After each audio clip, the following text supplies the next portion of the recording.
Marty, I'm going to kick it off. I dream about you. I don't know. Show my screen? You would exit, right? You don't need to show your screen. I don't think so, no. I think that's what you said you had a boom. Yeah, I know. Oh, something popped up. I know.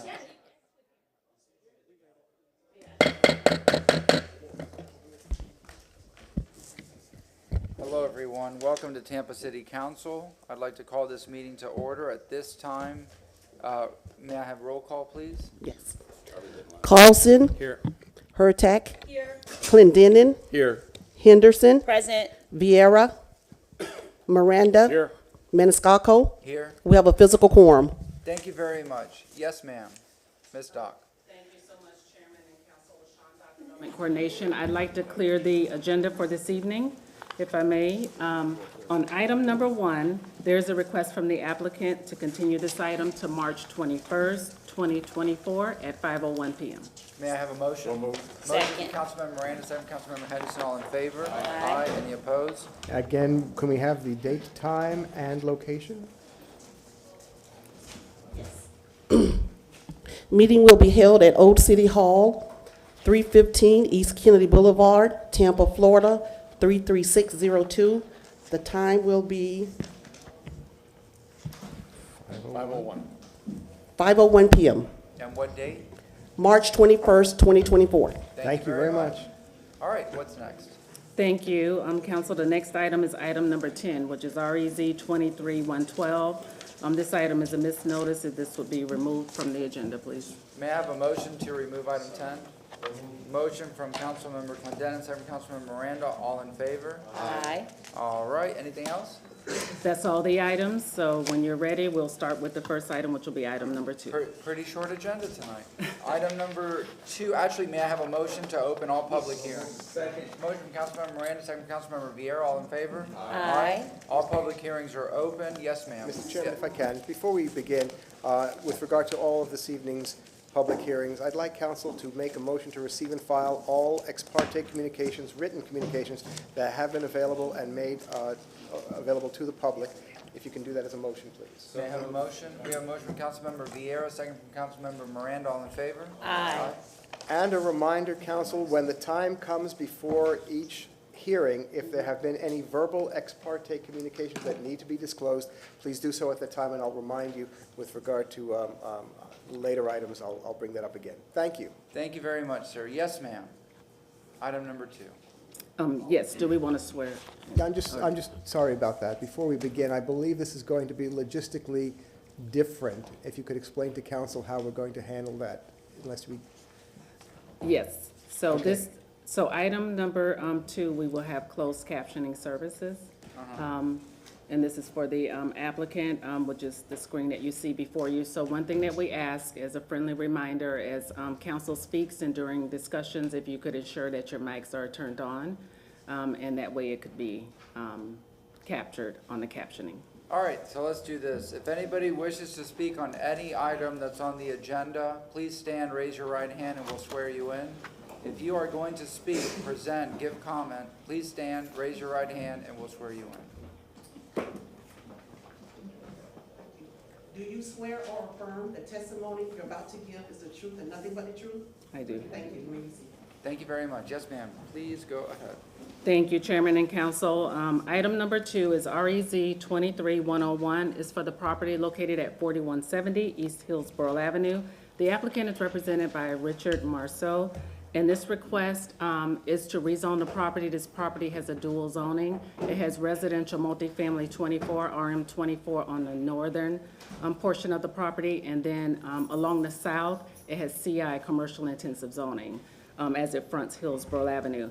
The request is to rezone the property to PD plan development, and this is to allow for vehicle repair, major retail sales, shoppers goods, and open storage on site. And I'll turn it over to Emily to go over the Planning Commission's report, and I'll come back and give my report. All right, thank you very much. Thank you. May,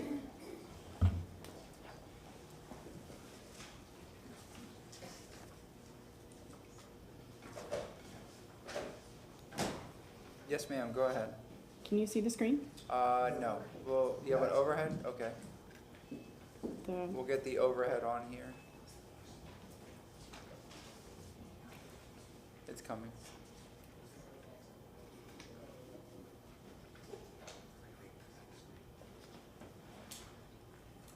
Are you able to see the screen? Yeah. Thank you. All right, there we go. Go ahead, ma'am. Emily Phelan, Planning Commission staff.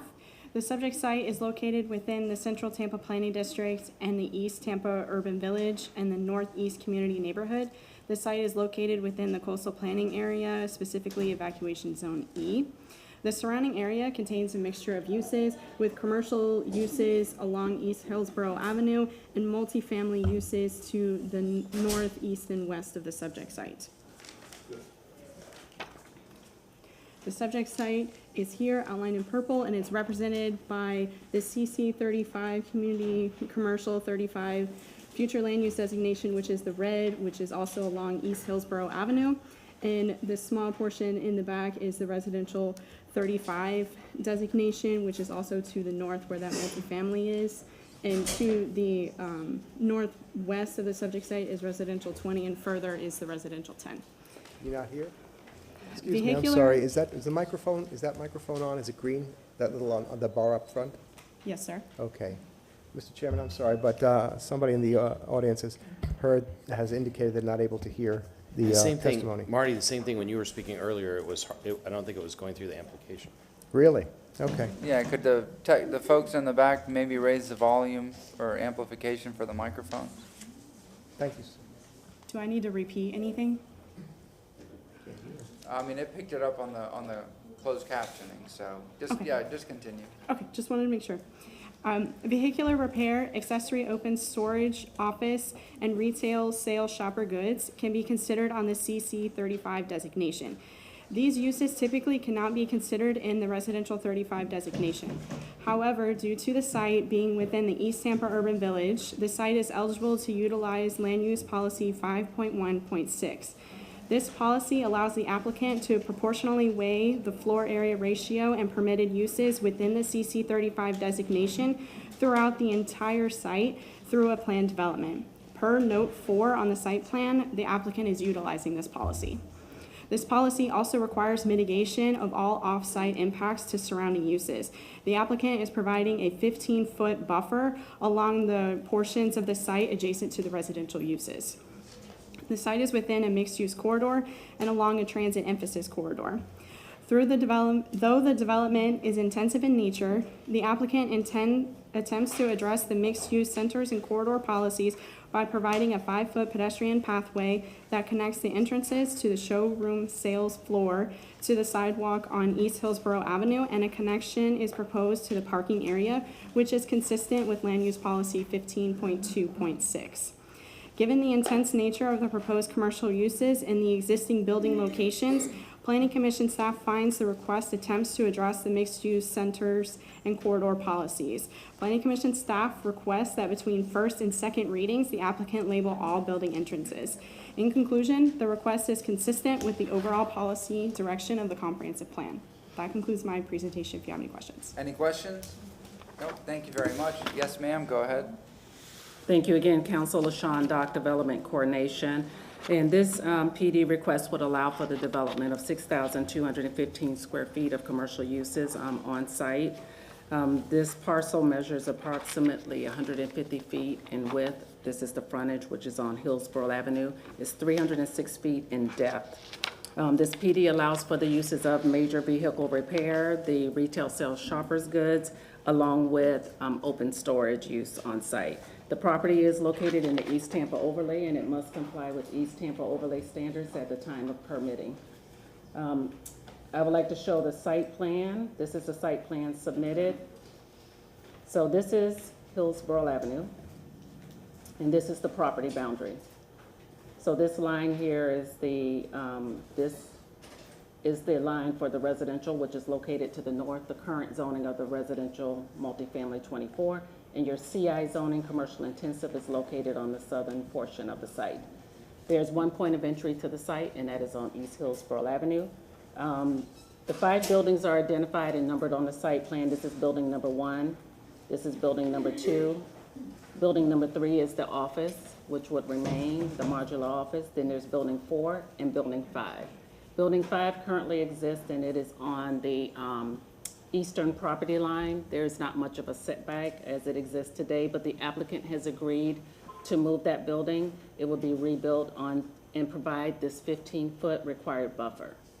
In the pictures I'll show you, you'll see the multifamily that exists to the north, the east, along this boundary of the site.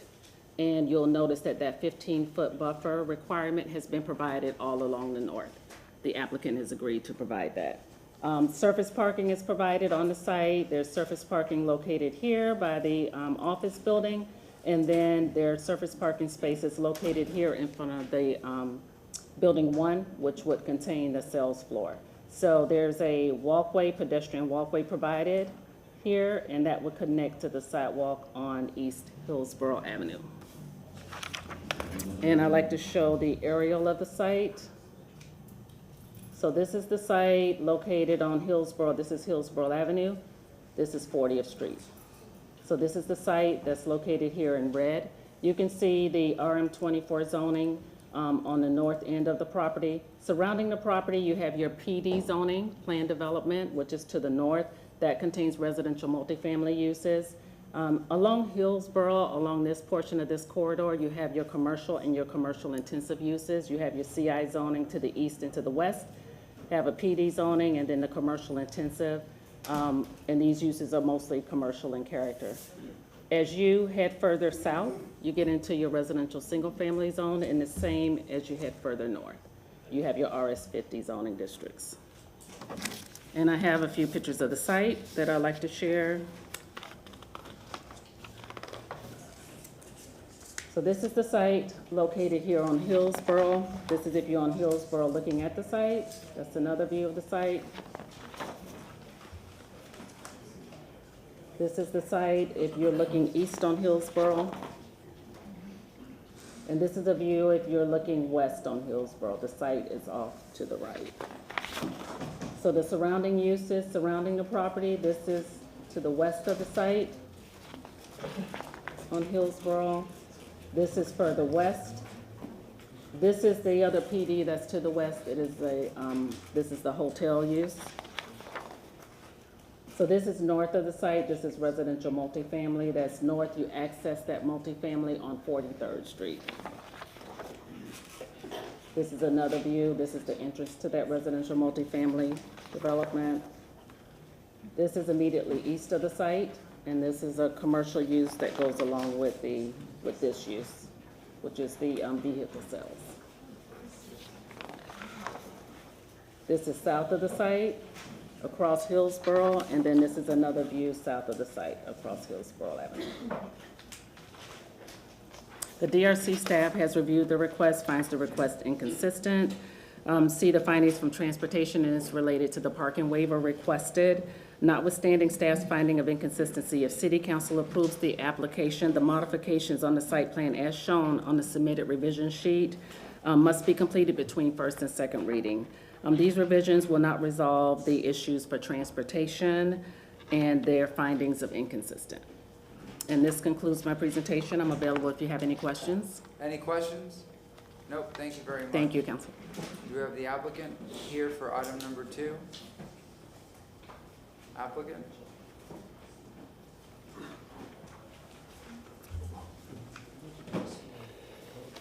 Hello. Yeah, Daniel Chuang, that's Daniel there, he wants to, Madam Clerk? a new site for his, Sir, I don't know if you were sworn in. Just raise your right oh, hand and we'll my swear name's you. Richard Marceau. Okay. Do you swear or affirm the testimony you're about to give is the truth and nothing but the truth? Yes, Thank you. Thank you. Go ahead, sir. so Daniel wants to move his granite shop down to Hillsborough Avenue, so he hired me as a civil engineer to develop the property. And he decided he wanted to get rid of the residential zoning on the north side, and so we applied for the rezone, and it's you know, he's got a currently he rents it out to a vehicle repair company, and that guy's been there for probably close to 10 years. He bought the property in 2014 and then started leasing it to the auto repair guy. And so that they're gonna split the site.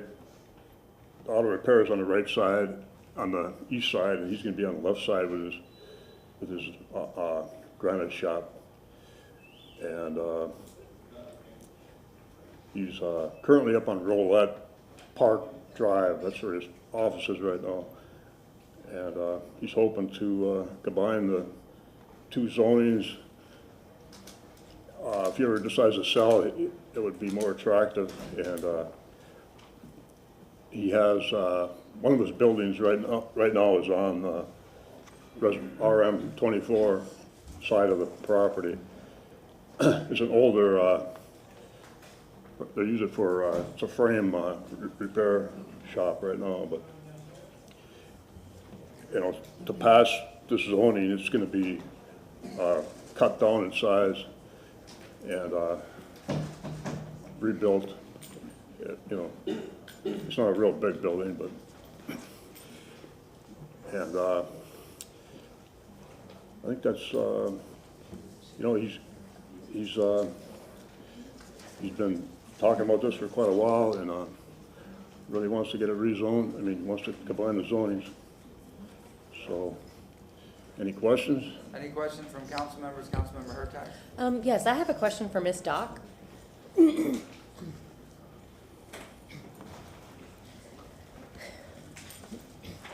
Yes. Thank you. The gentleman said that one of the reasons they want to rezone this is so it becomes more palatable if they were to sell it, but this is a PD, correct? Correct. This is a, So they could make no changes to this, adding buildings, changing use, doing anything unless they came back to council again, correct? correct, LaShawn Dock Development Coordination. This request is for a PD, so this is on the property, this PD zoning, if it were approved, and you could not change the uses without coming before council to receive approval. Okay, so it can only be used for vehicle repair, major retail sales, shoppers goods, and open storage. Correct. With the parking the way it is and with the buildings where they are. Correct. This PD controls the property and the use. Okay, thank you. Yes. Thank you very much. Anybody else? Then I just want to ask the petitioner, do you understand that this change does not rezone the property? It just simply allows your friend to use it for what he plans to use it for, but it is not a rezoning that can then be transferred to others. Wait a second. If I may, Council, LaShawn Dock Development Coordination. So this is a rezoning to a PD, Plan Development, and the uses that you would be allowed to have on the property are vehicle repair major, retail sales, shoppers goods, and open storage. Those are the only uses allowed. Yeah, right. And this PD plan controls the site if it is approved. So you say that it wouldn't be rezoning the residential? It would be rezoned to PD for this use in these the placement. It would have to be exactly as the site plan shows. There could be no changes unless you came back to council for another rezoning. Do you understand that? Does your friend understand that? Okay, I'm sorry. So what is it about no rezone? The rezone or not? No? Well, it just says that it would be, you get the zone, you can. You keep it the way it is? The uses, that are shown here, these uses. Includes vehicle repair, major retail. Well, later, I mean, maybe he can move it out too, so, or either we can put a new, Put a new, what? we're talking about maybe, Have you been I did. sworn? Yeah. Can- You want me to do it can- again? I do it again. No, can you just tell us your name? I'm Daniel Chung. I'm the owner of that property, yeah. So I just wanted to find out, just that you were talking about not rezone, whatever, but I just wanted the whole property become one zone. So even I'm gonna change in that, I put a different building for rent or whatever reason, I can be you in one zone. But that is not how this works. So how it This- work? I'll let Ms. Dock explain. LaShawn, Dock Development Coordination. So your request that is here this evening is to rezone the property to a PD plan development. This is your site plan, which was submitted into the record. This is your site plan, and the three uses that are allowed are the vehicle repair major, retail sales, shoppers goods, and open storage. And this is your site. So this evening, if it were approved, you would have a rezoning to a PD plan development controlled by this site plan. What are we changing? Right now, it is CI, commercial intensive, and residential multifamily. Right, What- that's what I want. So the whole this thing, allows, this is what this is. So- This is one complete, His question is, what happens if he changes it and you cannot change it? You have to go to You have to come back to If you us, add go addition- through a full PD process if you wanted to change anything about the site plan that you presented today. in the. So I have to keep the way exactly like that? Correct. Whatever I change in, it's not allowed? No. So I'm thinking I'm gonna cancel that. So if we want to put different building, we have to pull different permit for that, right? You have to come But have back to to us. rezone the same thing? Yes, That's very complicated. yes. So LaShawn, Dock Development Coordination. So with your request that you have before you today, if you were to change any uses that were not listed on this plan, you would have to come back before council. Oh, I thought you just gonna rezone. For just to these make it one uses zone, and then we today- can do whatever after. You rezoned to one, you would have the one PD, but you're limited to these three uses. Vehicle repair, retail sales, shoppers goods, and open storage, Yeah. which is what you applied for. Right, right. That's why I want the whole property to become just one zone, the commercial zone, so that way One. it's easy to do whatever I can, put a rental building on there or whatever. It's one PD, but limited to these placements of the building. So what if I want to build later, just the front only commercial part and the back parking, I don't have to do rezone, come back, right? You have to stick to this. This is your Oh, I plan. have to do it like that, stick like that, okay. Would you like to? I didn't know don't what if that I had to could be like request that. a continuance. I thought when we finish the rezone, then you can change it later. I didn't want to break you up. No, I was just gonna say, if we're not sure, now is a good time to revisit maybe a continuance or a revoking of this. If this is not exactly what you want, then I would recommend that you, I don't know how to say this. Yeah, Ms. Dock, what it appears, and I don't want to speak for you, sir, but it appears that what you're looking for is the flexibility of having changes of use within your property. But you all want the residential as part of the commercial intensive. Is that what your intention is? Correct, yes, yeah. And I believe that then you're going to have to work that out, because what is before city council would lock you in and require you to maintain that site the way it looks with the uses that have been applied for. And it would stay until you have to change it, which is another process. Ms. Dock, am I stating this correctly for the record? Correct. LaShawn, Dock Development Coordination, that is correct. This request allows you these three specific uses, along with this placement on site. This is what we've worked to bring forward today. That's what before I was thinking of to move my business to there. So now I'm not moving, I was thinking to fix it up and rent it.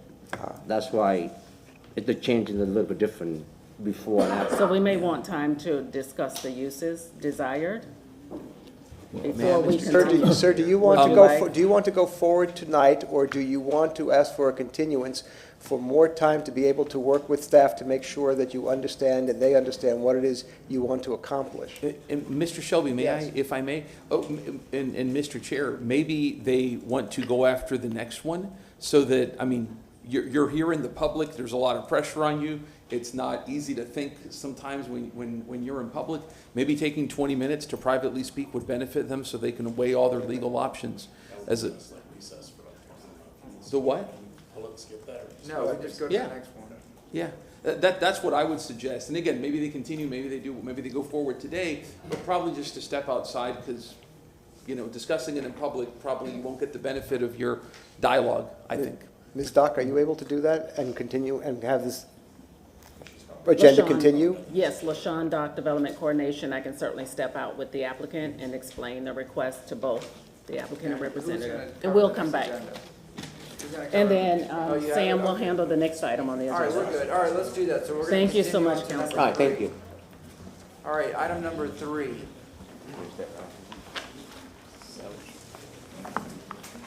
Good evening, council members. Sam Thomas, Development Coordination. Agenda item number 3 is REZ 2368, a request to rezone 1735, 1733, 1729, 1725, and 1723 West North A Street from residential multifamily 16 to commercial neighborhood. I'll turn it over to Emily with the Planning Commission.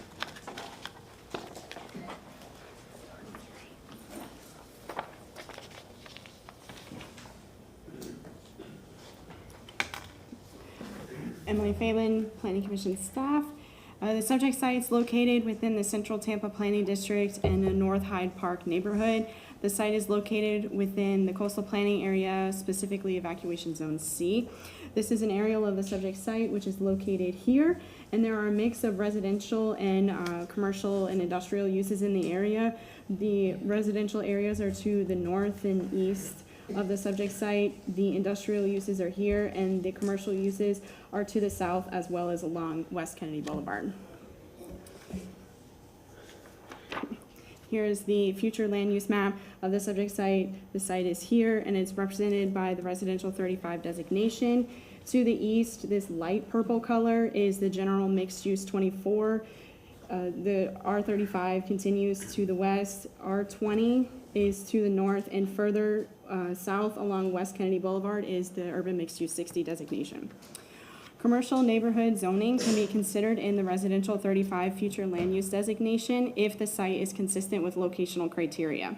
The subject site meets some of the locational criteria. Planning Commission staff recognizes that the proposed CN zoning would not intrude into the neighborhood as commercial uses are located to the south along West Kennedy Boulevard and industrial uses are located to the east along North Rome Avenue. The subject site also has access to an alley on the northern property boundary. The alley is here, which would potentially reduce the number of access points, and the comprehensive plan encourages the use of the alley. However, the site does not meet other critical components of the commercial locational criteria outlined in the comprehensive plan. The subject site is bound by local roadways, and the locational criteria states that the site must have access to a roadway classified as a collector or higher. Additionally, commercial zoning does not represent 50% or more of the block face. The block face was determined to be property abutting the northern portion of West A Street between North Fremont Avenue and North Rome Avenue. The block face would be this portion of the block. And the industrial zoning is here, and the remaining of the zoning is the RM16. The comprehensive plan encourages infill development in appropriate areas. If approved, any development of the site should address all applicable policies during the permitting process. The comprehensive plan promotes pedestrian safety and encourages commercial development that enhances the city's character and ambiance. Due to this request being a Euclidean rezoning, the applicant shall address all applicable comprehensive plan policies, including the commercial areas policies during the permitting process. Overall, the proposed rezoning does not meet locational criteria and is inconsistent with the policy direction in the comprehensive plan. And that concludes my presentation. If you have any questions. Any questions? No? Thank you very much. Yes, sir? Sam Thomas, Development Coordination. We'll start out with an aerial map of the subject site.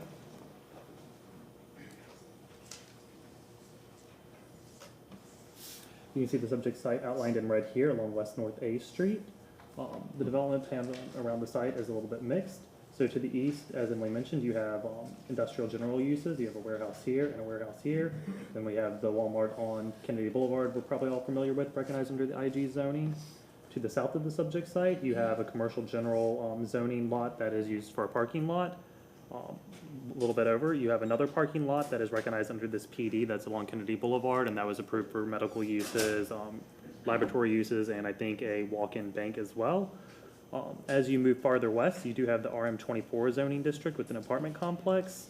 And then to the north, you have the RM16 zoning district, so you have a mix of single-family attached, single-family detached, and then as you move farther north along Rome Avenue, you have some of these bigger multifamily developments.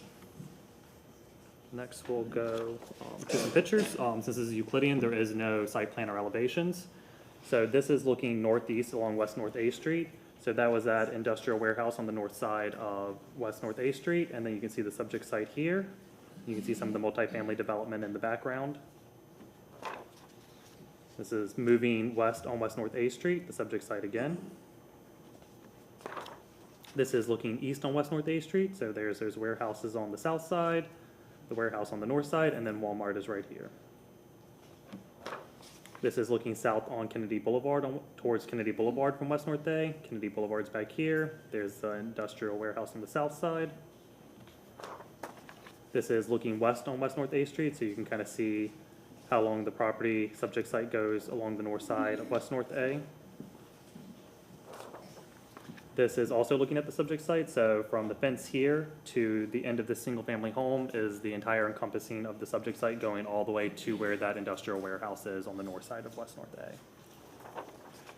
Here's another view looking west, so you can see that fence right there is the end of the subject site. These are looking north on West North A Street, so this is just a little bit farther west past the subject site. These would be the single-family homes that would be abutting the change zoning to commercial neighborhood. And this is looking west on Fremont. That is that multifamily development that was in the RM24 zoning district that I pointed out west of Fremont Avenue. This is looking south along West North A at the parking lots that I mentioned earlier. And then lastly, this is looking back east, kind of giving you an entire view of the subject site along West North A Street. Let's see here. Development Coordination and Compliance staff reviewed the application and find the request to be consistent with the Land Development Code. Due to the nature of uses east and south of the subject site, the Commercial Neighborhood Zoning District will provide a more gradual transition and intensity of uses. That concludes my presentation. I'm available for any questions. Thank you. Just for the public's edification, can you explain what's allowed within commercial neighborhood districts? Commercial neighborhood allows a variety of uses. I could go through and actually I have the land use chart here if you'd like me to put it up. Just a few things so kind that of like, people. maybe like a convenience store, neighborhood retail, like a restaurant serving the neighborhood or something like that, or maybe something as simple as just like a little convenience store, kind of like similar to duckweed that was approved in one of these multifamily developments north of the subject site. So it's supposed to be commercial that is lower intensity, that is just to serve the needs of the neighborhood. Okay, thank you. Thank you very much. Anybody else? All right. We have an applicant for item number 3. Yes, sir. Please state your name. Good evening, Council. My name is Tyler Hudson. My address is 400 North Ashley Drive. I have a quick PowerPoint for you.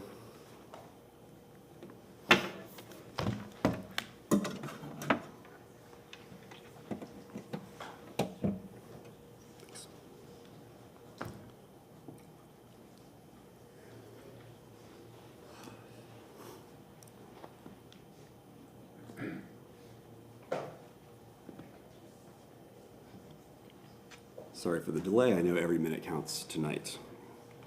I think we're aware of where the subject property is. It's just north of Kennedy. One thing I'd want to draw attention to at the outset is my client owns everything that's south of the alley. The red box parcels, that's actually 3 residential parcels with homes on them. They were, until recently, sort of off-campus UT frat houses. They're currently vacant. The neighbor had asked what our plan was for those houses. We don't know. We don't have a plan for those. So the neighbor had asked, could you just take those out of the zoning, leave it residential? We had no issue with that. So the original application did include the red parcels. It's now limited to just what is in the green box, which abuts the project, the buildings that are currently there. Zooming out a little bit, I think Sam did a good job kind of walking through this. This is really the Rome corridor. And if you look at the very top of this at the edge, you see some, I wouldn't say quite hulking, but significant multifamily development. This is sort of in the North Hyde Park portion of West Tampa that has seen a lot of multifamily development in the last, I think, 5, really even going back 10 years. So what hasn't really caught up is the commercial to serve all those people that now live here. This faces the rear of the Walmart. It's right behind the Willows Overflow parking lot. You've got some self-storage, sort of a mix. I mean, you've got some maker spaces. It's kind of still relatively like eclectic area. There isn't a ton of commercial that serves the neighborhood, and that's what this project attempts to change. Zoning perspective, it's currently RM16. I think it's pretty clear. We are not proposing a PD. Candidly, for some of the reasons that were alluded to in the prior hearing, they can be a little bit inflexible, and the exact composition of uses isn't exactly clear. Right now, it's residential abutting industrial general, which you can see that's sort of pervasive to the north of here. I would say that having residential and industrial uses right next to each other, that's sort of how we got zoning in the first place. There can be incompatibilities there, so we do think commercial neighborhood affords like a nice buffer transition between the industrial that's not changing and the residential to the west. Commercial neighborhood uses, it's pretty similar to CG. It doesn't, I don't believe it allows for things like vehicle repair, so it's pretty light. It's office, restaurant, retail, things like that. We're pleased to have support of all the city agencies. We didn't get quite all the way there at the Planning Commission. I don't want to sweep that under the rug, but instead I just want to put a little bit of context around that. So you don't see a ton of these standard rezonings, you get mostly PDs, but this is a pretty important chart. It's the consistency matrix. Under state law, and really under the kind of the land development regs, the future land use of a parcel, the zoning of a parcel has to be consistent upstream with what's in the comprehensive plan. So that X says this can be consistent, commercial neighborhood in the R35 zoning district, or in the R35 future land use. That's very important. Emily alluded to this, that the comp plan does afford some standards to you all into how to think about these commercial rezonings in predominantly residential future land use districts. I think we hit pretty easily. There's no intrusion into the neighborhood. We've got multiple access points. One point that's in the comp plan, I don't think it's on the staff report, is that they like to see that there's sort of an inadequate existing commercial neighborhood uses. There's really no way for us to prove that, but I can tell you the neighbors think that there's inadequate commercial development right now. The two that we fell short on are collector road access and this sort of 50% block face issue, and I'd like to put a little bit more context around that. So these are permit drawings. A single developer, a single property owner owns the assemblage. It's outlined in green. Blue parcels, recall, that's really all that we're talking about here. The development has access to North A. It has access to Rome via the alley that we are absolutely preserving. That alley is pretty integral from a site access standpoint. What we didn't want to do is have a bunch of curb cuts onto Rome, because the city just invested tens of millions of dollars in a cycle track that goes right along this project down Rome. But Rome is not quite a collector. I think council sees a lot of these arterial, local collectors, sometimes might seem a little bit more art than science. I think our view on this one was if it walks like a duck, it quacks like a duck. I mean, this Rome is very similar to Willow, to Davis Boulevard. Dakota is actually a collector, and Rome's significantly more, I think, busy than that. So this is a very collector-like road. FDOT has a pretty technical definition. It's collectors connect local roads with arterials. That's exactly what this does. I mean, there's a stoplight now at Rome, right, bringing people down into Kennedy. I think probably most importantly, though, the Tampa Moves project, which I think council's pretty familiar with. There's going to be a reclassification of the classification of these roadways. Rome's proposed to be a, quote, major collector. So while not technically a collector today, sounds like it is going to be a collector in the very near future. Second area that we'll fall a little bit short on is this block averaging. You all typically see block averaging in the context of setbacks. You saw one last week where it's quantitative. You can add it all up, divide by the number, and you get an average.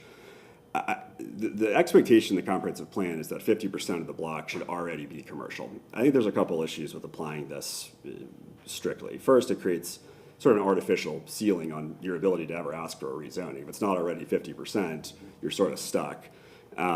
The second, I think, issue with that is it does ignore the opposite side of the street, and I think folks typically do experience a block with a little bit what's on both sides of the street. What's opposite of these parcels we're asking you to rezone is industrial, surface parking, commercial. It's not residential.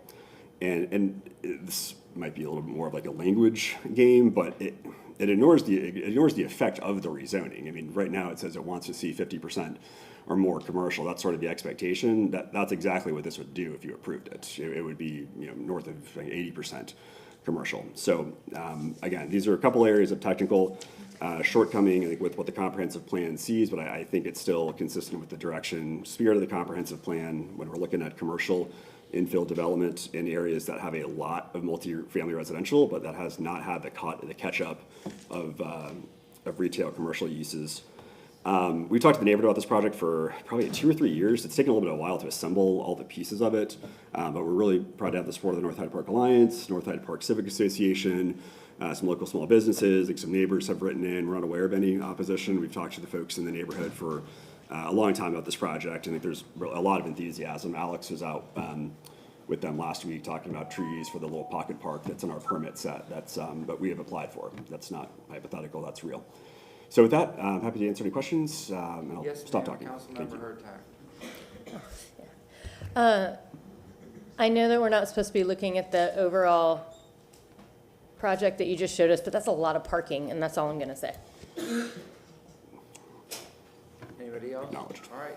Is there anybody in the public that wishes to speak on item number 3? I see somebody coming up. No? Anything else, sir? No, thank you for your time, Council. May I have a motion to close from Councilmember Clendenin, second from Councilmember Henderson, all in favor? Aye. Councilmember Miranda, would you mind reading item number 3? There's a substitute. Hold it and see what happens, Chairman. Number 3, file number REZ 23/68. Substitute ordinance. Ordinance being presented for first reading consideration. Ordinance rezoning property general vicinity of 1723, 1725, 1729, 1733, 1735, West North A Street in the city of Tampa, Florida, more particularly described in section 1 from zoning districts classification RM16, residential multifamily to CN commercial neighborhood, providing an effective date. We have a motion from Councilmember Miranda, second from Councilmember Vieira. Roll call vote. Vieira. Yes. Miranda. Yes. Carlson. Hurtak. Yes. Clendenin. Yes. Henderson. Yes. Maniscalco. Yes. Motion carried unanimously. Second reading and adoption will be held on March 7th, 2024 at Old City Hall, 315 East Kennedy Boulevard, Tampa, Florida, 33602, At what time, please? at 9:30 a.m. Thank you. Yes, ma'am. Ms. Doc, what is the conclusion on item number 2?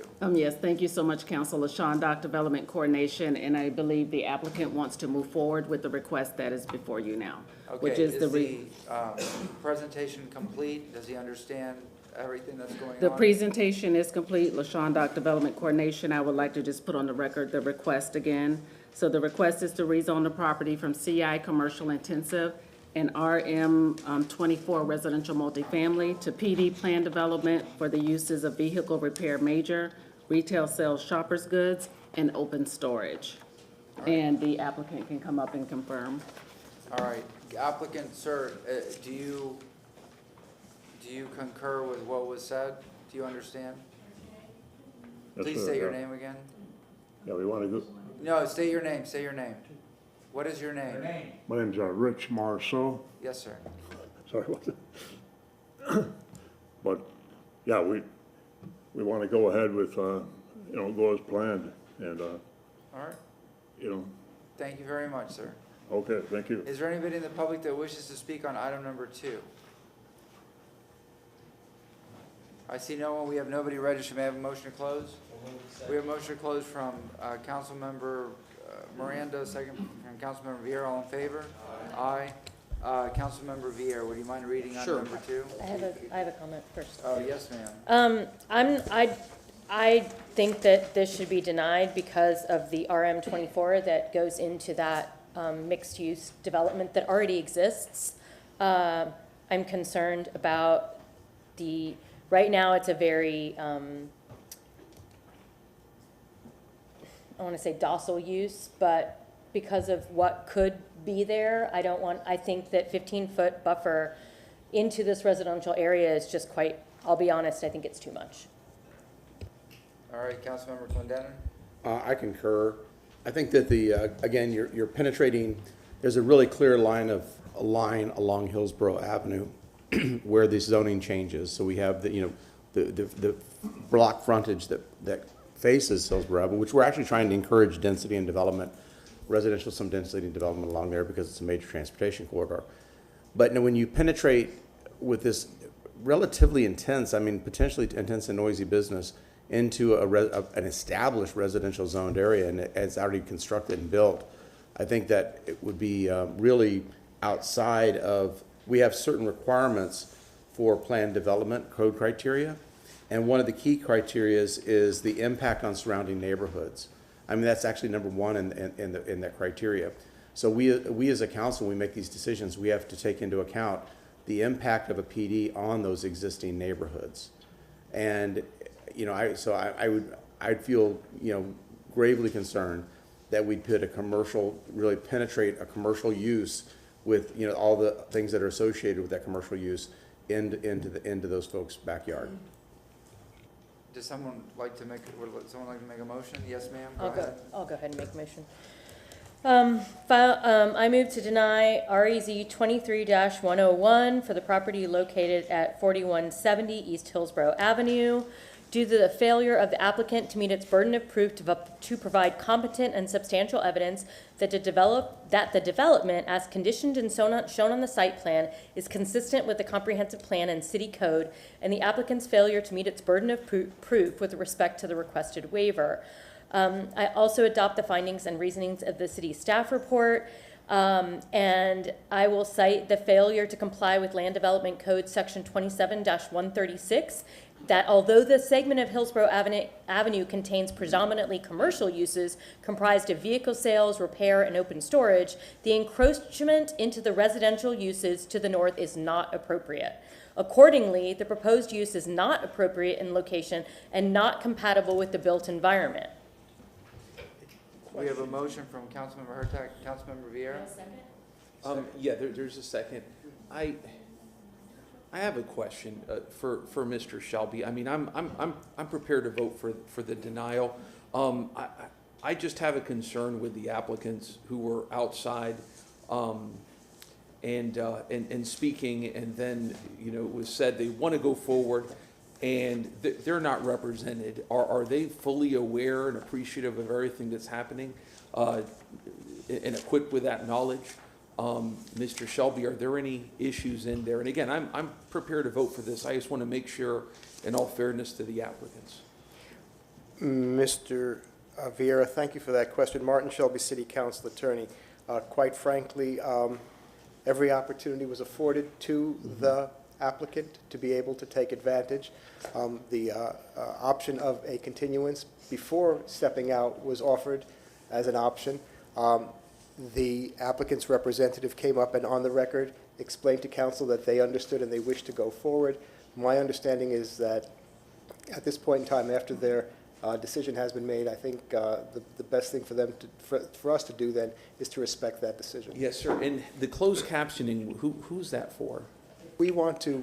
I mean, in other words, and I don't want anyone to identify themselves, was it for these parties? Was it for this case? If you want to have any discussion about that, then what we could do is, the short answer is, my understanding is we were contacted, the city council offices were contacted by Land Development Coordination, which made these accommodations in anticipation of this hearing tonight. If you want to have any further discussion, we can, if the council needs to have that on the record. And counsel, my apologies. I should have made this while it was open, so Why don't we reopen it then for the purposes of having this Get a discussion? motion to open. And my apologies, counsel. Motion from Councilmember Clendenin, second from Councilmember Miranda, all in favor? Aye. The hearing is reopened. Yes, ma'am, please state your name. Yes, LaShawn Dock, Development Coordination. Just for the record, council, it was staff contacted the ADA coordinator. The ADA coordinator for the city arranged for the captioning services for the applicant. So it was at the request of the applicant, just that assistance was needed. Thank you very much. Is that satisfactory? I'm going to ask to I mean, close the hearing. No? and should we afford the applicant any final words before we close, or? We The don't motion has traditionally. already been made with Yeah. a second. Okay, I just And there wanted was no to, public comment. I mean, but still, we always allow applicants after, even if there is no public comment, to say anything further. That's happened numerous times before. Do you want to have the applicant himself come up for the purposes of the record, Mr. Vieira? I mean, The hearing is open. We might as well take advantage of that. If we can, sir. I'm uncomfortable with that, to be Well, honest. then, as the maker of the only thing I motion. want to be clear about I get it. is, I- my already understanding, done, sir, is, Yeah, and I- again, your name for the record. I'm sorry. Your name for the record. Your name? What is your name, sir? Richard Marceau? Oh, okay, Mr. Marsook, did I pronounce that correctly? Yeah. Okay. You see the closed captioning here, is that correct? Yeah. Okay, and the gentleman who you represent, his name is? That's Daniel Chuang. Daniel, Strong. and Mr. Drong, am I pronouncing your name correctly? Yes, sir, that's fine. Have you seen the closed captioning during this process? Have you been able to follow what's been said?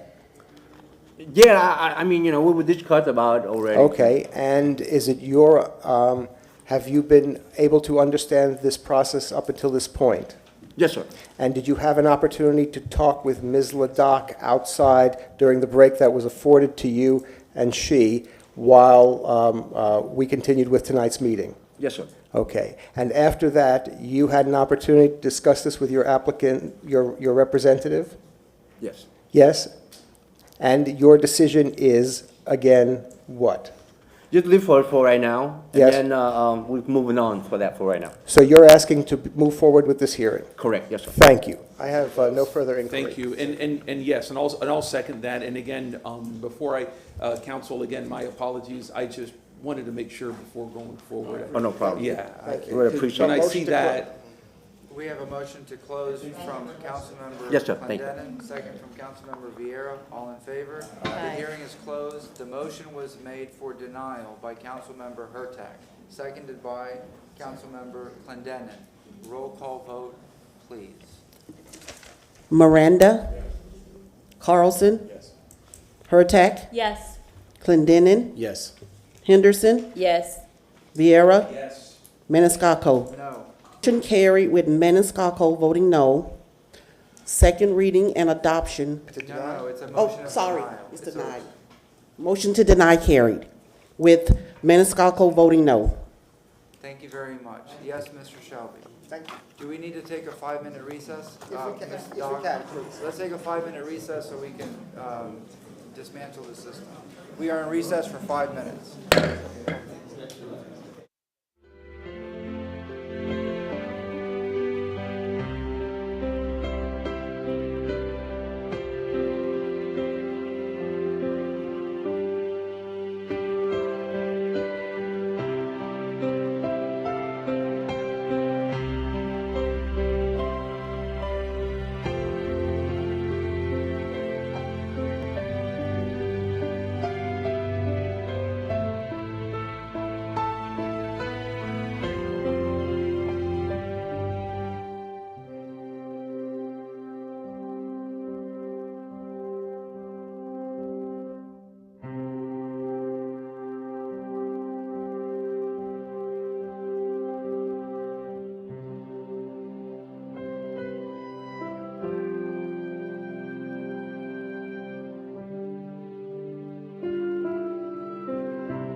right, welcome back.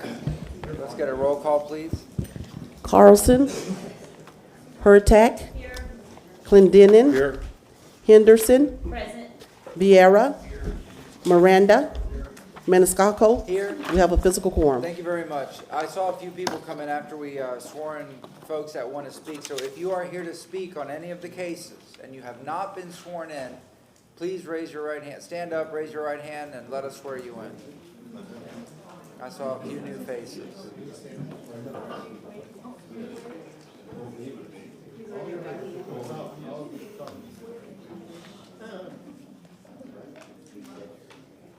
Do you swear or affirm the testimony you're about to give is the truth and nothing but the truth? Yes. Thank you. You may be seated. Okay, we are on item number 4. Yes, sir. Sam Thomas, Development Coordination. Agenda item number 4 is REZ 2393, a request to rezone 3203 West St. John Street from residential single-family 50 and commercial general to planned development for a cemetery. I'll turn it over to Emily with the Planning Commission. Here we go. Here she comes.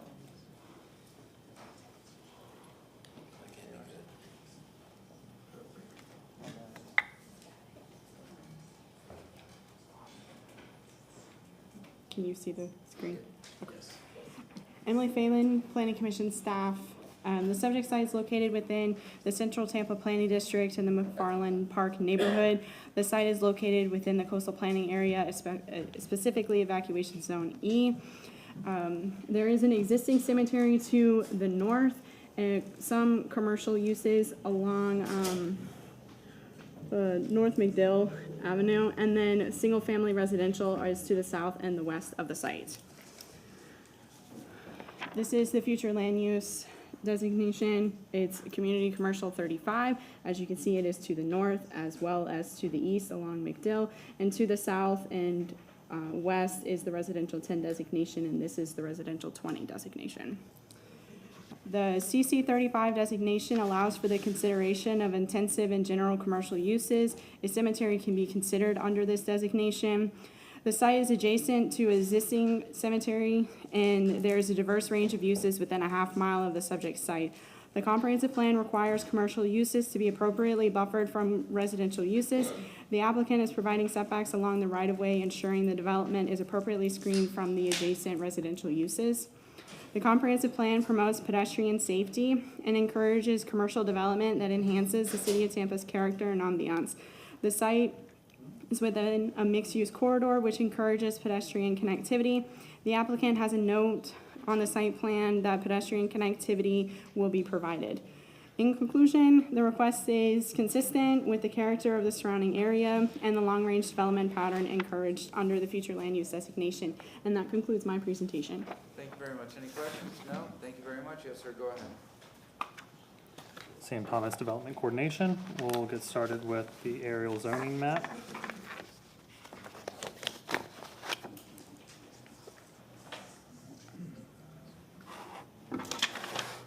You can see the subject site here outlined in red. It's on West St. John Street and North Matanzas Avenue.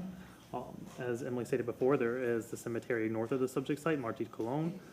Along Columbus Drive, you have a mix of commercial uses. Then as you go down South McDill Avenue, you have some commercial uses and a residential office use until around West St. John Street, and then it transitions into residential single-family detached with the RS50 zoning district. To the west, you have additional single-family attached with the residential single-family zoning district. And then to the north, as I mentioned, you do have the cemetery. Next, we'll go to the site plan provided by the applicant. So because it is a cemetery, as I mentioned earlier, no buildings are proposed on the subject site. However, mausoleums can be constructed if the rezoning is approved. Access to the site will be provided from here on West St. John's. One parking space is required per employee. There are intended to be no employees, so 0 parking spaces are required. Additionally, the applicant has requested setbacks for interments at 0 on all sides, but this, requires a waiver, but this does not include mausoleums, so you would not have mausoleums with the 0 setback line. There are no elevations because no buildings are proposed since this is a cemetery, but I do have some pictures that I can show you.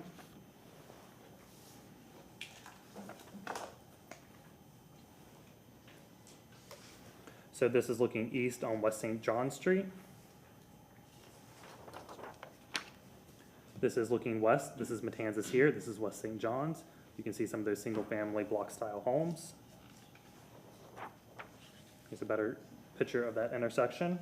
The cemetery would be back behind where this stop sign is. This is looking west across the street from the cemetery, so this is directly on the other side of Matanzas Avenue. This is looking east. This is just north of the intersection of Matanzas and St. John, so you can see this vacant parcel here. That would be the cemetery, and you can see Marty Cologne in the distance here, and then it runs along this border wall here where South McDill and those commercial general uses are. This is looking north along Matanzas, just past the intersection, so you can see the vacant parcel, and then the cemetery again there.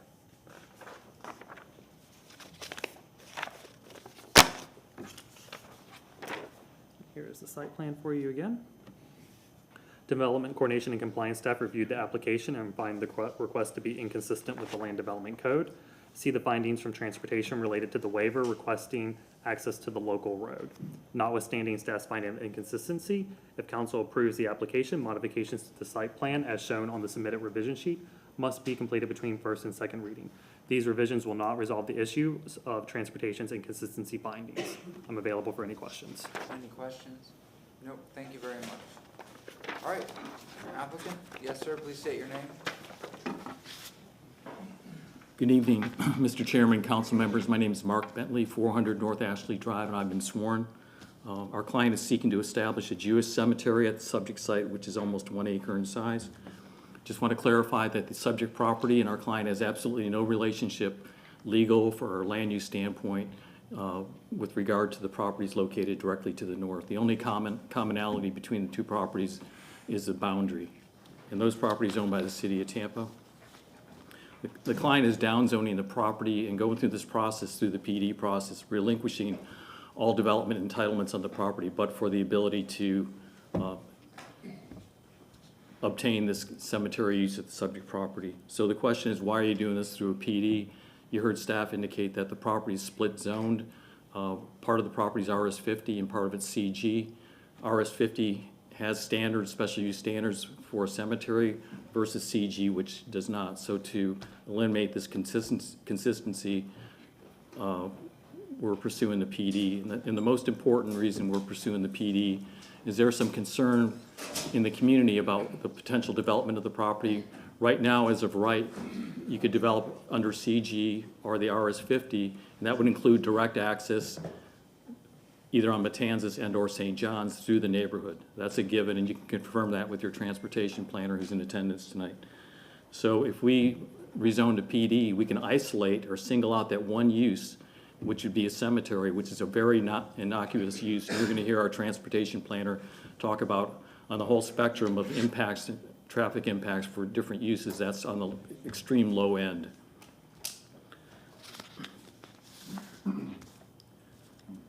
Also bear in mind that in committing to a PD, our client is, as I mentioned, relinquishing all their development rights to secure the cemetery. So a PD limiting the use eliminates the potential impacts on the neighborhood from residential and commercial uses. Note that the proposed cemetery use was not being proposed, that if it was not being proposed, that on page 3 of your staff report and page 2 of the Planning Commission report, the land use designation of CC 35 would allow, in the alternative, either 32 dwelling units or 40,500 square feet of retail and or office development. So the obvious preferred choice of land use for not only the client, but the neighborhood is a cemetery, and a way to ensure that the use is only for a cemetery is through the PD process. I'd like to address a little bit about this suggestion that we could access through Marte Cologne Cemetery, which was established in 1895, roughly, when there were no technical standards or there was no zoning or anything like that. So as mentioned, the property abuts 2 public roads, and the client under the law is entitled to access to a public road. That would be either Matanzas or St. John. And if they developed under the existing zoning for single family or commercial, access to one or both roads would be guaranteed. There's no denying that. They have to get legal access to the property and not through a cemetery to develop the property under the existing zoning. The city could not force a retail development or medical office to access the property through a path through city-owned properties to the north. The city has no legal authority to force any use, including the proposed cemetery, to utilize a substandard unsafe access through another property as a condition of zoning approval. That's an improper use of the police power. Marti Cologne cemeteries, as I mentioned, were established in roughly 1890-95 when there were no minimum standards, which standards are not waivable by the city, but now as determined by your transportation staff, any internal road serving our clients' use must meet city standards, including life safety, drainage, road construction materials, and must be a minimum of 20 feet in width. So using the Marti Cologne cemetery path is not legal, nor is it safe. I should have brought up the PowerPoint. I don't know if it's too late to do that. CCTV? Yep. Yeah, there you go. Go ahead. Ryan, go ahead. We need it on our screens here. Yeah, there you go. Okay, but what I just mentioned, this is, the city has, I'll call it a path that terminates at our northern property line, and we're looking directly at the city's path north toward Columbus. And you can see this truck here, and this is by no means a road, but it, we call it a path. So any suggestion that we go through this property, it's really not an opportunity for us to do that. Plus, also bear in mind that not only is it unsafe or not legal, there are no cross easement agreements with the city to utilize their property. These are standalone properties. Like I said, the only commonality between the two happens to be the boundary and happens to be the use. So that being said, I'd like to turn it over to our firm's Director of Planning and Development, Ryan Manassi. Thanks. Thank you, Mark. Ryan Manassi, thank you. I've been sworn. Going through the slide deck, and I'll try not to be redundant, the site aerial shows 40,389 square feet for the subject site. Just to give you a picture, I know staff already went through this. This is the subject site itself on the left-hand side of the screen, so you can see we're facing east, and the cemetery use does abut our property as well to the north, as indicated by staff. What I'd like to point out on the right-hand side is on the southern boundary is the fence line, and you can see that access gate. Now, something to point out about this access gate to our southern parcel, it looks like it's been in existence since at least 2007, and if not earlier. So that is also where we're intending our proposed ingress-egress point for our proposed cemetery. As Mark mentioned, it is split zoned, RS50 and CG. And, that makes it unique because, again, the RS50 zoning district requires that special use 1 criteria for the specific criteria for a cemetery use, whereas the CG zoning district is allowed by right. Now, we are requesting waivers from that the section 27-132, which is the special use criteria, and it's for that cemetery use, and again, it's specifically for the RS50 portion of the property. We don't believe the LDC or the Land Development Code contemplated these small-scale cemeteries when this criteria was in place regarding the 30-foot setback, so that's why we're requesting the 0, because it's obviously a quite intrusive setback and that's specific to interment, as staff pointed out as well. And then regarding the minimum lot size and the special use criteria, again, we don't think it was contemplated that the CG or the split zoning district or zoning lot that has split zoning, was contemplated to have the smaller scale cemetery. Again, we'd like to point out that the only use being proposed tonight and what's solidified on this PD, if approved, would be a cemetery use only. Also, just as the Marti Cologne Cemetery operates, there's no employees on site. So again, as Mark mentioned, that traffic generation is de minimis by most standards. Here's a close-up of the site. So we are providing, or we will be providing, internal circulation once construction is pushed forward, and it'll meet City of Tampa codes, 20 feet for two-way access, all stormwater requirements, et cetera, as well as sidewalks would be to Chapter 22, and that's annotated on our site plan. And just a little history about the lot. This lot is, the configuration is a remnant after the city purchased the northern and eastern portion of the Marti, well, actually it's the Cologne portion of the cemetery in 2023. And really it created this smaller non-conforming lot for the specific cemetery use, which cannot adhere to the special use 1 criteria. So again, this PD allows us to waive that criteria. So early in the process, we did reach out to the neighborhood associations listed for the folio address. I did hear some concerns from a few of the organization members that are here tonight too about access and traffic. We went back, looked at the site plan, try to view what we could do. Obviously, it's not like a typical site plan where you have a lot of entitlements and buildings and dwelling units.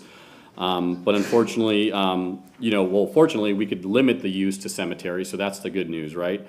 But we couldn't, we were at an impasse on the access. And as Mark alluded to, the access is part of our concern going north to Columbus.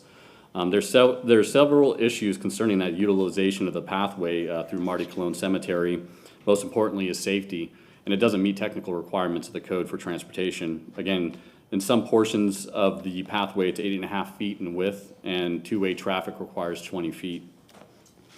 We did look at North Matanzas Avenue or West St. John Street as points of access, and the St. John's was the shortest distance for access to McDill, rather than going to Matanzas and then getting to Columbus through the neighborhood. So the left photo on screen is just me measuring the pavement, and then the right showing 8.5 feet roughly, and you can see it varies as you wiggle to the north through the cemetery. Here's another photo. This is my vehicle on the pathway. It's one way, barely fits. You can see my tires are barely on there, and if anybody's been to Marty Cologne Cemetery, we all know that it's very tight. There's not room, obviously, to widen this pathway, and barely some of the turn angles, you have to be careful with where you're driving.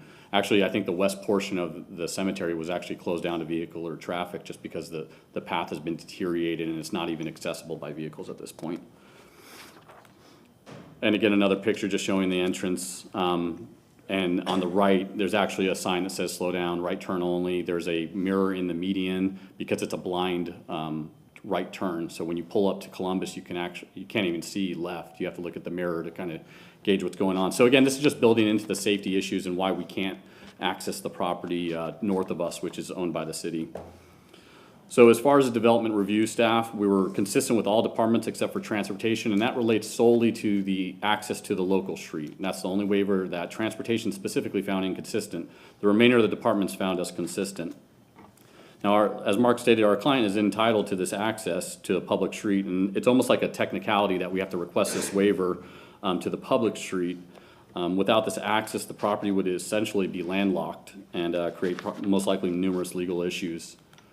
Now, these are several goals, objectives, and policies that we're compliant with. I'm not going to read them off to you, I promise. I know you have a long night ahead of you, but that we'll turn this presentation in for the record, but we are consistent with the comprehensive plan.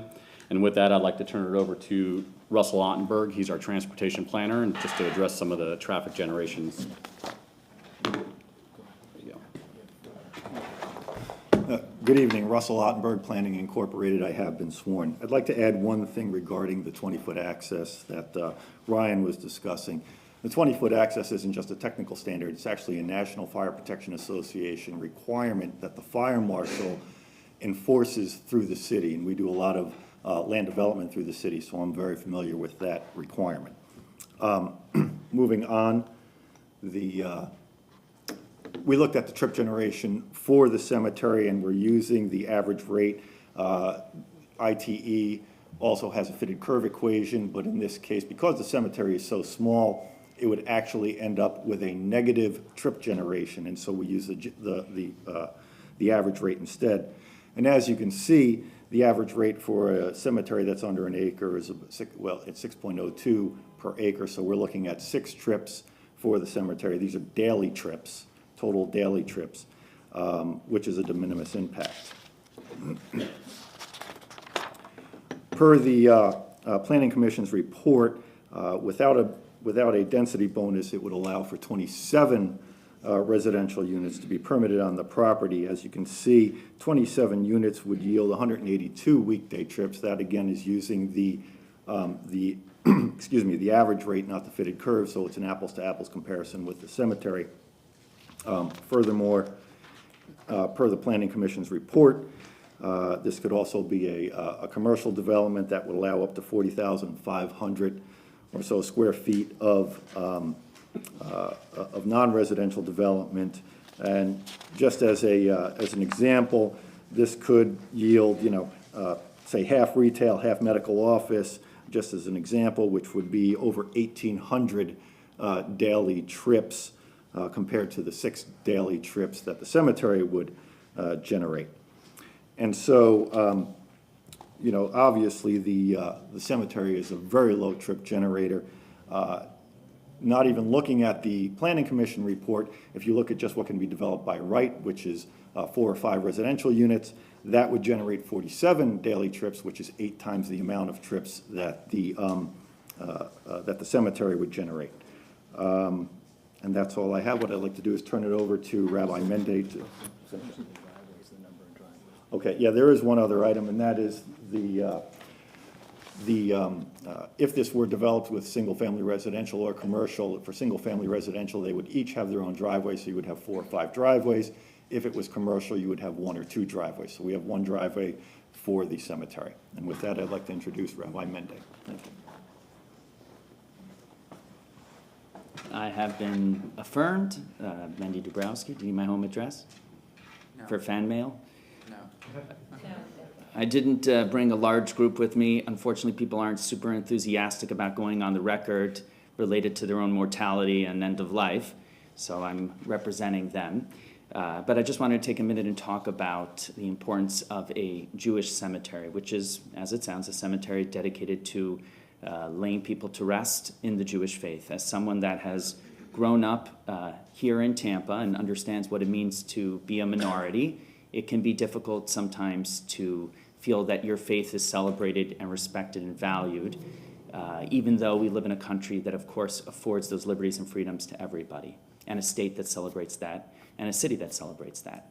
But there are moments in our life when it is even more meaningful to have your faith and your traditions respected and valued, and those are milestone moments. And at the very top of the list is when a person passes. For the individual that is passing to know that they're going to have the opportunity to be buried in accordance with their tradition in a space that's dedicated to that tradition is important, and for the family that's dealing with that loss and that grief. As a rabbi, I do a fair amount of funerals. Currently, there is no dedicated Jewish cemetery. Would you like, you're part of the presentation, Mr. Shelby. Can I give him another 30 seconds without the objection of council? If not, you also have rebuttals. Council's pleasure. What is the pleasure of council? 30 more seconds, go ahead. 30 seconds. Currently, there is no dedicated Jewish cemetery within the city of Tampa. So for someone to drive to a dedicated Jewish cemetery, typically I'm going to Lutz, which is difficult for the funeral. It's also difficult for family members that are going to visit their loved ones. So the ability to be able to have a cemetery that is dedicated to your faith, to your tradition, for the family, for the individual that's looking at their passing, and then to be in close proximity to a city that is growing, that requires this, I think is of utmost importance. And that is why we are moving forward and advocating for this opportunity today. Thank you very much. There are Jewish cemeteries dedicated in the city of Tampa, Sher Zedek and Road of Shalom. They're sold out. Oh, all right. So, Sold out. Location. Thank you very much. Available. All right. But I can hook you up. Thank you very much. No, I'm good. I got a space over at Myrtleville. Yes, sir. Councilmember Clendenin. Questions for y'all. So I had initially been concerned about the PD and assuming that the PD is there mostly because of they're going to 0 setback. But then I see in the adjacent cemetery, their setbacks seem to be 0 as well. So actually, you're going to be along that street. You're going to be consistent with 0. Is that? And I think I saw that in picture. That's correct. If you walk around Marty Cologne, it's 0. It's 0. So it'll be a straight line down the correct the one street. Sidewalks. You're having sidewalks on both streets? We've annotated on the site plan that will be consistent with chapter 22 for sidewalks, which is the requirement for the code. Okay, very good. And I assume from your testimony, you feel like the future residents are going to be homebodies? They're not going to be coming back and forth very much? Yes, sir. Okay, very good. Thank you. We need a laugh track. Councilmember Miranda. No, I just want to ask the city, does anybody remember what happened in 2023? Up front, I think somebody bought the property or something. Something comes to my mind about something happened, somebody bought the property. I don't know, this is not related to this, but I got to put it all together. Because what I'm looking at is, I see the entrance, one entrance you have, the only entrance you have really is on Columbus Drive. And you're saying you need 2 entrances. Well, if you go back and look at the Centro Turiano Hospital Cemetery or the Centro Español on Lake, and one's on Lake and one is on Buffalo or MLK at that side, you see that there's only one way in and one way out, and the roads are not much wider than that. However, you go back to 1995, why it is what it is? Because there was no cars in 1995. 1895. 1895, excuse me, I'm 100 years ahead of myself. But I'll get there in time. I like to go forward, never backwards. So in going backwards to 1895, there was very little, if any, movement there other than horseback or walking. In fact, I had horses on Cordelia. I'm not going to go there because it's too long. But what I'm saying is, if you look at St. John's, and you look at Matanzas, it's an L. There's no straight street. St. John doesn't go straight to MacDill. It doesn't go. So that street is a little bit wider than this one. And I'm looking at what would happen on the traffic pattern to the neighborhood, because there's only one way out, one way in from that side. And if you're saying you can't get in, you can't get out from the other side, that means you're going to get in and out from this side. So I'm just looking at this thing realistically.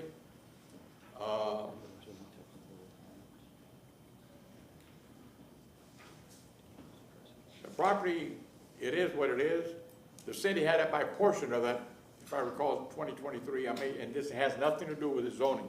But the city had to buy some property to satisfy something. I forgot what it was, because it was a technical thing. And the city's really not in the cemetery business, but guess what?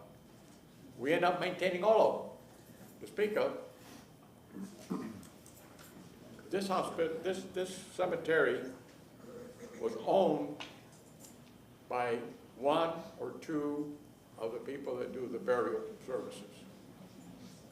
And every time you have a burial, you're supposed to set so much money aside for maintenance, perpetual maintenance forever of that hospital, of the cemetery. And guess what?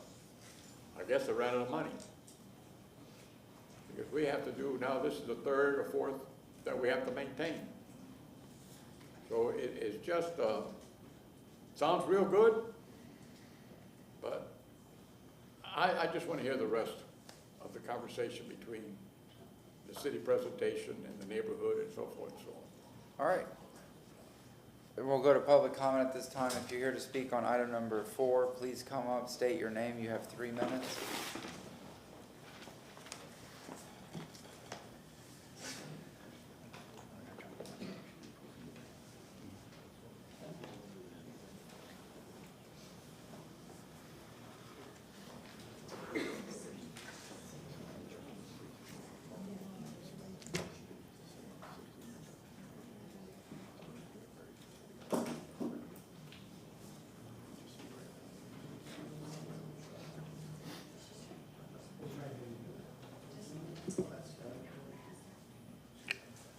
I see Ms. Martin has a speaker waiver form. If your name is called, please just acknowledge you are here. Barbara Jaskowski, thank you. Sylvia Diaz, thank you. Adrian Laramie, thank you. Sandy Sanchez, I see you. Donnie Blanco, thank you. Ruben, I guess it's Buono, I highlighted him, thank you. And Mike Bennett, thank you. I have 1, 2, 3, 4, 5, 6, 7 names for a total of 10 minutes.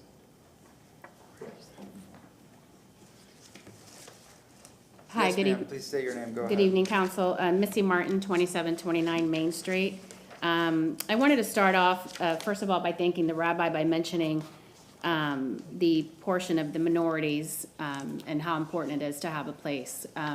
That Marti Colon Cemetery is full of Tampa's original immigrants, dating all the way back to the 1800s, so I'm glad he mentioned that. Also, before I start, I wanted to be abundantly clear that I'm not here to speak against the property's use as a cemetery. It's a cemetery, and that's what it should be used for. What I'm here to speak about is a very detrimental request for a PD zoning and to allow a main entrance into a cemetery inside of our West Tampa neighborhood. Therefore, I agree with the city staff and mobility's report. This request is not consistent. The applicant has asked for several waivers, which will allow them to put an entrance to the proposed cemetery through a residential area, and this is not acceptable. The waiver request, part of the waiver request is to allow non-residential access to a local street in lieu of the required collector or arterial streets. While the overall map shows PDs in the area, it does not highlight all the residents that are immediately to the south and the west of the property, and it is the large area highlighted in orange and in brown. The site is surrounded by residential, and that's the first page of the handout. The main access to the property has always been through Columbus Drive, which is an arterial road. And when I say always, the Marti-Colon Cemetery hasn't always been owned by the city. It was partially the city and privately owned. And that street and that entrance was good enough then, and it should be good enough now. In the past and today, all funeral processions and visitors to the cemetery are routed through this road. The existing internal driveway extends from Columbus Drive to the applicant's property and can be easily driven through to get to that parcel. You can see this in the handout on the next 3 pages, so that's pages 2 through 4. On page 5, the applicant's original site plans called for the entrance through the Columbus Drive and St. John Street. As you can see with their arrows, they show an arrow on the existing driveway labeled secondary access. When the neighborhood saw this proposal, they voiced their concern. I myself called Ryan Manassas, who works with Mr. Bentley, about 6 months ago and gave him an idea of the neighborhood's discomfort of the St. John entrance or exit. The applicant has known the entrance or exit on St. John would be an area of contention with the neighborhood. They have made no attempt to contact anyone in the neighborhood except for the required public notices. As you can see on page 6, somewhere along the way, a retention pond was added, and the Columbus Drive entry labeled secondary access was scrapped. This further heightened the concern of the neighborhood and its residents. There are also several items the city has requested to be added to the site plan. None of them have been added since I last checked on February 7th, and if I'm wrong on this portion, I stand corrected and I look forward to seeing the changes. The other item that was not added was the last site plan that he showed with the 2 blue arrows with the exit and entrance on Matanzas. As of this morning, that was not on Sire or uploaded. The waivers requested. Request to reduce the minimum lot size from the required 85,000 square feet down to 40,389. That's more than half. Request to allow non-residential access to a local street in lieu of the required collector or arterial street. Request to allow reduction in interment requirement from 30 feet to 0 of the zoning lot line. On page 7, I've given you a copy for ease of understanding. And some additional points I haven't touched on yet. Please show sidewalks on the site plan in the right-of-way along St. John Street and North Matanzas Avenue. Currently, there are no sidewalks in this neighborhood. Please show the location of the proposed driveway apron, pedestrian access on West St. John Street, not just the arrows. From the land development report, we see other issues that are not on the site plan and is up for grabs between first and second reading. Show the sidewalks on the site plan. Label the width of the sidewalk. Label as proposed. Amend zoning note number 3 as follows. Burial plots, headstones, etc. shall have no setback. See waiver requested. A 6-foot PVC or wrought iron fencing is permitted on the property. These are missing from the site plan, which gives the community much concern. These are issues that affect the quality of life in the neighborhood, and it also affects those that are interred along the property line of the Marti-Colon Cemetery and their families. Are sidewalks going to be built, and what width will they be? Or will the applicant decide to pay into the sidewalk fund? A choice between a 6-foot white PVC or wrought iron fence. A 6-foot white PVC would not be acceptable. It would be a hiding place for vagrants and jeopardize the safety of the neighborhood. This is what the neighborhood sees in their proposal. A funeral procession traffic coming through their residential streets, or loved ones coming to visit the interred, parking illegally, because per city ordinance, there is no legal parking on St. Conrad or Matanzas or St. John. This will lead to blocked driveways and excessive traffic to an already burdened residential neighborhood. And I think they mentioned earlier that they only have one required parking space. Where are people supposed to park when they come to the cemetery to visit? On page 8 in the zoning notes, a 20-foot wide circular driveway is required. This is also not included in the site plan. This is our fear, and it's real, that you rezone as a PD and they find that it is not conducive for their cemetery as submitted. Then, City Council, you would have voted on a frivolous PD. And we all know PD will follow the property if they choose to sell, and then almost anything can be built on this site with a PD. I ask that you deny the application and waiver request based on these reasons and based on the city staff mobilities reports finding them to be inconsistent. Thank you very much. Next speaker, please state your name.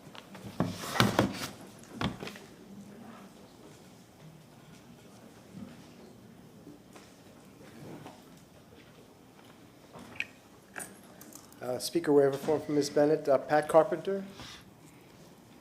Is there Pat Carpenter here? Pam. Oh, Pam, I'm sorry. Pam Carpenter. And Pat Semino? Thank you. 2 additional minutes, please. 4 minutes. 3, 4, 5. 5. Hi, my name is Carol Ann Bennett. Missy Martin took me on a tour of this cemetery in a very large vehicle, and we had no problems whatsoever entering it from Columbus. We drove through it. It was obviously the infrastructure that is there is quite adequate for funerals. A funeral had just been held there the weekend before. This is an active cemetery. They had just held a funeral there the weekend before I was there. I find this PD to be very confusing.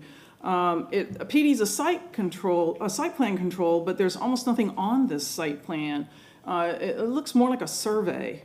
One of the main features of their proposal is the pedestrian access on the small residential street, but there's no location for the gate or the driveway or the access. There's nothing on the site plan but an arrow. There's no rendering of what the pedestrian access will look like, what the gate will look like, what the fence will look like, if there will be a fence. There's no driveway, there are no sidewalks, there are no curbs. They want to direct all of the traffic and funerals through this gate that will be right in the middle of this little neighborhood, and yet the neighbors have no idea how it will work or what it will look like. They say they want a circular driveway, but to satisfy the fire department requirements, it's going to have to be huge. And again, it's not on the site plan. Frankly, I think this application is incomplete. The proposal of the cemetery is good. Everybody's happy about that. But why don't they comply with the code and use the entrance and driveway in Columbus that has worked for decades and is still actively used? They can build any kind of road they want. The entrance is the issue. They just need to use Columbus. This is a public property owned by the city. It's open to the public every single day. Access cannot be restricted. This is poorly thought out and inappropriate to force the traffic through the neighborhood, and it violates the code, instead of using the existing entrance on Columbus. If they use an entrance to this little neighborhood, there's no room for people's cars, whether they're funeral attendees or even visitors. I've been to the site. The mourners and visitors will end up parking illegally in the front yards of the neighbors. This will be very disrupting, and for no reason. The infrastructure which complies with the code is already there. Just use that and do it obviously works. Enter from Columbus. The waiver to reduce the setback for burial plots and headstones from 30 feet to 0 feet doesn't sound like a good idea to me. They might only be asking for this because they're using up so much space with redundant and non-compliant infrastructure. But otherwise, there's plenty of room for interments without reducing a 30-foot setback to 0. Again, I really don't understand it. I think the cemetery is a no-brainer, easy peasy, but they seem to be making it hard and disrupting the neighborhood. The land use goals that were listed in the Planning Commission's report, I'm not going to waste your time going through all of them, but I read through them and most of them don't apply at all. One of them in particular said provide appropriate pedestrian lighting, landscaping, street furnishings, including benches, trash receptacles, and transit stops. Well, this site plan doesn't show anything like that. There was also mentioned by Natural Resources that there is an existing commercial and there needs to be a wall erected between the cemetery and the existing commercial. That's not on the site plan. And I'd like to cite LU Policy 9.3.8. It is the intent of the city that new development projects be minimally disruptive to adjacent areas. The city shall assess the potential positive and negative aspects. I'm sorry, I think I quoted the wrong one. It says residential development. Scratch that. My mistake. But I will cite section 27-132C, request to allow non-residential access to a local street in lieu of the required collector or arterial street. That's one of the waivers that needs to be denied based on that. And the other waiver, section 27-132D, request to allow reduction in interment requirement from 30 feet to 0 feet of any zoning lot line. Please uphold the staff finding of inconsistent, deny the two waivers, vote no. The neighborhood is unanimously against this project. They're only against the entrance. They love the idea of the cemetery. Thank you. Thank you very much. Next speaker, please state your name. Yeah, leave this up here. Good evening, Stephanie Pointer. One of the things that really, really bothers me about this, because God and everybody came this morning and was complaining that their cemetery doesn't have a fence, but yet you can optional. I'm trying to figure out, and you know, I had to go back and look to make sure this was a rezoning because this site plan doesn't have any of the things that we would anticipate if you were putting a building on it. And they didn't even have to do a site plan with a building. There's no sidewalk, there's no road. And I'm gonna tell you this, when I looked at the mineral rights for my great-great-great-grandfather, there are road right-of-ways that are written that are still in place 100 years later. So I don't understand why these folks didn't come to the city and say, hey, let's do the easement from the other cemetery. Kind of makes sense to me. I'm just, maybe I'm missing something, but the fence thing really bothers me. And nobody else was here this morning but you guys and I to hear about all the people complaining that there's not a fence around the cemetery they were talking about. I'm not even sure. It might be the one that's abutting this one. But I just really, really desperately want to see the sidewalks on here. I desperately want to see where this turnaround is going to be. And I mean, it just doesn't make any sense. Like I said, I thought, oh, is this a PD? Because PDs don't have to have, or land use change, they don't have to have a site plan. But nothing is on here that's supposed to be on here. And like Ms. Martin said, she checked on the 7th, and I looked this evening, and this was the last plan I saw. And if there was a building on this plan, then it would have to be there. The sidewalks would have to be there. The driveway would have to be there. Why is this exempt if this is, because those are the only things that have to be built. Real easy to put those things in. And we need fences. I'm sorry, maybe we need to take a look at the code for cemeteries when we rezone for cemeteries, because the fence needs to be built. It should not be the city dishing out $500,000 for a fence like the one we discussed this morning. Thank you. Thank you very much. Anybody else here for public comment? I think that completes public comment. Do you have rebuttal at this time? Questions, if there's any. Wait, any questions from council members? Yes. Yes, ma'am. I have questions for staff. One of the public commenters mentioned the fact that once it's a PD, it could be anything, but that is not the case. No, ma'am, that is incorrect.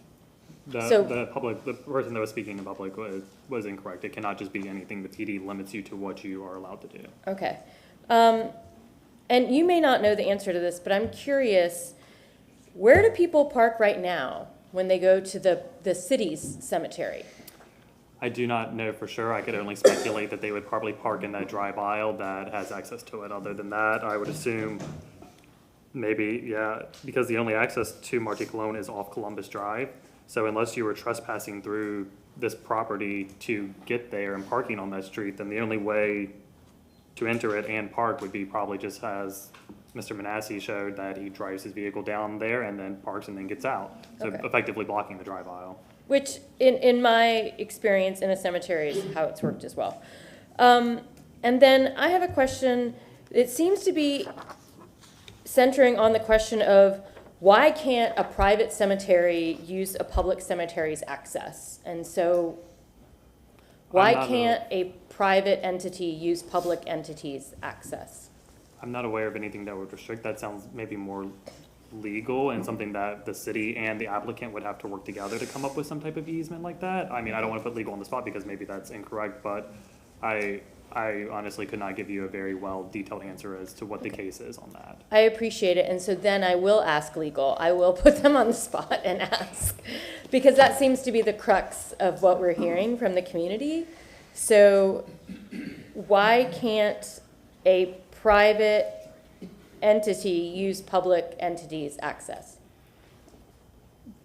That Kate Wells, Legal Department, for the record, I don't recall that coming up for discussion at DRC. To the extent that there is a desire for access over that right-of-way, that's a discussion that can occur with the Mobility Department. We would, if it's acceptable to the city, that language would be worked out as a condition on the site plan and an easement would be recorded. I don't want to speculate at this point, just because the city, to my knowledge, has not been approached with regard to that possibility. And then I have one more question. What are the hours and days that this cemetery is open to the public? The one that's No, proposed. I'm sorry, the city's cemetery is open to the public. I honestly do not know that, but I would imagine, as with other cemeteries like the one in downtown from here, it's dusk to dawn. Every single day? I would imagine so. At least my familiarity with interacting with the cemetery in downtown, from where I used to live around there, the hours were, if it was in the morning time, sunrise to sunset.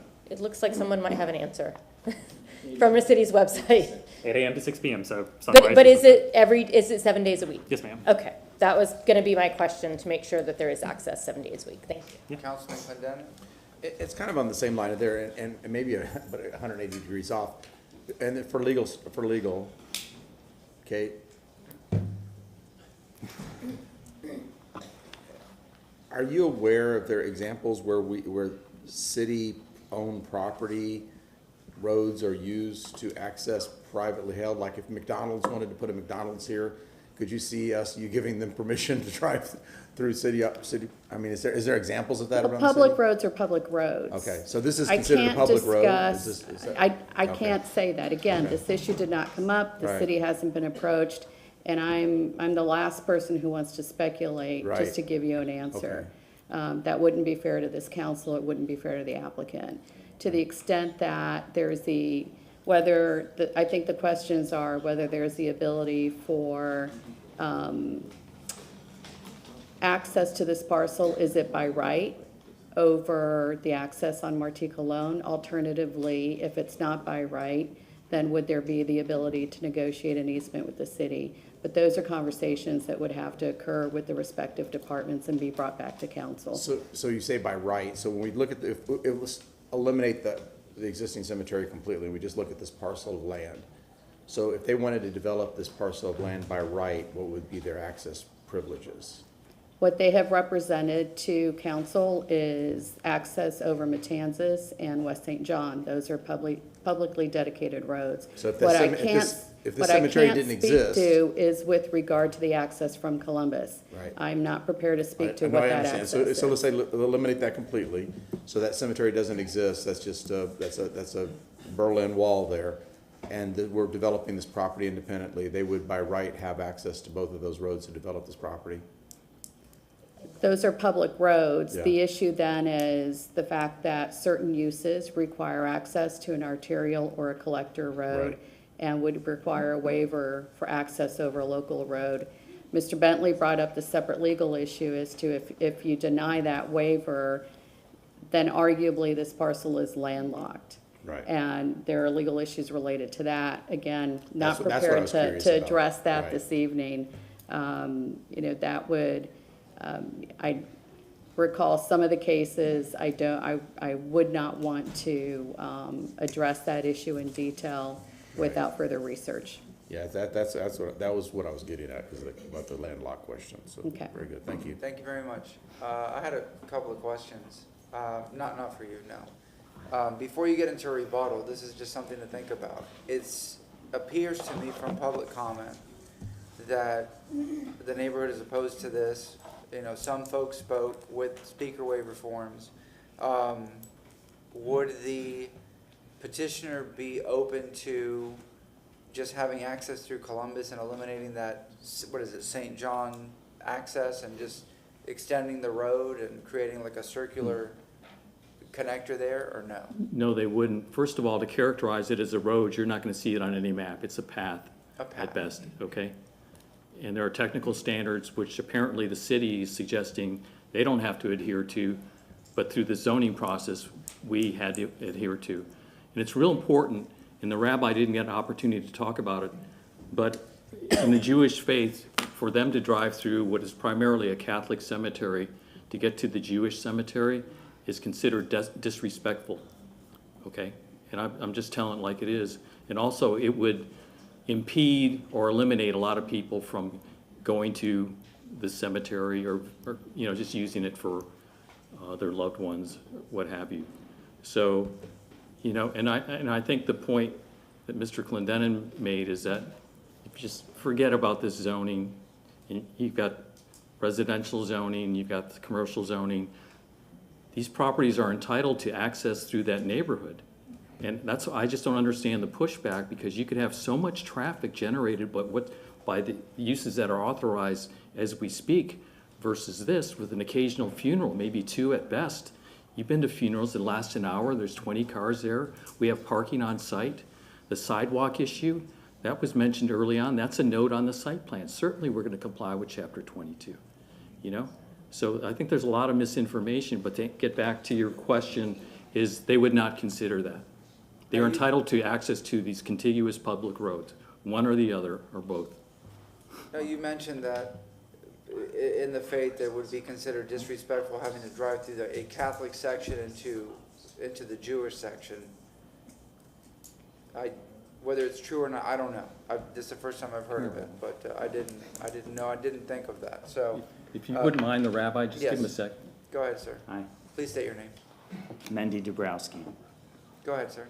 I just wanted to add also that the hours is also a consideration, because you are limiting your availability. If for whatever reason that cemetery is closed, and it could be it's an early morning, you want to do an early morning funeral, you want to do a later in the evening funeral, sunrise can happen before and 8 and after, and sundown can happen after 6. You cannot offer that. So the reality is that I think the cemetery use everybody recognizes being an ideal use, but you would have limited access to your cemetery, limited availability. The ability for people to come and visit is limited around those parameters, and that's what creates this inherent challenge. On the Jewish part of it, the reality is that driving through a cemetery that is not dedicated to Jews, there are people that wouldn't go into the cemetery at all, so they would not be able to participate in the funeral procession or attend grave sites because they wouldn't enter into a cemetery that is of another religious nature. Essentially, it's like hallowed ground. If they wouldn't participate in a church service, they wouldn't enter into a Catholic cemetery. Thank you very much. Councilmember Carlson, your hand was up, and then Councilmember Clendenin. Just, Mr. Bentley, to this right of, I forgot the words, but of not landlocking, you used a different term earlier, but, so could you talk a little bit more about that, but then also,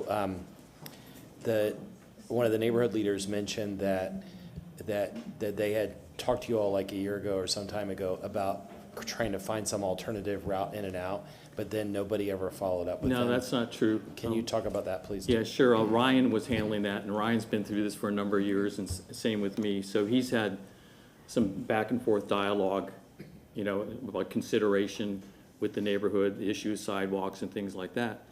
But as a result of these discussions, it didn't last too long, I guess you could say. They weren't really ongoing because the only issue that crystallized was the access to the neighborhood, whether it was going to be on Matanzas or St. John's. You know, there was no getting around that issue. So, but there was dialogue. It wasn't simply sending out the notice. We're really good about that, you know, reaching out to the neighborhood and going through that exercise and getting input from them, you know.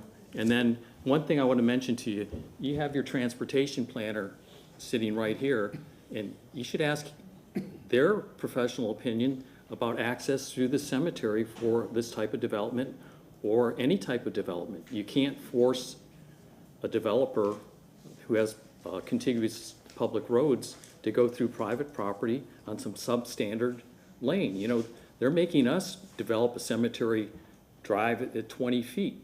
And the city's gonna turn around just for the sake of expedience and to appease some neighbors, is, you know, it's gotta be 20 on your property, but hey, come on through, you can go on our 8-foot lane here and go out to Columbus. You know, it doesn't work like that. It barely has any asphalt in some places too. So, you know, if the city wants to widen the road to 20 feet and take care of the drainage and take care of the permitting, you know, maybe that's something we'll consider. They can't widen it because there's graves going right up to the 8-foot road on a large span of this, I call it a road, on this path. So, Was there no other solution besides those two? no, and we took the lesser of two evils, like Ryan mentioned, when we mapped out the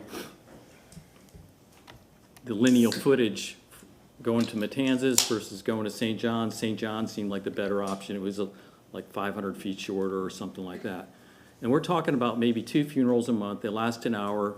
Okay, they're gone.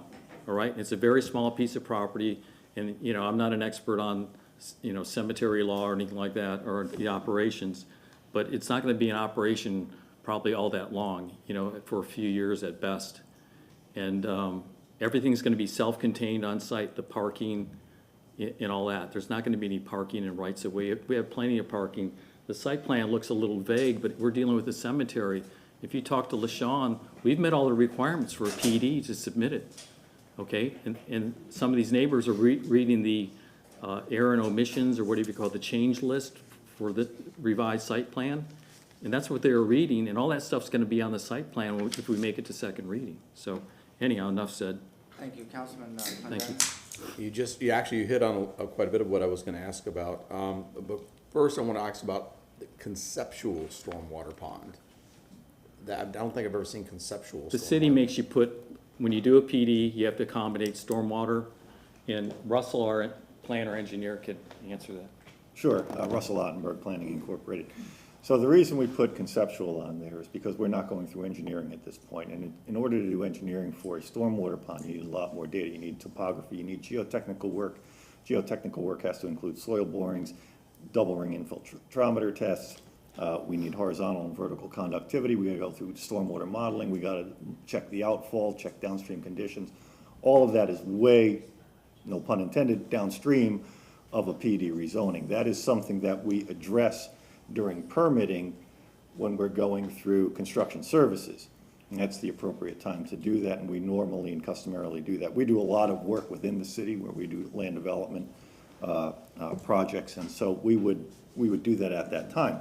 What we've done on this PD site plan is outlined about 20% of the overall property dedicated to stormwater, which at this level of planning is normal and customary for projects. That's what we do throughout the state when we're doing conceptual site plans or PD site plans. We allocate 20% of the site. The location of that may vary, it may change, it may get smaller, it may get a little bigger, the configuration may change somewhat based on topography, trees, and other considerations, internal drives, those kind of things. So, okay, Uncle, way too much information. Mr. Bentley, so you already kind of answered this, but I want to make sure we're clarified. So it is your intention between first and second reading to include on the site plan the sidewalk location and width? Yeah, let me just, that's correct, isn't it, Russell? Clarify what we'll staff. yes, we will add all of those items that are enumerated in the staff report to be included between first and second reading. So it will show the sidewalks, the width, the location. Talk to me about a fence and what that's going to look like between first and second reading. Well, we have the two options, the PVC or the wrought iron.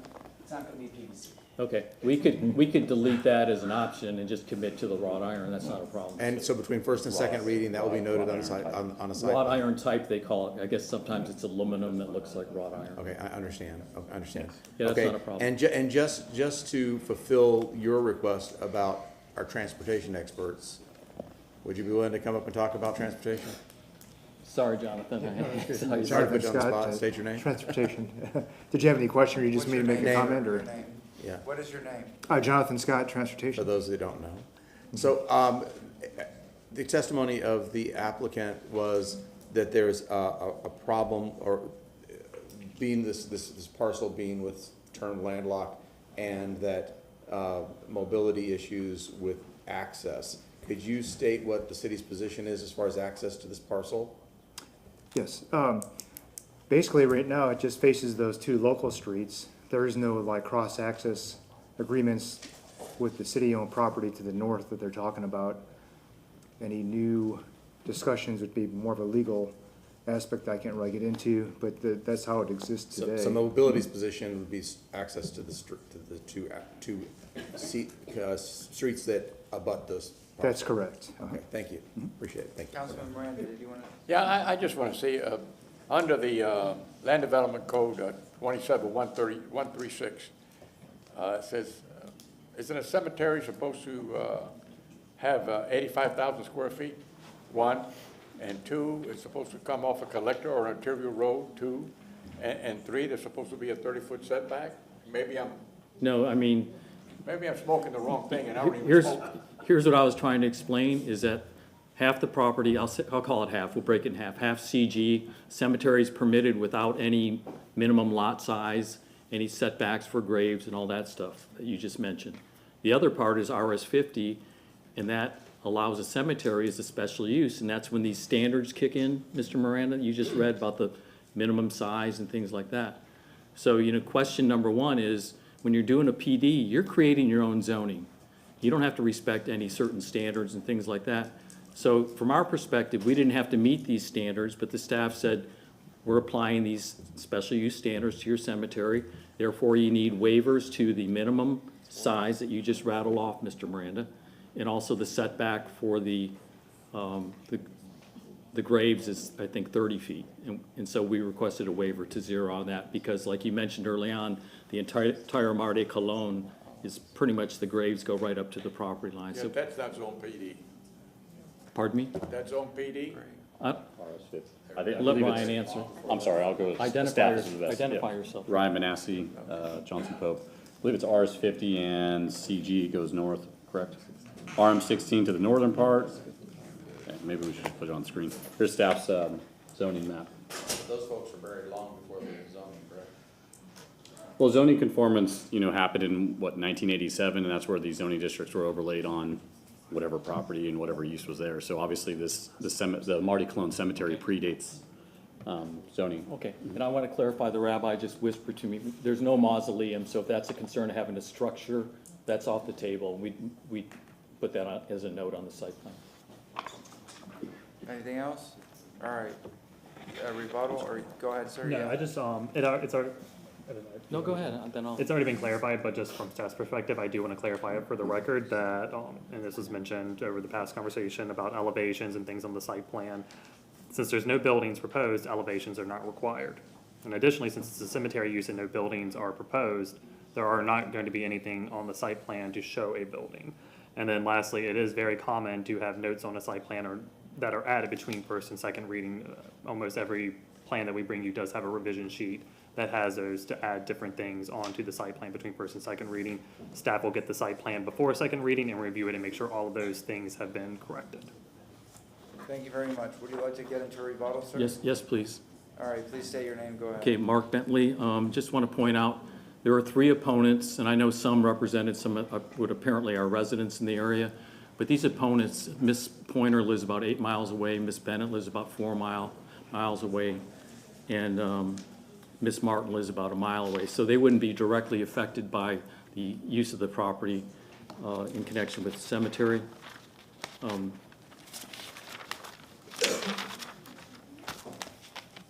So concerning the access waiver, from our perspective, it's just a formality as the client is guaranteed access to a public street. And I think Jonathan Scott, your transportation expert, confirmed that. In order to address the community concerns of the community and the concerns of the community and eliminate potentially incompatible uses, the client committed to this PD, which triggered the need for waivers. Cemetery use is the lowest traffic impact on the neighborhood. So the irony here is to accommodate the neighbors and provide them certainty that it'll be a cemetery and nothing else.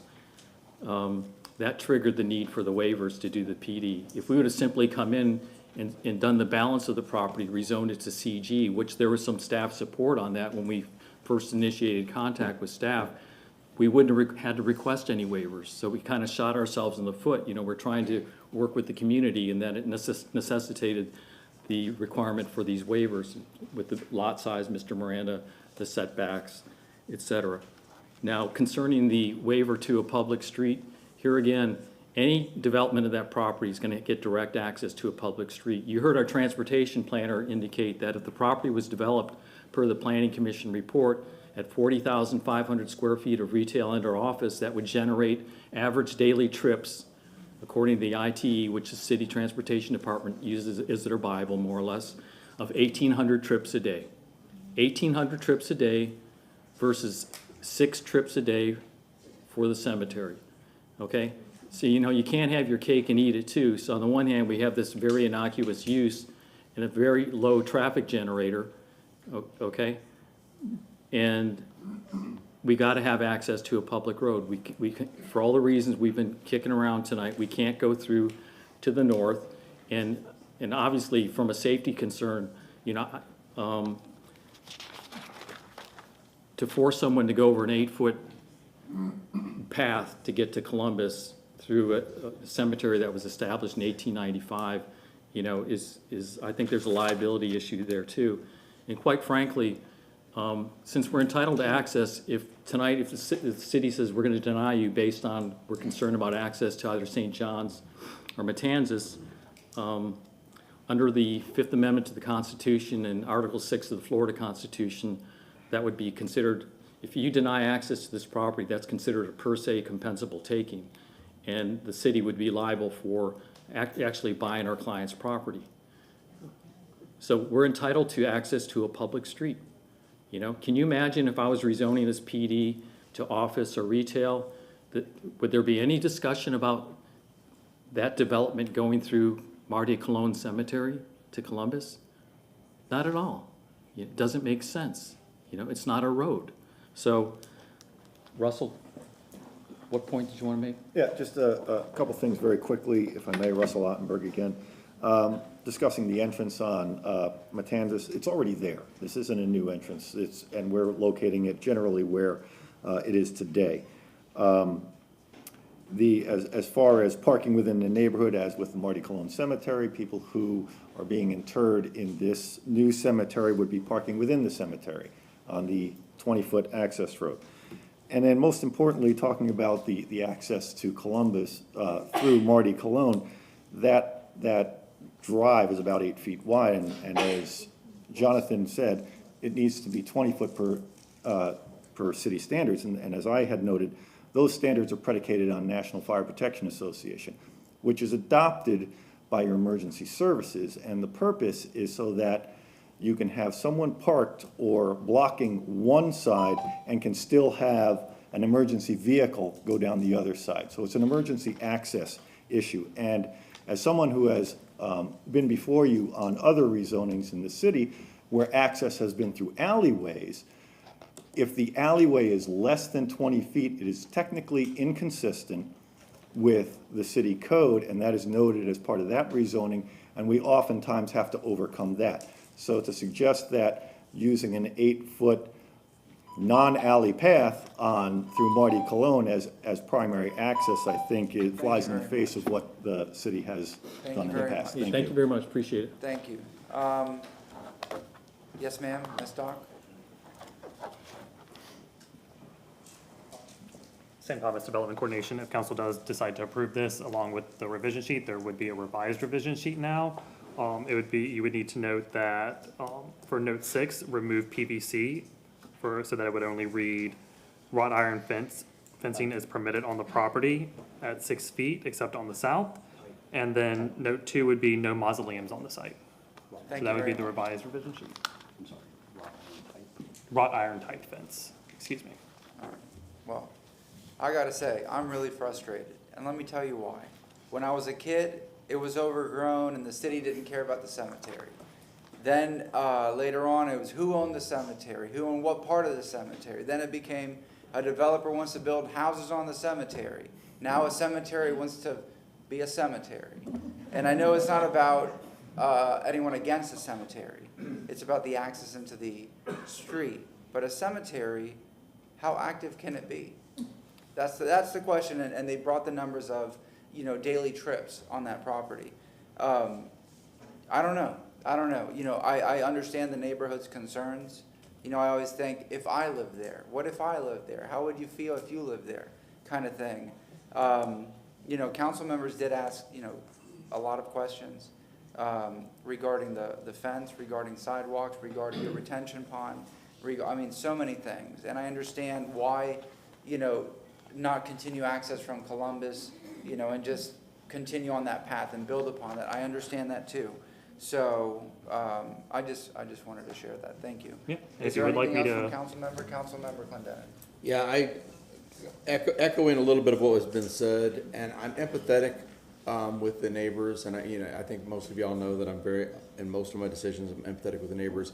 But on this issue, I think I would be there with you if that path or whatever that crumbling asphalt is through Marty Clone was actually a road, and it's not. If it was a city maintained road up to road standards, I think I'd be right there with you. I would insist that access to this parcel be through that road. But because that's not a road, it's not maintained to modern road standards, I don't think that we can hold the owners of this parcel to use that. Again, because it's not a city road, it's not maintained as a city road, it doesn't meet modern road standards and safety standards. So I think we have to grant access to the road that these folks have access to because of that. Motion to close? Anybody else? We have a motion to close from Councilmember Hurtak, second from Councilmember Clendenin. What is the pleasure of council? Wait, all in favor of closing the hearing? Aye. Is that okay? Is everybody good? What is the pleasure of council? Councilmember Vieira, did you leave off? Sure. I'll make the motion.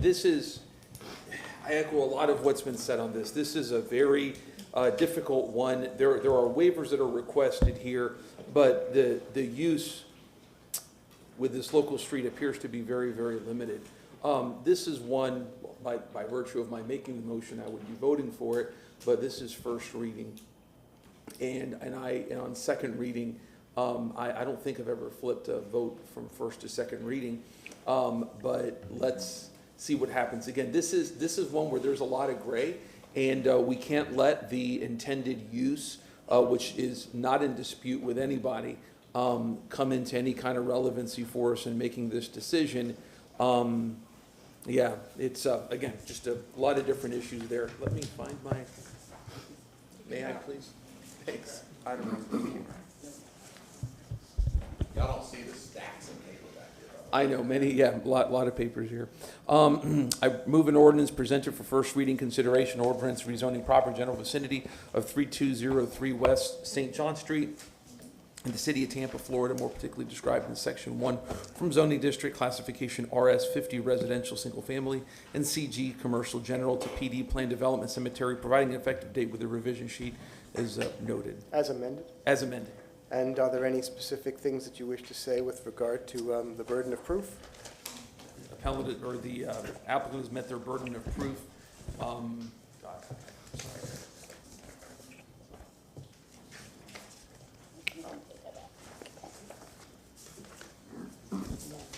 Thank you. Has met its burden of proof to provide competent and substantial evidence that the development is conditioned and shown on the site plan is consistent with the comprehensive plan and city code, and I find that the requested waivers do not adversely impact the public health, safety, and general welfare. We have a motion from Councilmember Vieira. We have a second from Councilmember Clendenin. Anything else you wish to add? If not, I'll ask for a roll call vote.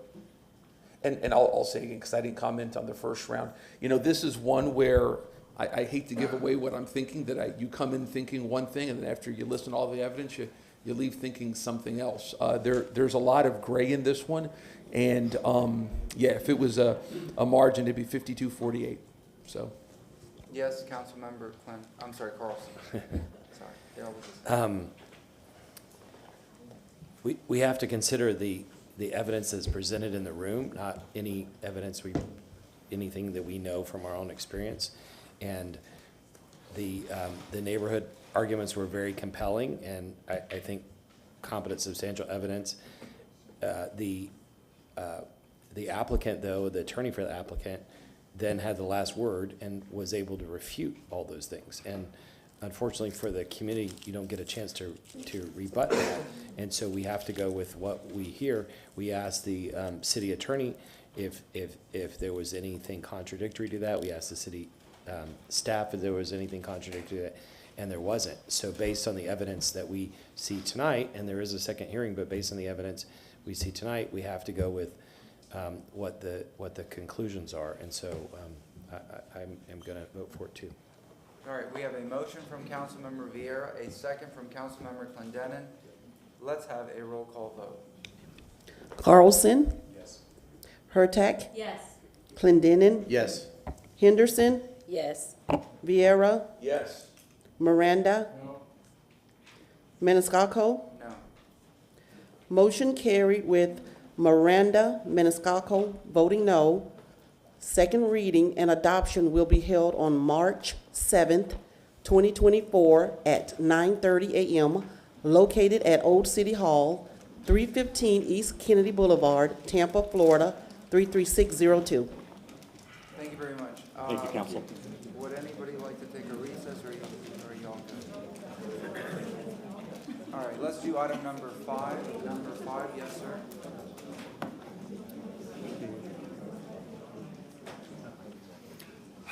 Agenda item number 5, St. Thomas Development Coordination. REZ 23-118, a request to rezone 31-110 North Tampa Street from residential single-family 50 to planned development for residential single-family detached. I'll turn it over to Emily with the Planning Commission.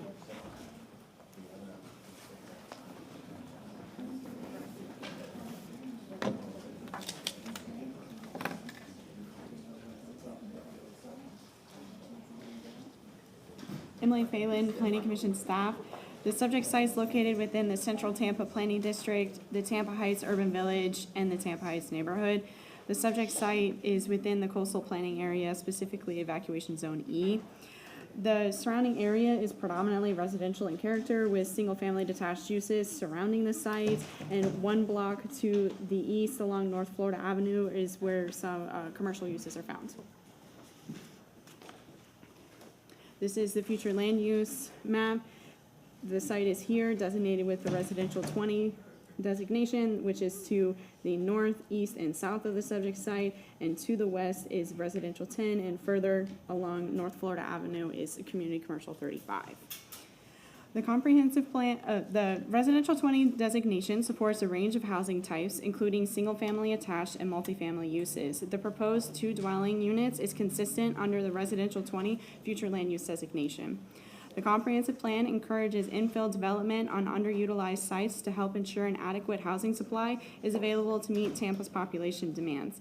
Additionally, the site is 2 blocks from a transit stop, and the comprehensive plan encourages development near transit options.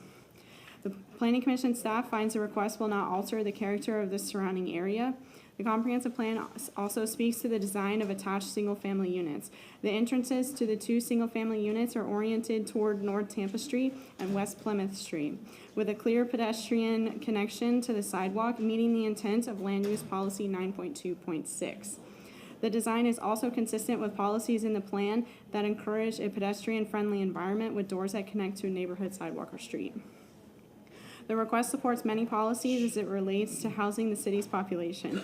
The comprehensive plan encourages new housing on vacant and underutilized land to ensure an adequate supply of housing is available to meet the needs. The request also supports infrastructure policy 1.1.17, which directs the greatest share of growth to the city's urban centers and villages. The site is within the coastal planning area, and the applicant is required to work with the City of Tampa and other regulatory agencies to ensure any residential development mitigates the impact on shelter space. Overall, the plan development is consistent with policy direction of the comprehensive plan, and the PD encourages the public realm and provides safe pedestrian connections from the units to the sidewalk along North Tampa Street and West Plymouth Street. And that concludes my presentation. If you have any questions. Nope, thank you very much. Yes, sir, go ahead. And I do have a revised revision sheet for you all. Thank you. And please state your name when you present. St. Thomas Development Coordination. We'll start out with our aerial map of the subject site. You can see it outlined in red here on West Plymouth and North Tampa Street. To the north of the subject site, south and west of the subject site, you have residential single-family detached. About 2 parcels south of the subject site, here within the RS50 zoning district, you do have a commercial business operating within the RS50. And then 1 block south at Adelaide, you have a planned development rezoning that is REZ 2165 that is currently for single-family attached units under construction. To the east of the subject site, you additionally have RS50 zoning, but it is a vacant commercial building. We'll go to the site plan provided by the applicant. The applicant is proposing 2 single-family semi-detached units. You have Unit 1 and Unit 2 here. As Emily mentioned, they have their pedestrian connections to the sidewalk on North Tampa Street. Additionally, they have a front porch proposed. The vehicular access is provided from the north on Plymouth Street. So you have the garage for Unit 2 here. Access will be provided directly to Unit 2. And then you have the garage for Unit 1 here. This right here is a covered walkway, so anyone who lives here would be able to walk out of their garage under the covered walkway and then access their unit there. 4 parking spaces are required and 4 are provided. The garages do have a 5-foot setback from Plymouth. That is due to an off-site grand tree located here and an on-site grand tree located here. So the applicant is providing a little extra space to try to minimize the impacts to those grand trees, which is why the garages are set a little bit closer to there. The maximum building height is proposed to be 35 feet or 2 stories. And here are the elevations. So this would be your elevation along Tampa Street. This would be your elevation along Plymouth, the rear elevation, and then the side elevation. And you can kind of see that covered walkway that I mentioned there. And if you want to see the grand trees,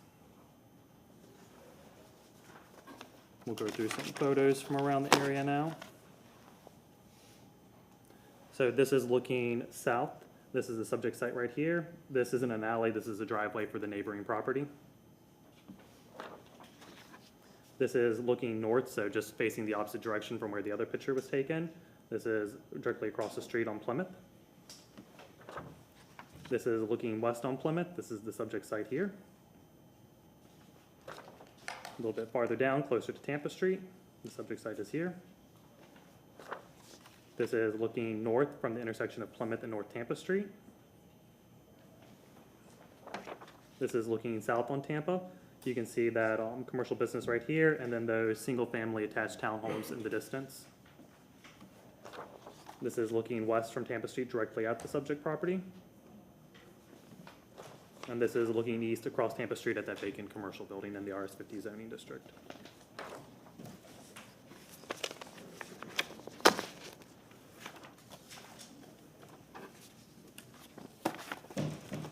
Here's a site plan again for you. Development Coordination and Compliance staff reviewed the application and find the request to be consistent. Considering the surrounding development pattern, the requested use of residential single-family semi-detached provides an appropriate infill development and a transition from the heavily trafficked arterial road North Tampa Street to the residential single-family detached uses located west of the subject site. That concludes my presentation, and I'm available for questions. Any questions? Nope. Yes, sir. Were you sworn in? Yes. Come on up and please state your name. Alex Rios, 700 South Harbor Island Boulevard.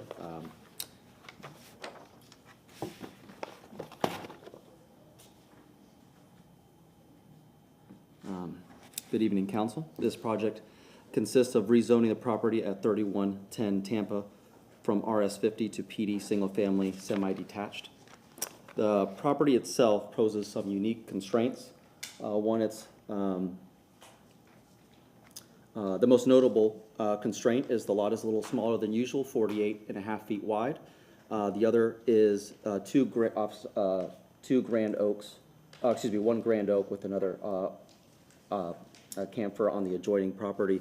Our neighbor to the south on this side has made great efforts to preserve the grand tree, including going as far as putting in a helical pier. Our proposed design also aims to preserve that tree by providing a unique L-shaped townhome configuration. more traditional townhome configuration may be a single drive aisle with access from the back to 2 garages. In our case, we took the garages and rotated them to face directly to Plymouth. This allows us to respect the Grand Oak as well as significantly decrease the amount of impervious on site. Total, currently we are just over 50% impervious, which is one of the standards for stormwater. Furthermore, the building footprint is placed farther away from the tree than the current structure. The current existing structure is represented by that dashed line. It goes right just shy of that the front building, but more importantly, that's where the corner is right there, the existing structure. So we're keeping even further away from the tree. From a design standpoint, we want to keep consistent with the architectural fabric and scale of the neighborhood. Here is a rendering of the proposed 2-story craftsman-style townhomes, of which feature front porches, siding, gabled roofs, and a tactile palette. And we believe this blends in, this craftsman style blends in with the nearby overlay. This is not an overlay, but we believe it blends in with the local overlay of nearby overlay of Seminole Heights. In conclusion, we are pleased with staff's finding that the project is consistent with land development, and we eagerly seek your approval. Thank you. Are you the architect on this? Owner and architect, yes. It's a very nice design, nice job. Thank you. Any questions or comments? All right, do we have any? Yes, ma'am. I'll just say the same thing. I think it's a very unique solution, and we've kind of come to expect that from you, and it's just unique, and thank you for saving the trees. Yes, sir. Okay, I guess I have to say it too. Anybody that's coming for this council with parcels that they say they present these projects that we don't approve because they're trying to squeeze too much, or they're trying to, they say they can't build on a lot. I think they need to watch this presentation and look at what you've done with an odd-sized lot. It's an appropriate use of a PD, and I think you've done a tremendous job. I mean, it really is. This is exactly what I'm looking for when I'm seeing these kind of projects. Tampa's an important street, and we're gonna have a streetcar running not too far from there, and it's a great location. I appreciate what you've done with this.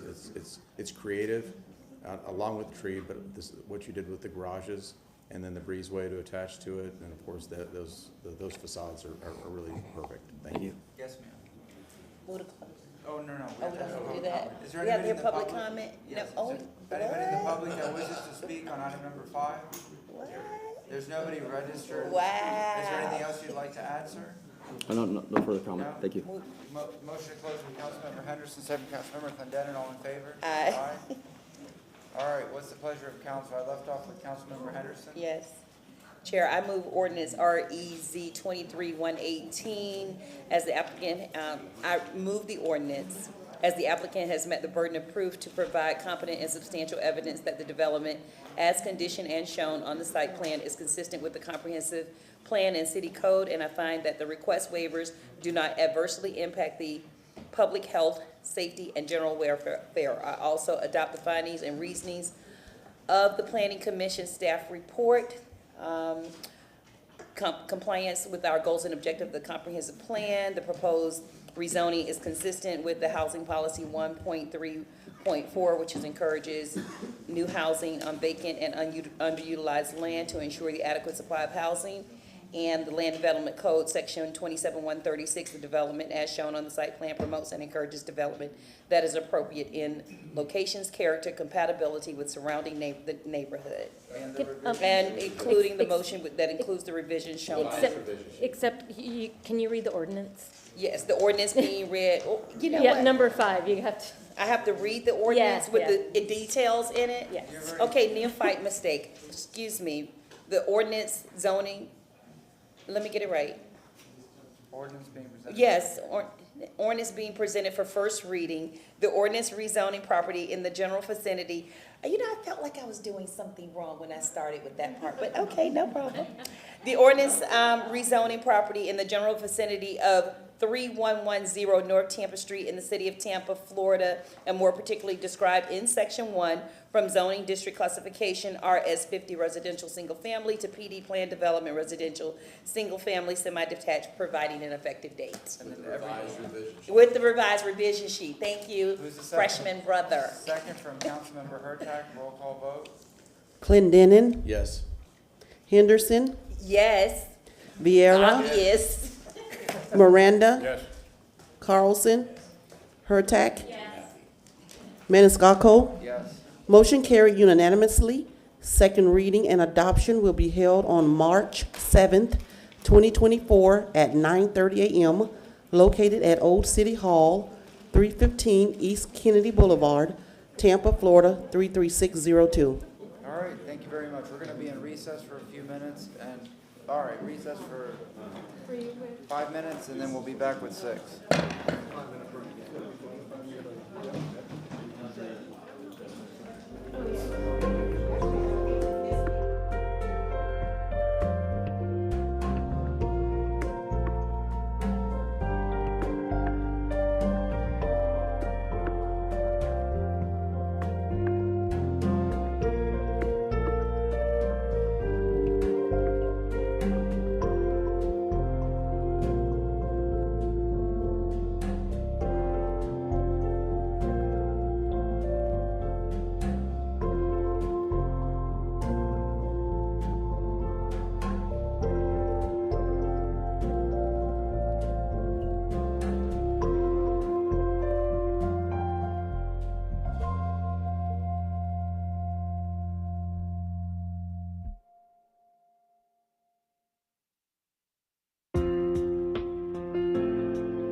right, welcome back to Tampa City Council. Let's get roll call. Carlson. Hurtak. Clendenin. Here. Henderson. Present. Vieira. Miranda. Maniscalco. Here. We have a physical quorum. Thank you very much. Number 6, please state your name. Sam Thomas, Development Coordination. Item number 6 is REZ 2404, a request to rezone 4116, 4118 West Estrella Street from RS60 to planned development for residential single-family detached. I'll turn it over to, or semi-detached. I'll turn it over to Emily with the Planning Commission now.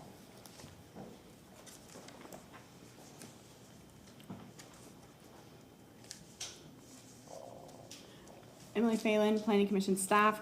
The subject site's within the South Tampa Planning District and the Palmacia West neighborhood. The site is located within the coastal planning area, specifically Evacuation Zone B. This is an aerial map of the subject site, which is located here. It has residential uses to the north and the east and the west of the subject site, and to the south and east of the subject site along Henderson Boulevard, excuse me. There are commercial uses there, and there is an alley right here that separates the residential and the commercial uses.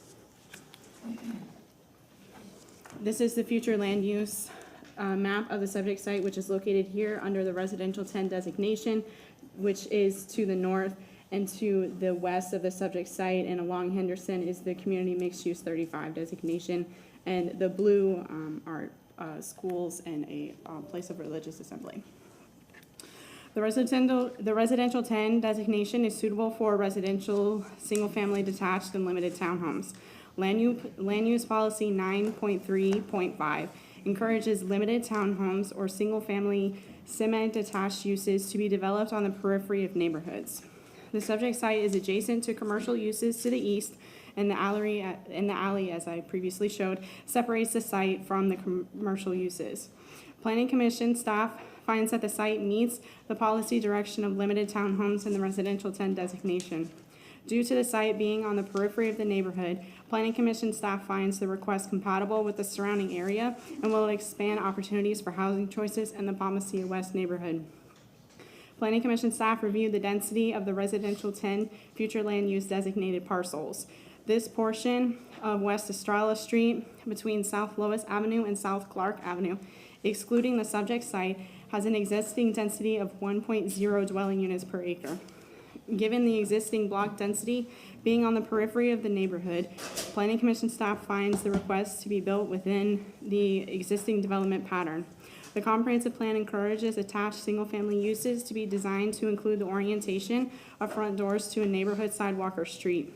The entrances of the proposed units are oriented towards West Estrella Street, and sidewalk connection is provided. The alley on the eastern side of the site will have access for one unit. The request supports many policies as it relates to housing the city's population.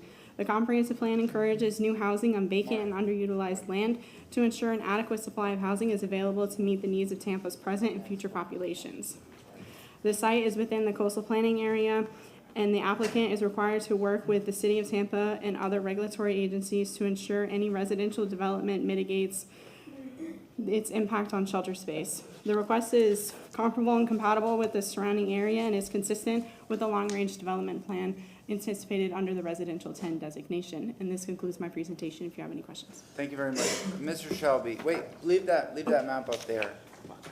So if you look at where it says Z24-04 under that white cloud, there are 3 lots or 3 parcels there that are 3 of the same in a row, the 3 skinny ones facing Henderson. These The 3? one in the middle is my dad's store. Yes. Should I recuse myself? He rents, he doesn't own the property, he didn't talk to me about it. I don't know if he got a notice because he's in the, I mean, it's right there. Okay. Well, It wouldn't, I don't think it would affect anything, so. well, then let me ask you this. To your knowledge, does he have a financial stake in this application itself? To your No, knowledge? he just has a storefront Okay. for 10+ years, but he rents. He doesn't own the property. Do you have any knowledge of whether this would inure to his special private gain or loss, depending on whether it's approved or whether it's denied? I don't think it would affect him at all. Okay, Regardless. and you say that he doesn't own the property, he rents it? Yeah, he's rented it since 2012. Okay. And you have had no ex parte communications about this? No, up until seeing this and seeing, Lois meets Henderson, and that's, it's that area. I didn't realize until looking at this map. And looking at this, could you put that fact aside and just judge the evidence solely on, judge this application solely on the evidence at this hearing? Yes. Are you able to be fair and impartial in this case, or do you feel that you want to avoid an appearance of I can be fair and impartial. Yes. My dad doesn't. He's not gonna. He doesn't Okay. care one way or another which way this goes. I just don't want any appearance of it. Okay, of a well, then conflict. that being said, I do not see a conflict of interest, and as long as you state that you can be fair and impartial, I believe under Florida law, it's my professional opinion, that you are required to participate. Okay, I can be fair and impartial. I mean, it is of no bearing. I just want to make a Well, note you of it. disclosed that, Yeah. and that's now in the record. I thank you very much. Okay, all right, continue. Thank you very much. Any questions from council members? All right, thank you very much. No. Conflicted. Yes, sir, go ahead, please state your name. Sam Thomas, Development Coordination. Per usual, we'll start with our aerial map of the subject site. So you can see the subject site here outlined in red on West Estrella Street. North of the subject, west of the subject, and southeast of the subject site, you have the residential single-family 60 zoning district. South and east of the subject site, you have commercial general uses along Henderson Boulevard. In this strip center right here, you have like a mix of a plant nursery, not a boxing, but a gym, some restaurants, I think a sports bar. So there's quite a mix of some intense commercial general uses along Henderson Boulevard, and then a little bit along Estrella right here. Then as you move into the neighborhood, you get some single-family detached. As you go farther, you do have Mabry Elementary School here, Coleman Middle School here, and then you have another school down here to the south, St. Mary's Day School. We'll go to the site plan provided by the applicant next.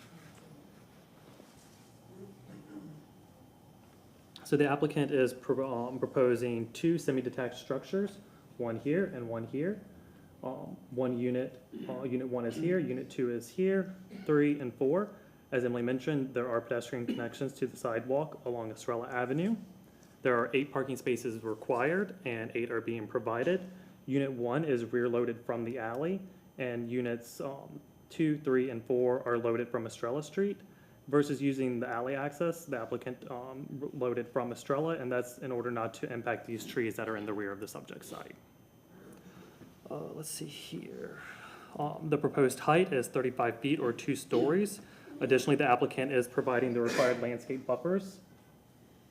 Units 1 and 2 are approximately 3,523 square feet each, and units 2 and 4 are units 3 and 4 are approximately 3,713 square feet apiece. I'll show you the elevations now provided by the applicant. So this is the elevations for unit 1 and 2. This would be the front that is facing Estrella. And here are the elevations for units 3 and 4. This would be the front elevation facing Estrella. We'll now go to some pictures on the subject site.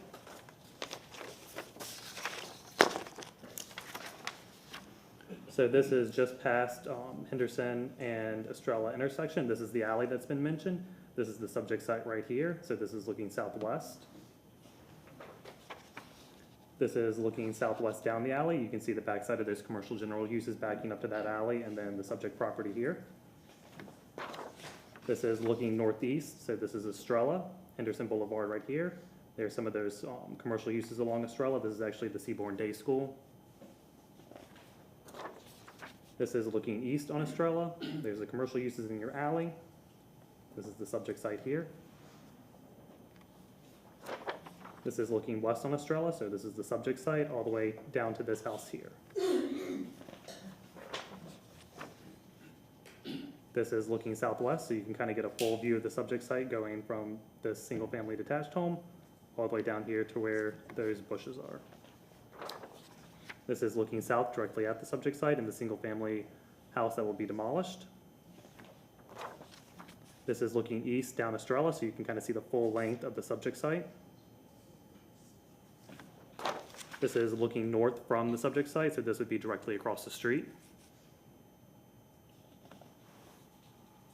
And that is my last picture, so I will put the site plan back up now.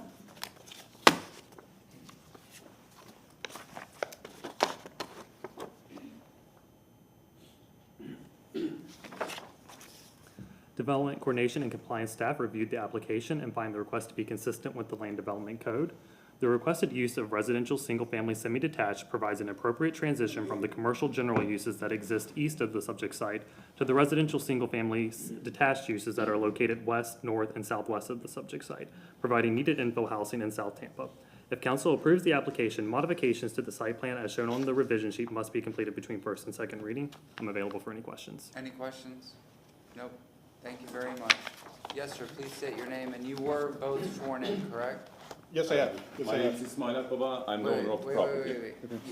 Go ahead, sir. Okay. Great. Good evening, Chairman, council members. Brief for the record, Bruce Kaschek. I'm with a certified planner with Florida Design Consultants, 2525 Amberfield Drive. Want to thank, to take this opportunity first to introduce Ishmak Akabar, who is the owner of the property as well as lives on the property with his wife, and will be also staying on the property after the development does occur. Also then at this point, I'd like to thank staff for working with us on coming up with a plan that does not require any waivers. That is, as pointed out by the Planning Commission, is Res 10, which has the opportunity to have up to 5 units, but is only being requested for 4. And as both reports, have from Development Coordination and Planning Commission, have findings in their recommendations. We have reviewed them. We believe we support them. We recommend them. We're going to make the conditions or the revisions as requested for the second hearing to the plan. And we are prepared to make a more detailed presentation if it is the choosing of the council. There are a number of residents who are here in support of the project and who have also been sworn in. They live within the notification area, so they're immediately adjacent and abutting to where this development is going to be occurring.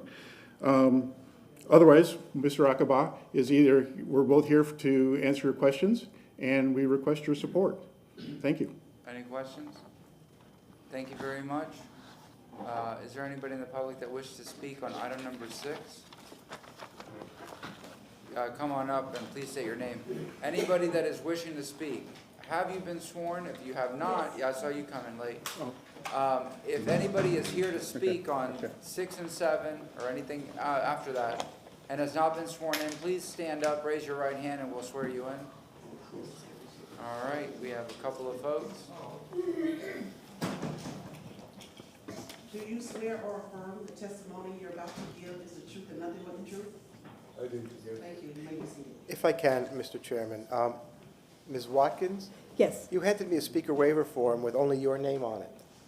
Is that correct? Yes. Okay, so you get to speak for 3 minutes. Okay. Okay. And then I believe, Mr. What? So we don't need to give the speaker waiver form. No. And with regard to Mr. Akbaba, did I pronounce your name correctly, sir? Perfect, yeah. Thank you. I see a list here with 9 names. Are they all going to speak individually? Or is somebody going to speak on their behalf? My name is Ismail Akbaba. I'm the property owner, and I have no experience, but they're my neighbor. They're across the street and behind my houses, and then next to my houses. They came here to, they know I discussed the project with them, and then I have their support. Oh, I see. That's why they're here. It's up to you if you want them to talk. They can. They have the right to talk. Yes. They can each speak for 3 minutes. So nobody is going to speak on their behalf. They're each going to speak individually. Is that correct? It's we don't want to take your time. They have the right to speak individually if they choose. Yes. So then my suggestion is, rather than use a speaker waiver form and waiving their time, they can just come up, state their name, and they can take up to 3 minutes. They don't have to speak for 3 minutes, Okay, but they perfect. can speak up to 3 minutes. Thank you. Okay, my name is Marsha Watkins, and I live in this house right here with the X, which is, my street is Cameron Court, which tees into the subject property. And I'm opposing this property because it's a single-family neighborhood, and don't want rental units. I think, once they're built, they can be rented every year, instead of 2 houses, now there's gonna be 4 dwellings. So instead of 4 cars, now there's 8 cars. There's only 1 block between Seaborn Day School, which is right here, and Del Mabry Elementary, which the kids walk down the street every day to go to the daycare after school. And there is terrible flooding in this neighborhood. I have some pictures of that, which is another concern of mine. Okay. This picture is taken on Estrella, right in front of the subject facing Henderson Boulevard. That's what flooding happens every time there's a hard rain. The street floods completely there. And then this is in front of my house, and Cameron Court goes here, and Estrella is right there. So the flooding continues all the way down the street. It's like a foot deep anytime it gets deep rain. So even getting into the street and into the subject property or onto our street is complete flooding. And with the subject property as it is now, or, even with the house that was previously on this lot, which has now been torn down and a tree has been taken out, here's the subject, one of the subject properties. All this grass and all this land where the water has been draining down into will not have the opportunity once this project has been built, and it's all concrete with driveway and sidewalk and, the size of the properties. So these are the reasons why. Oh, I have one more picture. This is another flooding incident. This was actually an accident that happens quite often at this intersection. I believe this car hit this flooding is not due to rain. This is what happened when they hit the fire hydrant. But the flooding is like this anyway. I just realized that that's not really because of the flooding, but it's in that same area. But it is a 6-way intersection, which causes a lot of accidents. I know one of the neighbors that's here tonight has been in 2 accidents at that same intersection. And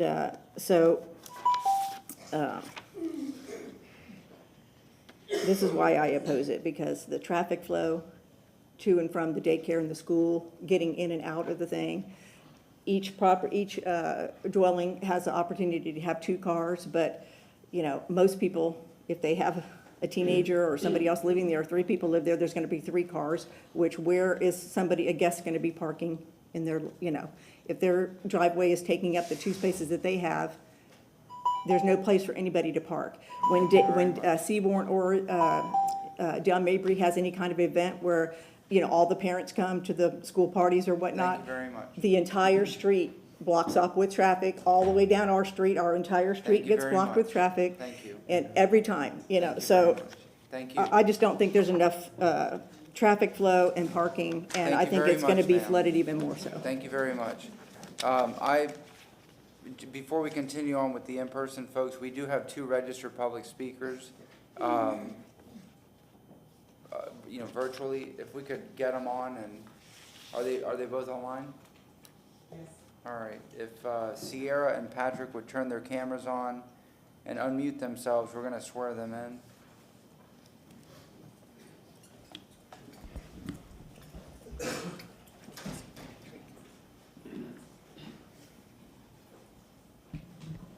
All right, so we have Sierra and Patrick, if you would turn on your camera.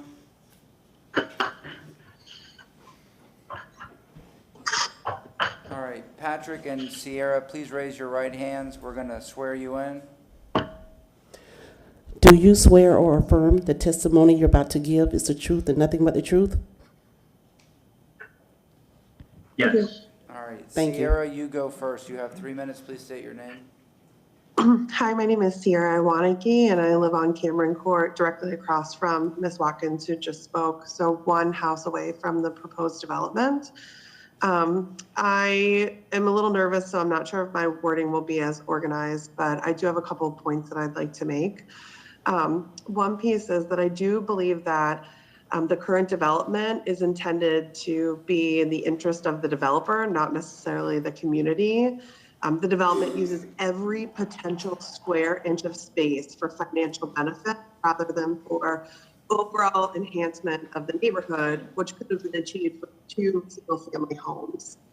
Up until today, there were no plans for him to live on site. He was going to rent all 4 of those units, which introduces a transient neighborhood, which we currently do not have duplexes in Palmacia West. I've lived in Palmacia West my entire life. I bought a house 3 blocks from where I grew up on Watrous, and that has never been the characterization of the neighborhood. We are consistently fighting to a community sense about us, and we know our neighbors, we walk the block, we all have potlucks at the end of the street. And I think that by increasing the population density and the introduction of rental units on the street dramatically changed the neighborhood atmosphere and overall consistency of the current community that we have established there. I also am significantly worried about the increase in traffic. That alleyway is not intended to be a 3-way street, and that now introduces 4 directions at which people could be potentially coming from, which to me, given the number of accidents that already occur 30 feet away from that alleyway, is potentially catastrophic.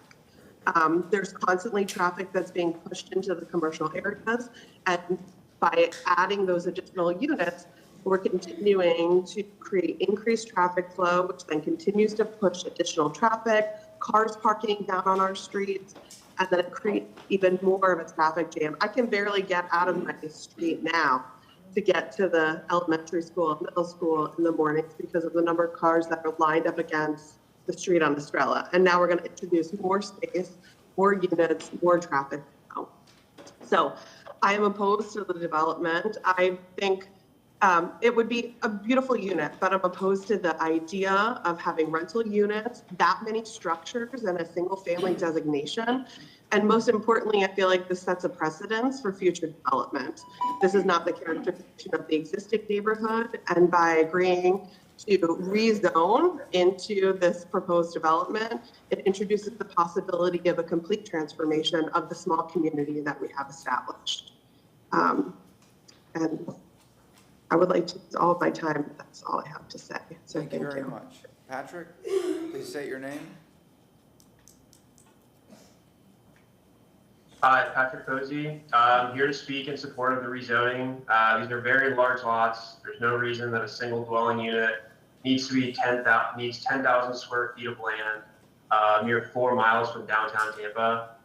Gratuitous lot sizes are a major driver of our skyrocketing housing costs in our city, perhaps the driver of skyrocketing housing costs. Smaller lot sizes are a way to reverse this trend. In my personal experience, I own my home. It is directly adjacent to a duplex, and the residents of the duplex are some of the best neighbors on our street. So I support the rezoning. Thank you for your time. Thank you very much. All right, we'll go back to in-person. Yes, sir, you're up. Good evening, council members. My name is Michael McNabb. I'm a long-term resident of South Tampa and the president of Palmacia West Neighborhood Association. I'm speaking for the board as well as myself on this matter in opposing this. The reason is simple. These properties were zoned RS60 decades ago, and RS60 zoning doesn't allow duplexes to be built. The owner bought these 2 lots with houses on them in 2020, knowing that the zoning restrictions, and now apparently doesn't like the zoning that's on there and wants to build 2 two-story duplexes to rent out. Using a PD seems to be the favorite scheme to get around zoning rules, regardless of the neighborhood's rights and protections. I have to disagree with the city staff report. Duplexes are inconsistent with the prevailing home sites in Palmacia West. And I have not met with the owner or the developer, nor was I requested to. There's no hardship here or odd property configuration. This is purely a move to maximize the profits from these lots. There are perhaps 1,200 properties in Palmacia West on both sides of Henderson Boulevard, and there are 0 duplexes, 0 townhomes, 0 condos. All the properties are single-family homes, every single one. So I really don't see how these duplexes are consistent with the character of the neighborhood just because they are behind commercial properties on Henderson. There's plenty of houses behind light commercial on both sides of Henderson, and they've been there a long time. These are not low-income housing either. And in my opinion, this is a commercial encroachment into an established neighborhood. Property owners have rights and they expect that you will play by the rules and preserve their property values and zoning. You have all said that you support neighborhoods, and this is the time to deny this PD. The owner has the option to build 2 single-family homes, which most likely would sell even before they're finished.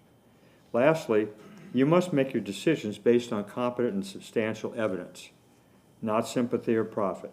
There are no competent and substantial facts that I see to support overriding the existing RS-60 zoning, which everybody else has to abide by. Please vote no on the rezoning. Thank you. Thank you very much. Next speaker, yes? Please state your name. I have a speaker waiver form also, and some handouts for you.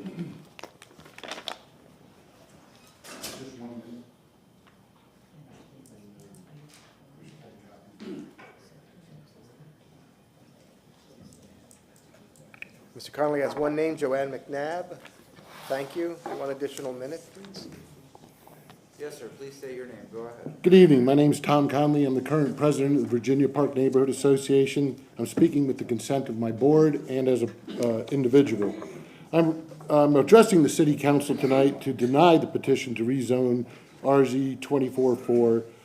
And one thing is the rezoning staff report is not in compliance with section 2711, creation of lots, reduction of lot or yard dimensions below minimum requirements. Specifically, it mandates an analysis of historical precedent pattern of parcel configuration. You can read the rest there. There are no duplexes or multifamily homes within 1,320 feet. Configuration doesn't just mean the dimensions of the lot. It means the type of dwellings that are positioned on the lots too. So that analysis was not accomplished.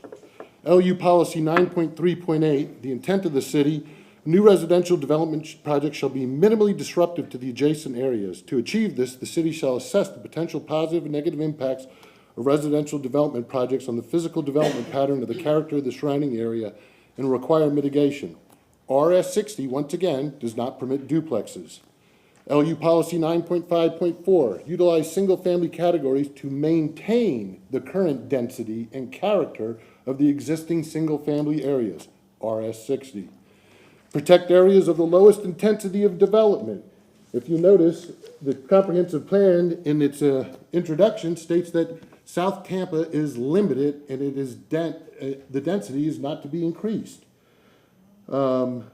Respond to community plans and policies calling for opportunities for redevelopment or infill that maintains the single-family character of the area, but allows for a greater range of residential housing types such as accessory dwelling units.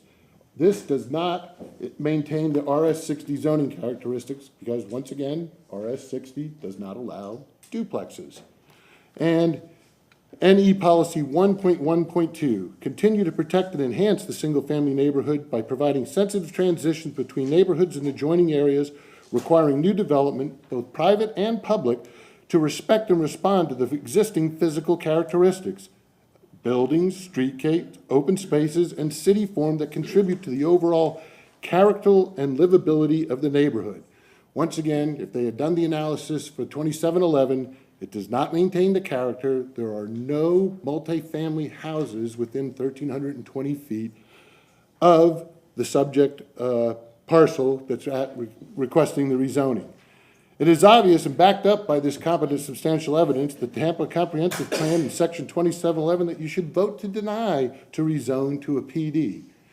If the city council in its wisdom before you decided that we were to have separate zones, 50, 60, 75, 100, 150, et cetera, why isn't it that if you want these to change via PD, why doesn't the council submit an ordinance to go ahead and say, hey, we don't want RS 60 in here anymore. We want whatever you want to do.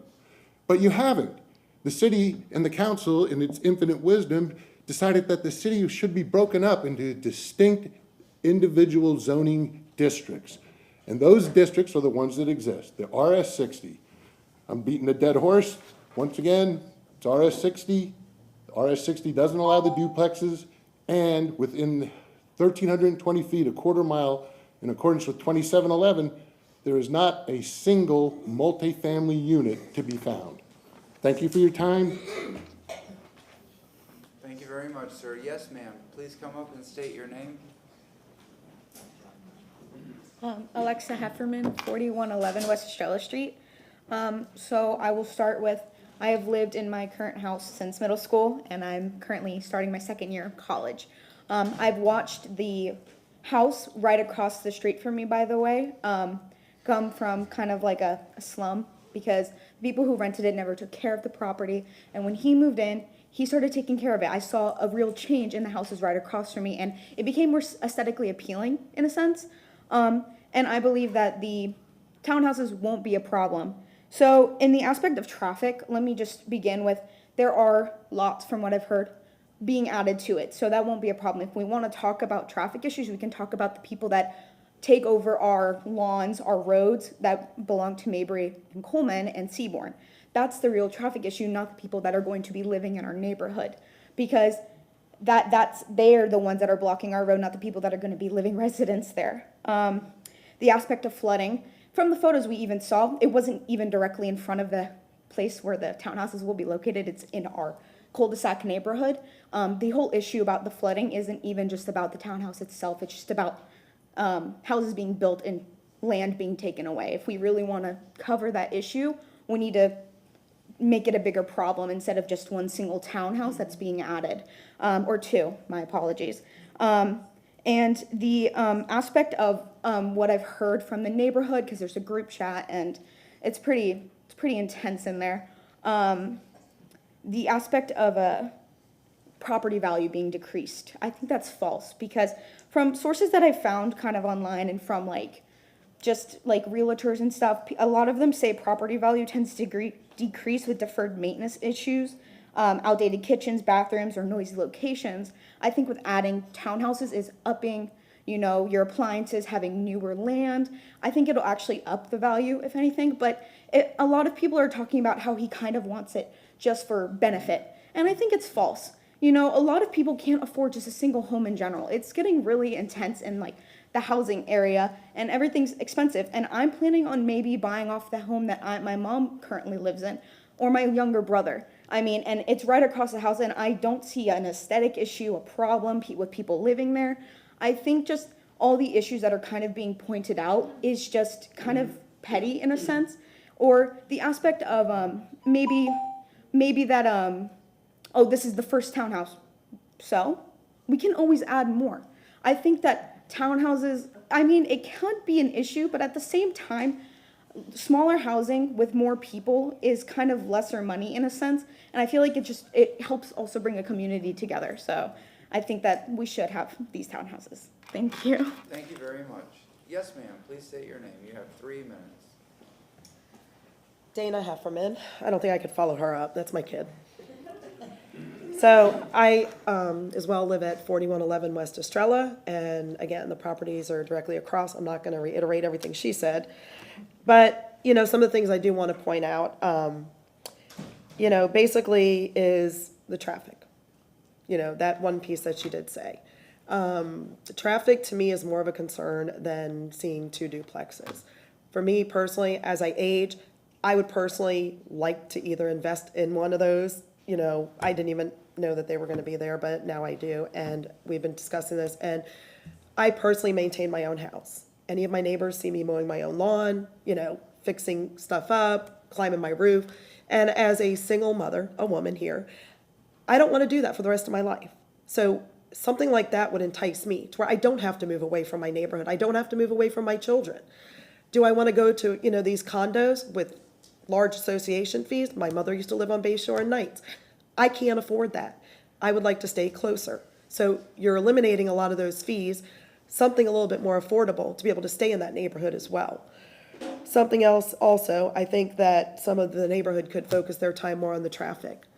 Henderson, Estrella, I have personally found a severed finger for somebody who got in an accident. I have personally chased a felon after they ran into the side of Seabourn. I have personally helped others. My kids have flipped being T-boned at that intersection. There's bigger concerns. I personally, when I look outside of my home, I see a storage unit. I'd rather see a nice building. If we're talking about square footage, we're looking at 4,000 square footage. That's no different than somebody building a single dwelling. And they could put 8 people in there. Nobody is going to count how many people. What if somebody has 4 or 5 kids? You're gonna have 4 or 5 vehicles. I personally have 3 vehicles. When I moved there, I had 1. But now I have 2 kids who are driving, and then they have friends that come over.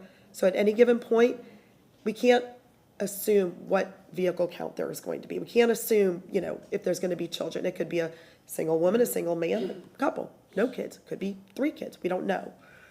But I'm for it. I think it'll help. I think it'll be a little bit more diversity to the area. I think it'll change, what a lot of the things is, but in a good way. Because if my concern at first, once I thought about it, was renters, but I could rent my house out. It doesn't stop anybody. So, thank you for your time. Thank you very much. Next speaker, please state your name. Hi, my name is Carol Ann Bennett. You have to make this decision based on competent and substantial evidence. You have to look at the comp plan. The comp plan over and over and over again says to preserve the character of the neighborhood. The character of the neighborhood is single family. You don't have to like it. You don't have to, maybe you love it, maybe you don't. It doesn't matter how you feel about single family neighborhoods. That's the character of the neighborhood. There are no duplexes, and the comp plan says that that must be preserved. I'd like to point out that the garages on these are not 24 feet wide. And you've heard testimony before that if the garage is not 24 feet wide and you park 2 vehicles in it, you're gonna have to climb out the windows. So they're not gonna park 2 vehicles in that garage. I'm extremely familiar with this block. My daughter went to Dale Mabry Elementary School. She went to Seaborn Day School. This is the sidewalk that goes from Dale Mabry Elementary to Seaborn Day School. Every single day, the children in a line. Put it higher. I'm sorry. Every single day, the children walk from down this sidewalk. Have you ever read the book Madeline? And you see the line of the girls walking? That's what it looks like, a line of elementary kids walking. The traffic is very, very heavy through there, and I want you to notice there is zero, absolutely zero on-street parking. You cannot park one single car on street on this block, and they're not going to be able to park 2 cars in the garage. So what are they going to do? I have a 2,500 square foot house. At one point I had 5 licensed drivers in my house, and then we had 5 cars. Where are they going to park? And that's one of the advantages of a single-family neighborhood. Most of them, like mine, this one is particularly congested, so no one can, even the single-family homes, they cannot park on the street. But most of them, when they can't fit in their garages or they have more drivers, they can park on the street. This is going to be a nightmare. I mean, that's just the bottom line here. There's no room for them. So I'm asking you to preserve the character of the neighborhood, uphold the comp plan that mandates that.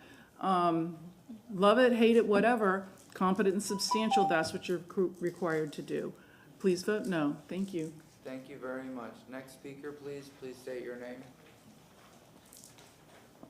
Good evening. My name is Jessica Lotion. I live with my husband and 2 small children at 4120 West Estrella. That is the property immediately east of the subject site plan. I am wholeheartedly in support of this. I do not believe that the addition of 2 extra dwellings, be them multi-unit, will harm the neighborhood. I think, in fact, it will improve the neighborhood. I think it will improve our values. I think there has been testimony already regarding the condition of the homes before the current owner took over, and he has continued to improve them. Estrella is a busy street. Our section of Estrella is located in between Henderson, which there's commercial properties. A bar is essentially right behind my house. And the 2 schools. 2 extra houses is not going to change that. It will always be busy. Can there be things to improve the traffic? Yes, should those be addressed? But I don't think that should prohibit the approval of this site plan. While there may not be multiple unit dwellings within Palmacia West, I can't state that for certainty, but I will take the other speakers at their word. There are within probably half a mile multi-unit dwellings. There are apartment complexes, there are numerous townhouse dwellings. I think the project will add to our community. I don't think the impact, will there be increased traffic? Yes. Do I think it will be of such a nature that it will harm my street? No. And I think that for these reasons, I would request that you approve this site plan to better our street, to better our community in Palmacia West. Thank you very much. Next speaker, please say your name. You have 3 minutes. Hi, good evening. I'm Kelly Zara. I live at 834 South Bayside, fairly close proximity to subject site. I am in favor of this project. First, I would like to address the traffic limits. As you mentioned, Ms. Jessica mentioned before, there is already heavy traffic flow on Henderson. I don't think that 3 or 4 additional vehicles for residents that will be living there will hinder this situation. In particular, because one of the units will also be accessing the alley instead of the main road. So as a matter of fact, you're not really taking much room at all with the alley access too. And I also think that within less than a few blocks away from this home site, we keep on mentioning that there are not multifamilies. There, in fact, are townhomes, and right on Neptune, there's a Publix less than a quarter mile away, and there's multiple apartment complexes. There are townhomes, okay, also, and I think that this project will actually beautify the neighborhood from what it is now, and it will also add value. And we're not talking about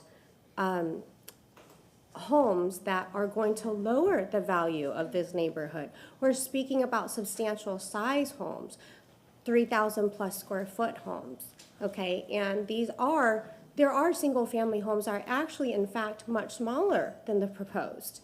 So I am in favor of this. I did want to mention that one of the very first opponents of this project that was here and showed a compelling photo of a vehicle in water. Well, I go on that street every day because my child goes to Mabry Elementary. My friends live on that street as well. That street is always flooded, and that main break with the car that you saw, that was actually a main water break. It was not, in fact, from flooding. So I am in favor of this project. Thank you. Thank you very much. Next speaker, please state your name. You have 3 minutes. Good evening, Stephanie Pointer. We got 8 or 4 3,000 plus square foot units? Really? And they're replacing like 1,200 square foot houses?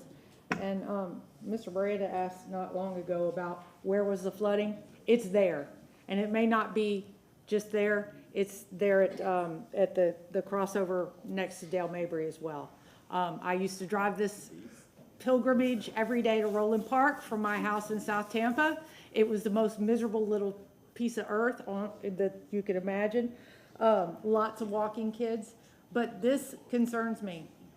You got 3,000 square foot units, and you're only going to have 8 parking spaces in the garages, because that's 2-car garages is 8 parking spaces. I mean, where's everybody going to park? And the lady back there that spoke up for this, she said, "Now I got 3 cars." You know, I only had 1 when I moved here. And you know, Mr. Connolly gave you a lot of competent, substantial evidence about why this does not meet the character of the community. Sorry. Thanks. Thank you very much. Next speaker, South please. Tampa School. Please say your name. Thank you. Hi, my name's Antoinette Ashmore. I live 2 doors down on Estrella, right across from Mabry Elementary School. I frequent Ishmael's house with my 2 boys. He's got 2 boys. I'm here in support of this project. I think it's gonna add value to our community. I don't see it as very different than somebody taking the 2 pieces of lot and putting 6,000 square foot houses on, which is very common in South Tampa. So I don't see that as a deterrent for my support. But anyways, that's it. I'm here to support. Thank you very much. Next speaker, please state your name. Good evening, Simin Erkan, and I live on 1217 West San Juan Street, within a mile from Ismail's place, and my son goes to Mabry as well. And we have maybe traffic for the school hours, 20 minutes in the morning and 20 minutes in the afternoon only. Sorry, I don't know what to say right now. We have around us plenty of duplexes, zoning from 60 to 50 all the time. We see that in South Tampa. We also see triplexes, a couple of triplexes in South Tampa. So all been passed from the council, I guess, before. And I support these projects, and instead of seeing empty land over there, we can have more families, and we cannot, I guess, speculate on how many people will live and what age their children will be to have cars. We cannot speculate on that, I guess. So this will be, expensive houses, and people can afford, and I think it's their problem. If the street is one way and you cannot park on any way of the street, it's gonna be their problem to find the parking spot. It's not gonna block the road. I don't think so. It's gonna block the street. So if they cannot park, so they will park in their garages, I guess. Thank you. Thank you very much. Anybody else? If not, yes, sir? I just wanted to make a clarification for the record based on some of the things that were said. There is multifamily within 1,000 feet of the property. There's multifamily here, subject site is right there. This is a condominium, and there's also multifamily right here. This is a condominium. Thank you. Yes, ma'am? And same time as for development coordination. Oh, yeah. Really? Oh, okay. All right. Yeah, yes, sir. Do you have a rebuttal? Yes, I do. Thank you. Bruce Kashek for the record, Florida Design Consultants. As discussed, one of the comments was, again, the flooding. The project will be going through, this is a discussion we had with city staff, and of course will be complying with the City of Tampa stormwater standards, as well as SWIFT-MUD, just because of it being done as a combined unit. It'll be considered a commercial residential project through, so we'll be addressing a lot of the, again, on-site stormwater concerns. Talking about the compatibility with the area, you will notice on the site plan that the houses are set back at the same distance as the other single family in the area, that it is consistent. There will also be basically a room for 2 cars in front of the houses. The garages are 24 feet wide, that is correct. Parking standards in the city are 9 by 18. Which of course still allows room to open your car doors and so forth, even on the 9 by 18 parking space. So the spaces, the garage will be very sufficient in addressing the requirements or the use of the property, as well as being able to park in the front. One of the things we thought about on this whole thing was again, there's existing trees to the south of us, and taking advantage of the alley was to try to also reduce the number of driveways along Estrella, which is why we utilized the alley to the best we could on the backside. So we didn't disturb the trees, as well as try to reduce the number of driveways on Estrella and trying to create still a unique product. One of the other thoughts, in fact, the Planning Commission in their report refers to this as really a project that creates enhanced housing opportunities within that area. You're 450 feet from the walking distance to Mabry High School. So I think it's 1,200 feet to, why am I drawing a blank? To the middle school, Coleman, thank you. So, I mean, again, it is a perfect, it's a really good transitional piece of property from the commercial that's on Henderson and the CMU 35. It's consistent with the Res 10 land use. It's actually one less unit than what could have been requested. We believe it is very compatible with the surrounding, with the area. We want your support. Thank you. Thank you very much. Anything else? Yes, sir? Please state your name. Okay. My name is Ismail Akbaba. I'm the property owner. I live on that street for, I think, almost 3 years. and I have a really good relationship with all my surrounding people, like all the neighborhood. And I discussed the project with them. I showed all the project, all the ins and out for the project. And I'm 100% believe this project is gonna add value to the neighborhood. And I have 3 houses in front of this property, and then all they're supporting I show them before, we just let this, like before we come in here, like beginning of the project, and then I get their support. And also my next door, I showed it them, and then they liked it. And the traffic issue, it's like some people said, oh, they have hard time to getting out from their street. I never seen them because they're in front of me. I can see they can get in and out easily, and we just was thinking adding more exit or entrance to the Estrella Street. We discussed with the Department of Transportation, and then they said, okay, this is possible. It's good.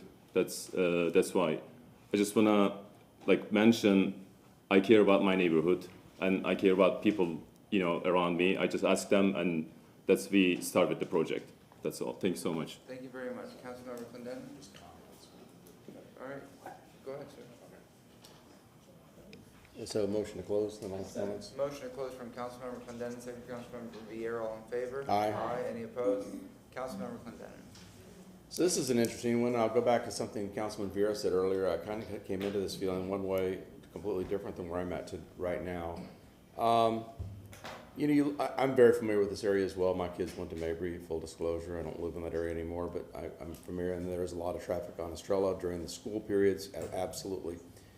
But here's part of the problems that we're facing in Tampa and redevelopment. And I think the difference between this and what we see in a lot of these requests for redevelopment is they try to put way too much on too small of a lot.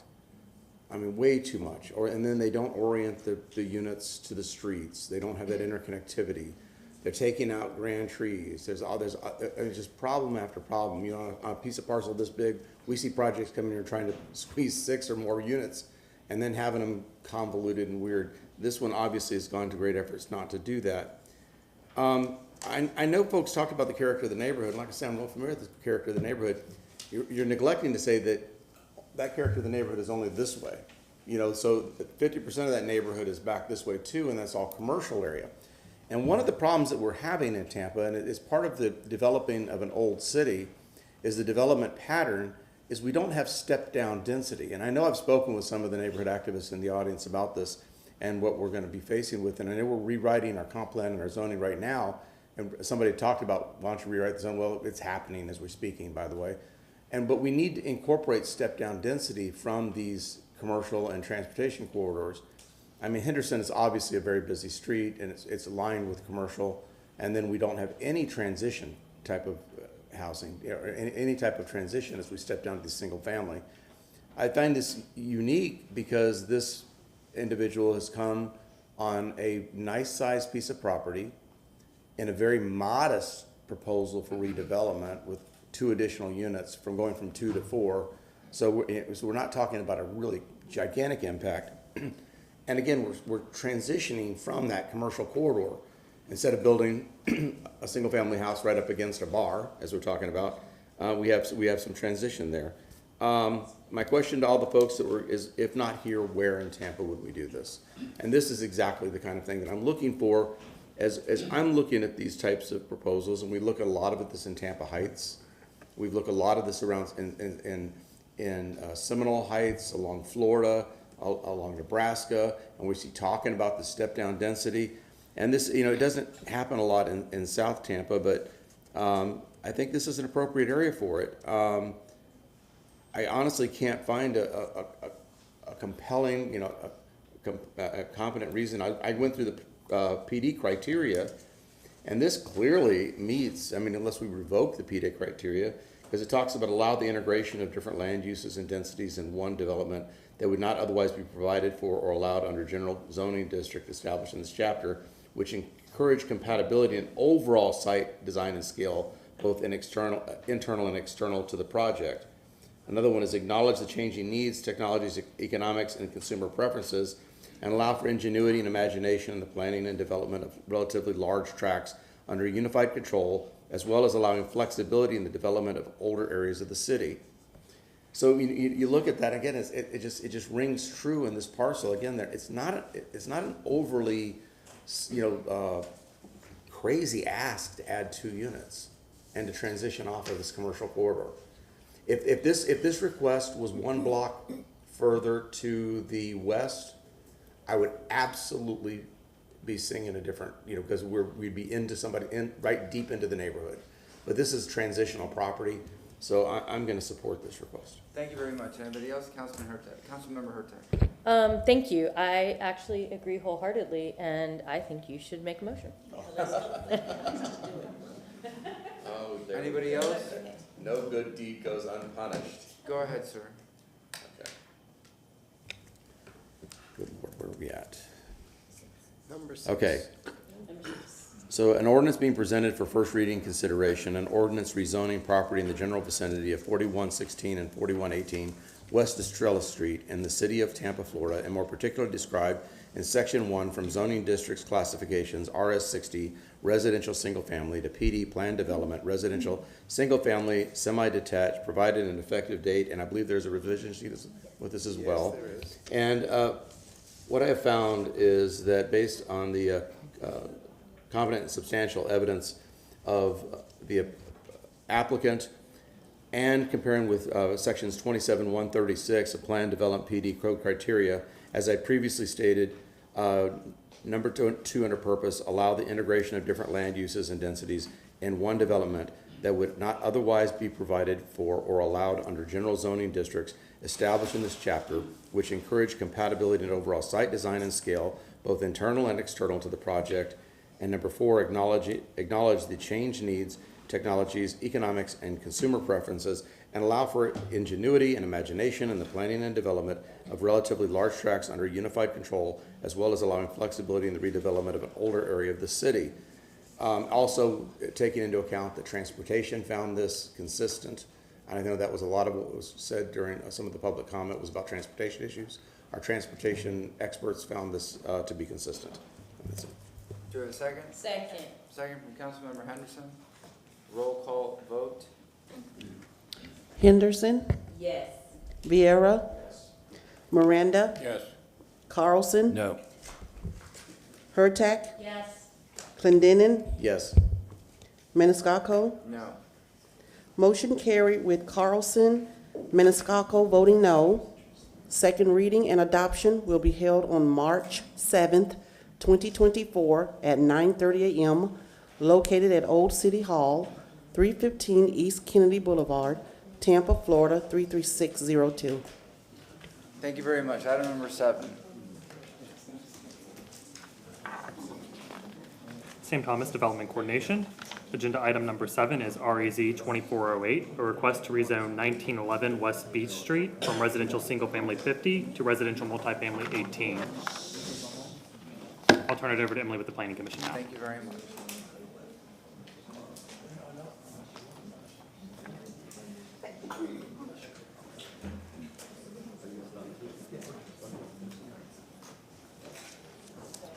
Emily Phelan, Planning Commission staff. The subject site is located within the Central Tampa Planning District, the West Tampa Urban Village, and the Old West Tampa neighborhood. The site is located within the coastal planning area, specifically Evacuation Zone D. What? Oh, okay. Okay, sorry about that. No, it's okay. This is an aerial of a subject site which is located here. The surrounding area is predominantly residential with some commercial uses to the south of the subject site. In the area, there are single-family detached duplexes and multifamily uses. This is the adopted future land use map. The subject site is here and is represented by the residential 35 designation. As you can see from the map that it is surrounded by that designation, and moving further east and west, or when you get to other designations, community mixed use 35 and community commercial 35 to the west.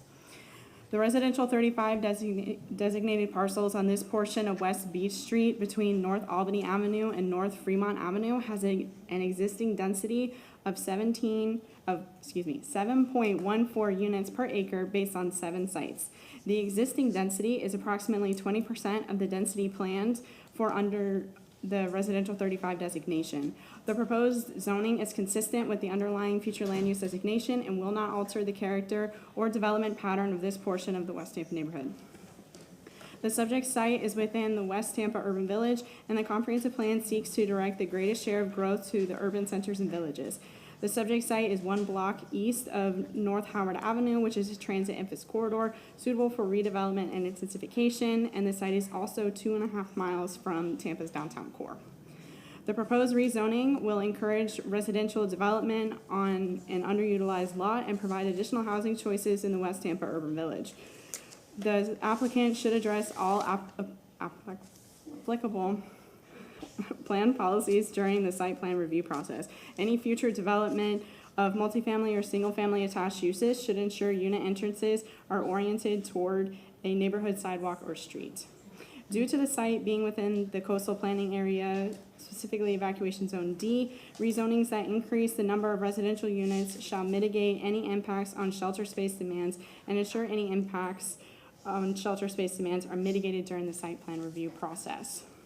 Overall, the proposed zoning is consistent with the character of the surrounding neighborhood and with the long-range development plan anticipated under the residential 35 future land use designation. And that concludes my presentation, if you have any questions. Any questions? No? Thank you very much. Yes, sir. Please say your name. Sam Thomas, Development Coordination. We'll start with our aerial map. You can see the subject site here outlined in red on West Beach. To the north of the subject site along Conrad and to the south along Penn Meadow. You know, your residential development pattern is primarily single-family detached, if not entirely single-family detached. On the north side of Beach Street, you have RS50 zoning, and then on the south side of Beach Street, you have RM16 zoning, along with commercial neighborhood zoning. You do have a commercial warehouse right here. Then along Albany, you have a convenience store and a gentleman's club. Farther down, you have a cigar factory recognized under commercial intensive use. That is being repurposed right now, and then you also have the Bustillo Brothers Cigar Factory a little bit farther to the south. At the corner of West St. Conrad Street and North Albany Avenue, there is a PD that was approved, REZ 2361, for 3 single-family attached units. And then about a block and a half from the site is the Rome Yard development, REZ 22132, where 1,200 multifamily units are approved and 40 single-family attached units have been approved. Since this is a Euclidean rezoning, there are no site plans or elevations, but I do have pictures from the surrounding area and the subject site. This is the subject site right here. This is looking north from West Beach. This is the pink house that's directly to the east of the vacant subject site, so looking north on West Beach. This is to the east of the subject site, looking north again. This is looking west on Beach, so you can see that commercial warehouse there, and then some of the single-family detached properties on the south side and the RM16 zoning district. Here's a little bit closer view of those 2 that were just in the past picture. Looking south again. Then the same house, just a little bit farther over, you can see that wall that is separating the single-family house from the commercial warehouse. This is looking west towards Albany, just a better view of that commercial warehouse that's on that block. And this is looking east towards Rome Yard. You can see the subject site right here.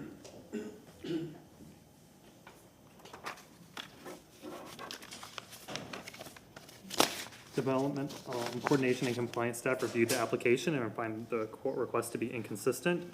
While single-family attached and multifamily units have been approved in proximity to the subject site, the current residential development pattern directly surrounding the subject site is primarily single-family detached. That concludes my presentation, and I'm available for any questions. Thank you very much. Any questions? Yes, ma'am? I actually have a question for natural resources. That might include, yeah. So there was another photo that really captured my attention. I think it was the first photo. That tree is obviously not on this property, correct? That's correct. Air and Natural Resources. Yeah, that is a grand live oak in preservation quality, and the limb extends about 67 feet onto the site. And they would have to be within ANSI A300 standards when they prune, so they can't remove more than 20% of the crown at one time. But this is Euclidean, so that wasn't addressed or assessed at this point in time. But it will be questionable to do that. I will say, like, some of the architecture of this tree, I mean, you can see, this is the limb that extends out. And that appears to me that that's more like 30%, 25% of the tree's crown. Okay, thank you, I appreciate it. Anybody else? Thank you very much, sir. Yes, ma'am. All right, applicant, are you the applicant? Yes. Were you sworn in? Yes, I was with the first group. Please come up and state your name. You may present. Hello, thank you for staying late. My name is Liliana Merginian, and I am the authorized agent on the application that lists my husband, Paul Pop, as the applicant requesting this rezoning for 1911 West Beach Street.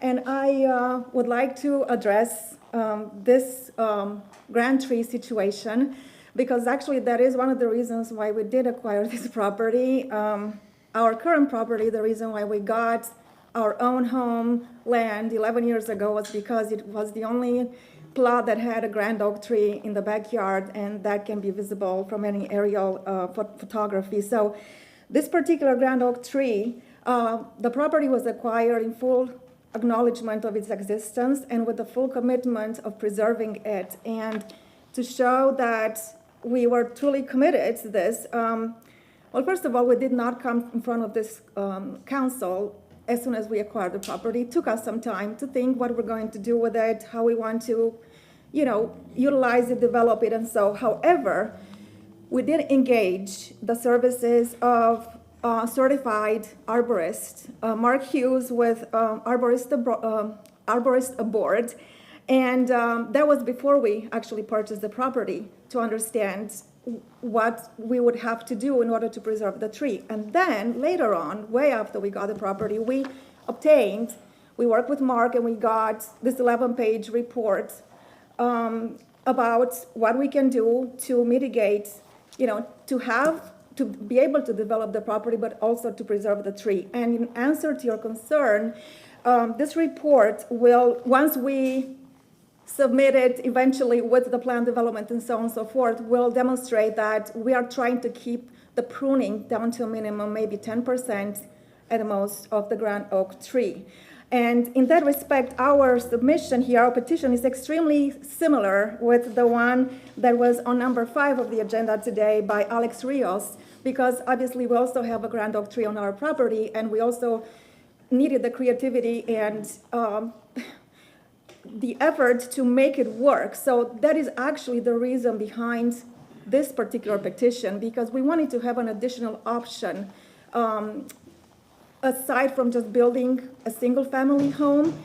We wanted to have potentially the option to build a 2-family home, a semi-detached, in order to utilize, to make most use out of the property, considering that we have to provide for a 21-foot radius to protect the tree, just like in Alex Rios' case.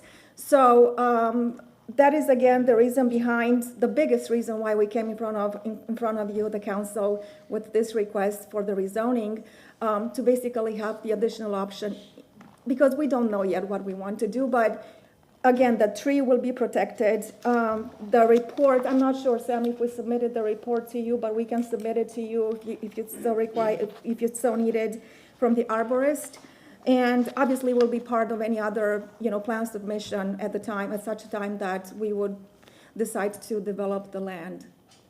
Thank you very much. All right, any questions from council? If not, I'll go to public comment. No? All right.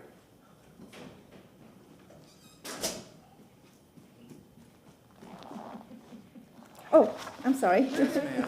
Go ahead. Please state your name. You have 3 minutes. I just want to say that there's been 2 good tree projects tonight, and Carol Ann has been out there both times, and she would be so elated. So I'm up here speaking What's for your Carol name? Ann. We don't know Stephanie you. Pointer. Thank you very I'm done. much. Mr. Whitmore, did you want to speak on this item? Did you want to speak? Please state your name. Hi, Bob Whitmore, the City Tree. I was watching downstairs and I saw that there was an awful, I panicked and came up here. I saw there was a lot of pruning that was going to be done, and I just want to make sure that when they buy this property, your intentions are great, and I'm sure they are, but things eventually change. Will we be able to make sure that something doesn't change after that, where the tree is compromised, or is there a way to make sure that it's a big one? It's a big one. Thank you very much. Thank you. Could that be clarified? Yes, Do Ms. we Mayor? have, can we, if this were to go forward, could it be part of the site plan, the conditions, the revision, the whatever you want to call it, where the tree is, it has to be protected? Yeah, area development coordination, if anything were to change in terms of, let's say they needed to remove it because the impacts were too great, they would have to go through a VRB to remove that tree. So there is a process in place where, For removal. yes. You can go to a process to remove a tree that's not in your own yard? Yeah, I'm not actually sure if the tree is on their property or not. The tree is on, I'm sorry. It Wait, is- come It is up, on come the up, pro- come up. Come up. And state your name again. Liliana Marginian. Yes, the tree, based on the land assessments and on the site plans and all, the tree is on the property. It could potentially be partly shared with the neighbor, but only because it grew, the portion of the trunk that grew outside of the property, which is probably less than 10 inches, but it would be our responsibility. It is the tree, the roots of the trees are on this particular property, yes. And like I said, the intentions were to prune less than 10% of the tree in order to accommodate whatever build there may be, because we considered all kinds of options. And just like in the case of Alex Rios's, we were planning on shifting a garage or a carport all the way to the west side of the property to provide the clear, to optimize the layout while providing all the clearance necessary for the crown of the tree as far as it extends, which is actually almost close to, today it's almost close to half of the length of the property. So the property is 107 feet. The crown of the tree extends almost like 50 feet at its widest. Right now, I have to mention also the fact that the report will show that while that is correct, the tree has not been preserved today because those branches that are at the extreme perimeter of the tree crown are almost like I can touch them. So that is how I can say that they extend so far out, because they are very low. So the tree has not been pruned and maintained properly. And the rest of the property either, we've been maintaining it since we acquired it to keep it nice and clean. And so yeah, there's just details that I can give you from learning information and discussing it with the arborist. Thank you very much. Sure. Area development coordination, they could do other things like get a design exception if they needed to, adjust their setback somewhat, or potentially even a variance if they needed to go beyond what's allowed within the design exception. So there could be other methods to trying to preserve that tree. But here, we don't have any ability to preserve the tree with just a Euclidean rezoning. Not with a Euclidean, there's no site plan, so there's not really any conditions to put on anything. Thank you. Councilman Clendenin? So I just want to verify this, I'm reading this correct. This lot is only 5,000. 222. 5350, right? Is that what I see on the? 50 by 100. Yeah, please come up. 50, Liliana Marginian, 50 by 107. How are you going to squeeze multifamily on? Well, minimum lot? according to, thank you. So let me see if I can work this. Yes, Yeah, so this it's is on. the You've got it. survey. And as you can see, the tree is right here. So you'll have a 20-foot protective radius from that. 21. But then you're asking for, right now it's single family, but you're asking for multifamily. Where are you gonna build multifamily on this So- tiny little lot? I would like to clarify that whether it's one single family or whether it's two residential families, the footprint of the building would be pretty much the same, because we would try to optimize whatever space we can get out of the land outside of the, protecting the tree. So right now with the RM18, the specification was made here that we are limited to a maximum of 2 dwellings. And according to this particular RM18 zoning, it allows for a maximum density of 1 dwelling per 2,400 square feet, which is more than enough. Let's say, imagine. But you have setbacks too, no? Yes, we have the setbacks, which were more than satisfying the setbacks, because, like I said, the setbacks would be considered as an average, block average. Right, thank you, Sam. But we would actually be going even farther behind with our setbacks, again, to accommodate the tree. So if you can imagine that the remainder of the property here that we would want to build would be close to that 2,200 square feet, let's say. So imagine one unit on the ground floor, and one on the top, although they may not be set that way, but just for illustration purposes, we would be able to fit that within the requirements of the zoning district. There may be done side to side vertically, but we don't know yet. It's just speculation at this point, I have to say. We just wanted to make sure we do have this option, because whether we have 2 dwellings or 1, we are in the exact same predicament. And you either keep that lot vacant there, or, try to work with someone who's we are really trying to preserve it. And I hope that our efforts going back to July are demonstrating that. So whether it's us or anybody else, the predicament remains. And we are in good faith trying to make every effort to make this work, or else we would have not gotten this lot. We could have just gone elsewhere to get this lot, to get another lot without a headache. Thank you very much. Are you good? Yeah, I'm good. All right, what's the pleasure of council? Motion to close? Wait. Sorry. Oh, Aaron, Mayor Development Coordination. I do just want to point out, just seeing the survey here, to me, this appears that this tree is off-site. Yeah. So I just wanted to state that for the record. we already had public comment. Is there anybody else in the public? It's also out of proportion. Would you like to add anything else? You have 5 minutes rebuttal. Well, I guess I could say that I'm not sure how much to scale this, the little tree that's put there on the topographic survey is, but clearly that is not all the tree that we're looking at here. I think it was just, I cannot speak for for the surveyor, but if you look at the property line,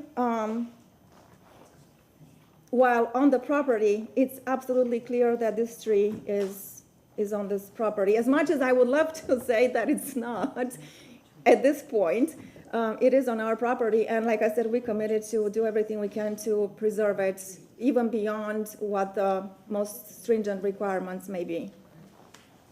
So I don't know about the proportion of that bushy looking thing there. I don't know. I can't speak to that, I'm sorry. Yes, Councilmember Hurtak. Just a question maybe for staff or legal. If this were to come up for a variance for the tree, this testimony would be admissible to that case, correct? Or incorrect?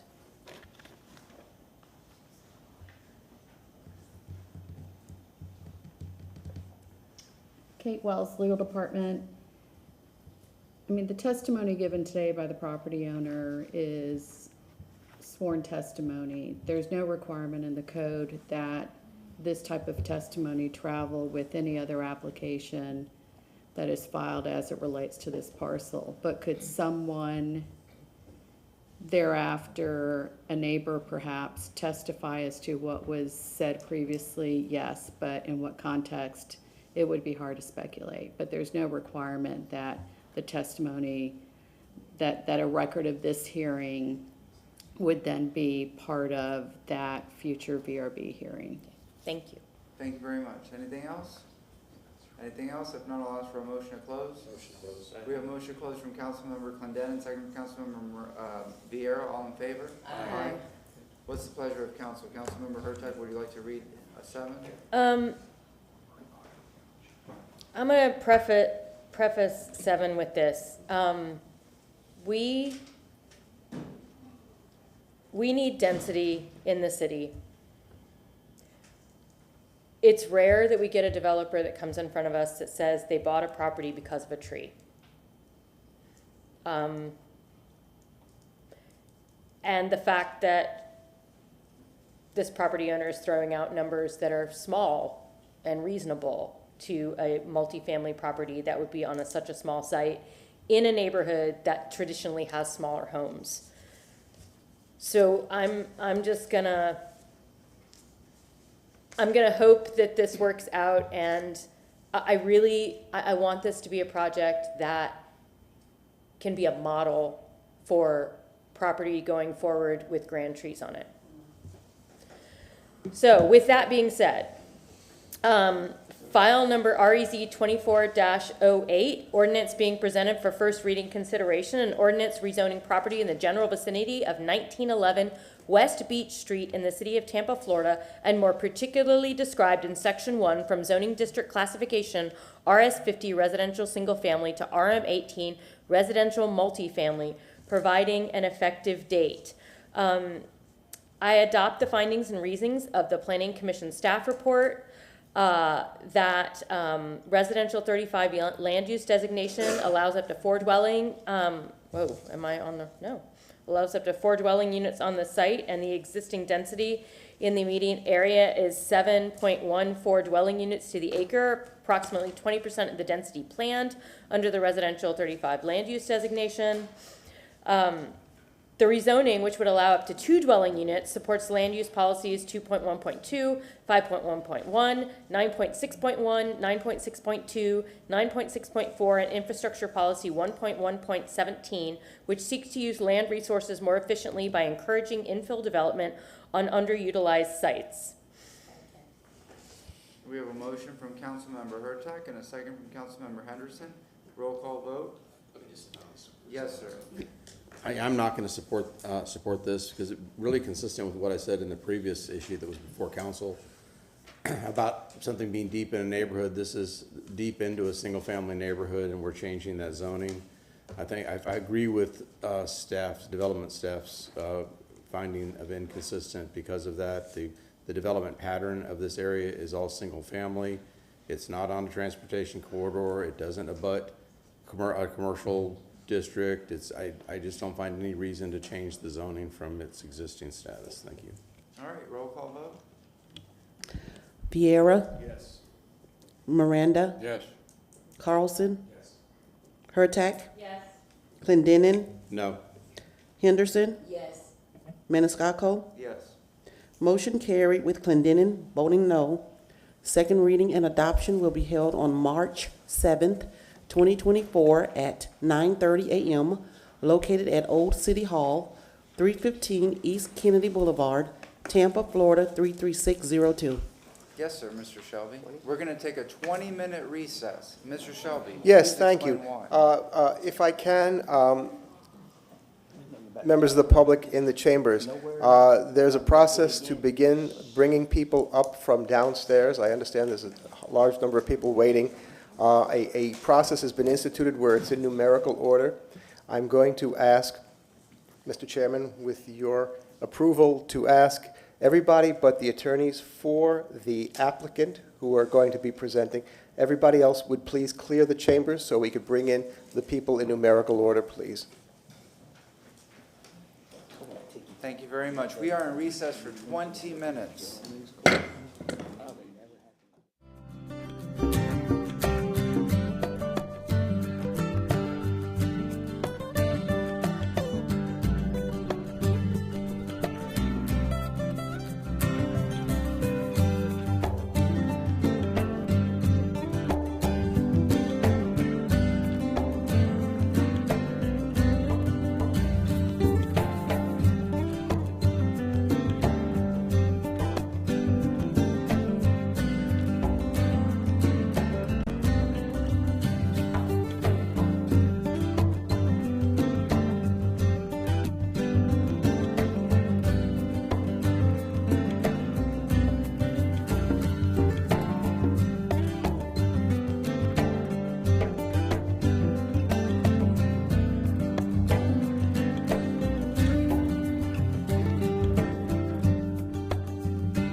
Welcome back to Tampa City Council. Roll call, please. Carlson. Hurtak. Here. Clendenin. Here. Henderson. Present. Vieira. Miranda. Maniscalco. Here. We have a physical quorum. Thank you very much. Ms. Wells. I think Mr. Shelby wanted to address public comment Yes, first. ma'am. Mr. Shelby, go ahead. Yes, thank you. Martin Shelby, City Council Attorney. Good evening, City Council, members of the public. The first thing I'd like to ask council to do at this time, we've already, earlier this evening, received and filed ex parte communications, written ex parte communications that have been available for public inspection. That already being done, I'm going to ask you now relative to this case, have there been any ex parte communications that need to be disclosed? So, long before I was a council person, I attended a meeting at the Garden Club where they, discussed the issues of development next door. I didn't necessarily participate in those discussions, other than just in casual ways, but I was not on council at the time. Okay, and you can be fair and impartial and base your decision on the evidence in the record today? Yes. Thank you. Anybody else?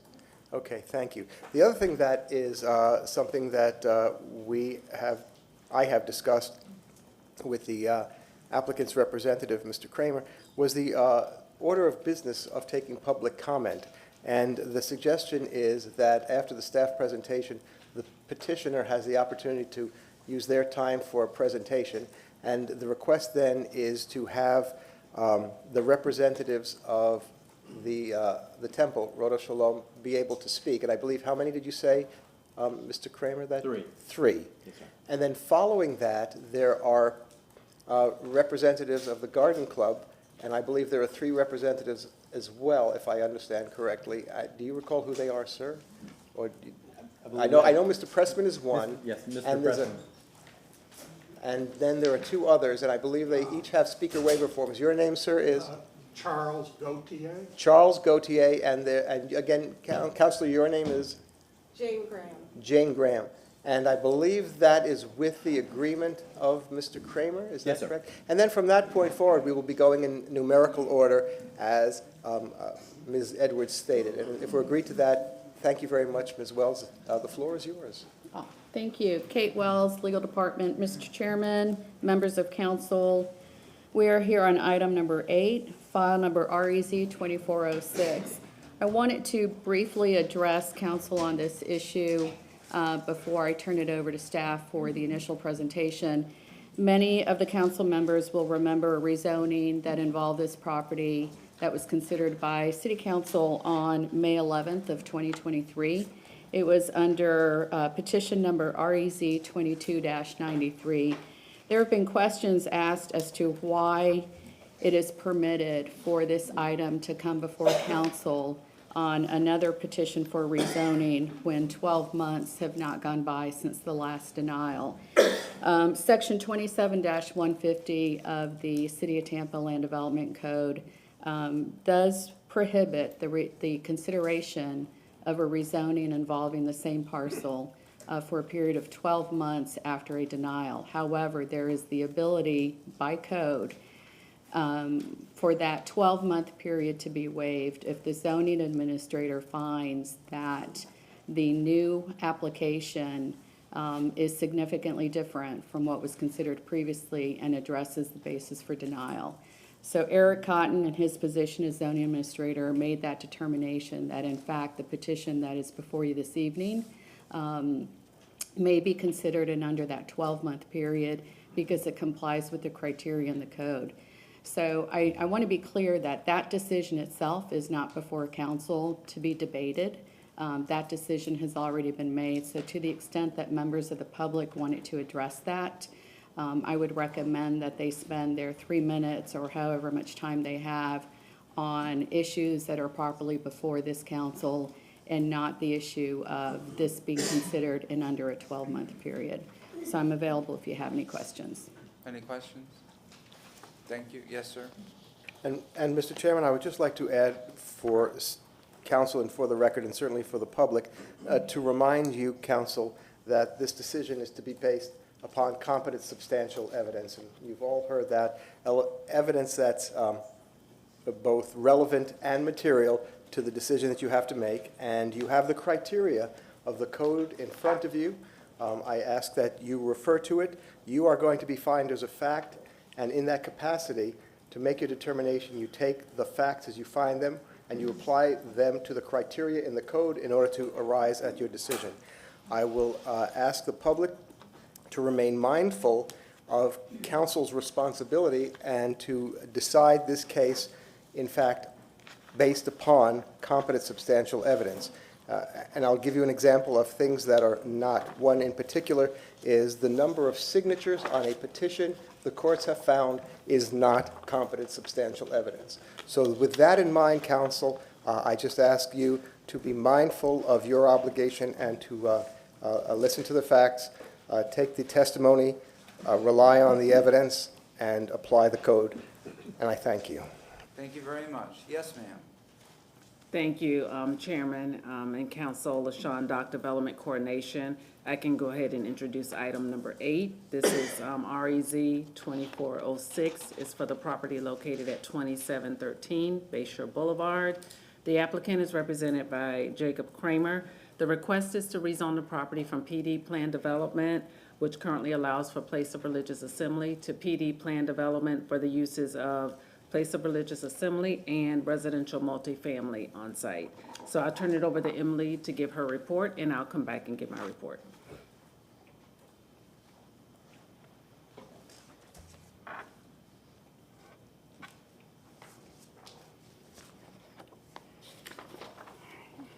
Emily Phelan, Planning Commission staff. The subject site is located within the South Tampa Planning District in the Bayshore Gardens neighborhood. The site is located within the coastal high hazard area and evacuation zone A. This is an aerial of the subject site, which is located here, and the surrounding area contains a mixture of uses. This segment of Bayshore Boulevard contains light commercial, single-family detached, single-family residential, public uses, and also multifamily uses. The Bayshore Presbyterian Apartments are here, and I'm gonna butcher this, but Altura Bayshore is located here, and offices are to the west of the subject site as well. This is in the future land use map. Again, the subject site is here, and it's represented with the residential 35 future land use designation. This pink color is the community mixed use 35 designation. This dark brown is residential 83, and residential 50 is down here. The residential 35 designation allows consideration of medium-density residential uses, including multifamily. The multifamily uses and place of religious assembly can be considered within the R35 designation. The minimum lot size required to retain the 18,014 square foot place of religious assembly is 30,023 square feet. After subtracting the minimum lot size required, approximately 1.43 acres can be considered for residential development. The PD proposes 42 dwelling units on the remaining 1.43 acres. Since the proposed request is below 30 dwelling units per acre, a bonus provision agreement is not required. Planning Commission staff finds the request consistent with the density and intensity anticipated under the residential 35 designation. Planning Commission staff reviewed the existing densities of the surrounding area of the R35 designated parcels. The existing density is 14.27 dwelling units per acre based on 15 sample size, which is approximately 40% of the density anticipated under the R35. Approximately 4.07 acres to the west and northwest of the subject site are parcels designated R83. This area has an existing density of 16.12 dwelling units based on 5 sample size, which is approximately 19% of the density anticipated under the R83. Given the density and intensity anticipated in this area of the city, the surrounding area can be considered underdeveloped. As I pointed out earlier, the Bayshore Presbyterian Apartments is a 15-story multifamily development northeast of the site on South Isabella Avenue. Altura Bayshore here is a 22-story high-rise and is located southwest of the site. There are several 15 to 18-story towers near the subject site along Bayshore Boulevard, and several other taller structures north of the site also along Bayshore Boulevard. Planning Commission staff finds the request will not alter the character of the surrounding area. Further, the request supports Land Use Policy 2.1.1, which seeks to encourage compact, higher-density development that is compatible with the surrounding character. The comprehensive plan seeks to promote pedestrian activity along Bayshore Boulevard. Sidewalks are provided along the adjacent public rights-of-way, and building entrances to the residential development are oriented towards South Isabella Avenue. Additionally, internal pedestrian connections are proposed along with a crosswalk from the Place of Religious Assembly's entrance to the sidewalk on West Barcelona Street. Pedestrian connections will help ensure pedestrian safety and accessibility. The comprehensive plan also encourages high-density multifamily development in pedestrian-oriented urban areas with access to transit, services, employment, and amenities. The PD supports this policy direction due to the site being adjacent to transit services along Bayshore Boulevard, and it is within a quarter mile of West Beta Bay Avenue and South McDill Avenue. And the site is also within proximity of 2 public parks. The request supports many policies as it relates to housing the city's population. The comprehensive plan encourages new housing on vacant and underutilized land to ensure an adequate supply of housing is available to meet the needs of Tampa's present and future populations, and the request will provide additional housing choices in the Bayshore Gardens neighborhood. The subject site is also within the coastal high hazard area and evacuation zone A, and as such, rezonings that increase the number of residential units shall mitigate any impacts on shelter space demands and ensure any impacts on shelter space demands are mitigated during the site plan review process. The proposed request is consistent with the density anticipated under the R35 designation and is comparable and compatible to the surrounding area. And that concludes my presentation. Thank you very much. Yes, ma'am. Thank you again, Council LaShawn, Dock Development Coordination. And this PD rezoning before us today would allow for that use of the residential multifamily along with the existing use of the Place of Religious Assembly on site. This request would allow the addition and the construction of a residential tower containing 42 units. The existing Place of Religious Assembly on site contains 18,014 square feet. The lot area contains 92,463 square feet, or a little bit over 2 acres. The maximum building height proposed is 317 feet. The setbacks are to the north and south 20 feet, to the west 25 feet, and to the east 10 feet. The parking spaces required is 179 spaces, and 189 spaces are provided. So this is the site plan that was submitted by the applicant, which is on record. Let me zoom in a little closer. So the existing building, this is the existing temple building that was referenced. This is the building that contains the 18,014 square feet. This building would remain. The maximum height proposed for this is 30 feet. It would not exceed the 30 feet in height. This will be the location of the new residential multifamily tower on the site, which will be on the western portion of the site. On this site plan, you'll see this is Barcelona Street. This is Bayshore Boulevard. This is Isabella. So access to the site, there are 2 points of vehicular access, and this is on Barcelona Street. There's 1 point of access where you have an entry-only ingress, and you can travel to the parking that's located here to the west. There are 2 surface parking spaces here in front of the temple. There are also 2 points of access that are located here. Along the west, there's a vehicular drive, which allows for drop-off, and then access for the residential tenants located on that drive.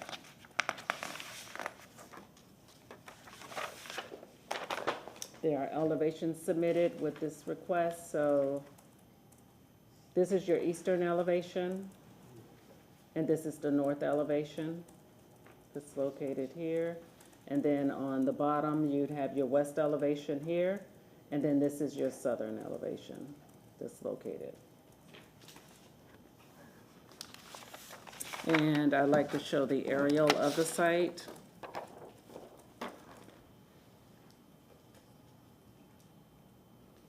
So this is the site, which is located here in red. This is Bayshore Boulevard. So you can see directly south of the site, you have your RS-75 zoning, as well as to the north, residential single-family, but there's also the residential multifamily that's located north and northwest of the site with the RM-16 and RM-75 designation.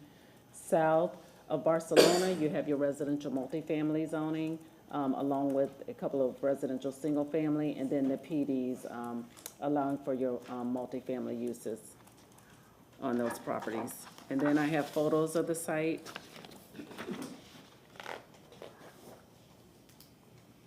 To show, so this is the site on Bayshore, and this is the east side of the site that's located here.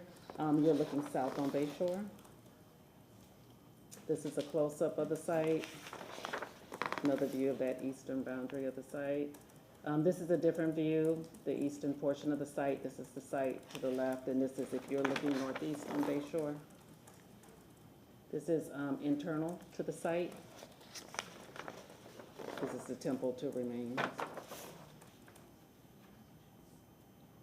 This is from Barcelona, and that's if you're looking at the site from Barcelona. It's another view. The site, this is south of the site. This is at the southwest corner. Barcelona, west of the site. It's another view west, which is the multifamily.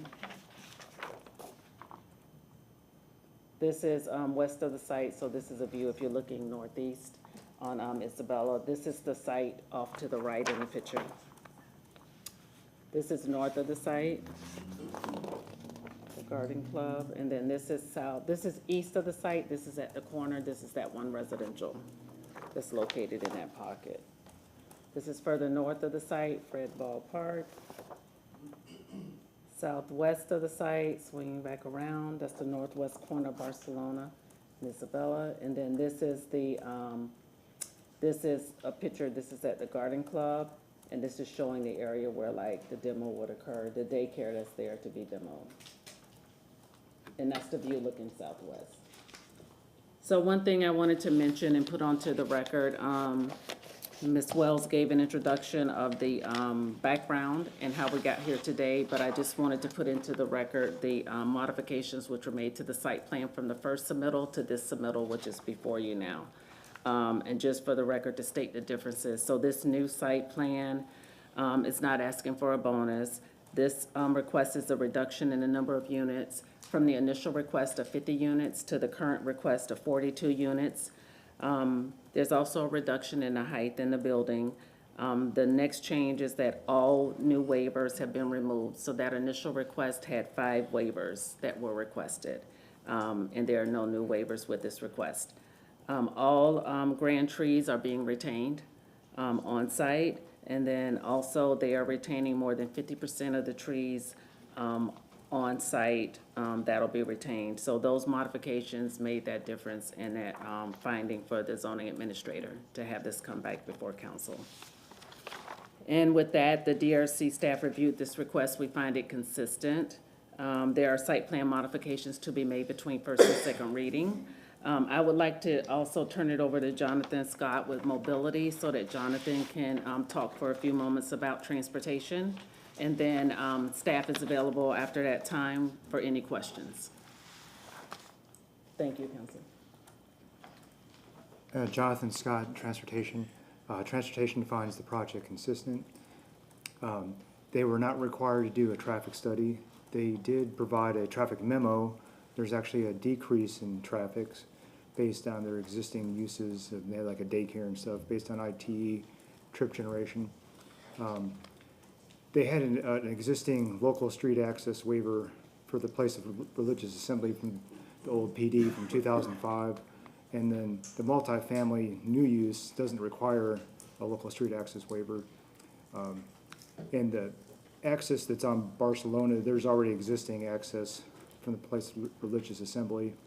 And the multifamily is using that Isabella further access, and no new waivers are required. That's just wanted to point that out. Thank you very much, sir. All right, who's next? We take it to the applicant now. Please state your name. Yes, sir. Thank you, Mr. Chair. Jake Kramer with Stearns Weaver Miller, 401 East Jackson Street. I do have a presentation. Yes, sir. If we could pull that up. And Mr. Chair, while, as housekeeping matters before my time starts, I do have a couple of items I'd like to introduce into the record, if I may approach. Sure. Thank you. So these are support letters that we received at our office directly in the last couple of days. I don't believe they're in the record yet, as well as proposed conditions, 2 additional proposed conditions that I'll address during my presentation that we're proposing based on community discussions over the last couple of days.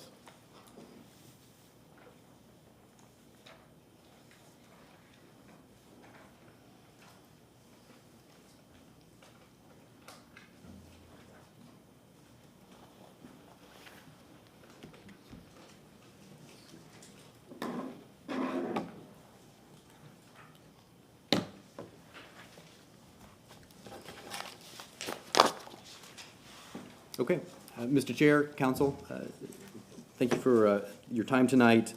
I represent the related group, the applicant for this rezoning, as well as the next hearing, which is a related development agreement. We'll talk about that later. I'd like to start with bringing up Mr. Nick Perez of the related group. Thank you.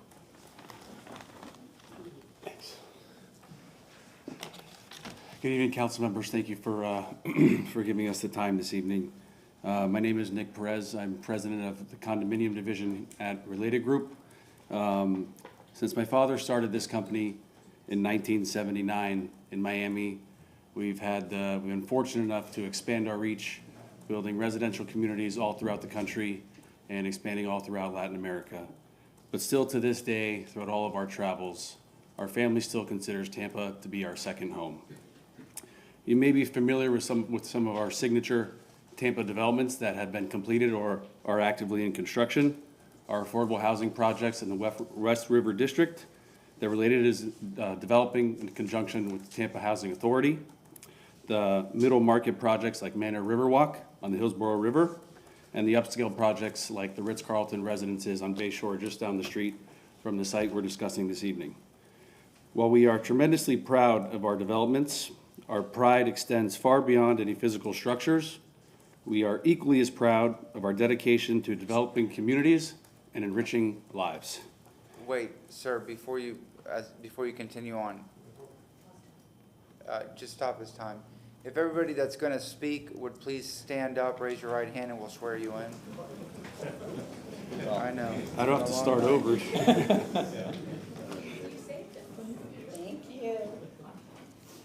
Please raise your right hand.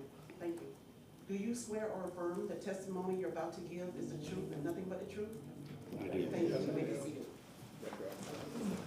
All right. Mr. Shelby, does he have to begin again, or?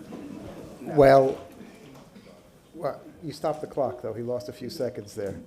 Sir, you affirm that everything you've said up until this point is the truth. Is that correct? Yes, sir. No need to repeat yourself. Thank you. All right, Thank go you. ahead. I apologize for the interruption. No worries. Thank you.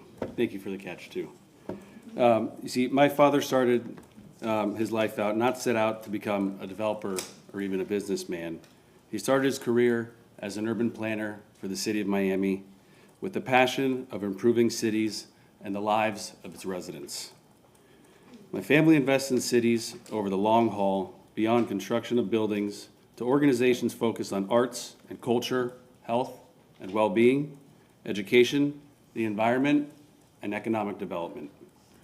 Connecting our projects to public spaces and celebrating history is something for which Related has been particularly recognized. Specifically, here in the Tampa community with some of our developments. Whether it's commissioning a local artist to create a mosaic mural at Mary Bethune Apartments, to bringing the Riverwalk to the west side of the river at Manor Riverwalk Apartments, or repurposing in the neighboring community of St. Pete the historic bank building into a thriving mixed-use community, our family believes strongly in promoting and enhancing these communities, their history, and their culture. That's why we were so interested and, quite frankly, honored when Rodef Shalom Synagogue approached us to build a residential community on a portion of their property. Because we believe that this proposed collocation concept can serve as a blueprint to preserve and protect similar iconic Tampa landmarks that may otherwise be priced out of their longtime locations. By sharing the current site and building with our proposed residential community, the Rodolph Shalom Synagogue may retain its current Bayshore Boulevard locations for generations to come.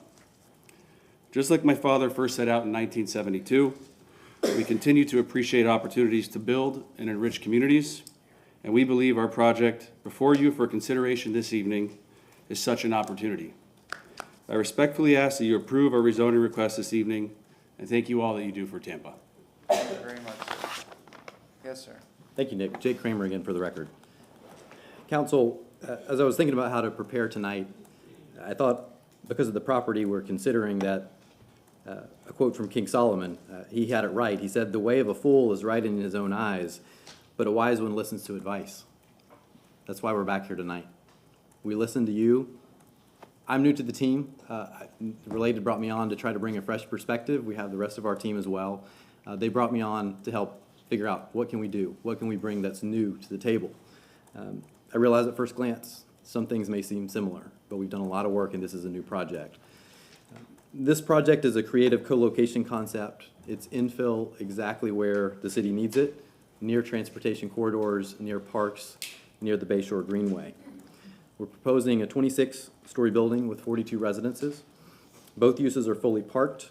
We're making off-site mobility improvements that we were not last time.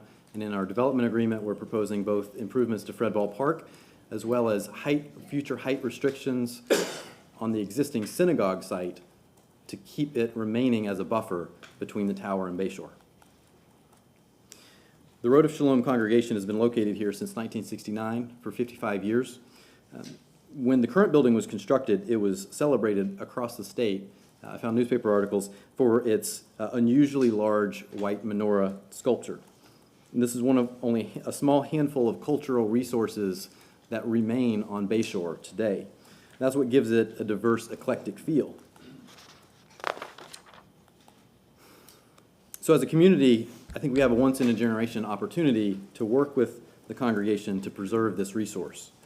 This project represents that opportunity, and in many ways, this project is better than the code requires because of its limited 42-unit scale. For example, Bayshore requires only a 63-foot centerline setback. The synagogue is already twice that, and the tower we're proposing is over 4 times that. Now, last year, the comment was made that this council cannot speculate what may or may not happen to the synagogue, and I don't disagree with that. But what I think you can consider is how this proposal is better than what the code would otherwise allow on this site. And it most certainly would allow a developer to come to you with a request to build over 70 units with much lesser setbacks. So with that, I'd like to have David Smith, our expert land planner, talk about consistency. Thank you. Good evening, Councilman. It's David Smith, Director of Development and Zoning for Stearns Weaver Miller. I've been practicing in Hillsborough County and Tampa for 46 years. 15 of those were with Hillsborough County, working for them in their planning departments and also in their community development program. What Jake has described to you is what the concept is now and how the synagogue has been put in place. What I have up on the graphic is a little history. The history basically says, back in the 60s, there was a Bayshore study done. The Bayshore study said, gee, we actually are developing at very low density, not much revenue, and we really need to consider having more dense development. So what came out of that in in that study was in 1989, the zoning was R3 HR, which is multifamily high-rise.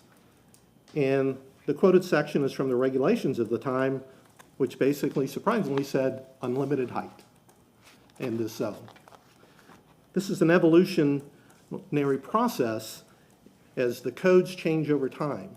Things change over time. And what we have today is a time of change for this particular property. I will not go into the details that staff and the Planning Commission and Development Coordination have gone into, But we've provided a supplemental planning study by our firm that supports and came to the same conclusions that this project is compatible and consistent with the comprehensive plan.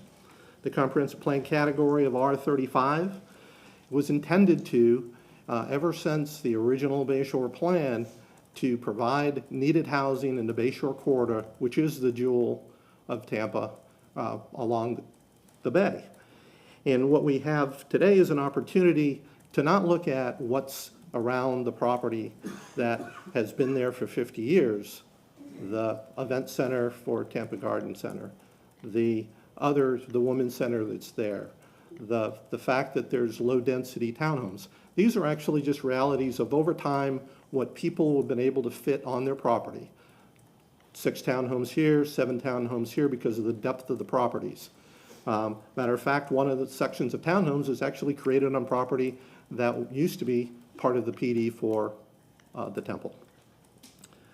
So as we look at what the context is, this property is 35 units per acre with bonus density. We're looking at 30 units per acre. When you look at the surrounding environment, we have Altura, which has been referenced by staff. We have Bayshore Presbyterian, 2 multi-story multifamily developments. You have the park further to the north, sanctuary closer to the park than we are, and then you have the event center for Tampa Garden Club, and you have the synagogue.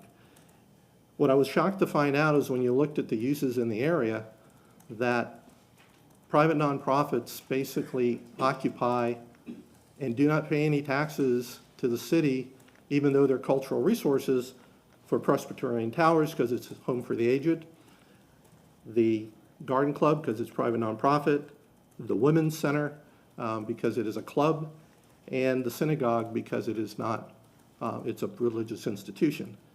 So in looking at this area and the infrastructure needs, this project provides a golden opportunity for a high-end project, a quality project that's located in a context that's sensitive to its surroundings, in that we're significantly set back from the event center and the open spaces of the Garden Club.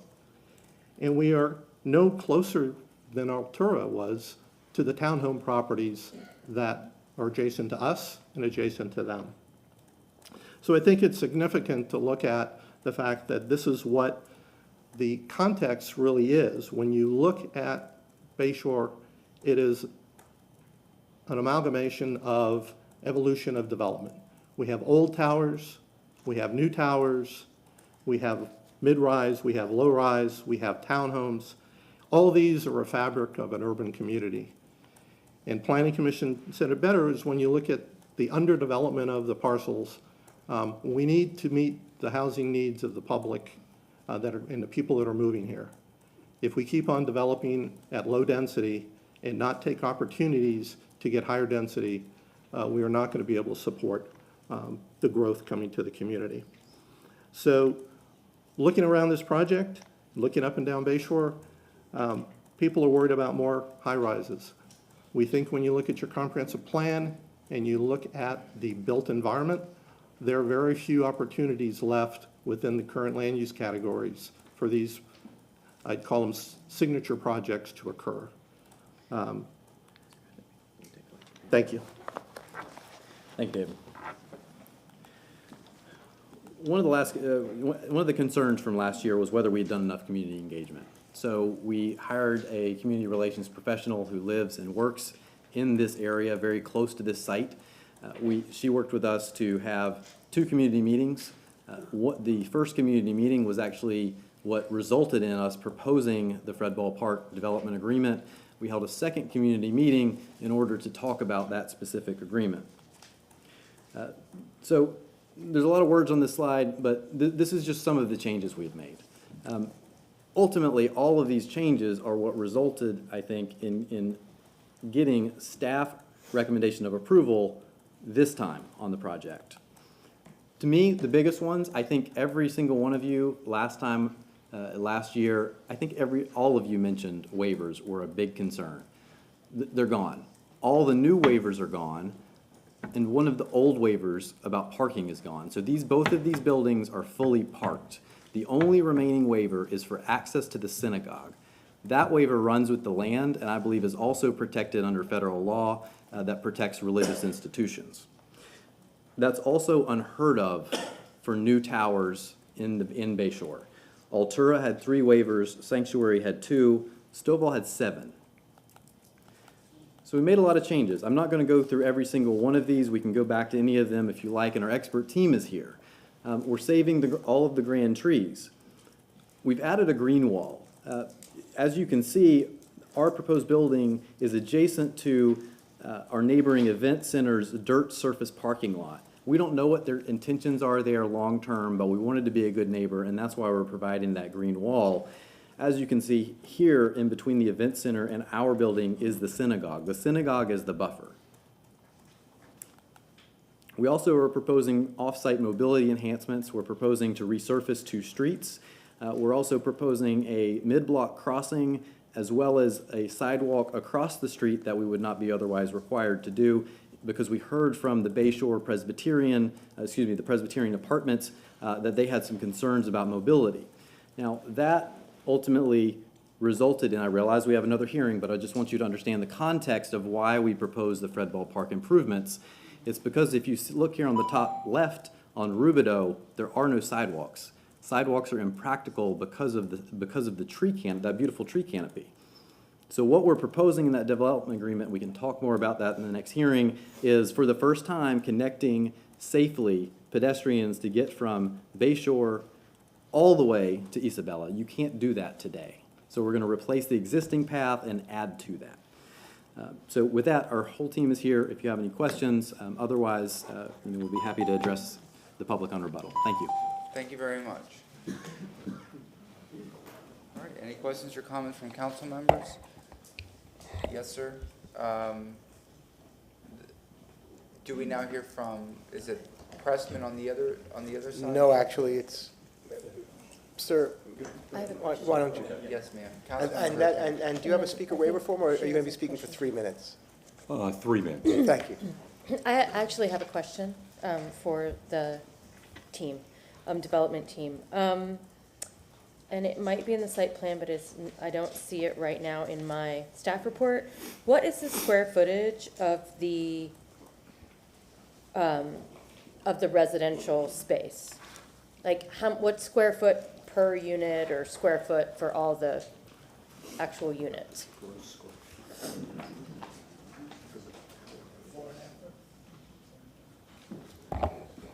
Are you asking for the square footage of individual units or the entire tower? The entire tower, or just like an average per unit? I mean, they all look like they might be the same. If they are, then just per unit.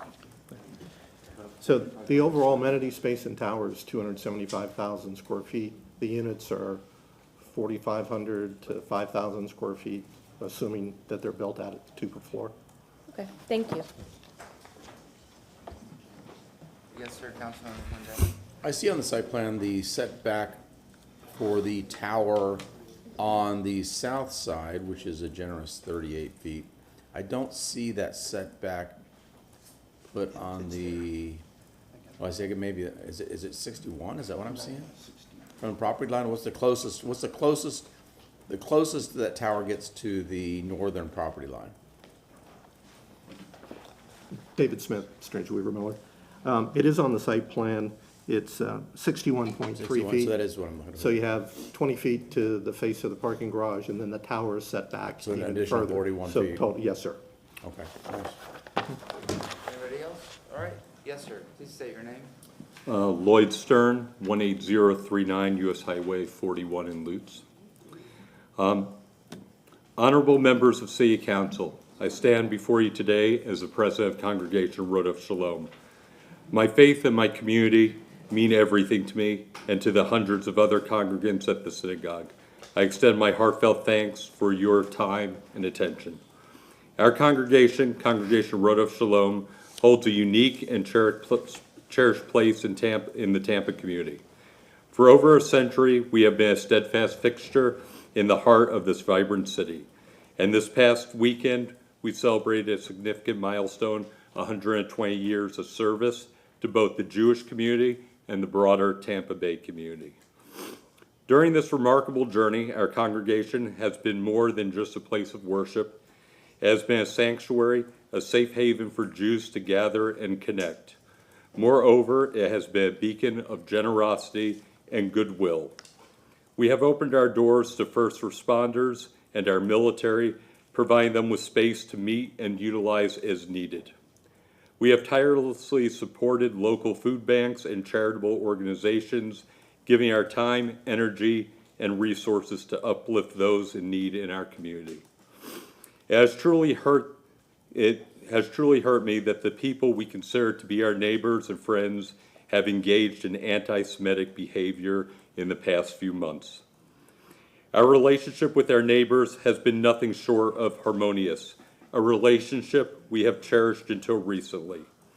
The proposed tower, which has stirred concerns among our neighbors, is intended to be situated next to their paved parking lot, not next to their beautiful gardens. I want to reassure you that Congregation Road of Shalom has diligently worked alongside our neighbors and related group to address any concerns, striving to eliminate all variances. Beyond these practical considerations, there's a symbol of immense importance that we wish to highlight. When people pass by Bayshore Boulevard and see the menorah, it sends a powerful message to everyone. It symbolizes that Tampa is a city that welcomes all, regardless of their beliefs and background. We proudly embrace diversity, Jewish, Black, white, LGBTQ, and anyone who chooses to visit or make Tampa Bay their home. Tampa has transformed significantly since my days as a high schooler at Chamberlain High School. Change can be daunting, but it's essential for growth. I commend our city's leadership for making the tough decisions needed to pave the way for progress as we continue to evolve. Let us remember that our collective future hinges on embracing change. Today, I earnestly implore you, our dedicated city council members, to cast your vote in favor of this vital project. It promises to bring housing opportunities, millions of dollars in revenue, and most importantly, secures the future of an institution that has been an integral part of Tampa's identity for 120 years. Thank you very much, sir. Thank you. Yes, sir. Please state your name. Hi, I'm Sam Corello. I'm 101 East Kennedy Boulevard, Suite 2800. I'm a board-certified real estate lawyer with Shoemaker Law Firm, and I represent the Congregation Road of Shalom in connection with the subject property, in connection with the real estate negotiations that they've had over the years concerning the prospective sale of their property. The congregation's interest is not just that of a property owner selling its property to a developer. The congregation in this instance is also will be the closest neighboring owner to the proposed new residential project. So the congregation has certainly a desire to ensure a sensible development.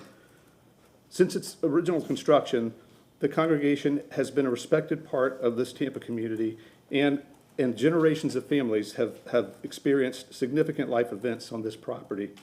The congregation has made careful and deliberate planning and budgeting decisions over the years, and the long-established land use categories and development patterns and the associated land values that go with that have factored significantly into the congregation's decisions.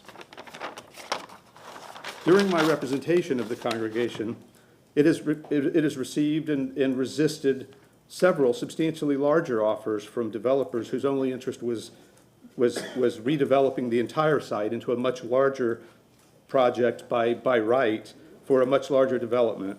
And they've resisted those offers because the congregation prefers to retain the current synagogue location that they hold so dearly. The congregation has carefully and deliberately negotiated a deal that preserves their existing facility while allowing a developer to develop a smaller residential development that is consistent with the underlying land use standards for the site. This has been confirmed by the city staff report and its recommendation. As part of their carefully negotiated deal, the congregation also stands to achieve needed funds and significant enhancements that will improve the synagogue's operations for years to come. Improvements such as increased parking, covered and lighted parking, covered walkways, and boundary security associated with the combined site. I don't doubt that those in opposition to this application have heartfelt concerns about overcrowding in the Tampa, beautiful city of Tampa. But respectfully, that is not a basis for denying this compliant application, as that would unreasonably deny the congregation the value and benefits of its protected property rights. Thank you for your consideration. Thank you very much. Yes, sir, please state your name. Final speaker.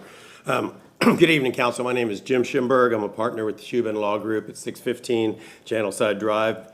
My partner, John Shubin, and I have recently been added to the legal team on behalf of the congregation. Thank you for hearing us out tonight. Just a few quick points. As you've heard and probably know, these are tough financial times for many religious institutions, and the congregation is trying to maintain a presence at this very visible location, and obviously will benefit greatly from the financial assistance from this transaction. As you've heard, they have property rights that must be respected here. Over the years, they've been a good neighbor ever since this was built in the late 1960s. The city has made clear in all of its planning and regulatory documents that this area of Bayshore is appropriate for high-rise residential. Everyone knew this. The Bayshore Presbyterian high-rise apartments were also built in 1969, along with the Garden Club building. Over the decades, City Council has approved one project after another up and down Bayshore, and I believe about 5 projects have been approved since 2020 in the general area surrounding the congregation.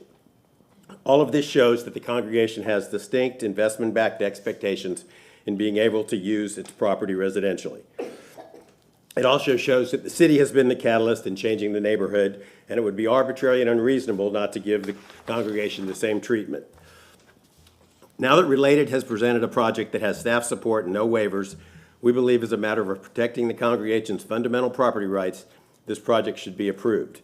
Now, one last point. When I became city attorney in 2011, I inherited a lawsuit against the city that had been pending for several years related to the denial of a residential tower in Bayshore a few blocks from here.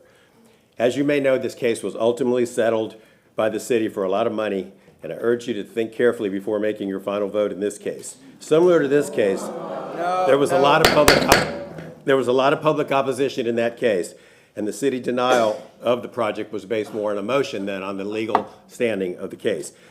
Unfortunately, in that case, the city had to pay out millions of dollars. The project got approved, and there's now a tower there. So I would just ask you to consider that. Thank you for your time. Thank you very much. Yes, sir. If I may, and I'm not trying to challenge the counselor who spoke, you're a very fine gentleman, and I was here when that happened. And it wasn't because of the zoning, it was because some council members wanted to tell the developer how to build the building. Am I correct? All I know is how much we paid out. Correct? Yes or no? There were some council members. All right, thank you very much. That's why we got sued, not because of the zoning, it was because they wanted to implement certain changes in the building that they had no reason to do that. It was about the air conditioners on top of the roof, part of it. And some of it was the aesthetic on the outside of the building. Thank you very much. Thank you for that history lesson, Mr. Miranda. Thank you very much. Yes, sir, Mr. Pressman, I believe you're up. And then we have Charles and then Jane is what I see on the list. We've And then we go arranged into the for public 7 comment. speakers. Yes, pardon? you have, I'm sorry? Where's your speaker waiver form?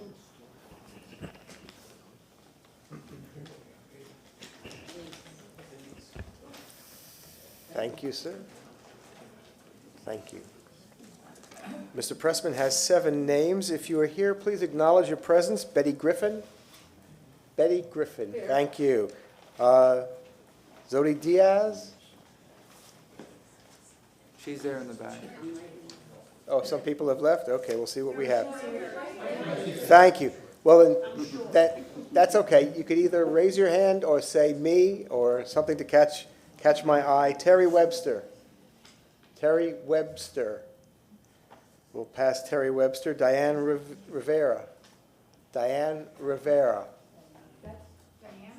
Diane, D-I-A-N-N-E, it looks like. There we go. Thank you. It's a lot of people between you and there. Okay. Brenda Johnson. Brenda Johnson. Thank you. Joanne Wedge. Thank you. Robert Weck?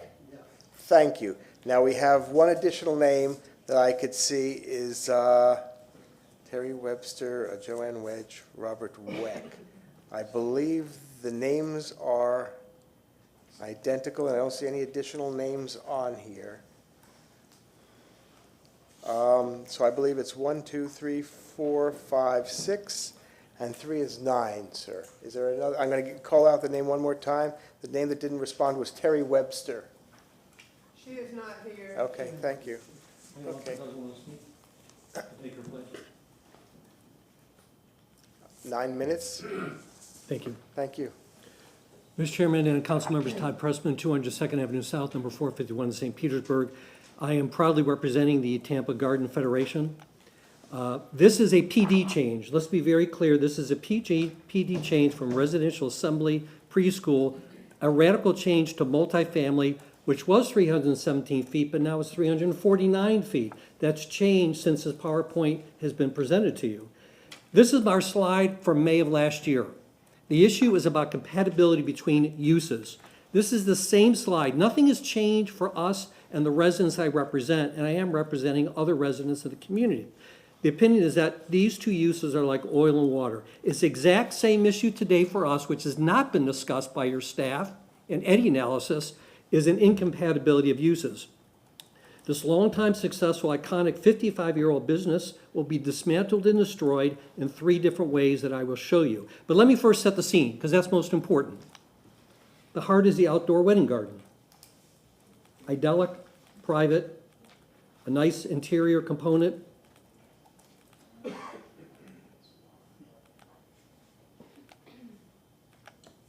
Gorgeous moss drake trees. Here's my last speaker, Mr. Attorney. Thank you. Your name, please, ma'am? Ma'am? Gay Jones. Gay Jones is not on the list. Are you waiving your time? Yes. Okay, Thank you, Mr. Chairman. Thank you, Mr. Attorney. Additional minute. Spectacular wedding garden. And how do they present themselves on the web? Spectacular venue. Your event will be private and exclusive, looks over our spectacular wedding garden. That is their business. This is their website and how they present themselves. They do a lot of corporate events. They have kids in the gardens during the summer and other events as well. But what's proposed now? What is different? Well, prior, as I handed in the PowerPoint, it was 329 feet, or it was 329 feet back in May. Today, it's 349 feet as we understand. So there's virtually the same size or height, same height building. That is equivalent to the Channelside Towers and the Tampa Marriott downtown. Those are massive buildings. That is what is proposed here. At a 20-foot setback to the garden club. What's your metric on that? Your metric is a 1,200% change under the PD.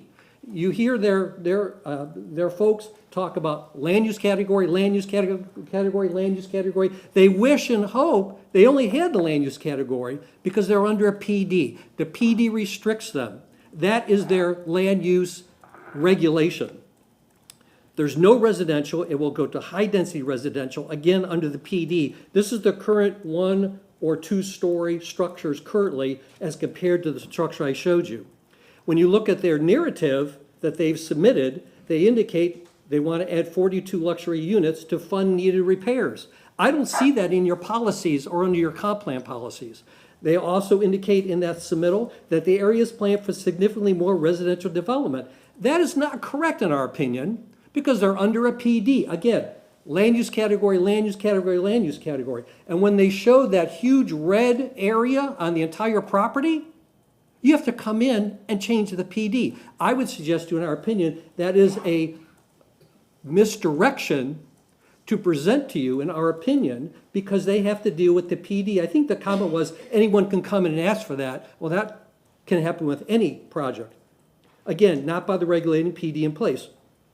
And the waivers that have been fixed from the last time is not an advancement or an enticement of an issue. Those are issues that should have been fixed last time when they brought this before you.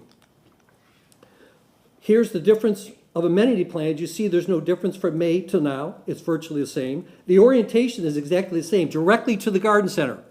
100% and direct to the garden center. Site plan looks virtually the same. So what are the impacts, the very unique, important impacts? Generations of Tampa's regional families and brides choose this iconic site for 55 years. They are booked and have deposits Friday, Saturday, and Sunday to 2025. Brides book 18 months in advance. So what do we have? We have the garden club, the summer kitchen, the pool. I live in a big building. The summer kitchen is a party area. You can have 5, 10, 50. We had 100 people today at our building for a birthday party.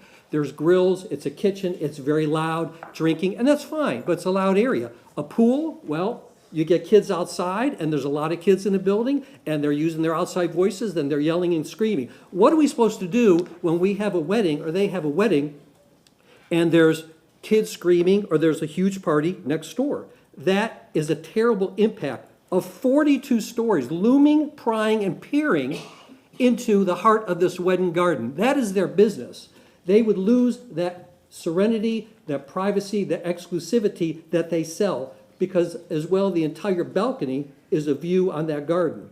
Dogs barking on balconies, that happens all the time. Kids in the pool, that's a loss of privacy, and wedding gawkers. When people see, particularly women see a woman in a wedding dress at a party, they want to look at the dress, they want to see how they look, they want to see how big the party is. Those are elements of impact, and customers and potential customers can move right on to the competition. So this is already occurring. When you start getting headlines like this in the newspaper, what happens? Brides start calling. Headline after headline after headline after story after story. Brides are calling. I gave you a deposit. Why are you closing? Why are you leaving? Am I getting my money back? What's going on with your property? They are already being terribly affected by just the PR. You are all in the PR business. You know what headline after headline does. Next would be disclosure of loss of privacy or serenity in the quiet garden. If this is approved, they have to call every bride up to 2025 and tell them what's happening and disclose. What do you think a bride on their most important day is going to do? They're going to wait around to see if they're open or if there's a huge construction project. Third, the property or the business will be destroyed with a 2 to 3 year demolition and construction project of a unit tower. Again, they're booked 18 months in advance. So what is it going to look like? Is it going to look like this next door? And maybe it'll sound something like this. Do you take this lawfully wedded man to be your husband? Hello? Can you hear me? Or maybe it'll be something like this.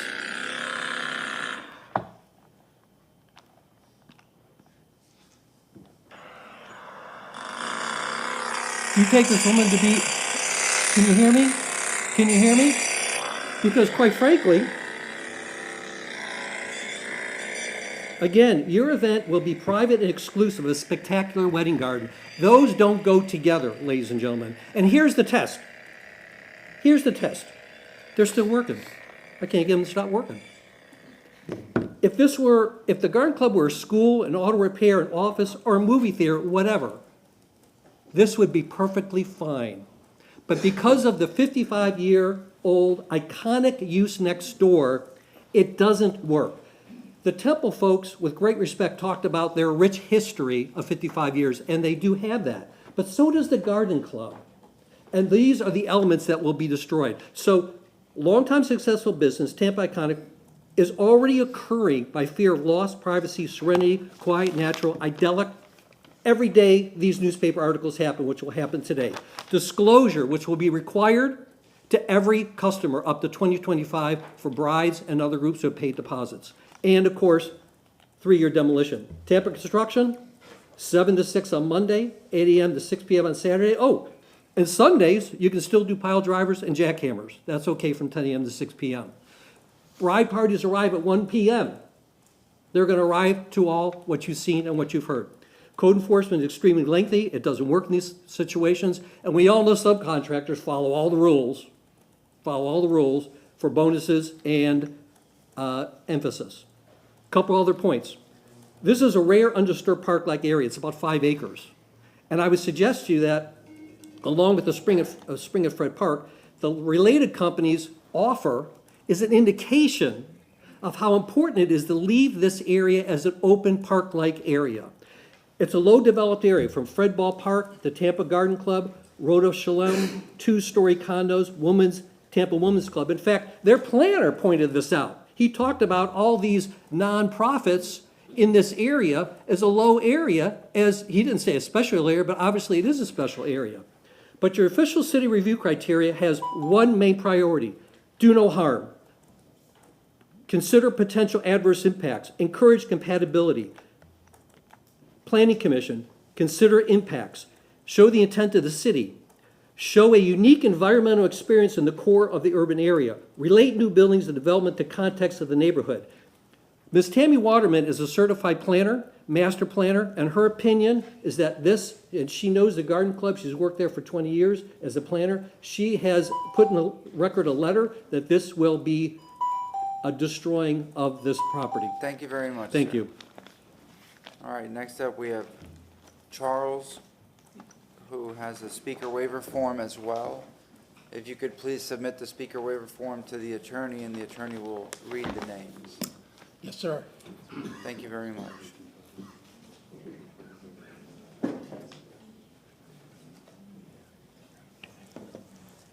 I see 7 names. If you could just make sure I hear or see you. Tom Connolly, thank you. Nora Barquette? Nora Barquette. She's here, but she's in the other room on the second floor. All right, then I'll make a note, and if she comes in and speaks, Nora Barquette? If she's on the second floor. Okay, thank you. All right, go down the road. Diana Sullivan? Here. Thank you. Linda Day? Here. Thank you. Kristen Evans? Thank you. Dean Hauser? Yes. Thank you. Kathy Echeverria? Say that for that. Echeverria, forgive me. Where are you? She's out downstairs too? Okay, we'll see what we can do to remedy that. Echeverria, Kathy Echeverria, and Nora Barquette. In the meantime, 1, 2, 3, 4, 5 plus 3 is 8, and we'll see if the other 2 can come up. Thank you. We'll wait a little. You have the time then? 8 minutes. Okay, thank you. Please state your name, sir. Yes, Mr. Chairman. My name is Charles Gautier. I reside at 1780 Copperfield Circle. That's in Tallahassee, Florida. I am a planner. I have been hired by the Tampa Garden Club to independently review this zoning proposal, which I've done. I did submit a written report for the record. I'd also like to make a copy available to you right now, a hard copy, if that's permissible. Sure, we'll pick it up on the... Let me introduce myself very, very quickly. I see the clock is running. I was a resident of Tampa in the early 1970s. I went to USF. It's an entirely different town now. In fact, I, played a quiet role in the background, but it was really your work that has built Tampa into one of the premier cities in the country. Are you Norma Barquette? All right, and I see Kathy Echeverria, so add 2 more minutes to his time. Thank you very much. Sorry, Thank sir, you. go ahead. As I was saying, Tampa has become a premier city, in fact, in the whole nation. There's a lot to be proud of, but I know the challenges you face day to day, week by week. I appreciate that. And one of the challenges is balancing the pressures from new growth with protecting the historic qualities that has propelled your success. I think that's what this case is about. I think the key issue in this matter is the building height, the proposed 26 stories, whether it's compatible with adjacent and nearby uses, and whether it fits in with the R35 future land use category. Let me tell you about my qualifications. Like Mr. Smith, I've been in the business for 46 years now. It's hard to believe. I'm a certified planner. I was inducted as a fellow into the Institute of Certified Planners, which is the highest award available at a national level. I've been a chief planner for Collier County, a zoning administrator for Lee County. I've worked for major consultants on development proposals, large and small. I worked for 17 years as a senior official at the Department of Community Affairs. I had my hands on and played a role in the review of over 5,000 comprehensive plan packages, DRIs, including from the city of Tampa. How all that happened, I really can't explain. I'm actually a shy individual. Now let me get to it and refocus. Compatibility. Compatibility is about adjacent and nearby uses. When you look at the adjacent and nearby uses to the subject property, the proposal is incompatible. And that is the height, the mass, the scale of the development. And my focus is on the building height, not so much the number of units, but the building height. It simply conflicts with the low two-story Tampa Garden Club and its function. It conflicts with the adjacent single-family home. It conflicts with the townhouse residence right across Barcelona, 4 stories. It conflicts with Fred Ball Park, just to the north of the Garden Club. So that, in my mind, is the key issue, that building height. And because of it, I mean, Mr. Pressman talked about a number of things. There's adverse visual impacts, that's important. There's a loss of privacy.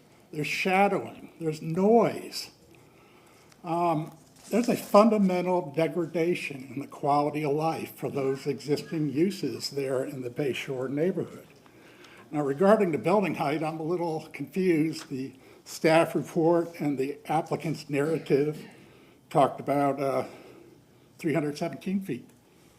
Mr. Kramer, a little earlier, in one of his slides, it said something about 278 feet. From Ms. Locke, I've seen a email that talked about 297 feet, 349 feet. So there's a lack of clarity about the final building height, and I think that needs to be tied down. So it could be 317, or you could add 10% to that. I think it amounts to the same thing. It's too tall a building in the wrong place, given the adjacent uses. The graphic here, illustrates it, and you're familiar with this. The garden club immediately next door in the light green, 2-story building, the wedding area, of course, parking and grounds. On the corner, you have a single-family home. You have the townhouses right across the street. These are all within the R35 future land use district. And I think the focus, again, needs to be on the adjacent and nearby uses with attention to the R35 district. In the staff report, I noticed it looked at development within 1,000 feet, far away from the subject property. It looked at tall buildings, half a mile away. And I've seen the same thing in the applicant's submittal. So they're looking far beyond the adjacent and nearby uses, where I believe we need to focus on the garden club, the single family, the townhouses, the women's club, and the office building. All those are within that R35 district. I boxed in on this graphic the extent of that district. It's about 13 acres. And those are the uses within that district.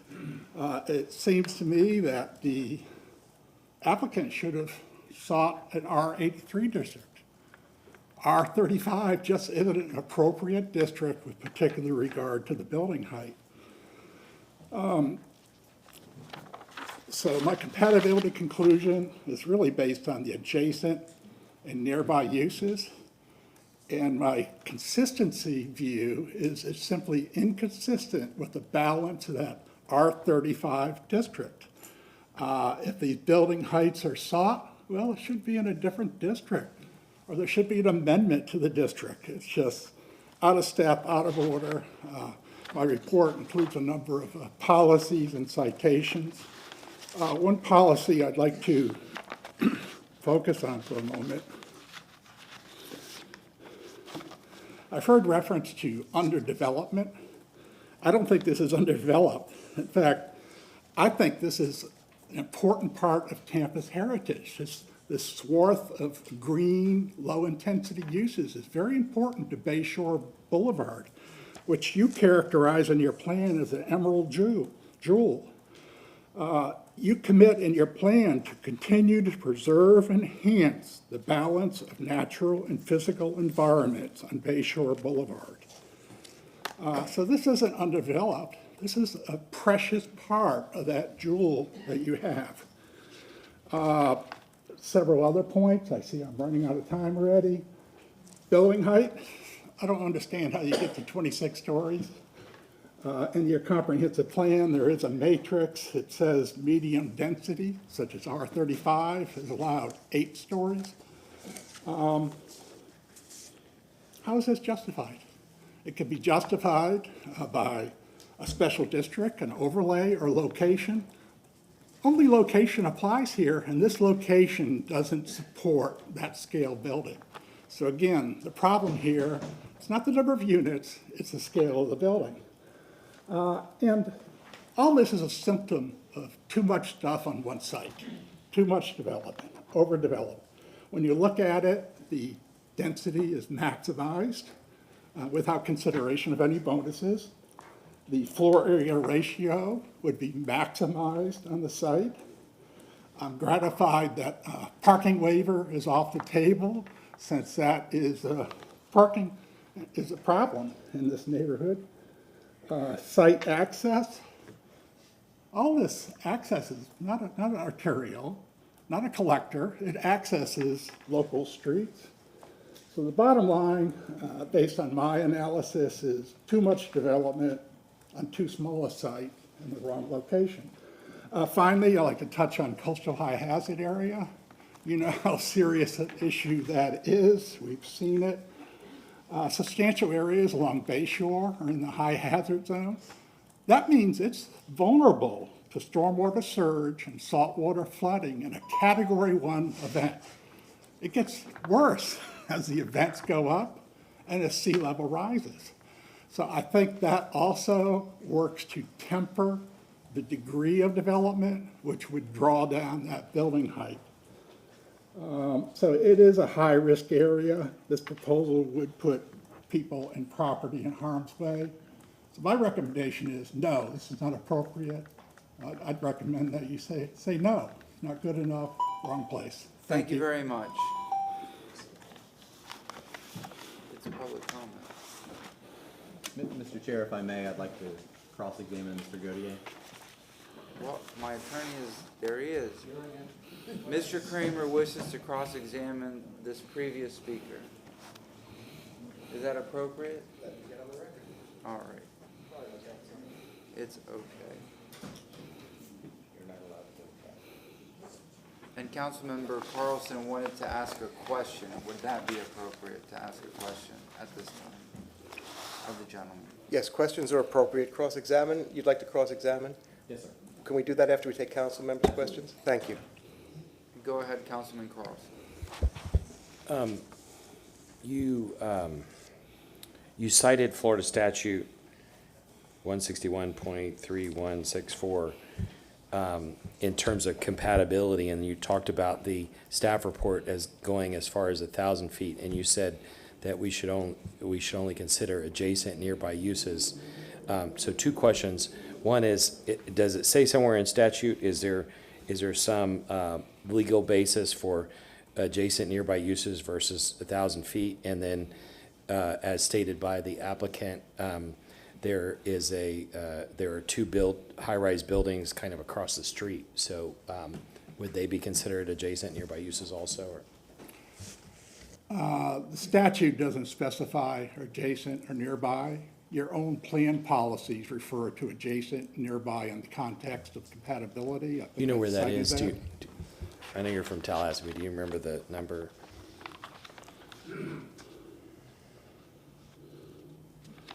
And you know that policy was actually in the applicant's supplemental planning analysis, which it would take me a while to find. Okay, thank you. But it's your plan.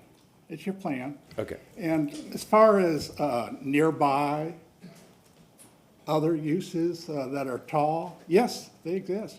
And they're in different future land use categories. They're not in R35. R35 says typically 8 stories, the medium density. If you want to talk about R83, which is high density, typically those building heights can be much taller. So I look at it very differently outside of this particular R35 district. Yes, All sir. right. Mr. Kramer, if you wish to cross-examine the gentleman, go ahead. And Mr. Kramer, I do have a request for you, if you don't mind. If you could direct your questions forward if possible, so it does serves 2 purposes. Council can hear it, and the microphone picks it up. And so basically, your questioning and the answer comes through the chair. Thank you. Understood. Yes, sir. And Council, may I reserve the right to redirect? Redirect. Yeah. No, we're not a court of law. Let me weigh that while the cross-examination continues. Thank you. Just a few questions. Mr. Gaudier, would you agree with me that a planner should consider the built environment in the compatibility analysis? Yes. Yes. Mr. Gaudier, you know, I've been reviewing your report here. I just got it, but I don't see a mention in your report of the Altura, the Sanctuary, the Ritz residences, Aquatica, or Presbyterian apartments. Are those references in your report to those towers? No. And Mr. Kramer, I'm going to ask you to just take a step closer to the microphone and Thank you. direct forward, please. Mr. Gaudier, were you an expert witness opposing development in a case called Conservancy of Southwest Florida versus Collier County and Collier Enterprises in Collier County? Yes, sir, in Circuit Court, Collier County. Mr. Gaudier, in that case concerning your expert opinion, did the judge find that in the end, quote, Mr. Gaudier's opinions rest upon the omission of key words from the GMP and the addition of words and requirements that do not exist in the GMP. Accordingly, the court gives his opinion minimal weight. That's accurate. I'd like to explain. Thank you. No further questions. I'd like to introduce Mr. Record. all right. Thank you very much. Thank you very much, sir. With regard to the redirect, I believe it would be appropriate for you to consider either using your time, or if you need additional time for whatever reason for due process, if you have if you're representing somebody who's within the noticed area. My suggestion is, it's very unusual. We have not had a redirect. I'm not familiar with an obligation for a redirect. You haven't even spoken or identified or participated yet. So my suggestion is, if you want to raise that issue during your time, you can have the opportunity to do that at this time. Okay. Thank you. One request is. Well, no, yes, I'm sorry. No, I'm just saying, when you come up, you can use your time however you see fit. Yeah, Okay. not right now. Thank you very much. I appreciate that. Thank you. If Mr. Gautier could finish his response to Mr. Kramer, though, I believe that. I believe he did finish his request, Yeah. at least as far as Mr. Kramer was concerned. He offered to explain it. I responded he was correct, but there was an explanation. Now, the answer is, frankly, and I'm not suggesting or proffering it, and this is true for not only this witness, just as Councilman Carlson has done, but any council member can make inquiry of any witness they wish to be able to answer any questions they may have. Your opportunity. Councilmember Hurtak. I would like him to explain. Yes, ma'am. I've been qualified as an expert witness in 39 cases. Probably 35 of them came out my direction. In this particular case, it did not. It had to do with a 1,000-acre development area with 2,000 units located south of Immokalee, pursuant to a rural land stewardship program. The comprehensive plan called for a walkable community. And there were a series of policies in the comprehensive plan that spoke to walkability. The policy that prevailed in the judge's conclusion was a single policy that said walkability will be achieved through sidewalks, required sidewalks. My analysis had to do with block lengths, distances to destinations, perimeter distances. I outlined a scenario of one single perimeter road with a sidewalk. Thank you. Thank you very much, sir. And the judge didn't agree. Thank you. It's time. Councilmember Henderson, Councilmember Vieira. Thank you, Chair. I just have a couple of questions. So, are you familiar with the previous project that the opposing members presented compared to this one? Not in detail, no ma'am, generally. Just generally? Yes, What ma'am. they were asking for before versus now? Yes, ma'am. Okay, so they went from 5 waivers to no waivers. They're putting up a green wall. They're having these improvements, these significant improvements.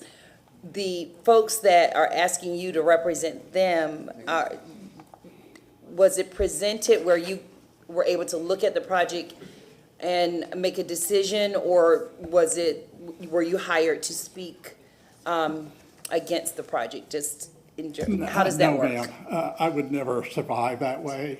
So they paid you, and then you told them that you supported them? They approached me. I studied it. I reached an initial opinion. I said, I think this is what I would conclude. I continued my work, under a formal engagement and reached a final conclusion. So no, I don't jump into cases I don't agree with. I understand. I So look if at you them hard studied it- and only then. I understand. If you studied it, why wouldn't the previous body of work that was being presented for that site be a part of your consideration when you were making your decision? Well, it was, and I'm going to be clear, I I did thought you look said at you were it. familiar with it. I said I'm generally familiar with it. The building height was slightly higher. There were additional waivers. And to me, it's substantially the same project. It's a very tall building on a small site adjacent to No, it's not the low-intensity same uses. because our staff determined that it wasn't the same, so. But anyway, thank you. I appreciate you Yes, ma'am, answering your I just have a question. different opinion. Councilman Yes, Vieira, ma'am. Councilmember Miranda. Yes, sir, and I could ask a number of questions, but I mean, it's going to be a late night. I appreciate you, sir, and your coming down here. Just a really quick question for you. You mentioned, I think it was 39 cases you testified in, unless if I heard incorrectly. How much of a percentage of your income in the work that you do is derived from expert work you retained as a party? If you can estimate that. Well, all of it, really, in terms of final legal proceedings, probably 2/3. Okay. Again. 2/3. Late night. Thank you. Yes, sir. Councilmember Miranda. Being an early morning guy. Let me just ask, 39 cases, how long have you been doing this? Over 46 years. Quite a number of the cases were when I represented the Department of Community Affairs.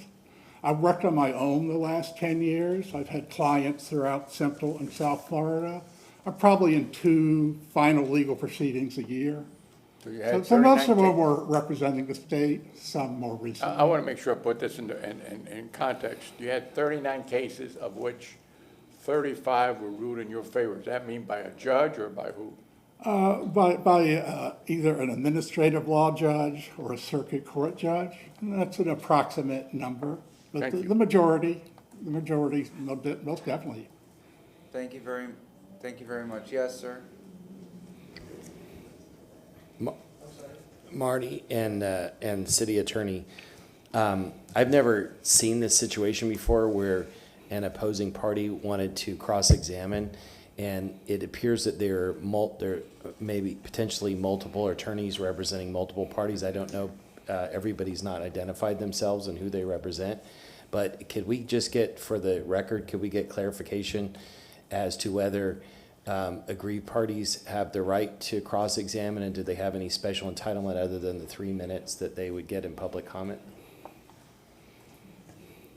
Well, what you're saying is you're raising the issue, I believe, with regard to Ms. Graham, Jane Graham? I don't know what other attorneys are representing other parties out there, but what, and there are two parties in the applicant.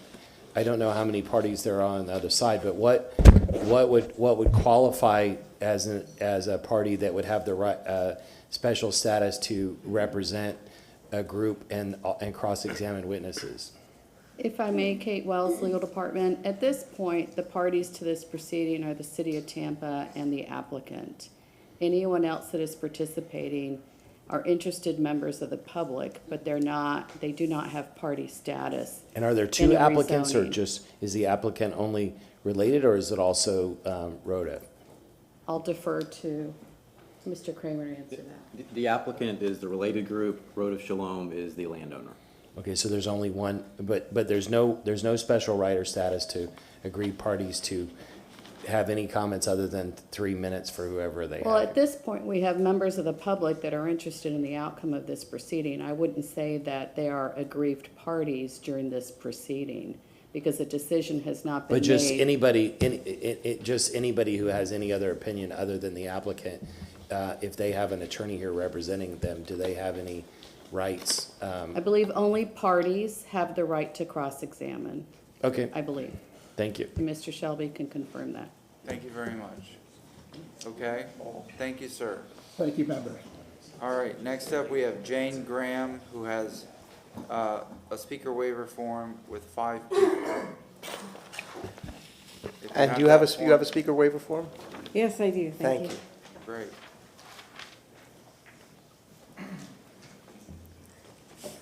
And Ms. Graham, for the record, you do not represent any parties in this case, is that correct? Yes, that's correct. I represent Altora Bayshore Condominium Association. Okay, thank you. So if you want to reference the conversation, it's part of your time, but with regard to cross-examination, I think the determination has been made with resolving that for you and everybody else so situated. If I can hear your presence, please. I see 5 names. Joanne Hauser? Yes. Thank you. James Alver? Here. Thank you. Lourdes Alver? Here. Thank you. Martin Favada? Here. And Catherine Favada? Here. 5 additional minutes for a total of 8. Thank you. Yes, ma'am, Thank you. please state your name, go ahead. Thank you. Good evening, City Council. My name is Jane Graham. I am an attorney and founder of Sunshine City Law at 737 Main Street, Safety Harbor. I represent Altora Bayshore Condominium Association. On behalf of my client, we respectfully request that you deny this application tonight. Altora adopts the arguments of the Tampa Garden Club and expert testimony of expert land use planner Charles Gauthier. Last May, the City Council unanimously denied Resolution 2293, the old application. And tonight, you're considering this new application, which is substantially similar and still incompatible with the surrounding area. The application fails to comply with the requirements of planned developments under Section 27-136 LDC and is still inconsistent with City of Tampa Comprehensive Plan. The applicant has removed their requests for the new waivers, but there are still unresolved issues with overdevelopment, compatibility, and impacts to the surrounding neighborhood. If you look at the rendering of the building from last May and the new one under consideration, it's actually hard to tell the difference. If you look at some of the details of the old plans and new site plans, let's drill down to a couple of them. The top floor last time was 329, this time it's 317. The difference is 12 feet, a 3.5% reduction. The highest point of the building last time was 356. Now, the site plan doesn't actually include this number in your application for the new one. However, there's an email confirmed by Ms. LaShawn Dock that it would be 349, and that's something that's by email. That's not what we have seen in the document, but we thought it's worth sharing with you.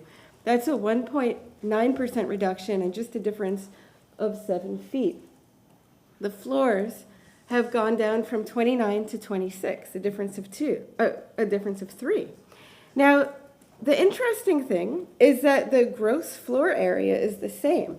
So the bulk massing and scale of the building remains. And this is actually surprising because there are 8 fewer units, but the applicant expanded the individual units to be larger and cover the same area. So here's the odd thing as well. If you approve this rezoning tonight, the applicant can ask the zoning administrator for a modification of the site plan that could almost negate these reductions under section 27-138.7 allows the zoning administrator to approve non-substantial changes to the site plan, and that wouldn't come back in front of you. One of those is that they can increase up to 2 stories. So you have a 29-floor building that was rejected last year, and it could still become a 28-story building. On the other hand, the surrounding area has not significantly changed since last May, when the council found this proposal incompatible. The applicant has listed 8 buildings within a 0.6-mile radius, but none of those were actually approved after May 11th, 2023. So what this means is that when you decided last year that it was incompatible with the area, well, nothing has changed. It's still incompatible. And the site plans from last May and the one for today are actually include identical adjacent parcel data tables, which notably mostly includes institutional and single-family uses. The applicant has specifically called out Altura as this prime example of size and character appropriate and compatible for Bayshore Boulevard. And Altura appreciates being a prime example, but it's not actually situated on Bayshore Boulevard.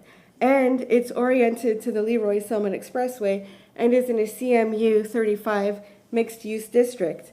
In comparison, the related group's project is distinct because it is within a cluster of existing public and quasi-public land uses along Bayshore Boulevard.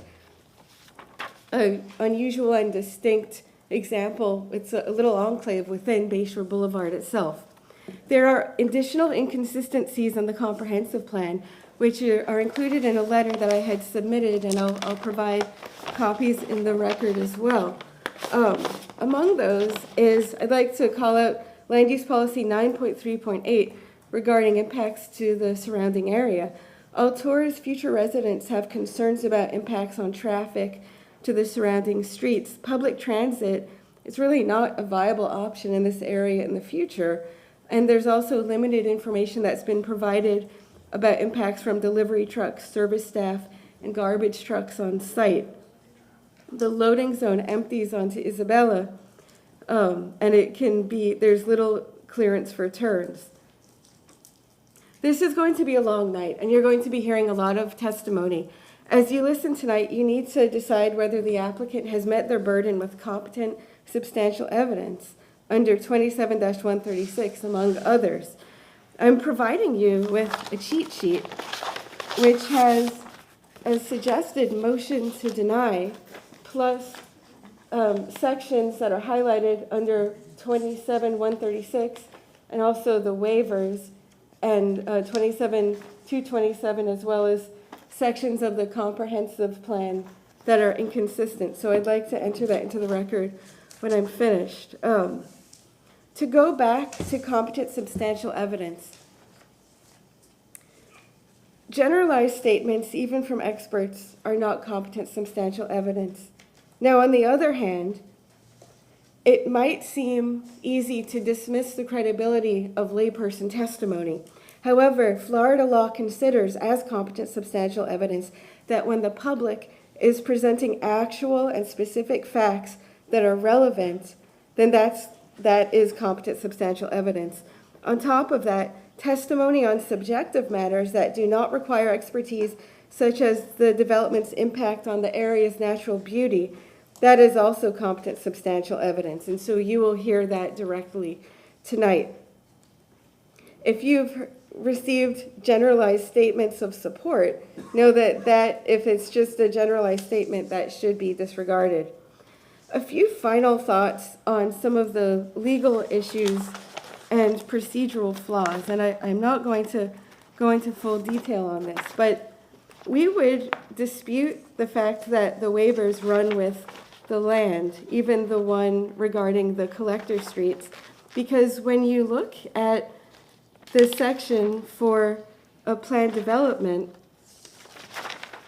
it actually has to comply. If it is a substantial change, then the rezoning process is reset, and it has to go through the full analysis.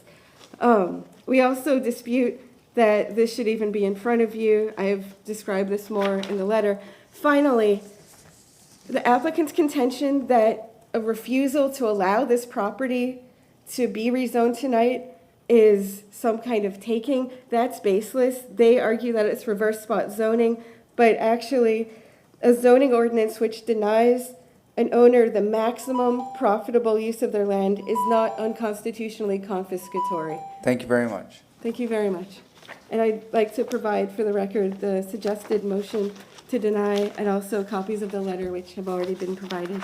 All right, please give it to the attorney and he'll submit to the record. Thank you. All right. Mr. Kramer, do you wish to, you want to see? We go to public comment. And look how much there is. With speaker waiver.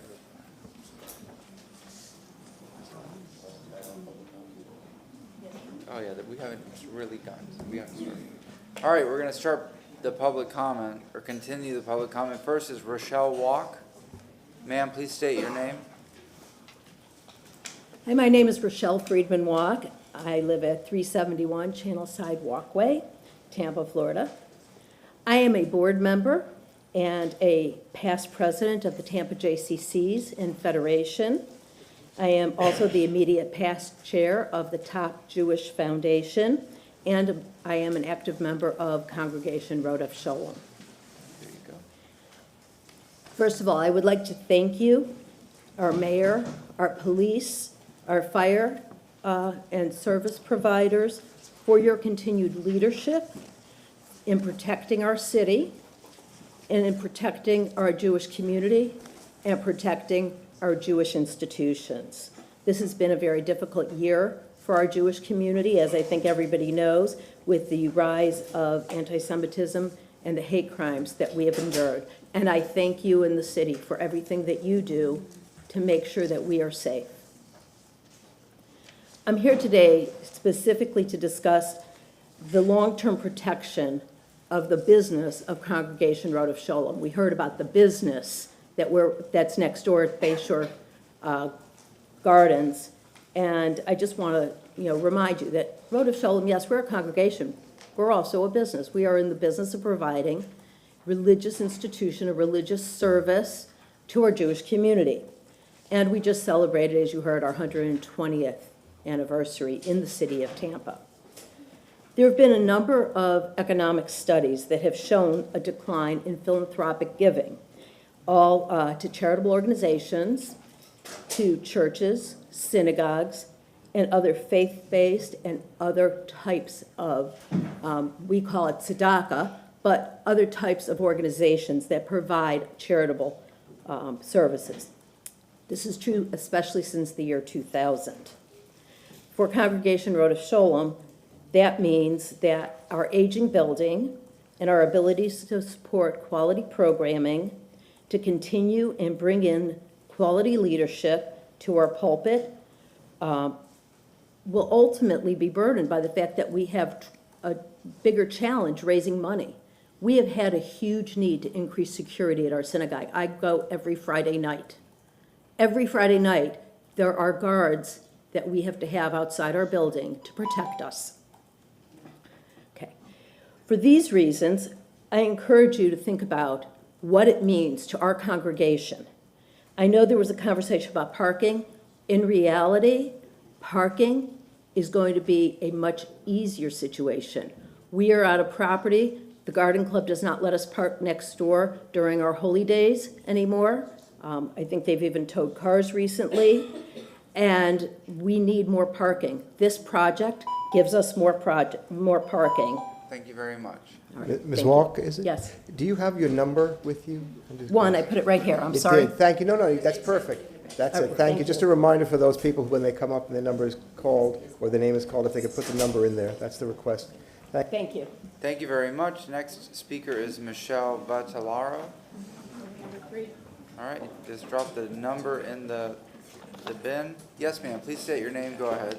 Okay, my name is Michelle Vadalero. I'm a past president of the Tampa Garden Club, and I'm a member of the current board of directors. I've listened to the presentation by the related group. What I'm still waiting for, and what I don't think they have told us, is what is the value of this project to the community as a whole? It's my understanding there's supposed to be evidence of public value attached to changing a PD designation. We know that the 40 new owners who can afford the millions to buy these units will now have a Bayshore view. We know that the synagogue will get funding for their membership out of this. But what do the rest of us get? We haven't heard mention of even one way in which this eyesore is going to be a benefit to the entire community. This commercial-style building is not part of a business center, as is Altura. It provides no purpose, such as affordable housing, such as the Presbyterian apartments do. It makes no effort to blend into the surrounding neighborhood, which is comprised of low-rise traditional homes, many of which are over 100 years old. This building looks like it was designed for Miami Beach or some other neighborhood. There is no thought even given to a minimum of architectural interest. There are no benefits for the community described except for the wealthy. So let's talk about the potential for harm. The harm to Tampa Garden Club is real. We are a nonprofit charitable organization that utilizes our property not only to protect green space in Tampa, but to generate funds which are given back to the community in various ways. This menacing tower is already threatening our future business, and relocation of our club is not an option. No one in their right mind believes that this project contains enough parking spaces for the residents or the temple members. Related and the synagogue are already asking us to park cars at the garden club. The sanctuary was built under the tenure of my presidency. They've always needed parking spaces during their construction, and they're still asking us for spaces. Historically, the garden club has provided overflow parking for the neighbors, but we have clients who rent our business, and we can't continue to be working as a full-time community parking lot because no other public parking has been made available by the city. Our lot did not used to be a sand lot. The heavy use of it has turned it into a sand pit. The trucks that park in our lot break our irrigation pipes. They drive over our shrubs, and they litter us with trash. We had plans to re-landscape 3 years ago and develop an educational garden, but those plans have been placed on hold. So I ask that City Council take a comprehensive look into these problems prior to adding to them. There are other areas of Tampa with more space for development. Not everyone can have a Bayshore address. And again, tell me, what is the benefit to the community as a whole? And I resent the comment that the Tampa Garden Club has engaged in anti-Semitic behavior. Thank you very much. And I invite you to come and talk to the No, board if you thank think you there's an very much. issue. Enough, all right. Person number 4 is Tim Everett. Please drop your number in the container. Thank you. My name is Tim Everett. I live at 2719 Isabella, which is directly across the street from the proposed project. Couple things. Number one, thank you, Mr. Pressmean, for use of this photograph. As you can see, we have Altura, which is located right there.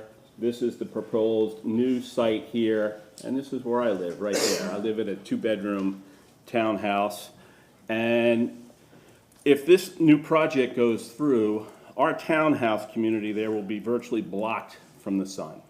Altura is to the south, which is blocking us from any sunshine there. The new project will block us from the east.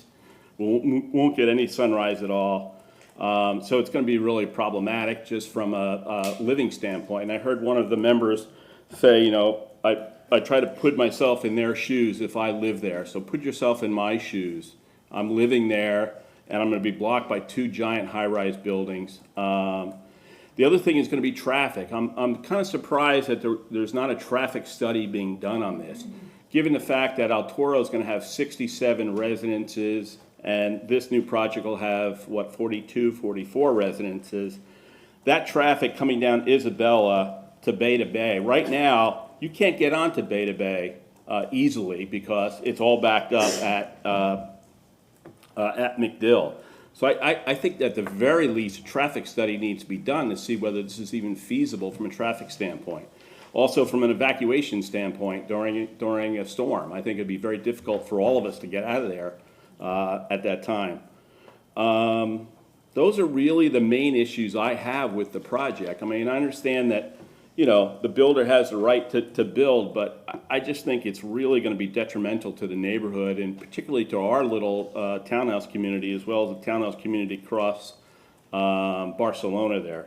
So I'm opposed to this project, and I would hope that you would vote against it. Thank you for your time. Thank you. Next is Adrian Van Heist.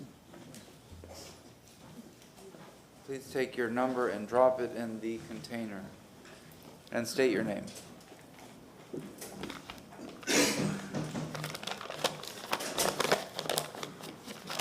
Good evening, council members. I appreciate you listening to me, and I'm here.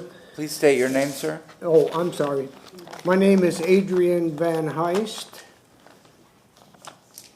Go ahead, sir. Okay. And in my remarks, I plan to focus on the people and community where I live, Bayshore Presbyterian Apartments. And we are at 2909 West Bayshore, or Barcelona Street.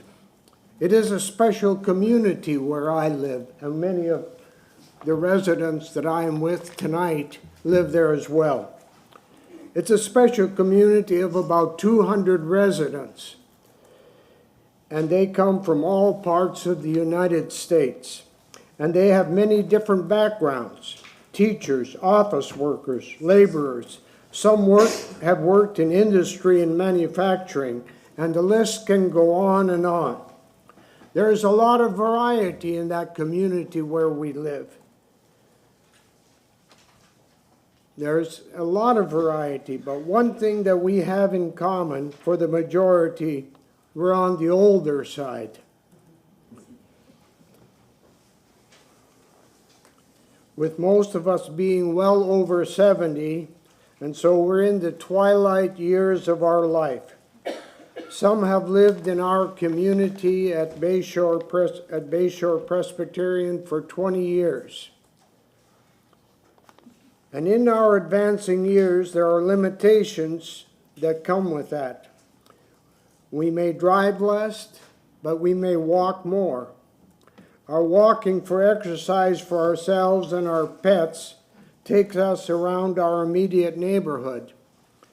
And our pets know exactly where all the fire hydrants are. The point that I'm trying to make is this: that in our residence and in our close surroundings, we have a situation that has affected the quality of our lives. And there is little that can surpass the beauty of a sunrise as the beams of light that shimmer across the bay, observed by many from their apartment windows. Yes, they are going to be losing that. And so this is our neighborhood, and we are the elderly. And I've heard it said that a community is judged by the way it treats its elders. And you are our city council. Will Tampa be known that it treats its senior citizens well? Thank you very much. That is our question. Thank you very much. Next is Sidel Vogel. Sidel. Yes, ma'am. Please put your number in the basket and state your name. My name is Sidel M. Vogel. I want to talk about something really important. since I live at a over 65 building on Bayshore or near Bayshore, I want to say that we have a problem. We have ambulances, we have fire trucks, and we have police coming to our building more than once a day. Now, if we had this big building, we'd have a lot of dead people because you can't get there in time. It's hard enough to get into our building because we have only 2 elevators, none of which is freight. So if the freight elevator is used, we have 1 elevator. Health is at an essence. I have been a resident of Tampa for something like 65 years. And I've seen Tampa grow, sometimes to the betterment and sometimes not. But in our instance, we have no place to put ambulances or get into the parking lot. If you figure it out, when we have Gasparilla of 500,000 people coming, okay, where are we going to put these cars? They can't come into our spot, but they try. So, you know, there's a lot of different avenues, different things that are happening on this particular street. And I would vote no for this. Thank you very Thank you. much. Yes, ma'am. Next is Maria Graziano. Yes, ma'am. Thank you. My name is Maria Graziano. I'm also a resident of Bayshore Presbyterian Senior Apartments. You guys have been saying just Presbyterian apartments. It's senior apartments. Secondly, I very much resent being told I'm anti-Semitic as a neighbor, which I am not. Please focus your attention to us. being called Ma'am, excuse me. Yeah, Excuse- being called if I- an aged excuse- ma'am, I'm sorry, resident. if I can just stop the time. Uh-huh. Ma'am, I'm going to make this comment generally to everybody, but it certainly does apply in this case. Please direct your comments to the city council and to this body here, and please face forward so that your mic can pick up your voice, so it can be recorded and broadcast. So thank you. I can project. Well, But, thank you. I am 81 years old and loving my life at Bayshore Presbyterian Senior Apartments. I decided back in 1992 that when I got old enough, I would move there. And I have fulfilled that wish. Now, because of all this construction that's going on, we have a problem. Isabella is a very narrow 2-lane street. You have construction vehicles. Now with Altura, it's been going on, but they don't come all the way to our building. But with this new construction, they would be there at our building. We would have an impact to the roads that I don't know if anyone's considered it. I know there hasn't been a traffic study. Secondly, I don't think anyone has stopped to see what the impact is to the actual road bed and the road materials. You're going to have heavy equipment. You're going to have tractor trailers delivering. When they start laying foundations or putting in the pillars and caissons, they're going to be pounding. And I don't know if any of you have ever lived when they're pounding for hours, day after day, months at a time. And I'm sure it's not just going to be 4 pillars. It's going to be much more than that for the size of that building. I don't know if that's been considered. And the damage that that will do, not just to disturbing our peace and quiet and quality of life as residents of this city. Forget that we're elderly, but the fact that it's going to totally disturb our way of life, that is disturbing and impacting the neighborhood, which is part of the code. Those are the things that have to be considered. My second concern is sewer and water. Anybody that's lived on Bayshore knows that that is not up to date for the kind of quantity of buildings and residences that are going in. When you're putting in towers with that many residents or people moving in, that's an impact on the sewer and, okay, we're running out of time. And my last concern was evacuation, which has been commented on, because we have a mandatory evacuation in that area. I thank you for your time. I hope you will consider all the thoughts that we have given to you today. Thank you very much. Next up is Pamela Carpenter. Is there a Pamela Carpenter here? I'm 9. Do you have a number 8 somewhere? You're number 9, you say? Yes, no, we're at number 9. Charles Gautier was number 8, so come on up. Okay. Please put the number in the Yeah. bucket and I have state a your copy of my presentation, but I only Okay. brought 7. Only brought 7? Well, we'll give one to the, I have a lot of pictures. And Yeah.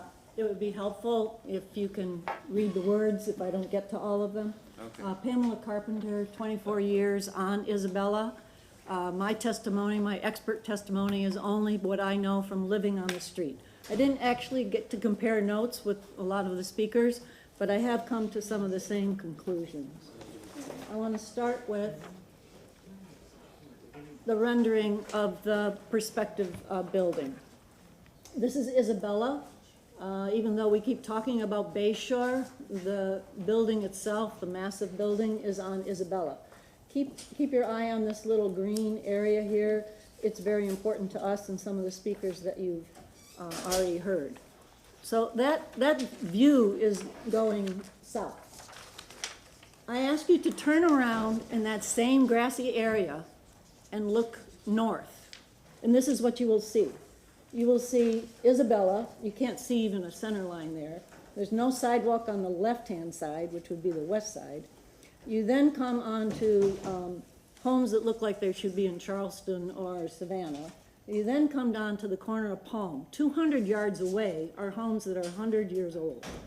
You go further into our neighborhood and you will see single-family homes and residences. Yes, we have townhomes. Yes, we have some apartments. But we have a lot of single-family homes. Not as many as we used to. The street of Moody itself has lost 6 of its bungalows. It's only a 2-block area. They're now duplexes. Okay. You've had some concerns from several of us about our streets. This is a view. Now I'm looking south again on Isabella. The garden club is basically in this area. And in the picture on the right, the Presbyterian Tower's on the right. They have no sidewalk in front of the Presbyterian Tower today. I don't know why, they just never got one. So in the first report, over a year ago, because this is the 3rd time we've been here in less than a year, or just a year, which is amazing, but they said there were sidewalks on both sides. There are not sidewalks on both sides. Directly across from where this is being proposed, there is no sidewalk. So I think there's going to be a bit of a problem in the neighborhood when construction would start as to how we would actually get up and down our streets. Okay, so again, and there has been a very generous offer from Related to do paving, and I think that's great, but the project wouldn't start until 2026, and that means the paving of the street wouldn't happen until 2029. I did my own analysis on the towers, and I just want you to look at one number. On the vacant lots of the 6 buildings, someone else mentioned the 6 towers, 7 would be the Related tower for the synagogue. There were 2 homes in that area. As a result of these buildings only, not everything else on Bayshore, just these 6 buildings, the net increase in residences is 208. And I'm sorry the transportation gentleman's not here, but I do believe it needs a mobility study because that's a lot of additional units. You have some additional pictures. My conclusion is that we really want to see the synagogue stay on Bayshore, the garden club to thrive, and we'd like to see an R35 8-story medium-density building. Thank you very much. All right, next speaker is Lloyd Stern. He was already on. You already spoke. Thank you very much, sir. Danelda Gallagly. Did I say it correctly? Yes. Good. I get my name butchered my whole life, so I try to be careful. Yes, ma'am. Please state your name and drop the number there. My name is Danelda Gallagly, and I live at 2542 West Palm Drive.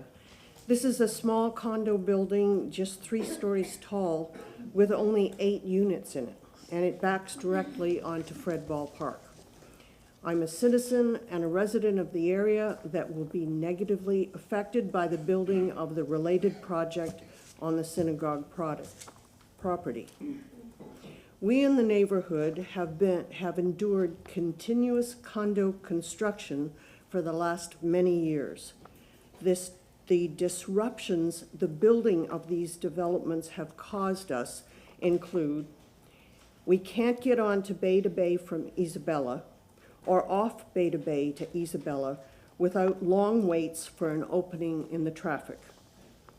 The stretch of Bay from Bayshore to MacDill has a congested traffic pattern that I believe verges on unsafe.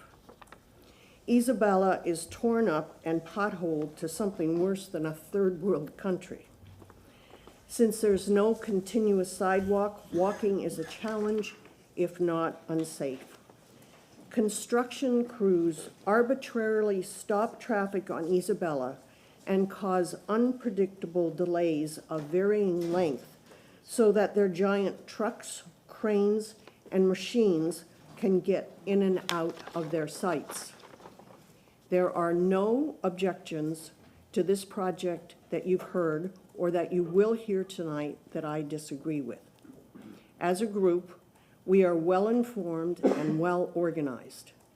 We're aware that whatever form the current related project plan has, it will exceed it, just as it has done with the Ritz-Carlton project.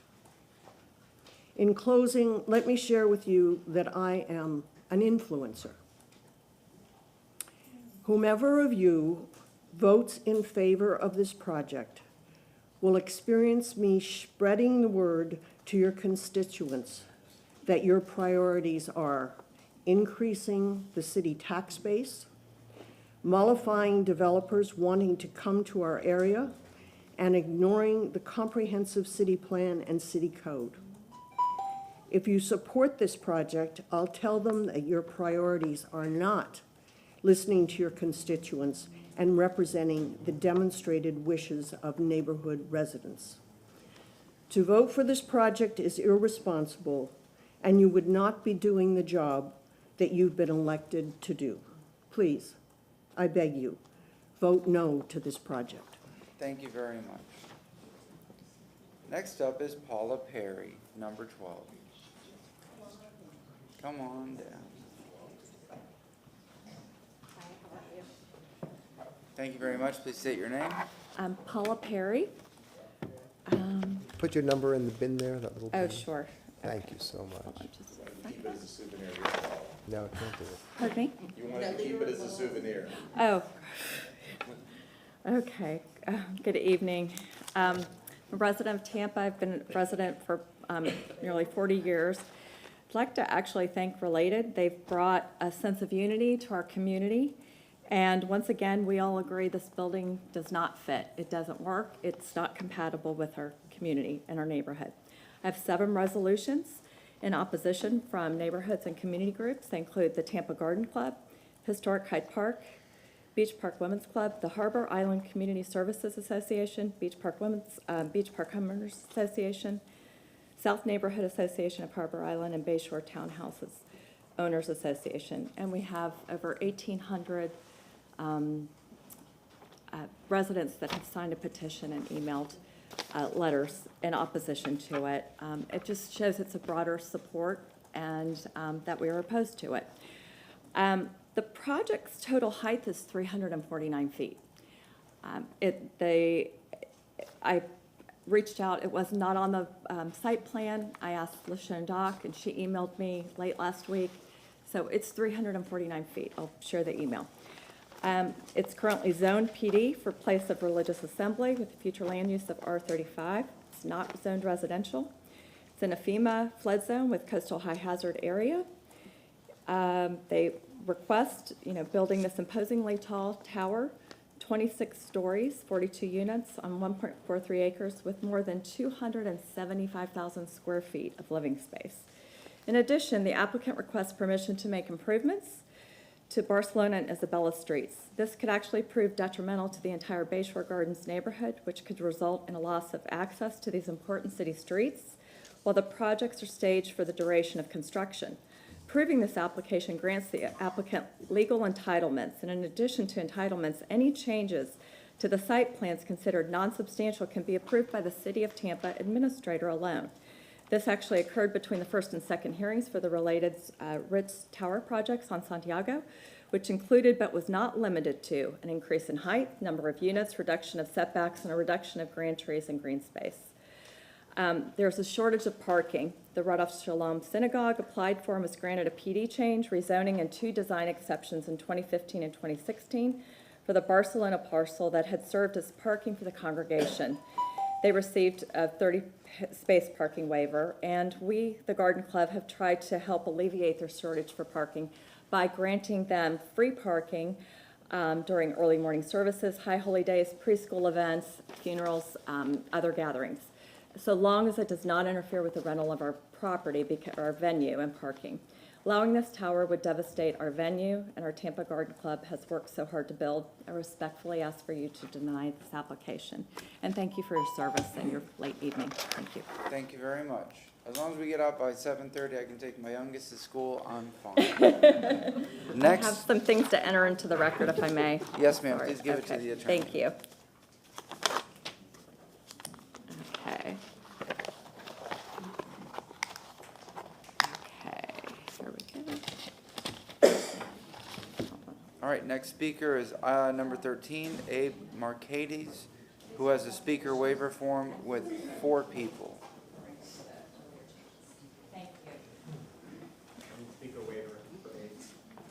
They'll call your name. Yes, sir, please give the list to the attorney, and he's going to read the names off. Okay, if you could just step up to the lectern, sir. Your name, sir, is? My name is Dr. Abe Marcades. Dr. Marcades. Now, you have how many names on here? I see certain. 3 names. Which names are they? Steve Kreitzer. Steve Kreitzer, thank you. Mark Miller, and Francine Levine. Is Mark Miller, did you say? And what's the last name? Francine Levine and Steve Kreitzer. I want to see if she's on this list. That's what I need to see. Okay. Okay, that's 3. Add one for 8. Have you signed any other speaker waiver form? I did it with Sally D, and she said I was a substitute speaker waiver. I didn't catch what that meant. A substitute speaker waiver. I don't think I'm going to need it. You're not going to need it? I'm not going to need it. 6 minutes total. Okay, thank you. My name is Dr. Abe Marcades. I live on 2619 Bayshore Boulevard, next to Fred Ball Park, and less than a block from the property. I'm a 4th-generation Tampa native and a lifelong member, past president, and current board member of Road of Sholem. This proposal should be approved for several reasons. This plan balances responsible growth with enhancing my neighborhood. I have a unique perspective as not just a member of Congregation Road of Sholem, but also as a neighbor. I live in the neighborhood, and I have an interest in seeing my neighborhood benefit from the enhancements and responsible growth that Related has to offer. This plan offers a sensible solution. It avoids another massive building directly on Bayshore Boulevard. It improves the landscaping, the sidewalks, and crosswalks. Related funds will help enhance Fred Ball Park. It allows more Tampa citizens to enjoy our special waterfront.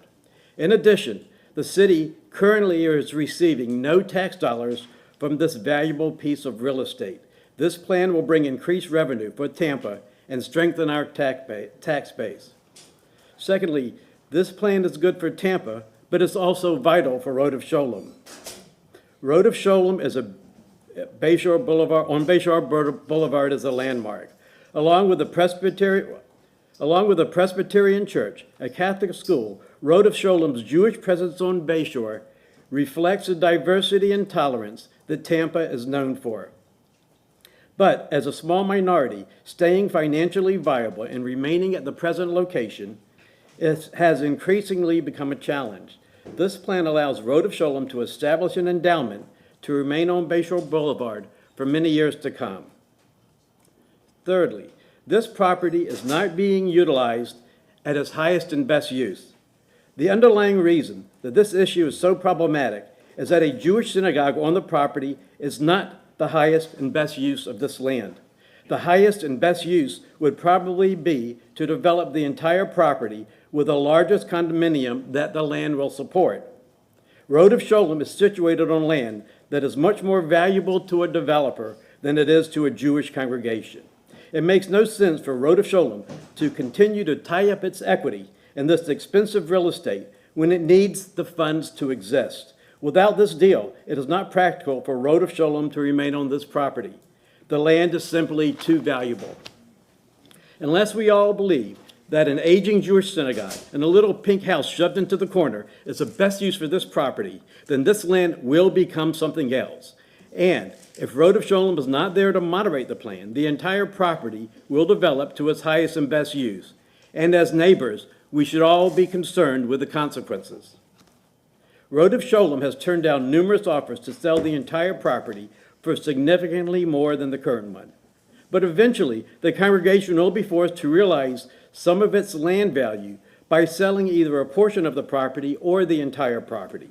With this related plan, Road of Sholem will be able to realize a portion of the land value without resorting to development of the entire property. This plan balances Road of Sholem's needs with the least disruption of the neighborhood. Finally, larger projects have already been approved in the area. From where I live, next to Fred Ball Park, I can see at least 3 other projects, buildings of a much larger scale that are currently under construction near the property. Unless the city decides that no further growth is planned for Bayshore Boulevard, denying this more limited proposal while allowing the larger ones to proceed unfairly disadvantages the congregation and its many long-time Tampa residents who want to make the best use of their property for their future. Related's plan to take an empty parking lot and turn it into residencies will give Tampa citizens the chance to enjoy the Bayshore area. It will enhance the neighborhood and provide funds to beautify Fred Ball Park and to provide income-producing property for the city.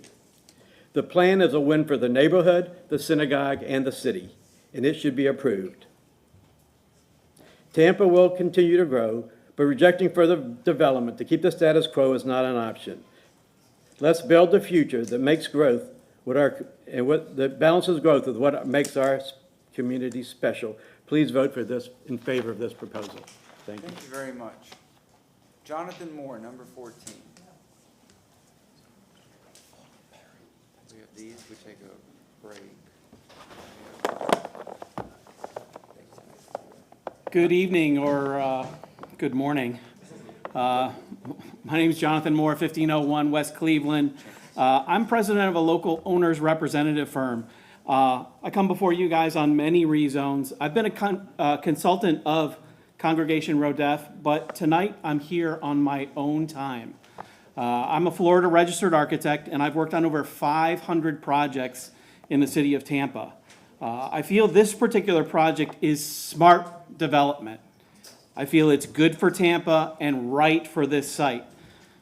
We talk a lot about community. We talk a lot about working around trees, appropriate density, sustainable growth. This project is all of those. I was present for the first hearing, and the applicant listened to what staff said.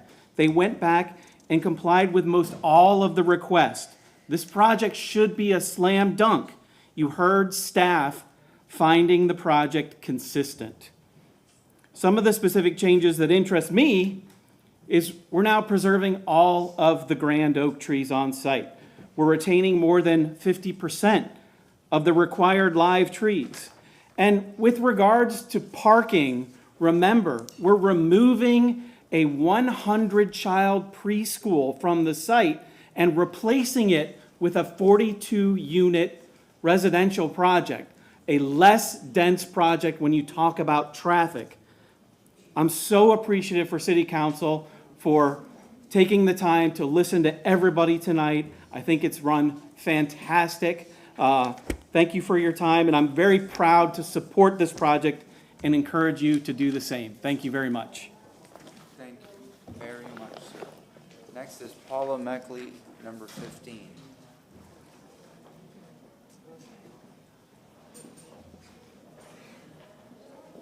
Hello. Please state your name. I'm Paula Meckley. I am the current president of the Tampa Garden Club, and I live about a mile away from this development. The Tampa Comprehensive Plan is very clear about encouraging design compatibility based on the form of surrounding built environment and natural features.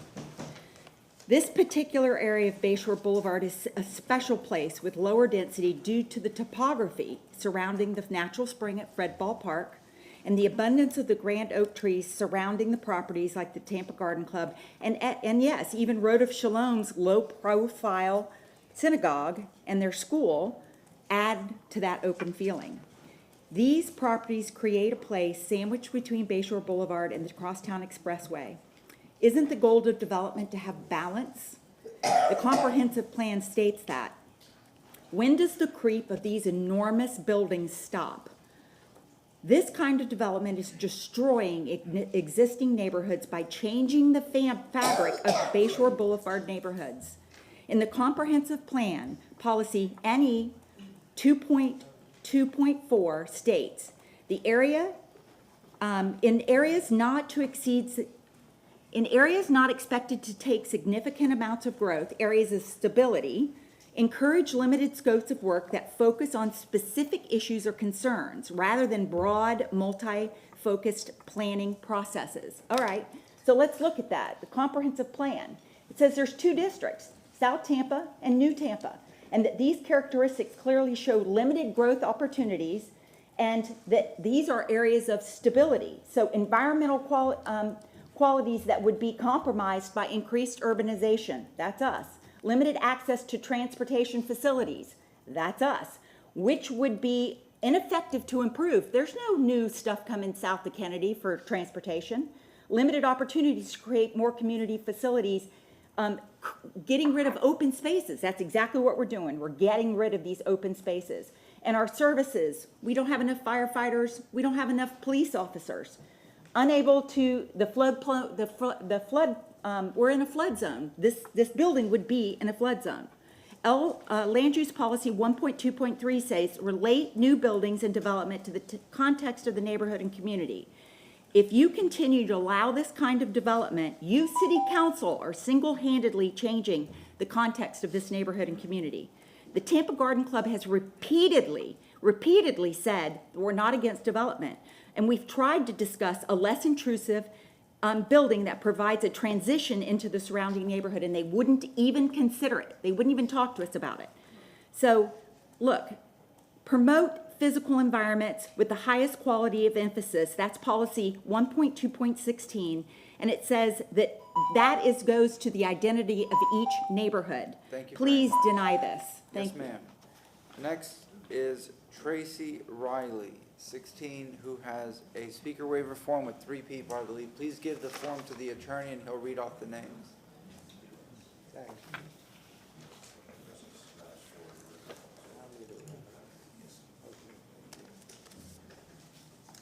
Ms. Riley has 3 names. Sean Riley? Here. Thank you. Missy Stegman? Here. Thank you. Nancy Nelson? Here. 3 additional minutes, total of 6.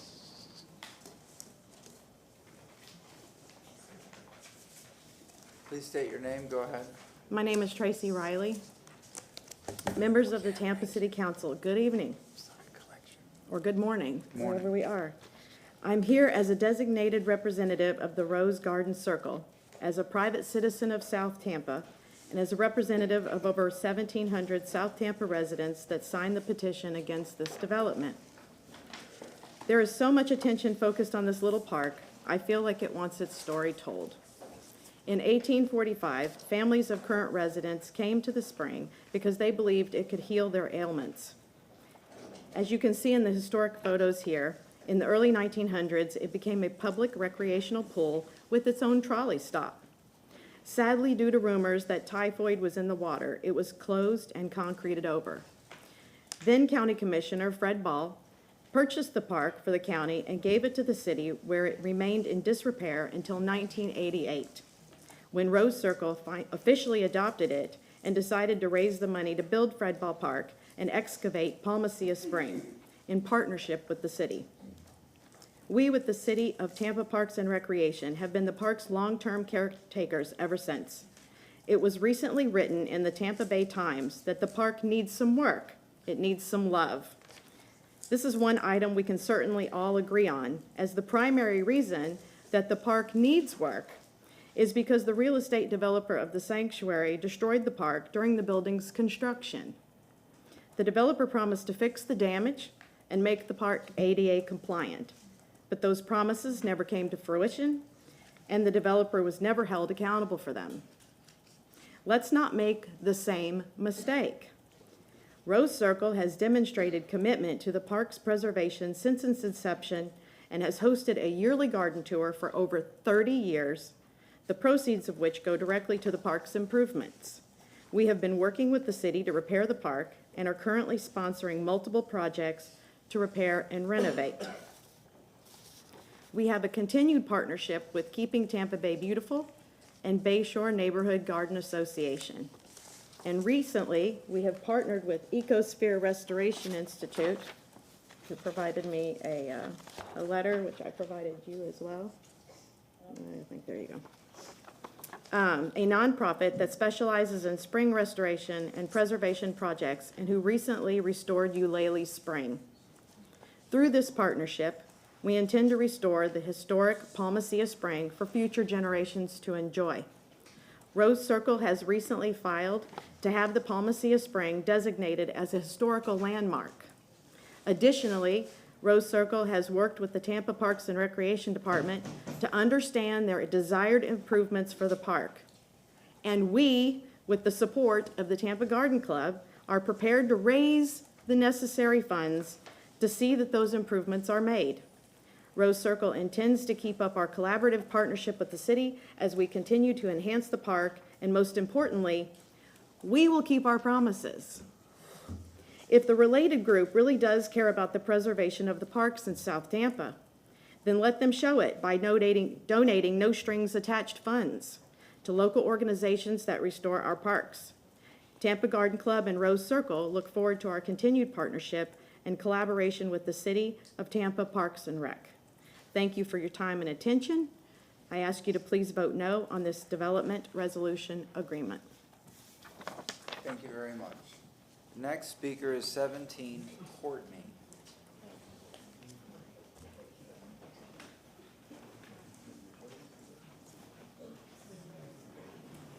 Yes, ma'am. Please state your name and put the number in the basket. Good evening.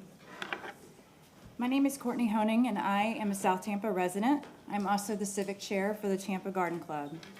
I'm here to ask that you deny the rezoning request before you here tonight. I would like to make the important point that the Tampa Garden Club, which is directly next door to the proposed rezoning, is a small women-owned, women-run business. I would expect that if I asked each of you council members if you support small business in Tampa, you would say yes. Well, now is your chance to prove it. The Tampa Comprehensive Plan states on page 327 that when considering rezoning, the City Council must consider the implications to neighboring properties. The impact of the ongoing construction, the noise, the traffic, could be a detriment to both current and future bookings for weddings and all types of events at the Tampa Garden Club. The quietness of the property will be unfairly implicated. Can you imagine the shadow of the large tower and what it will place over your beautiful wedding garden? Who would want concrete spraying going on next door, next to your beautiful wedding event? I draw your attention to what the City of Tampa's own website states about small businesses. Successful small businesses are essential to maintaining a healthy economy. The City of Tampa recognizes the challenges faced by many small and minority-owned businesses and offers valuable informational services and programs to help you remain competitive, end quote. Please help us remain competitive and to continue to offer our wonderful services to this community. Our small business of venue rental allows us to use that money not only to maintain our building, it allows us to do philanthropic work throughout Hillsborough County.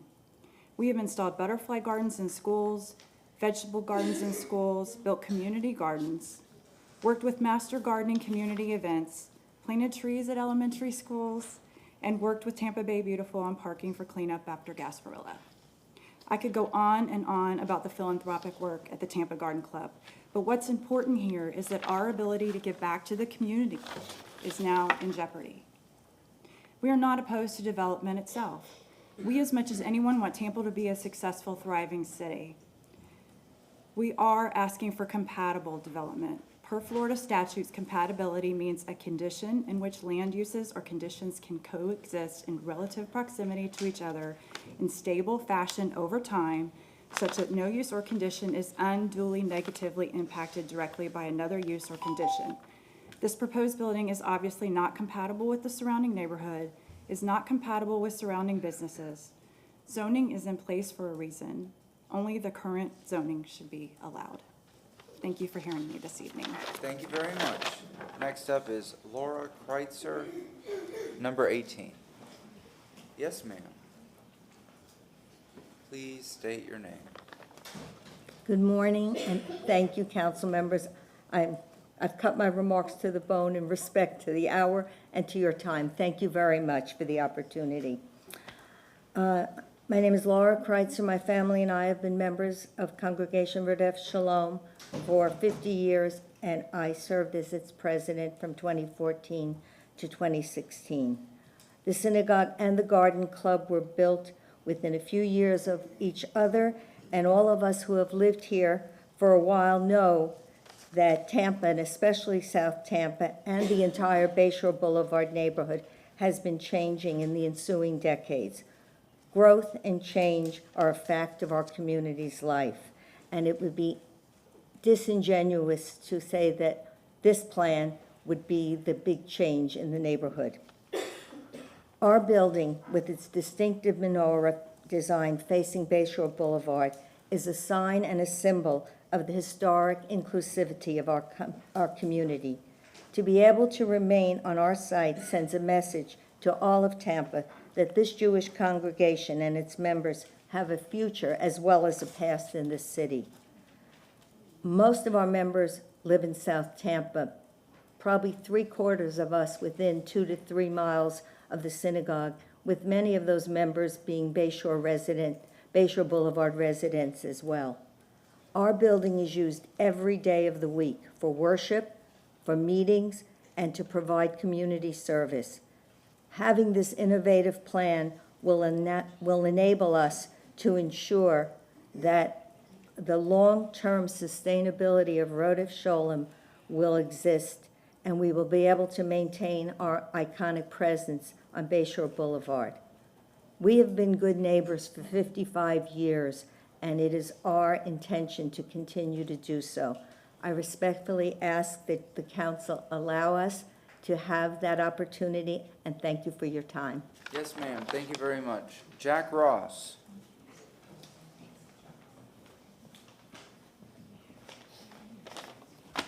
Good morning, Mr. Chairman, Tampa City Council. Thank you very much. My name is Jack Ross. I'm a longtime Tampa resident. I am a longtime member of Rodef Shalom, and I'm here tonight representing the Tampa JCC's in Federation at 522 North Howard Avenue. As you're aware, the JCC operates a preschool at Rodef Shalom. Jonathan Moore mentioned we have a census of 100. It's actually 130, so we're replacing the traffic of 130 parents coming at all times of the day with the 42 residents. The JCC and the Federation fully supports this redevelopment plan. In fact, we're actively looking for alternative sites for our preschool as we speak. This is not about the sound effects of construction. Even right now, the city is tearing up and improving Howard Avenue. The city has met with us, our organization, other businesses. We coordinate, and we work around the construction. Construction is always going to happen, so it's not about the sound effects that you heard. And it's not about the nuptials that'll be interrupted. Among my many hats that I wear at the organization at the Tampa JCC's and Federation, I am a supervisor of our event center, and we have weddings all the time. And they are Friday evenings, and they're Saturday mornings and Saturday evenings and Sunday mornings. And they're never in the 6 years that we've operated on Monday, Tuesday, Wednesday, they are on Thursday.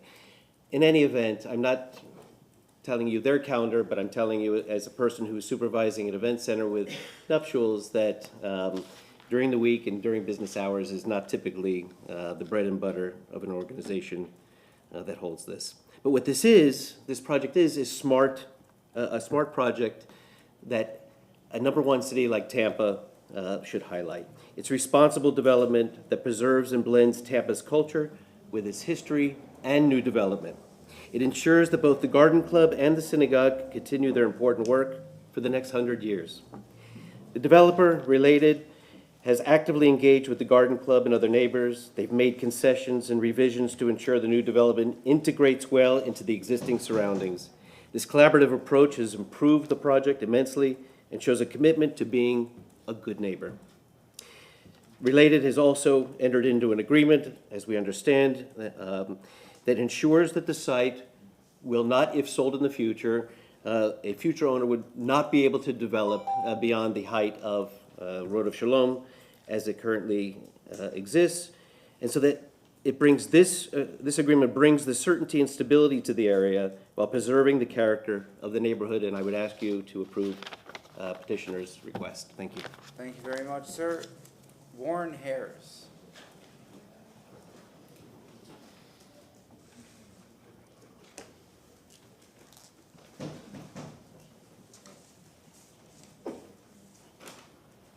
Yes, sir. Please state your name. Good morning.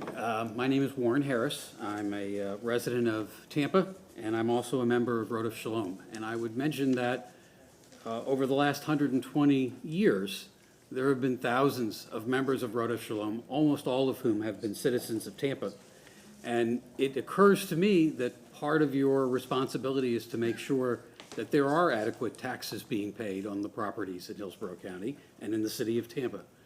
There's only one plan here that's been proposed that would generate some income from the property that is being described as both the synagogue and the Women's Center. So I am in favor of the program, and I would ask you to consider it strongly. I'm also concerned about the eventual use of the property. I have been a member of RODF for many years, and I've raised my children here, and I would like them to be members of RODF, and I'd like RODF to be in that location. This program, this proposal, allows RODF to stay put and utilize the asset of its property. My concern is if this is denied and no development occurs in this location, eventually that property will continue to rise in value. And one day someone will come into the leaders of RODF and give them enough money that they will be willing to walk away from the entire program, from the entire property. And then you'll be confronted with an even larger condominium with even more people directly on Bayshore instead of behind the synagogue in Bayshore. It occurs to me that this is like that TV commercial we saw years ago where they said, you can either pay me now or you can pay me later. Either way, the number of people moving into Hillsborough County and specifically to the city of Tampa is growing. We can't stop it. It's something that happens, and we're going to accommodate those people, and they're going to want to live on Bayshore or near Bayshore, and they're going to want a high-rise location where they have a water view. They're either going to be in a small condo that's being proposed now or a much bigger one if we don't allow it. Thank you. Thank you very much. Lisa, that concludes the first sheet of speakers. Would So if you could take a 20-minute recess. Oh, let's do the two online folks. Okay, if they could turn, the people that are online, I have only Sandy Peaceman is the only person I have. Oh, and Lorraine Perino, okay. So if Sandy is going to speak. Mr. Chair. Yes? Sorry to interrupt. Sandy Peaceman is part of our team. He couldn't make it here today. He doesn't need to speak at this time. Okay, so we have Lorraine Perino. Lorraine Perino, if you are on, please unmute yourself and turn on your camera. Raise your right hand and we will swear you in.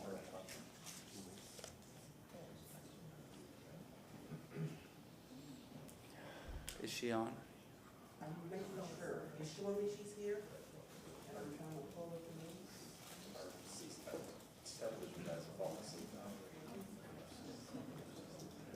Yes, all right, let's do, Okay, so we can do a 20-minute recess and if everyone. There she is.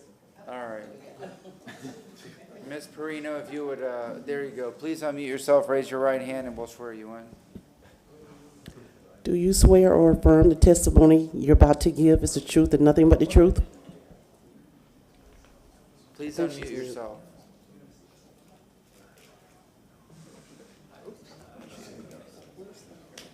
Yeah.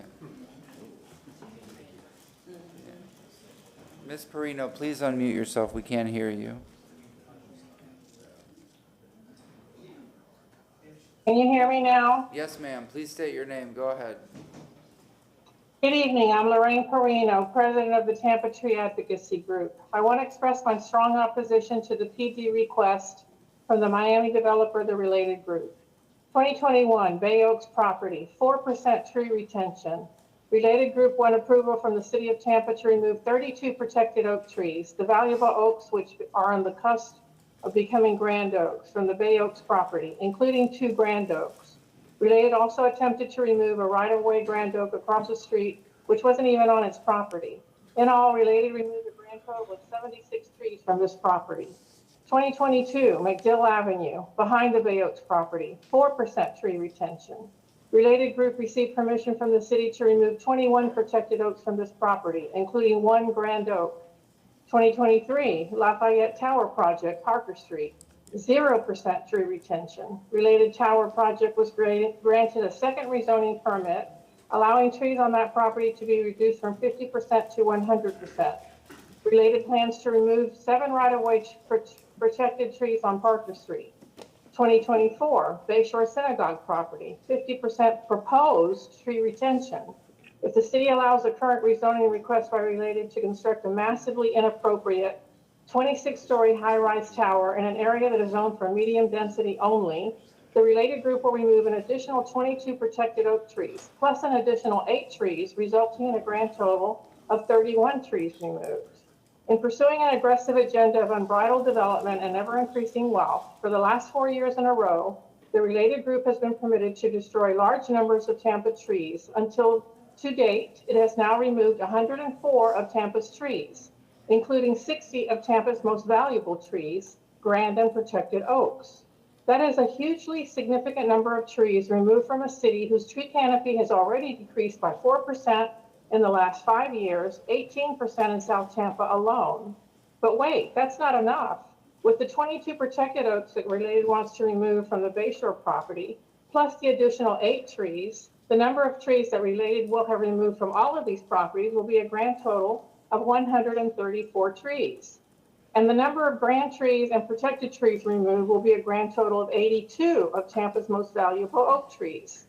Related has proved to be a one-man tree-killing machine. When it comes to removing a significant portion of Tampa's tree canopy, Related's track record is truly appalling.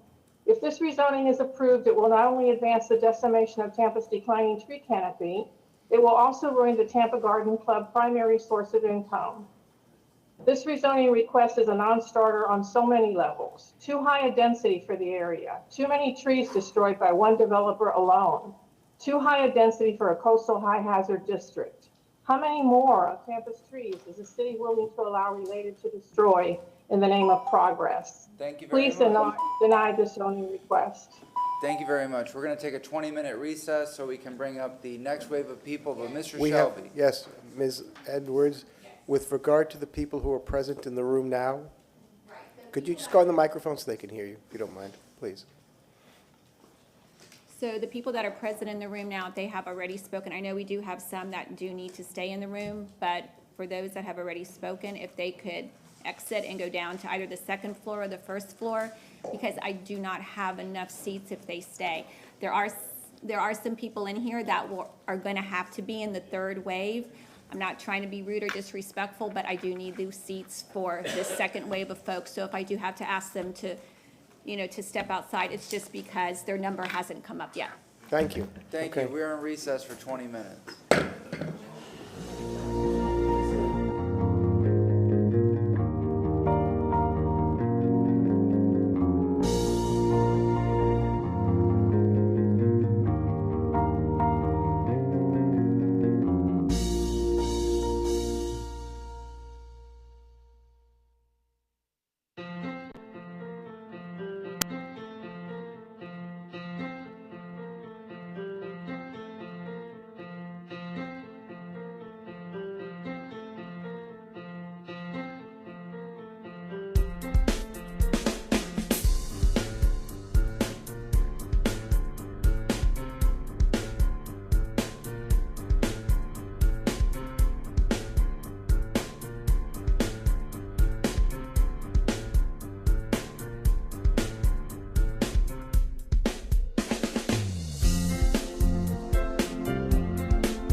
right, good morning, everyone. Welcome back to Tampa City Council. Roll call, please. Carlson. Hurtak. Clendenin. Here. Henderson. Present. Vieira.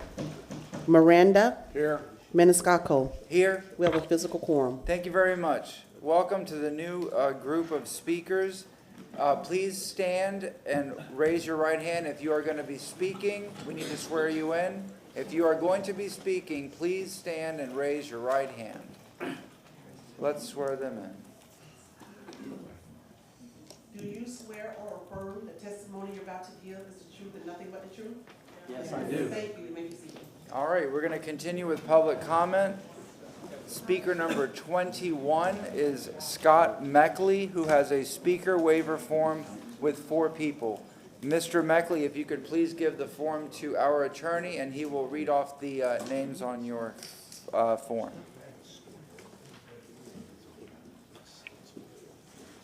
Please make your presence known. Nadine Appleton. Here. Thank you. Marta Watson. Here. Richard Miller. Here till sunrise. Grace Kelly. Thank you. We have 4 names, 4 additional minutes for a total of 7. I'll keep this. Thank you very much. Yes, sir. Please state your name, and you have 7 minutes. Good morning. Thank you morning. for your time. My name's Michael Meckley. My address is 2715 West Jatan, which is a short walk to Bayshore. I've lived there for 35 years, and on average, I'm on Bayshore 3 to 4 times a week, either driving, walking, or biking. I am in favor of development in our city, support our population growth, and provide suitable housing for the people who work and live in our community. I want the synagogue to remain and thrive in its current location. At the same time, I want the Tampa Garden Club to remain and thrive in its current location. What I am not in favor of is making exceptions to allow non-compatible uses that negatively impact a surrounding area, especially when the exceptions are for the benefit of a few uber-wealthy individuals. I'm also not in favor of making exceptions to the benefit of one community organization, in this case the synagogue, to the detriment of another community organization, the Garden Club. This application involves a simple issue: the height and scale of the proposed building and how it collides with the last large contiguous green space left on Bayshore Boulevard. This pocket, you've seen this before, this pocket from Bay to Fred Ball Park, it's unique, it's different, it's special, and it should not be lumped in with the rest of Bayshore Boulevard. When evaluating this application, the height and scale of the building, I would ask you to consider the following. When referencing Bayshore Boulevard, the Tampa Comprehensive Plan indicates the balance of private development, the public realm, and the natural environment along Bayshore Boulevard is like no other throughout the city. Objective 20.4 requires the city to continue to preserve and enhance the balance of the natural and physical environments along Bayshore Boulevard. You've heard that before. Don't be tricked into thinking this request and its compatibility is similar to other prior applications along Bayshore Boulevard. It's not. Of anything along Bayshore, this pocket that you've heard people talk about from Bay to Fred Ball between Isabella and Bayshore best embodies what the Tampa Comprehensive Plan tries to articulate. I don't think anything better reflects the harmonious balance the Tampa Comprehensive Plan calls for. Expansive green space with low-rise buildings, including the iconic synagogue and the iconic Tampa Garden Club, surrounded by an old city neighborhood with similar low-rise buildings. We're not running out of places to build in this corridor. The comprehensive plan includes a significant number of undeveloped medium and high-density parcels in this area. We don't need to add density on R35 parcels. The Tampa Comprehensive Plan has no definition of surrounding neighborhood or surrounding area or a neighborhood, so the applicant uses a large area while those in opposition like me use a narrow focus. We've heard this come up. My point here is, since there's no definition, it seems you have the latitude to determine this definition on a case-by-case basis based on the facts and circumstances at hand, which in this case is this special, unique pocket that is displayed here. Others have mentioned this. Moving on to the development, I'm having a case of deja vu. One of these models is the prior application. The other one is this application. The prior application was denied 6-0. While we all appreciate the applicant removing the waivers requested back in May 2023, let's look at the scale and the density of the current application compared to the prior one. Height. There's a ton of numbers being thrown around. The ones I saw were 354 and 349, which is a 5-foot difference. Pretty well displayed right here. Total square feet, we heard this before, 275 in May, still 275. I'm a CPA, 275 minus 275 is a change of 0. Density, the building footprint and lot coverage last May was 53.9 and now it's 49.8. That's an 8% decrease. As it was with the May 2023 application, the reason the scale and size of this development is so offensive is not complicated. It's because the units are going to average over 5,000 feet. They said 4,500 to 5,000. If it's 42 units at 5,000, that's 210,000. This is 275. Somewhere we lost 65,000. We definitely need more housing in Tampa, but the housing we need is workforce housing, not rich people housing. A final important point, by the way, this is the new development, this is the old one. You can see they shrunk the bottom a little to get rid of the waivers, and they had to add an extra floor of parking in there. A final important point, and this has come up too, the applicant completely ignored the input of the surrounding neighbors as it relates to height and scale of the development. This was a significant objection that was totally dismissed in the name of profit. Yes, they eliminated the waivers, which were objectionable to the surrounding neighbors and many others, but otherwise, their engagement, here's their engagement with the community. The height and scale is non-negotiable. That's not what I call listening to the neighborhood. They did not listen to the surrounding neighbors or the community. They removed the waivers for optics and ignored the critically important issue of neighborhood compatibility, scale, and impact. From every standpoint, the requested change is negative to the surrounding area. The burden is on the applicant to provide competent, substantial evidence that, among other things, the proposed development is consistent with the Tampa Comprehensive Plan, consistent with the city code, compatible with surrounding neighborhood and overall site design and scale, provides an appropriate transition into the surrounding neighborhood, is consistent in character with the surrounding neighborhood, and does not substantially interfere or injure the rights of others. You've heard a lot about all that tonight. The applicants failed to provide competent, substantial evidence related to any of these. I also want to point out the motion you approved to deny 6-0 last time in May 2023 included specific language on these exact same items. And the facts as it relates to these items has not changed since the last application.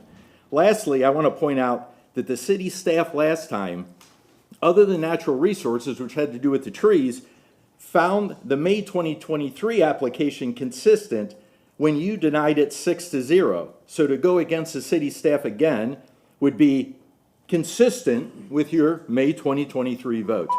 Please preserve the area and represent the entire community by denying this application. Thank you very much, sir. No clapping. Next speaker is Marcy Baker, number 22. If you have your ticket, oh, never mind. They took the basket away. They took the basket. Oh, it's here. Oh, it is? All right.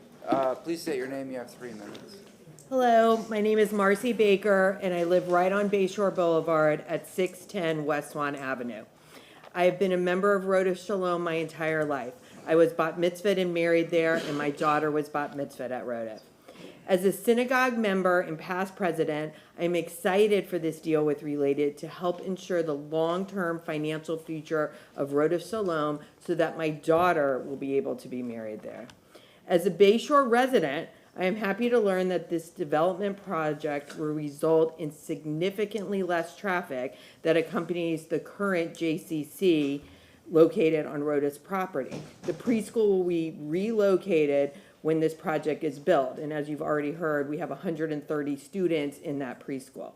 Much of the current neighborhood traffic problems are caused by overflow from drop-off and pickup and traffic from the preschool.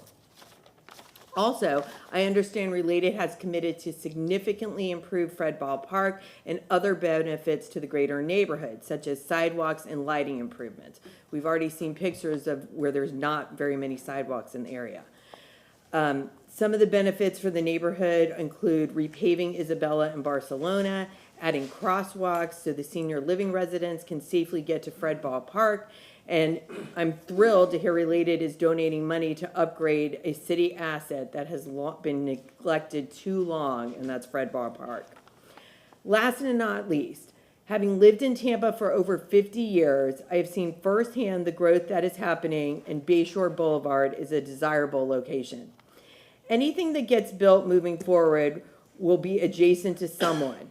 If a developer does their best to address all reasonable neighborhood concerns, shouldn't that be looked upon favorably? Why would this building that preserves a historical synagogue on Bayshore Boulevard not get the same approval that so many other buildings on Bayshore have gotten? Thank you. Thank you very much. Next is Lori Rabinowitz, number 23.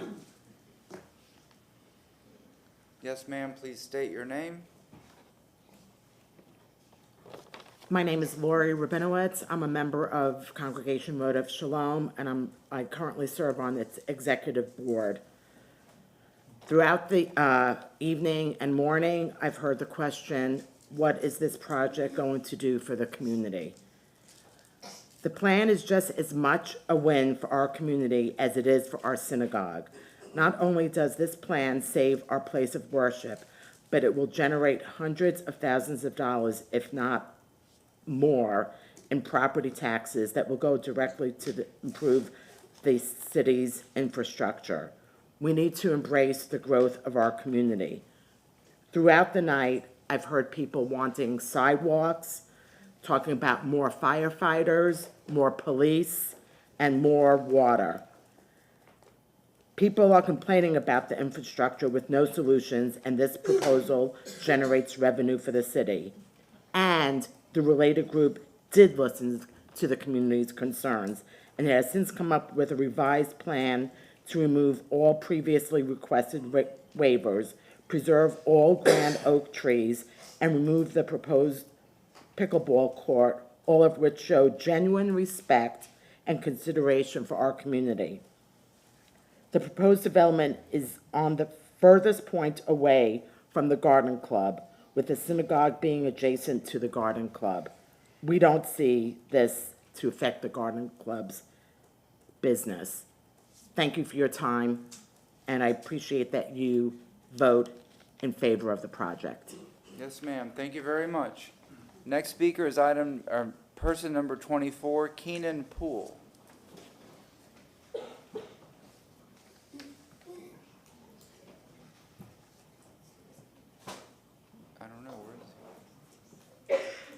Yes, sir. Please state your name.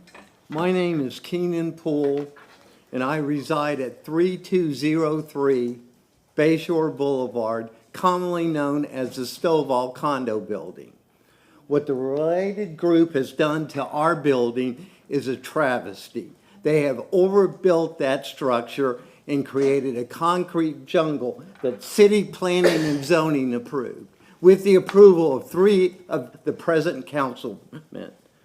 We are outraged by your behavior. Totally. We put up with concrete overspraying twice our cars and our building. Our building has to be repainted due to the negligence of the Related group and Coastal Construction. You allowed 22 trees to be bulldozed over and 8 grand oaks to be removed. Where were the environmentalists? Where were the tree huggers? We were left alone and abandoned. You people thought you could run over a bunch of old people. I'm young, and I'm here to fight for them. Also, I'm a little dismayed about the temple. Where in the scriptures are they observing the commandment, love thy neighbor as thyself? They are selling out for the almighty dollar. I'm a retired CPA. Give me your financial statements and your tax returns, and I will school you on how to live within your means. I will teach you proper budgeting measures that you can exemplify testify and not come here and cry the poor mouth.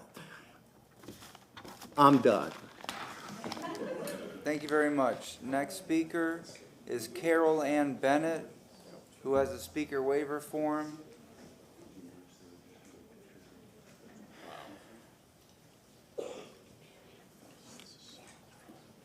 It is.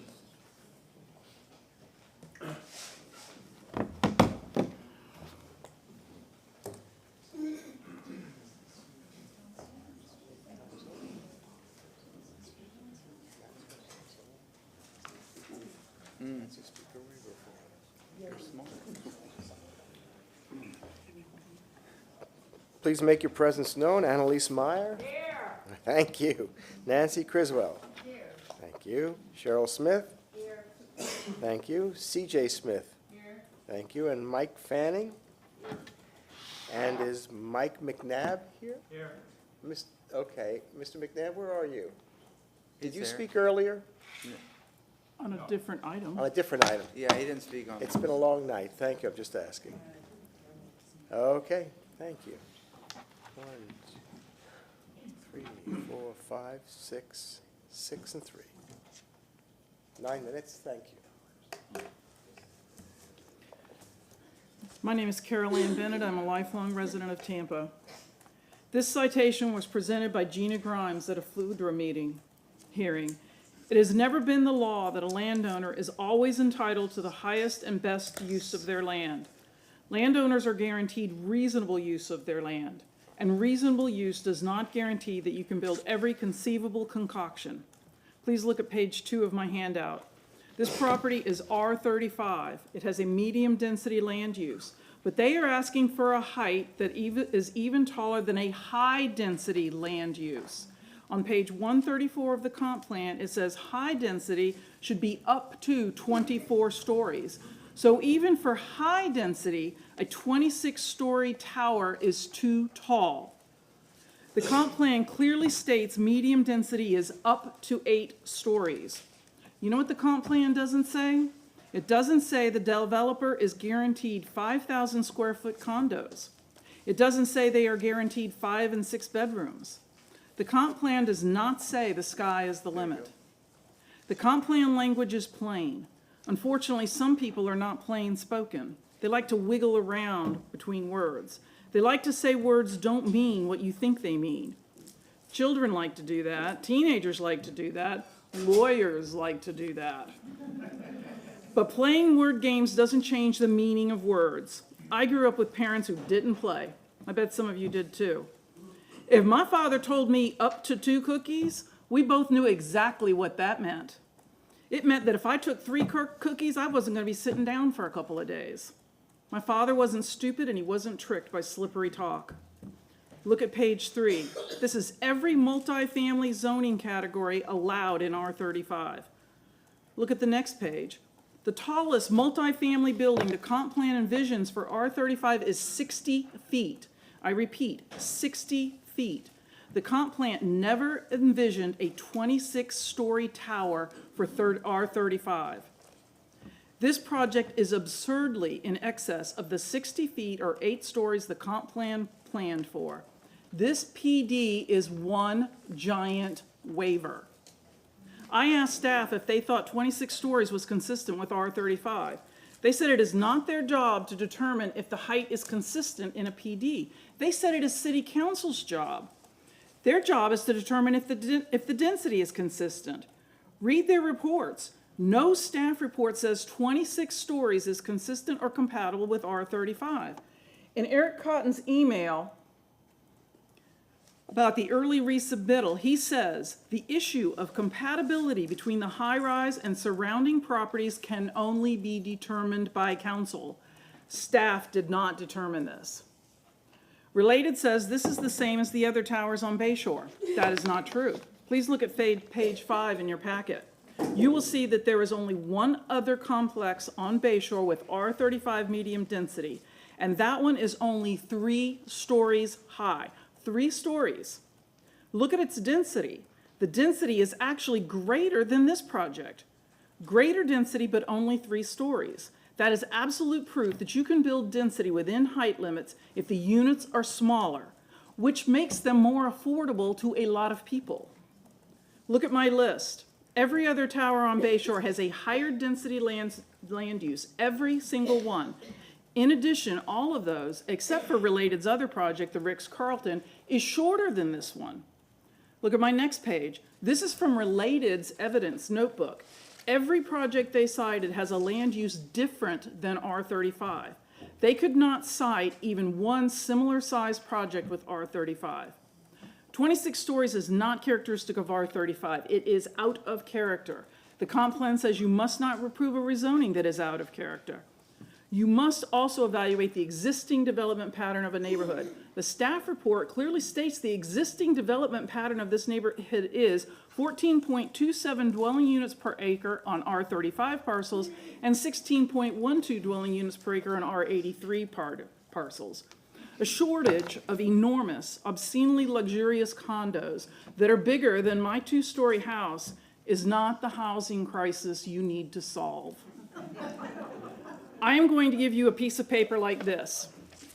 Every time you hear someone say the only housing they can find is too expensive, make a mark.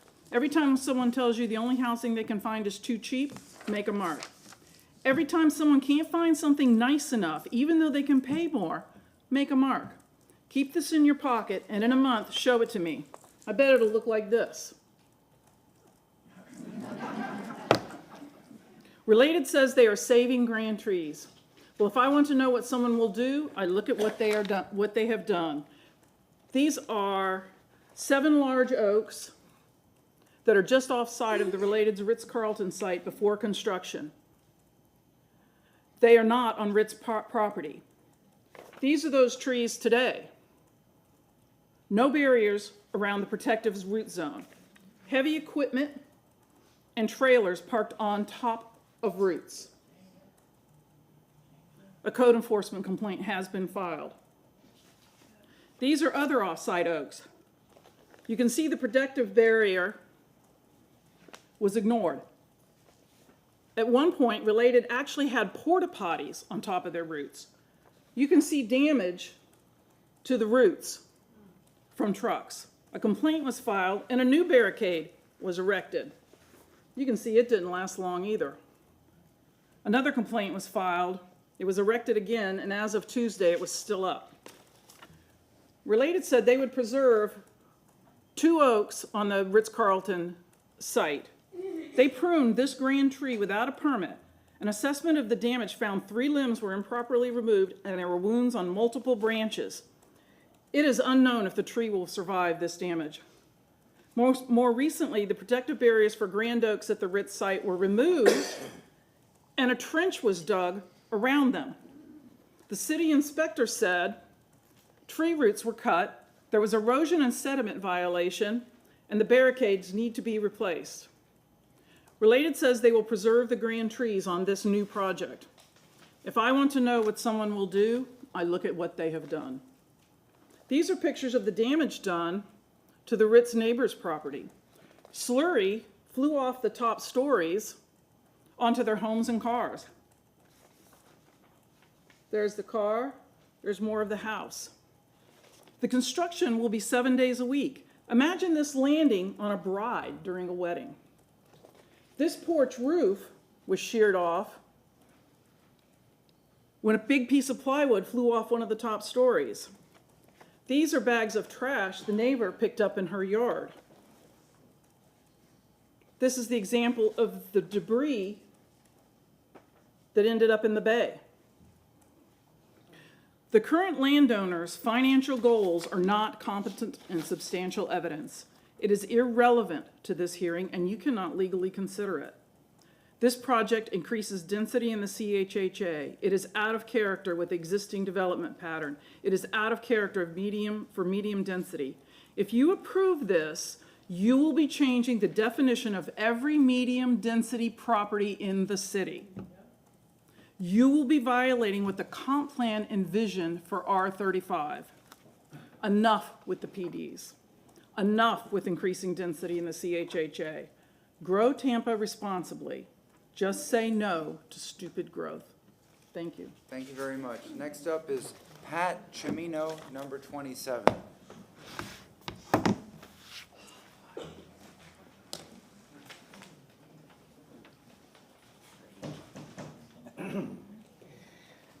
Please state your name, sir. Good evening or good morning. I'm Patrick Chimino. I'm president of HHPNA, and I thank you for your diligence and perseverance. Carol Ann is a very hard act to follow. That's all I'm going to say.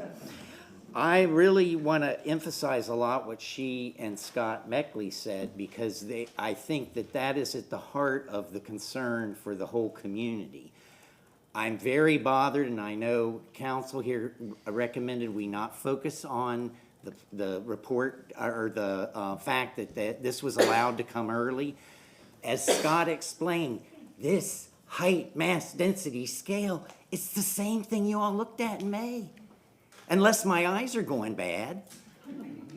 So why is this brought back early? What's the criteria for that? And I think and I have no disrespect for the planning staff, but they also do a lot of what they're told from above. So we don't have confidence in them.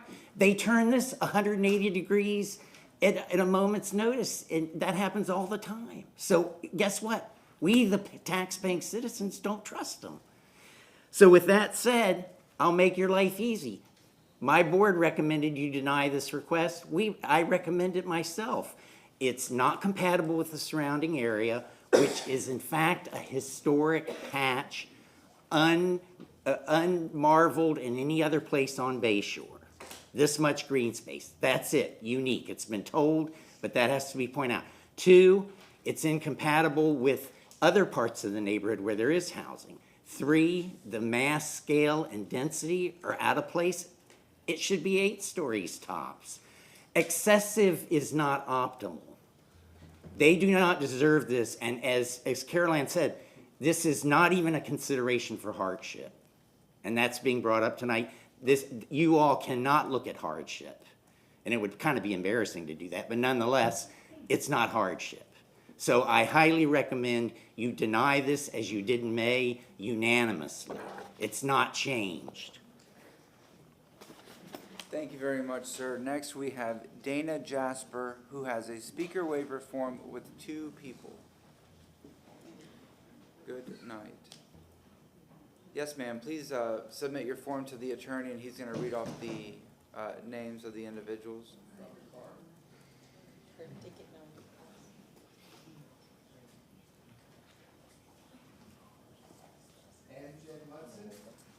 Thank you. Allison Murray. 2 additional names. 5 minutes total. Thank you. Please state your name, ma'am. I'm going to be using all slides here, so if we just Okay. have it put up first. All right. Just state your name before you speak.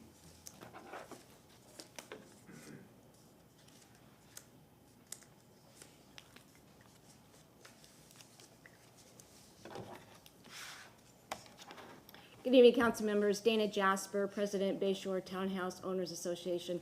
I live within 200 feet of the proposed development, and I would like to speak with you this evening regarding reasons to deny this rezoning request. I was waiting for this slide. Thank you. Yep. I'd like to discuss the residential entrance driveway, the height and the number of stories, and how this high-rise is incompatible with our neighborhood. First, I'd like to direct your attention to the developer's plans in their general notes section, in which they state that all development on site is to comply with all technical standards. Referring you to Tampa Ordinance Section 22-291, this is the Transportation Technical Manual 2023 edition, which has been adopted as in full force and effect. And within the technical manual are design standards, specifically driveway designs for residential driveways that access local streets. And I'm going to be referring to specifically figure 2-10, which is in the packets that I gave to you. I'd further like to note that the Planning Commission has deemed both South Isabella and West Barcelona as local streets. Looking at figure 2-10, you will see that it is a requirement that a residential driveway be a minimum of 25 feet from the intersection. If you look at the developer's plans, you will see that their residential entrance is a mere 13 feet from the intersection of Barcelona and Isabella. Therefore, it does not meet the minimum technical requirement. Next, I draw your attention to Tampa Ordinance Section 27-227. This is the permitted uses for a planned development. It does state the type or types of land uses permitted must be consistent in all respects to the comprehensive plan. Not some, not most, but all. Next, I show you the comprehensive plan, and in this we have the land use category matrix, specifically for residential 35, medium density uses, and the key characteristics. It does say that building heights are up to 8 stories for medium density. At 26 stories, this building would be over 3 times the number of stories as specified in the comprehensive plan for medium density. In fact, it would exceed even the 24 stories as specified for high density.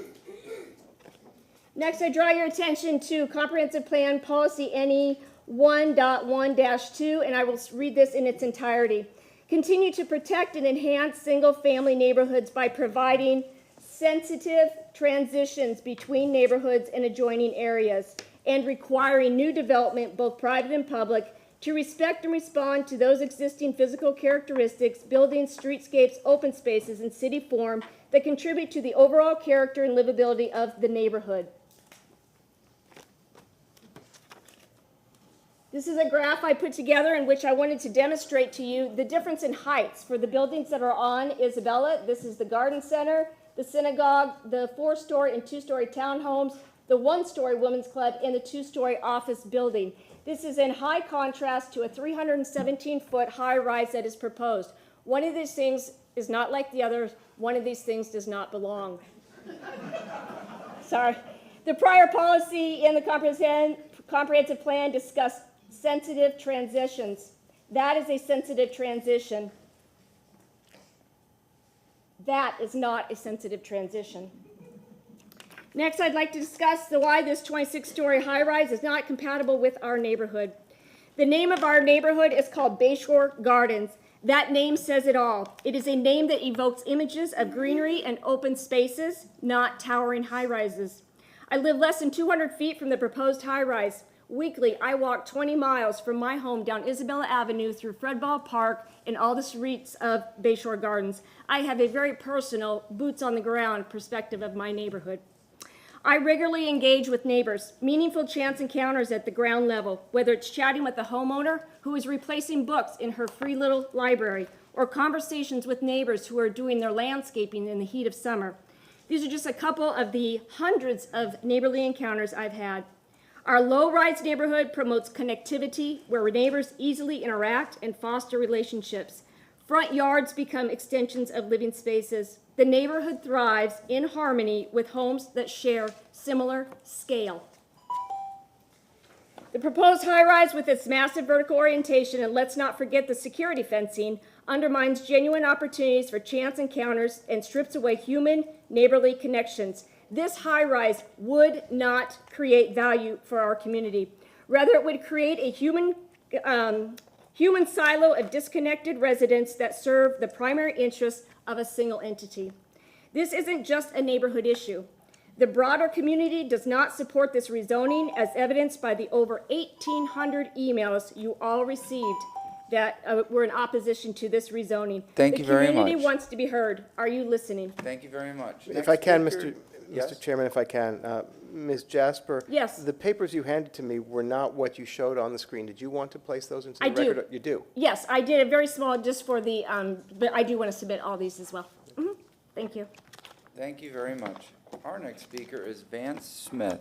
He has a speaker waiver form with 3 people.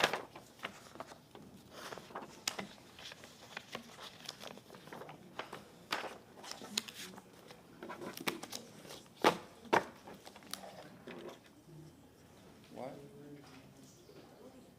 Thank you. Sylvia Smith, please. Thank you. Michael Pobat, I'm sorry if thank you, and Carol Guyton. Thank you. 3 additional minutes for a total of 6. All right, Mr. Smith, please state your name, and you have 6 minutes total. My name is Vance Smith. I reside at 3501 Bayshore Boulevard. I'm here to speak in opposition of this petition, REZ 2406. I have a bit of a different perspective than many of the objections that you've heard tonight. I want to take you back to November of 2022 when The comprehensive plan amendment was presented for discussion with a similar PD plan, site-controlled plan that is virtually identical to what's before you tonight. That application for a comprehensive plan amendment proposed to change the district from R35 to R83, and it was denied. And as a consequence, the zoning application was also denied. When that didn't go well, Related came and filed another application for comprehensive plan amendment, changing from R35 to R50. And for some reason, that was withdrawn.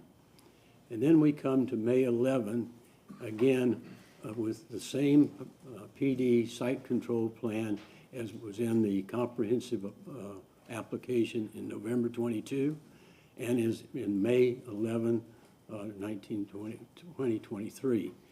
Those substantial site plans were identical in terms of height, scale, square footage, and general amenities. We're back tonight, there's no more difference. I ask you to consider if it was not appropriate to change R35 through a comprehensive plan amendment to R83 in November 82, tell us where the differences are that make it appropriate to change from medium density R35 to high density R83 today. The comp plan section under goals, objectives, and policies, LU objective 8.14.3 says that planning development rezoning is not to be used for the sole purpose of waiving established land development regulations. And I believe that is precisely what is occurring here. Related is asking you to return this without using a comprehensive plan amendment to an R83 type high-density, high-rise unit. It should be denied. Thank you very much, sir. Our next speaker is Mark Gessner, speaker number 30.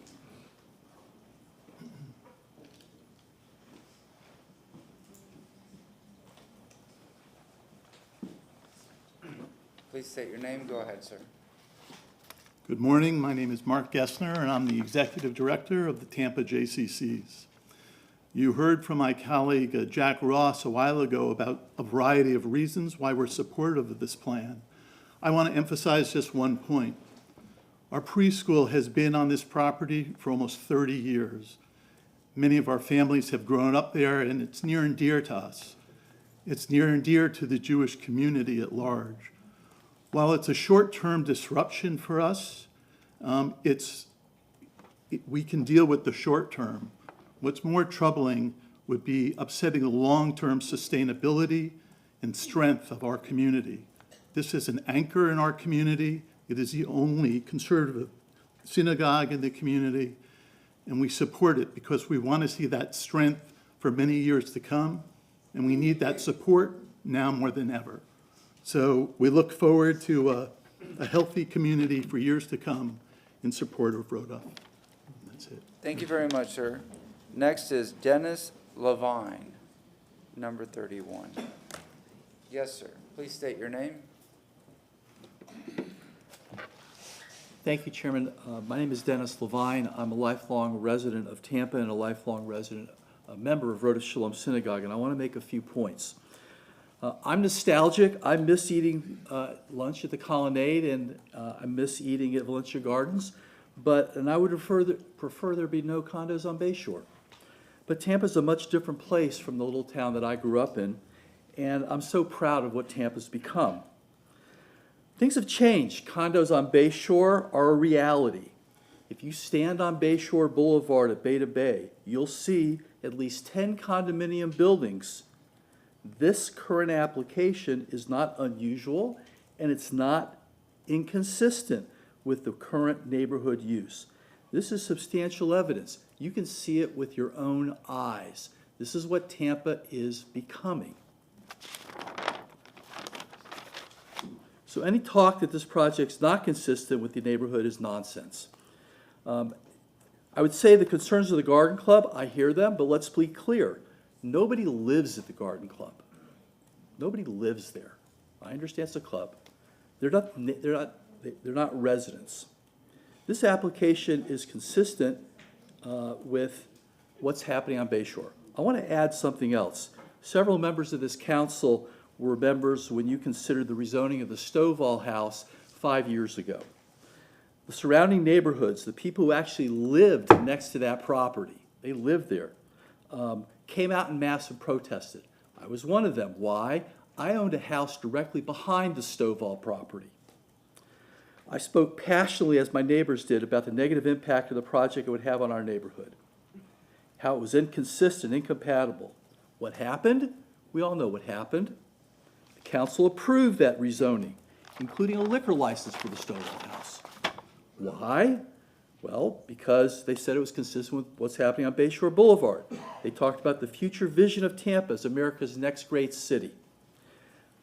I suppose also they figured the neighbors would just have to deal with it, and we did. I ended up selling my house to Blake Casper because I wasn't going to build a house next to that club and all that parking. Nothing different here.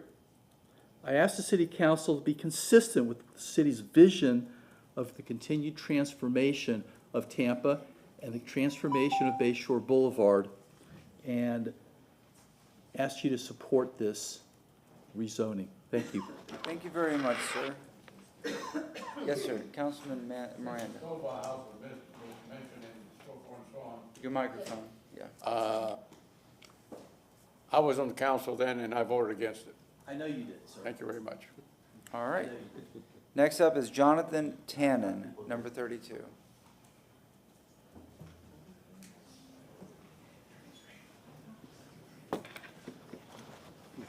Yes, sir. Please state your name.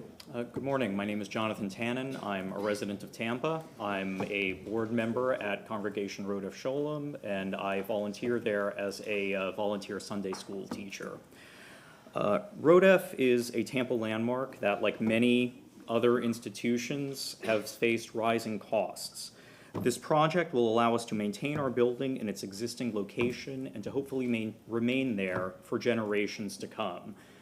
We've been doing great things with our Sunday school program. We recently hired a new education director. We've been bringing in a lot of new kids, and we hope to be able to continue doing that and building on that.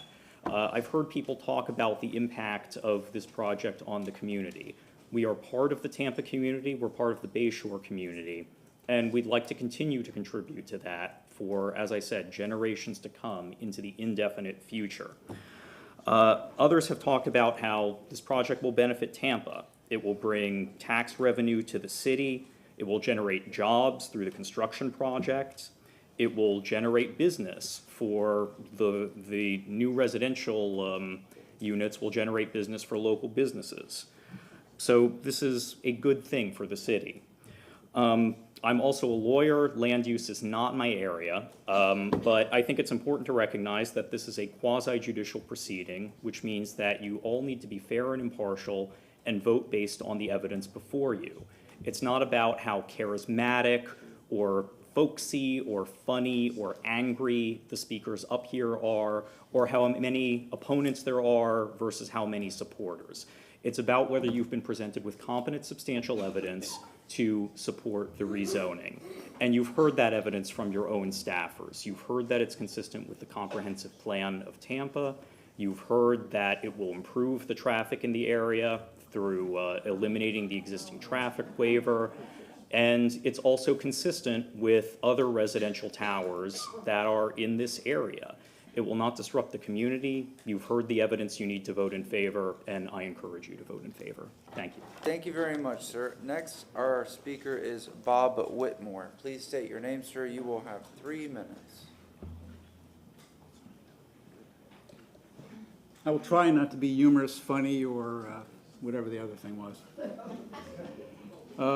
Bob Whitmore, Executive Director of City Tree. They saved an extra grand tree. Woo! I'm humbled that has changed the project because nothing else has changed. They got rid of the pickleball court too, so I think we're not looking into that. But really, I can't talk about trees on this project, thanks, of course, to the fact that this city allows 50% of the trees to be removed by a developer, 32 protected trees to be exact in this instance. Not that they had to remove 50%, but hey, they said we could, so okay, let's take them all. And then there's the fact that they're getting tree credits for a tree that wasn't even threatened and isn't even on the property. And I hope somebody asks Ricky about that when he comes up.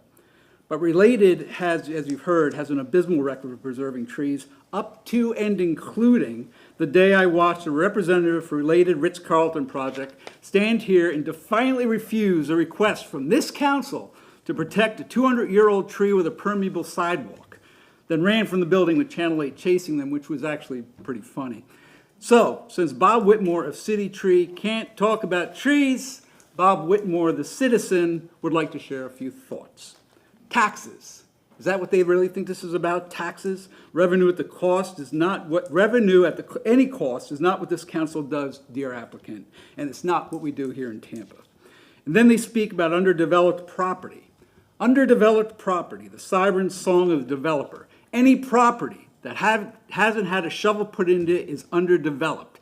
Even single-family homes on single lots I've seen in these chambers, Steve says they're underdeveloped. But you know what I haven't heard tonight? 10 pounds of crap in a 5-pound bag, which is what this is. It's a monster. It's not Tampa. Is this what we really want to become? Really? I drive by that Ritz-Carlton monument to Tree-mageddon, ruined Bayshore Boulevard. They ruined it. And it's hard to look at. It seriously, seriously is. This project is not just incompatible with the area, it's incompatible with Tampa. We are not Miami. There, I said it. And this project sets a precedent, or at least attempts to continue a precedent set by the Ritz-Carlton. That was a heck of a mistake. It was a mistake that this is our way of saying no. Bayshore will not become a row of monolithic, brutalish structures with no architectural value. And let's be clear, we don't want to see the synagogue close, but we will not ransom the character of Bayshore to save it. I'm sorry, we just won't. There are lots of reasons that say no to this one.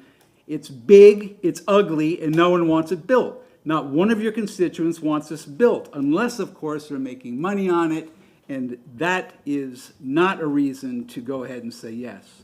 So the fact is, I want to propose for consideration, Tampa does not want this kind of construction on Bayshore Boulevard. Thank you very much, You can sir. stop it. Next is Jill Corcoran, number 34.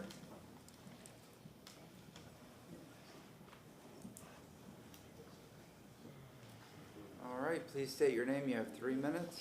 My name is Jill Corcoran. I live at the corner of Bayshore Boulevard and Santiago Street. I've been living the nightmare of the Ritz-Carlton for the last 2 years. I have only had about 4 hours of sleep because my flight got in very late last night, so I apologize for my voice. But I have dealt with these folks over the last year. I appreciate everybody who came up and talked about the actual size of the building. They're absolutely right. We don't need that big of a building, and certainly not for 5,000 square foot residences. But I have also made a list of a dozen of laws, ordinances, and regulations that the Related group blatantly disregards every day. If not every day, at least twice a week. They work before hours and after hours. They are less than 1,500 feet from residences, mainly mine and the 9 neighbors I live next to. And they are out there at 7 o'clock in the morning on Saturdays using jackhammers, which is not allowed until after 10 a.m. They work, even this last week, they're working at 5 o'clock in the morning, they're working at 11 o'clock at night. And when I go up to them and I ask them, and this is gonna be my question for everyone here on this council, what am I supposed to do? I've called the police, I've called the city, I've filed complaints, I've done everything I possibly can, but I've gone 2 years without being able to get a decent night's sleep. I had to leave the country for a month so I could enjoy my Christmas. And I'll tell you why. My neighbor who stayed for Christmas, on Christmas Day, came home at 6:30 at night. This is 30 minutes past the time they're allowed to be out there. And was told by a woman standing in the middle of the street she could not come down the street. She says, I live on this street. The girl said, nope, I'm sorry, we can't let you down the street. And she said, I'm sorry, but I'm going down the street. And she went around her and she screamed vulgarities at her. Christmas night. So then, a couple hours later, she comes back again because now she's coming back from her dad's house for dinner. And the same woman is out there and threw herself on the car. I can give you the police case number. The police had to be called to get this woman off of her car so that she could get down her street on Christmas night. That's just one of a million of these that I can point out to you. I have copious quantities of video and pictures that you can see them blatantly disregarding your ordinances, the state's laws, the county's laws, everybody's laws, because they don't care about any of us. They say they want to be a good neighbor. They're horrific neighbors. I'm here to judge that because I have lived through this. This is my home that Carol Ann was showing earlier. That's the garbage that's been in my yard. These are the bags and bags that I've collected. They're at the point now where they are at felony littering, because at a certain weight you will become a felony littering person. This is the stuff that lands in my yard, in my garden, on all of my things. This is my car. It is covered with white stuff because they keep dropping it off their building. Every bit of grass that I've had for 20 years that I've lived there, I've had a decent lawn, and now I've got nothing but rubble. They put in the sidewalk. They told you that they weren't going to take it out, but then they went to the news and they said, oh, we'll take it out, but they haven't. And when I called this morning, they said, no, we're not going to. Thank you very much. All right, our next speaker is... Can I get an answer? What do I do about all the laws and ordinances they break? I'm sorry, ma'am, this is not an opportunity for a dialogue with the council. Can I ask one? This is what we're getting from the city. Can I ask her? I want to ask her a question. Did you just say that the sidewalk that went behind the tree is still there? Yes. And the giant curb is too, and I've watched 2 people fall over it. Thank you. And I asked today, would they remove it, and they said no. Thank you very much. Yes? I tripped over it. Clarification. They did not construct any more sidewalk, correct? It's just the portion that, like 2 houses down from you? Yes. There's no sidewalk around the tree in front of your house? No, but what they did do is they shoveled a bunch of rocks and dirt and stuff over the structural Okay, roots. thank you. And I had to go out and pick that up. Thank you very much. All right, next speaker is Haley Sasser, number 37. Thank you very much. Please state your name. Hello, everyone. My name is Haley Sasser, and I'm a Tampa resident. I am also one of the many brides that has chosen Tampa Garden Club as their wedding venue.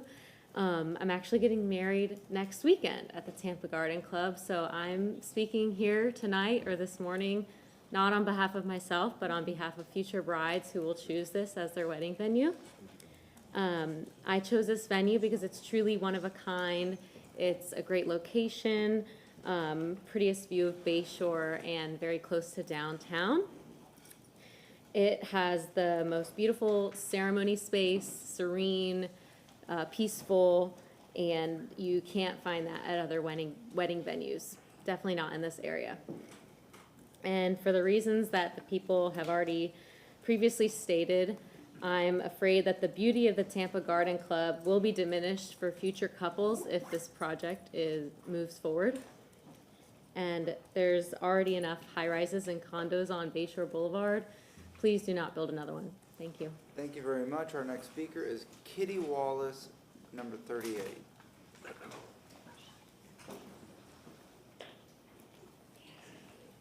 Yes, ma'am. Please state your name. Hi, good morning. My name is Kitty Wallace. I live at 4902 North Collins Lane in Wellswood, and I am past president of the Tampa Garden Club, and I'm here not to say any of these things that we've heard. There have been some really well-constructed sentences. It is almost 2 in the morning, and I am not going to give you one of those because I'm really tired. But I am going to say that I remember when Ybor City declared that there would be no buildings taller than 4 stories. And so I think it must be possible that a council can decide on the height of a building in their jurisdiction. And you guys are in charge of Tampa. And so I'm saying, why did we not do that? If we could look at that again, I think that would address these issues and the concerns that we have that, you know, we don't want this to become another Miami. That gentleman was terrific. earlier who said, we are not Miami. So I say, let's look at that. Let's see if we can't define the height of the buildings on Bayshore. And when all the other buildings are somewhere in the neighborhood of 150 to 170 feet high, and this building is some kind of 320 feet high, whatever, isn't that like gargantuanly out of place? I say it is, so I say please vote no. Thank you. Thank you very much. Our next speaker is Stephen Hershkowitz. Yes, sir. Please state your name. You have 3 minutes. Sure. My name is Steve Hershkowitz. So, I've heard a lot of things bantered about tonight. I came to Tampa about 23 years ago. I was stationed at MacDill. My wife and I decided to retire here because we love the neighborhood, we love the city, we love everything about it, and also because of Rodef Shalom. So I am a member of Rodef Shalom. My daughter was bat mitzvah there, and I'm now the vice president at Rodef. Let's put all that aside for a minute, because we all have our reasons why we want to keep the Tampa, the Garden Club and Rodef in place, as I do. But I've heard the word incompatible a lot. And I think everybody in this room, when we walk out those front doors, if you go take a drive down Bayshore Boulevard, you're going to see a lot of high-rise buildings. It is compatible. There is no difference. Also, this building is not going to be on Bayshore Boulevard. We keep hearing that, but it's not. It's going to be on Isabella. Part of what this, part of the design structure that was put forth ensures that, because it keeps Rodef Shalom on Bayshore with all of its green frontage and what have you. The Garden Club is a Tampa landmark, no doubt about that, as is the synagogue. And this proposed development will not affect either one's ability to conduct their business. I've been to a wedding at the Tampa Garden Club, and the noise that I heard was on Bayshore Boulevard. It wasn't noise from any construction or anything. It was a lot of noise, but it was still a beautiful wedding. We've been great, peaceful neighbors with the Tampa Garden Club for over 50 years. They have their parties, their very large parties, weddings, the food trucks. We applaud their efforts because it allows them to survive. We would never have the audacity to tell them how to run their business. We can't become an event space ourselves because we're a house of worship. So it's not what we do. We rely strictly on our on donations and what have you. Our synagogue sits next to the Garden Club's outdoor space. The proposed tower is on the back part of ours. It's next to their dirt lot, where their parking lot. And maybe it was a green grass at one time or other type of thing, but in all the time I've been here, it has not been. It's literally the furthest point away from the Garden Club is where they're going to build this building. The synagogue, further, there's a developer agreement in place. I've heard a number of times about a second tower maybe going up or something like that. There's actually an agreement in place that prevents that. So I'm not sure where that came from, but it's certainly not going to happen. And I do appreciate the comments. So all I would say is, and another thing is when people have said, well, you're not going to use that, you're not going to sell the shul and sell all the land and build something bigger. Well, we may end up having to do that. And if that's the case, so be it. But anyway, look, I appreciate you taking the time to listen to us. Yes, sir. And listening to everybody here at 2 o'clock in the morning. I really do. Thank you very much, sir. Our next speaker is Nick Stocco, who has a speaker waiver form with 7 people.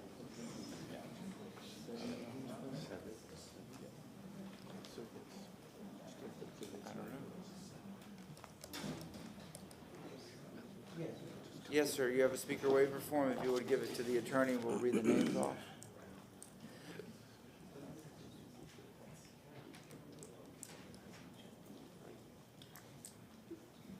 Please make your presence known. Harriet Plyer? Here. Pot Plyer, okay. Charla Wash? Here. Thank you. Elaine Sullivan? Elaine Sullivan? Is there a Joanne McNabb? Have you spoken previously? Different case. A different case, thank you. Okay. George Sprinkle? Here. Thank you. thought it was somebody else. Sandra Sprinkle? Here. Thank you. Lorraine Bode? Lorraine Bode. No response. Mary Jo Shank? Here. Thank you.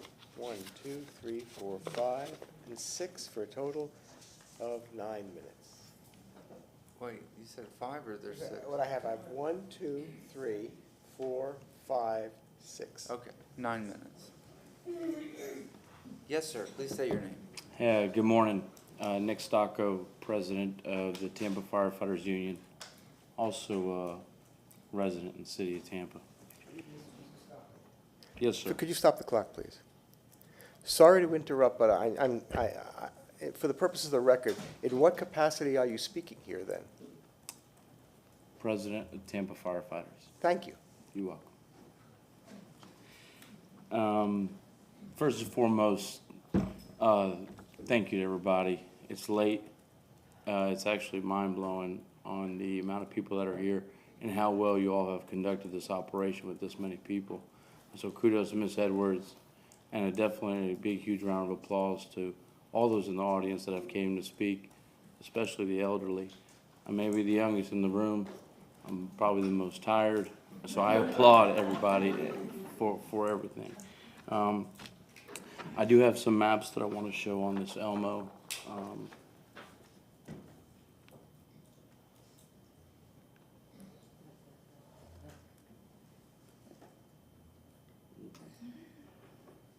Well, I think that might be the best that I can get for now.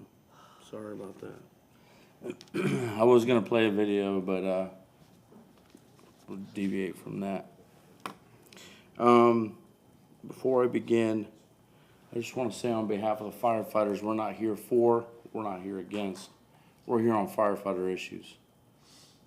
And what we're going to present is a workload analysis on how conditions are right now for facts based off of high-rise responses and the workload on the firefighters that's being put on by this community.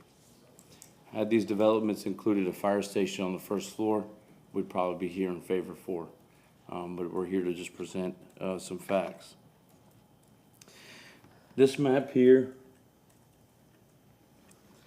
shows a percentage of population of under 5 and over 65 years of age. The highest percentage of the vulnerable population are in the south central area between stations 9 and 12, which are right here.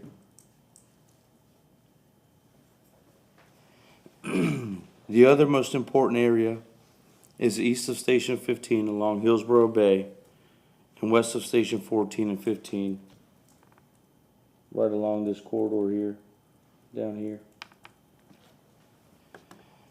These are our groups where our people are most vulnerable, the elderly above 65. We saw it here today, the limited mobility to go from one floor to the next.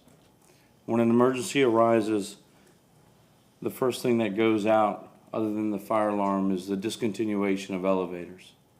And when the elevators stop working, people need to use flights of stairs. Firefighters are known for going in to rescue people and up these stairwells, but what we need is more firefighters. Studies have shown that the more firefighters that arrive to a scene of a fire, the less time it takes to complete all tasks associated with fire suppression, search and rescue, and other critical fireground activities. A high-rise building is defined as a building higher than 7 stories or 75 feet. From a fire department response capability, some large commercial structures are considered as high-rises, not due to their height but their size. Some examples are the University of Tampa, HCC, Robinson High School, Plant High School, and it's due to the high hazard of occupants that they have. The initial dispatch to a high-rise alarm calls for a minimum of 43 firefighters. Here below, I have some of the stations and where the firefighters are. As you can see in the areas of South Tampa, stations 19, 15, 14, 3, 17, 8, 0 are not allowed to leave because it's at the airport, and 9 are what would make the initial response of a high-rise incident in South Tampa.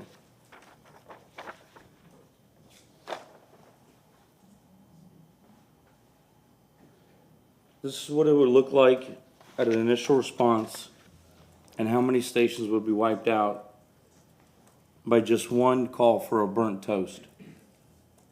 No smoke, no fire, but just an initial response for a high rise.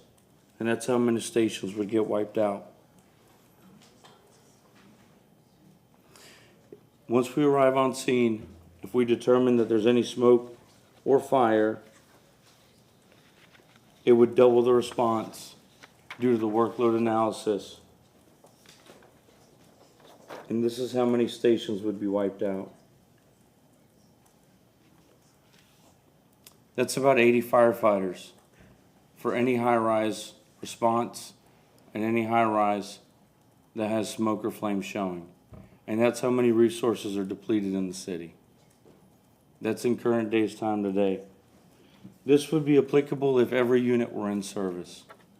That's if no one was on a call. And we average a call every 6 minutes.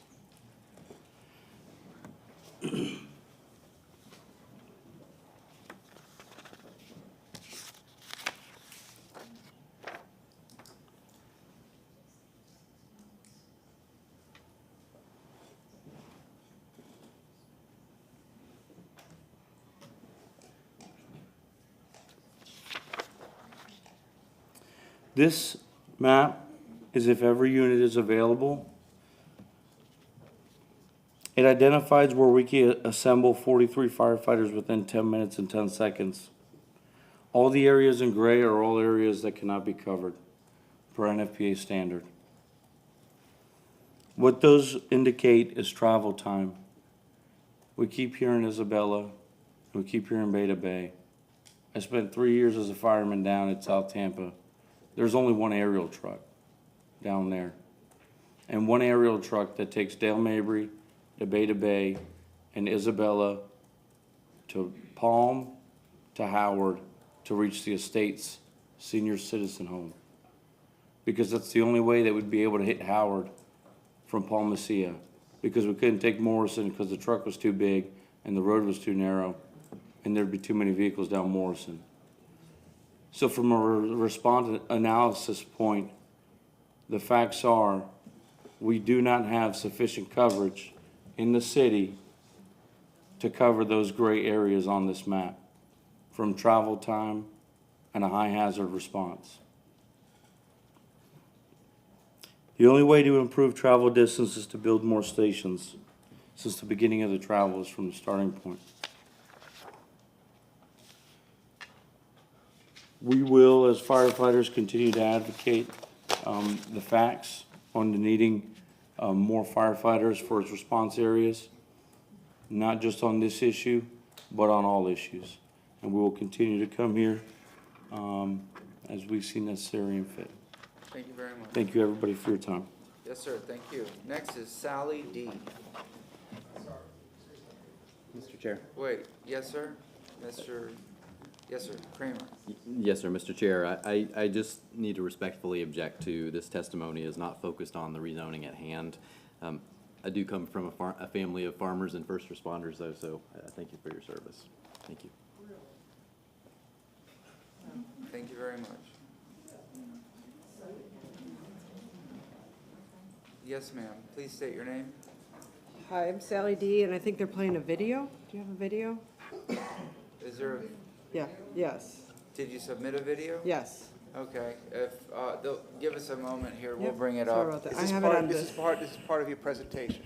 Yeah, that's just, one of the gals that's a student at the Rhoda wanted to speak. She could not be here, so she submitted a video. Okay, is this in addition, do you have anything I'm to not gonna say? speak, it's just gonna be the video. Okay, if CTTV can play the video that was received, From Sally D. From Sally D. I think it was from Carol, wasn't it? Carol. Carol Walden. Carol. And the one that runs about 3 minutes? No, it's 1:45. 1 minute and 45 seconds. Up, I hear it, I but I hear don't it, see yeah. it. Unable to speak. Raise the volume, please, and start from the beginning. Yeah, could you rewind it? I know that's it. Attending an important discussion for teens on Israel and the rise of anti-Semitism. Please start from the beginning, Even at my young age, CTTV. I feel a deep connection to my synagogue. Hi, my name is Sari Bahar. I'm a junior at Plant High School, and I live at 3904 West San Juan Street. I am unable to speak to you in person tonight, as I am at the Jewish Community Center, along with my classmates from Road of Shalom's religious school, attending an important discussion for teens on Israel and the rise of anti-Semitism. Even at my young age, I feel a deep connection to my synagogue. My family has been a part of Road of Shalom for 5 generations. My great-grandparents were married at Road of, and I am one of 34 members of my family to become a bar or bat mitzvah at Congregation Road of Shalom so far. More than that, my love for and dedication to Judaism all began at Road of. From attending preschool there and going to family programs as a young child, to learning about my religion and making lifelong friends at religious school, to now volunteering every week as a teacher's assistant at Road of Shalom Sunday School, my wonderful experiences at our synagogue have helped shape the young adult I am today. It has always been a source of pride for me to see Road of Shalom as a landmark on Bayshore Boulevard. I think it sends a powerful message to Tampa Bay and the world that Tampa is an accepting, diverse, and inclusive community. Road of Shalom has a bright future, and I consider myself a part of that future. The Jewish faith is passed down through our parents, and I hope to one day be able to worship with my own children in our beautiful synagogue on Bayshore Boulevard. You have the power to make this dream a reality. This issue is a matter of simple economics for the long-term financial well-being of our synagogue. Our presence here today signifies our search for a solution to ensure we can remain in our beloved home. Please vote yes on Res 24-6 to ensure Road of Shalom will continue to thrive on Bayshore Boulevard for generations to come. Mr. Chairman. Yes, sir. Martin Shelby, City Council Attorney. My apologies for all these issues coming up during this hearing, but I realize that in a quasi-judicial setting, there is no opportunity for cross-examination here. I don't think there's any objection, but I just want council to be aware that in light of that, we're going to have to be very mindful of when people submit these sort of testimonies that are pre-recorded. So I would ask council to weigh that accordingly, that there's been no opportunity here if there was one. So we just have to be mindful of that in the future, and please be just aware of that as you weigh all the evidence. Thank you very much, sir. Our next speaker is Stephen Hobbenstock. Yes, sir. Like 30, 33? We have more people downstairs. I'm kidding. We have him, 1, 2, 3, 4, 5. My name is Stephen Hobbenstock. Thank you, sir. So another. And there's my number. Good morning. I appreciate everyone being here for such a long time.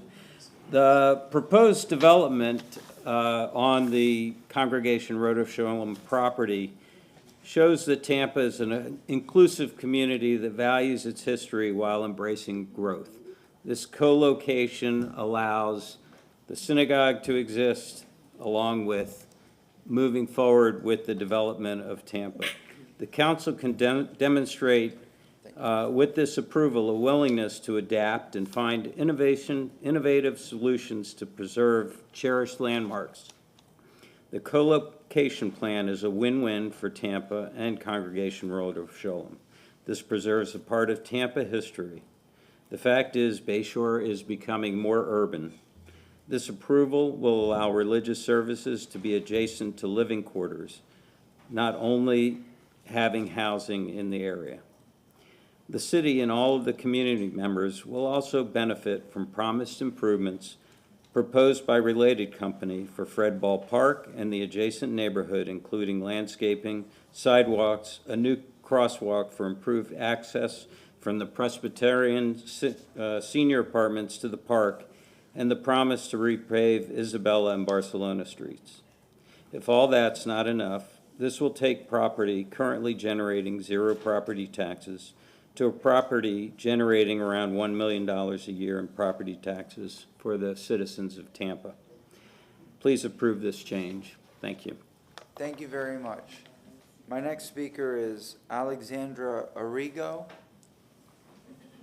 And then I have Alexandra Deramo. Yes, ma'am, please state your name.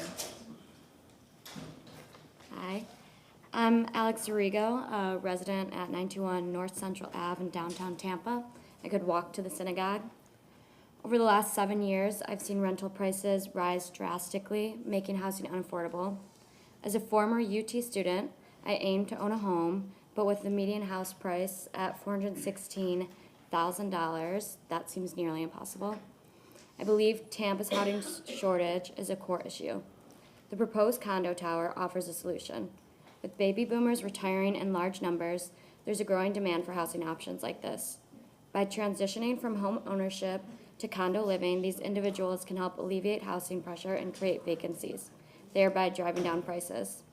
Voting yes for initiatives that foster housing development is important for retaining our city's educated and talented graduates. My generation is Tampa's future. It's easy for those who have enjoyed the benefits of home ownership for decades to oppose projects like this condo tower. I urge you to consider the long-term implications of your decision on the future of Tampa and the next generation of homeowners. By approving projects like the luxury condo tower, we are not only creating opportunities for individuals like myself, but also laying the groundwork for a prosperous and inclusive future for our city. Please prioritize the needs of our entire community and vote yes. Thank you for your Thank you consideration. very much. Next up, we have Alexandra Deramo. Please state your name. You have 3 minutes. Hi, I'm Alex Doramo. I live at 6207 South West Shore Boulevard in Tampa, and I am here to show my support for this proposed project. As a young professional and recent graduate from the University of Tampa, I have witnessed the rapid growth in Tampa Bay and the housing crisis that our community faces. I myself have experienced immense struggles in finding housing, both renting and buying. The shortage of housing in Tampa has created a pressing challenge in accommodating the 150 people who have moved here every day over the last decade. This lack of housing has led to skyrocketing home prices, making it increasingly difficult for young individuals like myself to live in the area. Not only does this make purchasing a home unaffordable, but it encourages urban sprawl, forcing us to live on the outskirts of Tampa, resulting in the development of low-density, car-dependent neighborhoods. I urge you to consider the benefits of this project and the effects it will have on our community for generations to come. The rejection of this project will hinder community development and housing availability, further enhancing housing access and equity. We as a community need to prioritize the creation of housing to meet the growing demands of this area. Thank you. Thank you very much. Maureen, number 48. Yes, ma'am.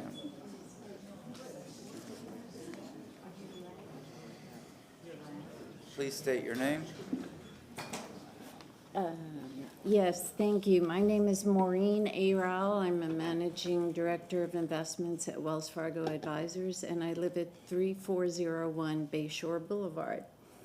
I have lived on Bayshore or within blocks of the boulevard since 1981. I'm an avid runner and walker. I'm out there every day, 4 to 5 miles, over an hour. I love the boulevard, I'm committed to this space, and I approach this decision with an open mind. I sat in community meetings from both sides, and I am here to advocate for this project. One of my jobs is helping the 10,000 baby boomers who are turning age 65 every single day here. I personally advise 200 affluent Tampan families who are on an average age of 67. They are either already retired or nearing retirement, and not a financial planning session goes by without them discussing the desire to downsize. They are your market who are going to buy these condominiums, and they are going to be selling their single-family homes. To me, that's a win-win. We have to get this inventory moving. So that is just one of the many reasons I am in support of this. Secondarily, Fred Ball Park, I've been going there since my children were in baby joggers. And Without a doubt, it's got a lot of potential, but it needs a tremendous amount of work. I believe in our community partners. My home on Chapin was actually on the Rose Circle Tour. These are fabulous groups. However, this park needs professional help and big bucks, and I think we would be giving up a tremendous opportunity to not work with Related on providing the guidance and professional assistance and funding that will bring this park up to the standards that we're seeing at Water Street. My clients are not going to move to Water Street or to downtown Tampa, which they think are sketchy. What they want is the beauty and serenity of Bayshore. They have visited my condo, the Virage, which I'm sorry for the gentleman who lost his lunch spot, but the buildings are comparable. My building has 71 units. I have never heard a complaint about dogs barking or streets being crowded because of our vehicles. This building is 40% smaller. I think you have to take a step back and understand that progress is coming and we have an opportunity to guide it. And with that, I wish you all a very good night. Thank you. Thank you very much. Vince Coyle, you're next.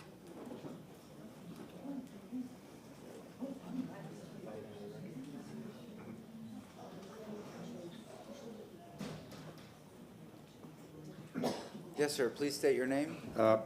Vince Coyle. I apologize. My presentation may not be as crisp had I been a higher draft choice, so I'm going to try to get through this as quickly as possible. So my wife and I, we live at 2812 West Barcelona Street, which is essentially ground zero for both the Altura construction project, which we've lived for the last 3 years, and if you were to approve the co-development, the new synagogue project, we'll have another 3 years of living the construction nightmare. And I would ask you to just kind of say no to this, adding another skyscraper that is really incompatible with the character of this area. When my wife and I moved here in June 2018, there was no Altura, there was no Ritz-Carlton, there was just across the street a nice, quiet, stable synagogue, an ideal neighbor. Now we have this co-development neighbor, which is inconsistent, incompatible with the premise that we bought back in June 2018. Low development, low density, 2-story, 3-story, that was it. Today, if I walk out my unit, I walk 20 steps to the left, looming up above is Altura.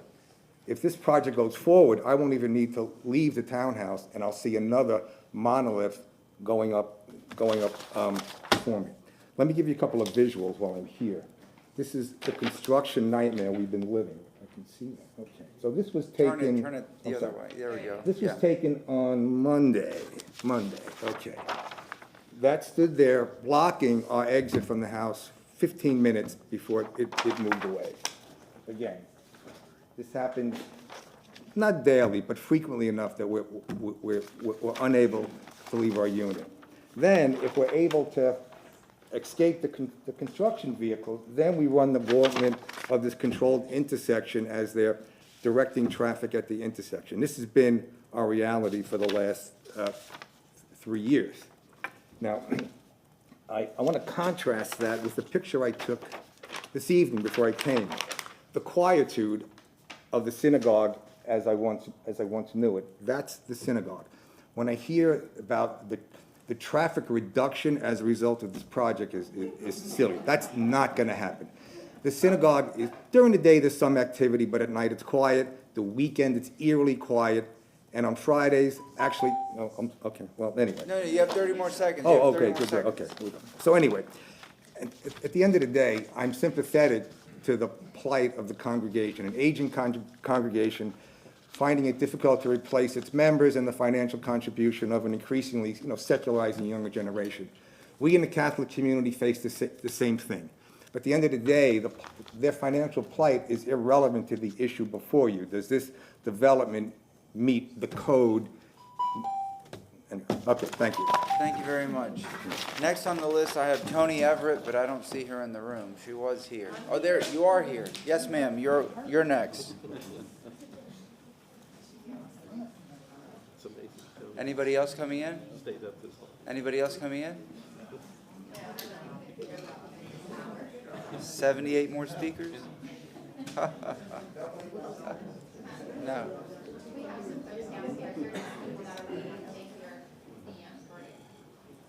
Yes, ma'am, please state your name. I'm Tony Everett. My family has been here since grandparents to grandchildren, and we're very concerned about Tampa and Bayshore and the future of Bayshore. You've heard all this about the big mega building that could be built, but what about the developer that may come and go? These developers, the related group, have been committed here for years. They've given donations. They have built low income, middle income, and high income. They have donated to many of the charities in Tampa consistently, and they are dependable, and you can count on them to care about what happens in Tampa.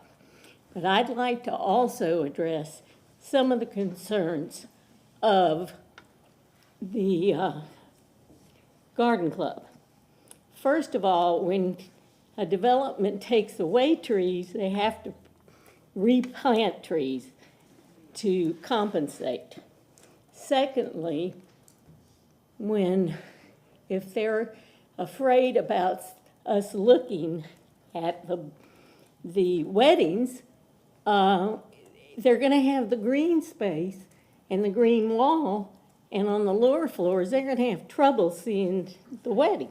On the higher floors, you have terraces that, if you're in the unit, it's impossible to see the ground unless you go to the edge of the terrace, and you can look down and see dots and green space.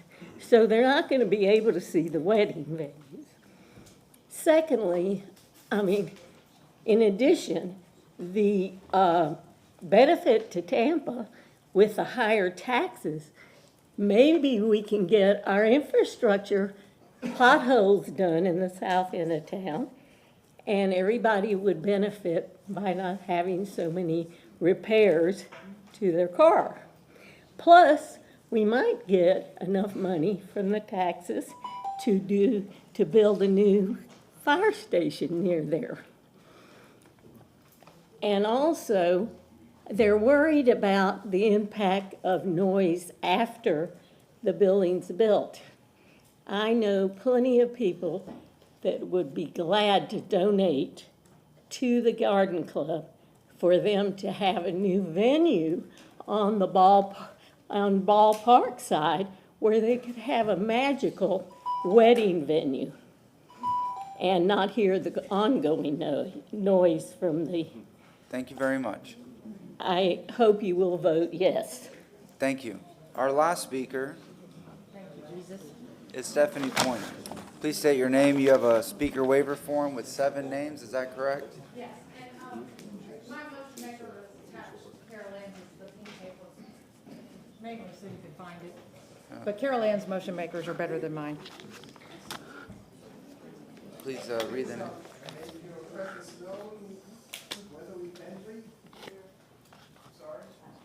She's there, she's there. Okay. Carolyn Francesi, thank you. Karen Roberts? Here. Suzanne Coral? Here. Jean Prudhomme? Here. Kim Mormon? Here. And Cindy Goding? Here. Thank you. That is a total of 10 minutes, 7 plus 3. Thank you very much. Please state your name. Good evening, or good morning, Stephanie Pointer. I don't know how to act with 10 minutes. First of all, I've heard so much since I've been back in here this evening. First of all, nobody lives at the synagogue either. Somebody pointed out nobody lives at the garden club. Well, nobody lives at the synagogue. I wish that the applicant worked as hard on getting Rome Yard and 47th Street started for available affordable housing as they have on this project. This has been, I've been trying to figure out what it was, and it's been like an air hockey game. How many feet is it high? How do we want to do a PD? Do we want R83? Do we not? Do we withdraw it? Do we want to change the height? How tall really is it? I mean, I'm just so freaking confused. I just want to hear the absolute cut and dry truth. Because the bottom line is, you can't change the height of the building when it's built. And we've heard a whole bunch of different things here tonight, which really kind of scares me. This hearing is not about religion. It's about land use and competent, substantial evidence. The financial future of the synagogue has nothing to do with this. Sorry, it has nothing to do with religion. This is about land use, and you have to focus on that. It has no bearing on a land use issue. I attended a information meeting on the 24th. Mr. Kramer said, we are asking that they tailor the zoning category just for this property. And I thought, well, isn't that convenient for that property? Not for the properties around it. And he also goes, and this was only a few minutes after when he asked me why I was there. Was I there to represent the garden club or the neighborhoods? And I said, well, isn't that kind of the same? And he said, well, you know, one property shouldn't dictate what happens to the other properties around it. And I'm thinking, isn't that what is going on with this PD? Or this rezoning, rather? Isn't that what's going on here? That is changing everything for everybody. I'd like to point out that the Stovall House City Council, guess what? They all got fired. Most of them did. We love you, Charlie. You're still here. We love you. That's why we love you. But they got fired. That was the last council that kowtowed to everybody who came in here and did whatever the hell the developers wanted. The other towers that were approved. Now, hold on. I need to show this. Mr. Kramer submitted a 358-page document called Evidence and Support. I've never seen one like that. 358 pages. Oh my God, the comp plan only has 382. He didn't leave any of the land use code out. He couldn't have possibly, because over and over and over again, page after page, here it is. Okay, so these are from Mr. Kramer's document that he submitted, 358 pages. It's from the applicant's evidence of support. Now, we've got these buildings, and see, we've got this 349. That's the Ritz-Carlton. But here we're talking about 317 here. I would love, please, please, please, somebody ask how tall this building is really going to be to somebody while they're under oath, because I need to know. Because we've heard a whole lot of different numbers tonight. Now, the next tallest structure, okay, besides that one, besides the Ritz-Carlton, which is also a related group project, mind you, okay, is 274 feet tall. So this building is either going to be 75 feet higher or 43 feet higher. I don't know which. But you know what? The 75 feet higher is higher than medium density is supposed to be to start with. So we're not even talking about the same ballpark. And none of these are R35. I would like to remind you that, like my friend Mr. Smith said, they had the opportunity to go for R83 and they withdrew it and said, no, we don't want to do that. So, you know, just leave that on the table. We also have, and so here we get, again, we've got the reduction in the 29 stories, the 26, but it's still a whole bunch higher than it's supposed to be. I don't get it. I really want to know how high was the old one, how high is the new one. The new one is really what's important. Okay, and this remove the pickleball court, guess what? They left a blank space in the building exactly the size of the pickleball court. Now, what do you think is going to happen when it gets turned over to the condo association? I bet you $20 it'll become a pickleball court. You know why? Because who's going to go chase them down? I think we all know that the city's not going to chase them down unless the garden club's making complaints about it. Now, this is still that applicant's evidence and support. I love that that the bus routes are on there. Oh my gosh, I know that all 42 of those residents are gonna ride the HART buses. Are you kidding me? Really? This is baffle them with the BS. It's so much junk in this document that you cannot get through it all. And I didn't want to. But what I really liked was that we left this one in here. Encourage small and medium-scale development, particularly of unique design to enhance Tampa's urban character. Small and medium. This is extra, extra large. I wish my friend from the football team came back this time that was here last time because he was extra, extra large. So anyway, I also like, speaking of him, there are a lot less people here tonight than there were last year. You know why? Because everybody who was here last year did this for free. Everybody who's here who thinks this is a good idea is getting money in some way, shape, or form. I'm sorry, but the folks who are here for free, you think about it. Now we got to go back to our density. Okay, I like this. I never can get this thing focused. Okay, so can I get it close enough? Carol Ann gave you a copy of this too, I think. But the interesting part is it says up to 24 stories for high density. So this joker is 2 stories higher than high density than what it's supposed to be. And Carol Ann gave you a copy of this. It's in her packet. I'm sorry, I can't get it focused. It's 2 o'clock in the morning. I'm tired. And I want to make sure I got my roam yard, land use, Jake's quote. Let's see. Evidence from the front page. And Mr. Cotton said, as the zoning administrator, that you guys have to make the decision about compatibility.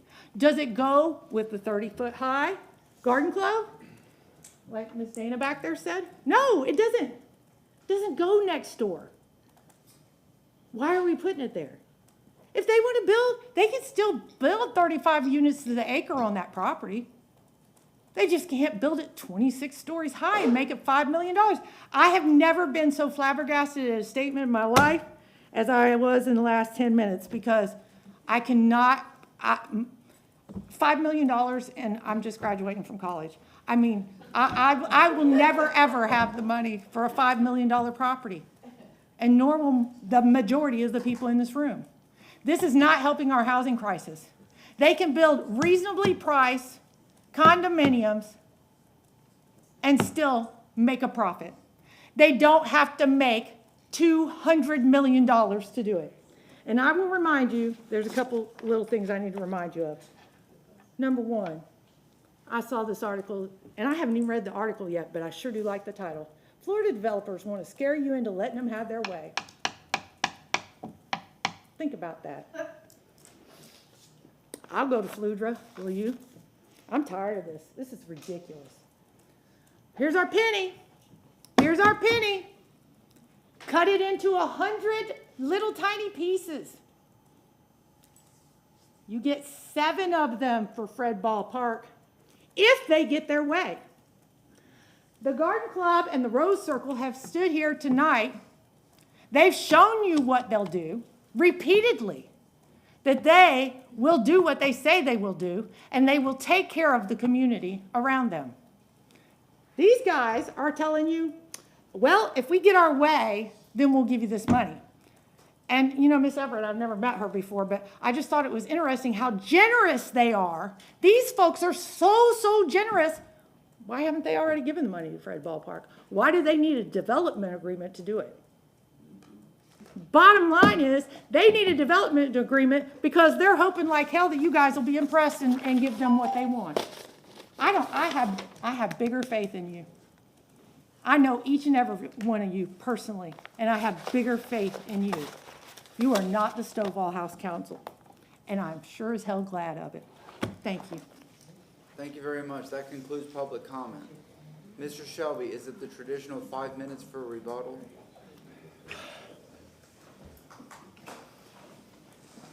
Mr. Kramer,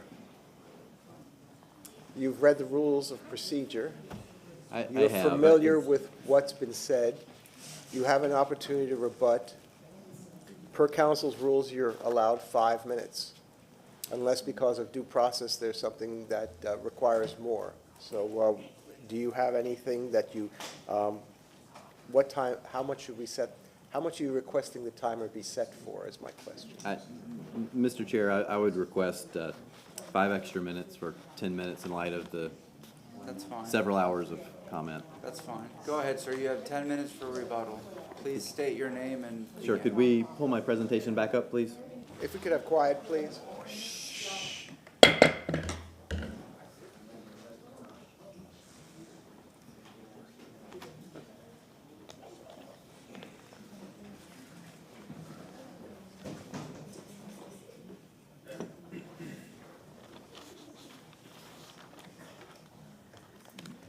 And you want your original presentation brought up?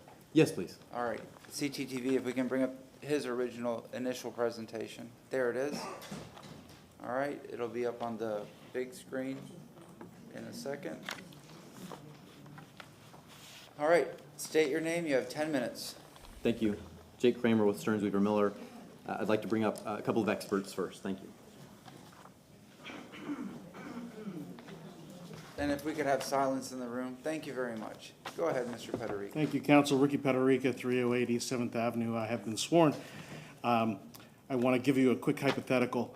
With the grand trees that have been preserved and the trees that the protected trees were proposed to remove, there's no mitigation required. But if there were, and we excluded the grand trees, we'd have to mitigate 46 2.5-inch trees, and we're required to plant 38 2.5-inch trees, which totals 210 inches in total once it goes to permit. Currently, with the landscape plan submitted, with 20 10-inch oaks proposed, there's 222 inches proposed back on the site, which the intent of that mitigation calculation, 2.5 inches, is to replace the canopy in 5 years. We're replacing more than that using a conjured extra mitigation method that I'm just using to explain it on how much more we're providing canopy back than would be required. Thank you. Thank you very much, sir. Yes, sir, please state your name. Good evening, David Smith, Stearns Weaver Miller. Going to make it very brief. There's been a lot of statements about what's in the matrix, how tall can you be in various categories. Well, I think the simple answer is that those items that are in the comprehensive plan are not maximum heights. They are typical heights, they're key characteristics of the districts. Because if that was not the case, the Altura CMU 35 would have only been approved for 5 stories. Clearly it's not. If you look at any other RM 50 category or any of the developments that occurred there, if they went in those height ranges, they would all be much, much shorter. So those were just planning guidelines that were saying, hey, typically this is what the height would be. And also when you had standard zoning districts, usually the standard zoning districts reflect those lower caps. Getting back to Mr. Gaudier's testimony, clearly Mr. Gaudier has a lot of experience, but he doesn't have a lot of experience in Tampa. I've gone through his report. There's several references or misreferences to comprehensive plan policies that are not actually applicable to this case. They deal with non-residential being proposed in an area of residential. So I just want to point out there are several errors in his report. He also, if you took his point of view, is that comprehensive plan doesn't matter. You can change it as many times as you want. But if there was a single-story house there in 1960 and there's a single-story house there now, you can't have anything taller than a single-story house. We all know that the evolution of the comprehensive planning in this city and across the state has evolved over time so that the new goals and objectives and the demands are reflected in the new comprehensive plan. Doesn't mean you don't have to consider compatibility, but I think if you look at context, many more tall buildings are located right next to single family, right next to townhome, without having a negative adverse effect. Last comment on the garden club and the venue. I believe there was a mischaracterization of the orientation. The building is actually oriented more directly towards Bayshore, not directly at the event center. The separation of 200, there is approximately 208 feet from the podium, and as you get higher up, geometry is not really my strong suit, but you actually get further away on a sight distance basis. So that this, this prying, looking, hanging over, looking at the wedding venue is not a reality. The reality is that there's 200-plus foot separation from the garden area. There's trees in between, and this building will not be hanging over that event center. With that, I conclude my remarks because it's a late night, and I could probably go on, and y'all have heard me do that before. Thank you very much.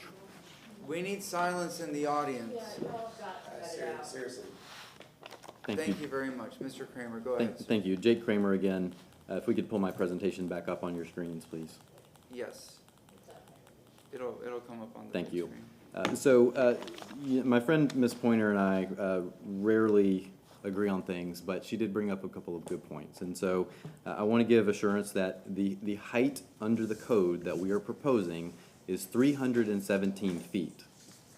On top of that, what I would like to request of council, I've spoken to the city attorney's office, we will commit to that being a site plan requirement so that we cannot go through the sub-change process and increase that later. Altura, by the way, has gone through a sub-change process to increase their restaurant entitlements. So we are giving up the ability to change our height through an administrative process. I'll offer that on the record. The other point she raised was the pickleball court. Again, the pickleball court is gone. The pickleball court has been gone for a long, long time. But to give people assurance, we have proposed a condition to staff, and it says, under no circumstances shall the outdoor amenity deck include a sport court, including pickleball, basketball, volleyball, badminton, or tennis. If you can think of any other, we will put them in.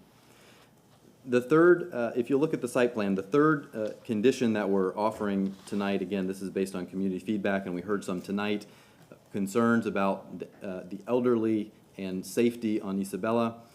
The sidewalk that is across Isabella from our site that we are proposing to fill in that gap, we have proposed language so that we will work with Public Works so that sidewalk segment is constructed before the closure of any right-of-way on our project. So in other words, we're going to we will construct that sidewalk absolutely as soon as possible.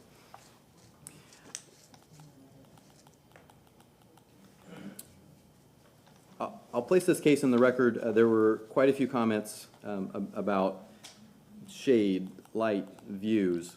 The Fontainebleau case from 1959, we've known for a very, very long time. No one has a right to view, no one has a right to air, no one has a right to light in Florida. That's what the cases say, unless they buy it. Excuse me, I'm sorry. Mr. Chairman, if I can, I'm sorry, could you stop the clock, please? Mr. Chairman, forgive me, but council and the chair did ask the people in the audience to be quiet. Mr. Chairman, if you find this disruptive, you can rule them out of order and have them removed from the chambers. So I'm going to ask if the chair would please instruct them that if they do, they might be very well ruled out of order if they disrupt. Yes, Councilman Vera. I'll just say this, thank you, Mr. Shelby, that, you know, it's 2:50, and I understand folks in the audience are frustrated, and sometimes when it's really, really late, you lose your faculties a little bit. I've privately done that myself up here, but I would just ask that everybody just keep it as quiet as possible, and we'll get through this. But we appreciate you. Thank you. Mr. Kramer, you mentioned the what case from 1959? It's the Fontainebleau. My French pronunciation might be The Miami? off, but I'm happy to enter that into the record. It's called the Fontainebleau. Thank you very much. Do you have sufficient copies for the council, or would you have a copy to pass? I have a copy we can pass. Yes, sir. Thank you. And you wanted this part entered into the record?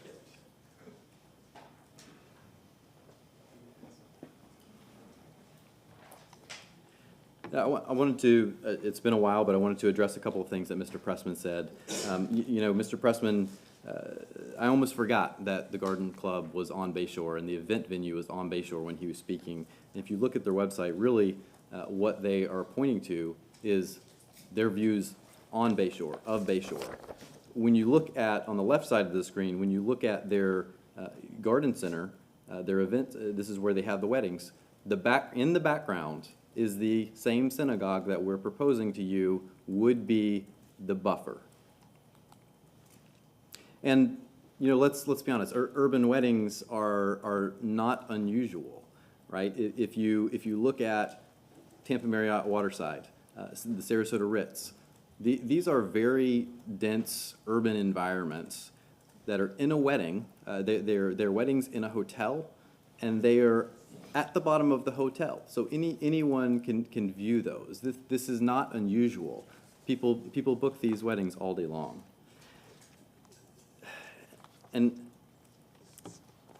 you know, the surface parking lot next door, this is what we're adjacent to. We're adjacent to a dirt surface parking lot on one side.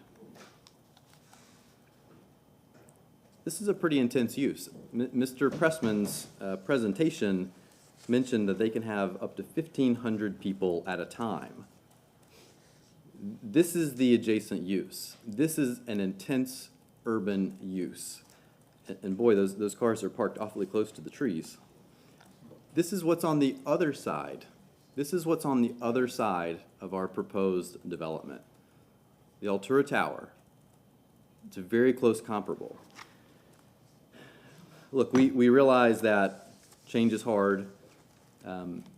We will absolutely commit, if it's council's pleasure to move this forward, we will commit to sitting down with the Garden Club and seeing if we can come up with a way to work together and give them a commitment on how we can help them during the construction process. It's a two-way street, but we will absolutely sit down with them. For this application, the law is very clear. A case called Snyder says that once we meet our burden, the burden shifts to the opponents to show that our use of our property is reasonable. They have not done that. You cannot tell me that having our property as a parking lot is reasonable when this is next door. Thank you. Thank you very much, Mr. Kramer. Councilmember Clendenin, you have a question, but Mr. Shelby. Yes, I have a question. May I inquire of Mr. Kramer? Mr. Yes, Chair? sir. Mr. Kramer, early on at the beginning of this hearing, you provided for the record and passed out to council two conditions that you were going to present, and it appears that you referenced those two in your rebuttal, but you also added a third one. Is that correct? Yes, that is correct. Okay, I just want to be clear that council does have the first two, and you have agreed to then add that third one with regard to the height of the building. Yes, sir. The third, I've spoken to Ms. Wells, and we would have to work out the language of that to come back for second reading. Thank you. Of that third condition. Thank you very much. Councilmember Clendenin, you have that. Yes, sir. Earlier, one of the other presenters referred to a landscape plan. Because I've been wondering about the landscape buffer between this proposed property and the adjacent properties. Only thing I found on in your site plan was the tree assessment, not necessarily a landscape plan.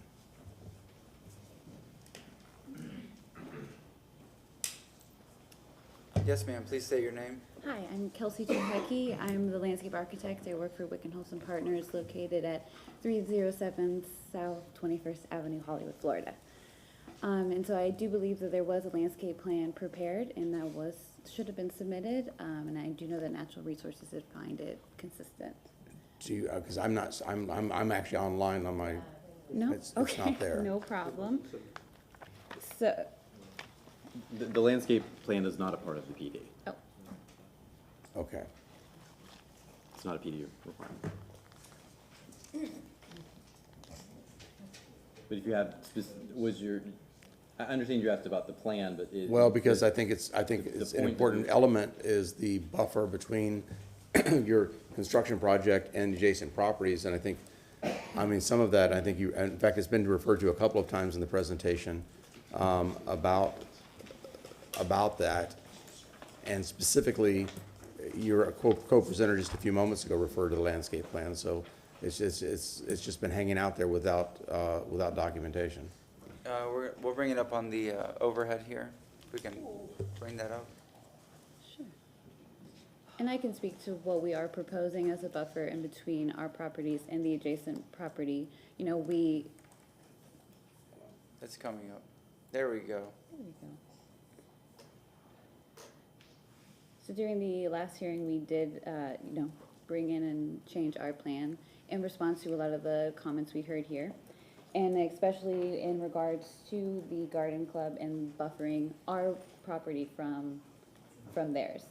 And so we have proposed to keep the current tree buffer that they have in place, as well as provide shrubs and other ground cover at a high level, and additionally some very large live oaks that would provide the visual buffer in between our property and theirs, in addition to the green wall we are proposing on the outside of the parking structure. Can you say your name again? Kelsey Truhecki. Thank you very much. All right. Does that answer your question? Yeah, I don't know if it does or not. I see a lot of circles on a dot, but there's not a lot of explanation or a lot of clarity of like what that's actually going to look like and how it actually provides. And I see one of the city staff. May I have staff speak? Mayor Development Coordination. So I can just point out, so these larger circles here they're proposing 20 10-inch caliper live oaks.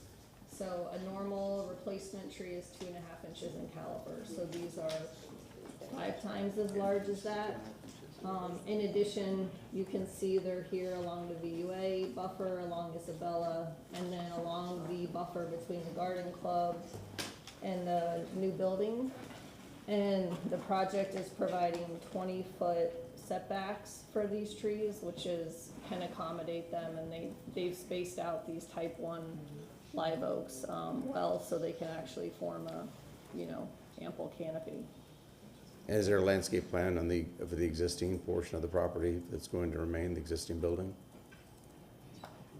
Did they put landscaping on Yeah, is there any additional landscaping going in that area to?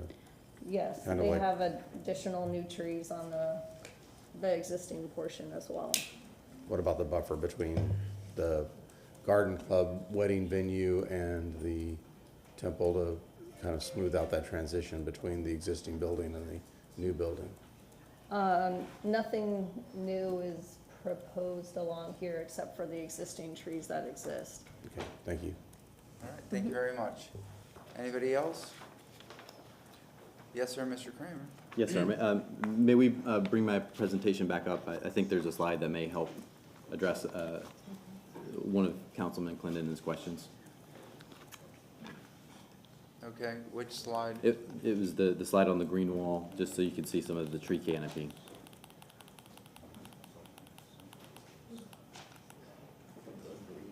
So I just wanted to show the existing tree canopy there that will be preserved. Is that an actual photo of what exists there now? Or is that supplement, is that supplemented? It is supplemented only with the proposed tower overlaid onto the existing graphic. But the tree canopy is existing? Yes, sir, the tree canopy is existing. And I also just spoke to staff. The landscaping plan is not normally attached to the PD set plan, but we would be willing to attach the plan we just showed you to the PD. Anybody else? What's the pleasure of council? Do you wish to close the hearing? Wait, Ms. Dock, please state your name.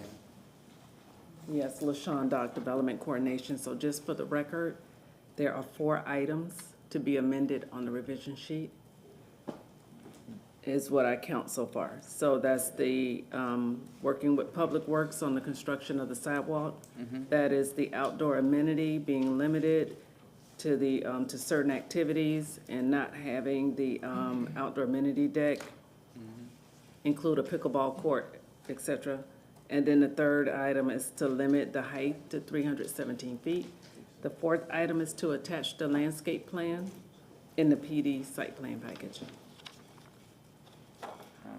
And that will be on the revised revision sheet. This is in addition to the revision sheet provided in the report. Thank you, Council.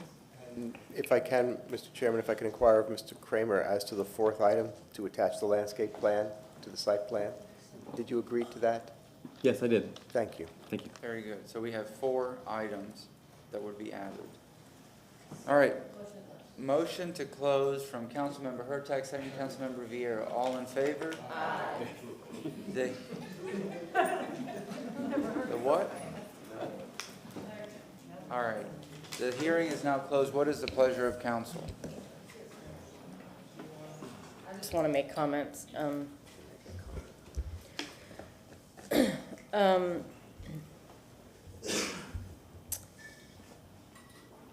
I think I'm just going to start by saying no one is owed a PD.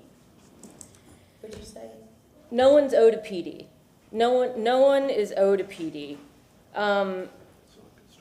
And the future land use of this is R35 for the entire block, which is 8 stories. And I'm not sure why a building can't be built in 8 stories to accomplish what they want to accomplish. You don't have to have 5,000 square foot apartments. It's possible to do. People said that it's unusual. It is an unusual piece. This part of Bayshore is unusual. It has, and as testimony showed, very specific uses that you don't see along the rest of Bayshore. And I believe it is inconsistent. So I'm not going to support this. And this is a different council than the Stovall House Council, than the other whatever tower things. We have to really think, as our future land use, what we want this area to look like. We can define that, and we've heard from the community what they want it to look like. And I think they can build something within the 8 stories. They have the right to do that, but they don't have a right to a PD. Thank you very much. Councilmember Carlson. Yeah, just comments. I voted against the Ritz-Carlton and for a lot of reasons. One of them is that the building was 23 feet from the building next to it, and every time I drive by, I am 100% happy with that decision, even though some of the media said, why was council so stupid to vote against? Why were some council members so stupid to vote against that? And probably we'll get similar tomorrow. But what we've got to do is stick to what the rules are. And the rules are there to protect property owners. And there are a lot of property owners around here who have expectation of stability and predictability in land use. And so when somebody comes in and wants to change the rules, then we look at it and we have to weigh the competent substantial evidence. There's stacks and stacks of competent substantial evidence in opposition to this. I don't think there's an entitlement to this huge massing and scale and density, height. As my colleague said, a smaller project. The proposer made a comment like, are you going to take away our right to do anything and just make us have a parking lot? No. But as the public showed, it's essentially the same building. It's only slightly different. And I have to tell you, from years of being involved in projects like this in the past, this is and since I've been on council, I've never had 5 hours of public feedback. This is the worst relationship I've ever seen between a developer and the public. Whatever happens, then I hope that everybody goes back, because this is a huge amount of investment of time that's unnecessary if the public and developers have a positive relationship. Also, I've been involved in the Jewish community over the years. I've been involved in Rhoda. My son more than 20 years ago, went to JCC. None of the stuff about religion or the use of the synagogue is competent substantial evidence And in my opinion, we can't consider any of that. And so if anybody says, well, you voted for or against this because you're in favor or against the Jewish community, none of that is evidence, just like it wouldn't be anywhere else. We have to set that aside and just look at the rules and the land use. And I think, based on the height and scale and everything, I think there's plenty of competent, substantial evidence that we can go through. Whatever happens, I know the developer has a great reputation, and I hope that this relationship between the community and the developer improves in the future so we can approve great investments in the future. Sir? Let me give some thoughts, and I appreciate it. It's always, by the way, dangerous to talk at 3:05 a.m. as an elected official, so pardon me for any mistakes just prospectively. I wanted, and I know everybody on council agrees this, that I really appreciate everybody being here at 3 a.m. I don't think I've ever seen that at city council in my 6 or 7 years, however long I've been on there. I think it's important to talk about what this case is about and is not about, because when we vote on something, I think there's certain things that should be left off the table. One of them is related group, whether there's people who go, we love them, there's people who go, we don't love them. That, to me, has no relevancy. It's not competent, substantial evidence in this case. The use of the land, and like Councilman Carlson said, the issue of faith and religious affiliation has no bearing on this case. There were mentions, a couple on religious bias. Obviously a very big issue today, anti-Semitism. I've been very outspoken on that issue, but it's not relevant in the analysis here, in my opinion. Threats to move. I don't want to say threats. Again, 3 a.m. Statements that potentially the synagogue may move if this doesn't go forward. Not relevant to this case. Taxes. The city of Tampa collecting more taxes if this passes through. To me, not relevant. You got to have competent, substantial evidence. I always say that you need, if you're going to have a stool, you got to have legs to support a stool, whether you vote for something or against something. I always say in making votes on land use decisions, I'm an attorney. Practiced law for, over 20 years. Sometimes I don't feel like a 20-year lawyer, but I guess I am, according to the Florida bar. And I voted no the first time this came through, and I was very outspoken on that because there were too many waivers.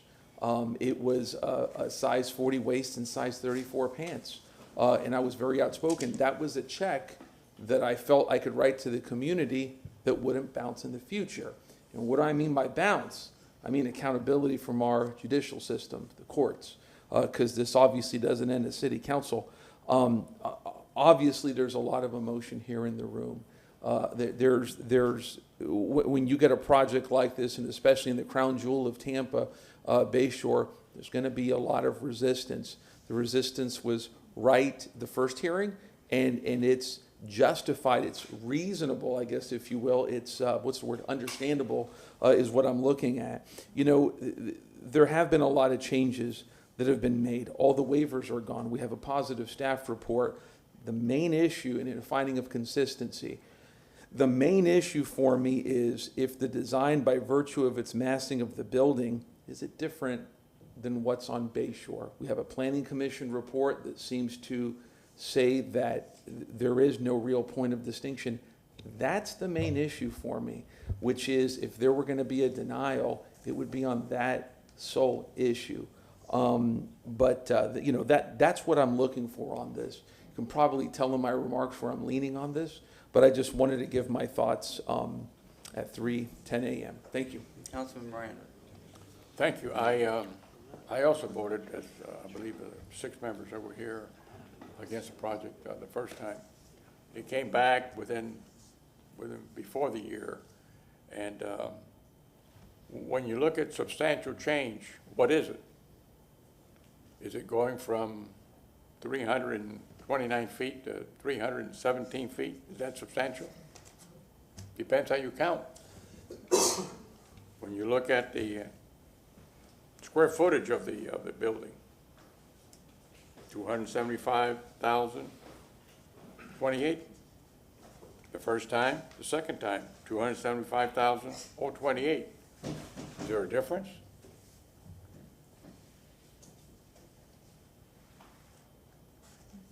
When you look at the highest point of the building, between the first and the second, 7 feet. Is that substantial? So,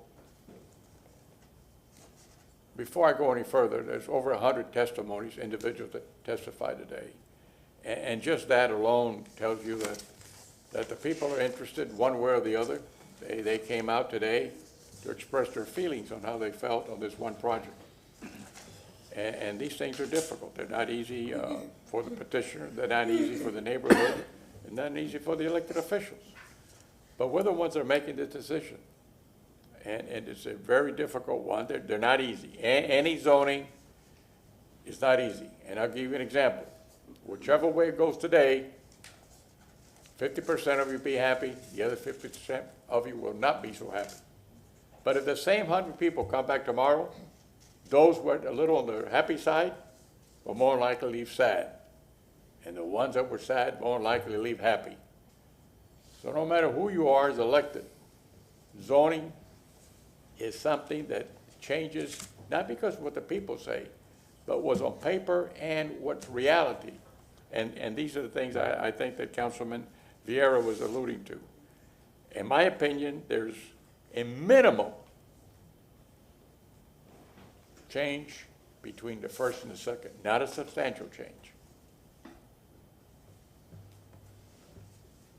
If I do the numbers of what is 12 feet mathematically between 329 and 317, you'd be surprised it's only, as you well know, 3% or so. Is that substantial? A size of a building this high, on today's standard that you look at, the size of a football field plus another 49 feet. The size before was the size of a football field plus 56 feet. The naked eye can't even tell the difference. The size of a field, if you look at a baseball diamond, 356 and 349 are the alleys in right center and left center, not down the flagpole. So what I'm saying is I see very little to no difference for change because the square footage is the same. So you're telling us that in a field of 356 feet, 275,028 square feet fits into it. But in the field of 349 feet, which is 7 feet shorter, the same 275 feet, 275,028 feet fit in it. So is there any substantial change in that? That's what tells me the difference of between the 356 and the 349. It is the same building based on simple math. Thank you, Mr. Chairman. Yes, sir. Yes, ma'am. I feel weird saying good morning. I have, in my head, just gone back and forth on both sides of this issue. It really breaks my heart to even have to be in a position to make a decision on this because it's really tough. I see both sides of it when it comes to there being some relevancy in the project. You've worked hard to get rid of the waivers, and it's a beautiful building and structure. I don't see a problem with it. It just happens to sit in a spot on Bayshore that has all of these folks in here, you know, fighting for it not to be a project that we approve. But at the same time, there is evidence on the side where it could be built. And South Tampa just doesn't like it. Even if it was half the size, I know that you all would fill this room. You would, because you are consistent that way. And since the time that I've been, you know, sitting up here, you fight to not have South Tampa be full. South Tampa doesn't need anything else. And so it just is a difficult decision for me because I like the project and I want to support it, but there's also an aspect where I understand, why the community is fighting. And it's the little things regarding the construction process and caring about the neighbors and those kind of concerns that, are weighing on me as well. Whatever my decision is today, I just want you all to know that it is, that I understand both sides of it, and I just, wish that we could do, I wish we could make everybody happy tonight, and I know that's not gonna be the case. Mr. Shelby. Just, council, and this is just in general, to bring you back to where you need to be as a board. And I say this because it's 3:15 in the morning, and it's a very difficult hearing. In my experience, this has probably been the longest, most difficult hearing that I've experienced since I've been sitting in this seat. Yet it's a very impactful decision. So I don't know whether you need to take a break and take a drink. No, but what I'm suggesting to you is then what I need you to do is I need you to concentrate on your task at hand. It's not a balancing of issues. First of all, it is necessary, and you heard Councilman Vieira talk about what are relevant issues in this case. I would hearken you back to what he said. But as important, you have heard testimony. Competent substantial evidence is not beyond a reasonable doubt. It is not clear and convincing evidence. The court has said that it is substantial. Your determination, of course, it would be reviewed by a court, but based on evidence that's been adduced at a hearing upon which you can make your decision. It's not weighing things. It's finding whether the criteria in the code have been met. And then what you do is you look at the evidence either in support or in opposition to the provisions of the code, and you come to a decision and you come to a consensus and you put that in the form of a motion. That is your task at hand.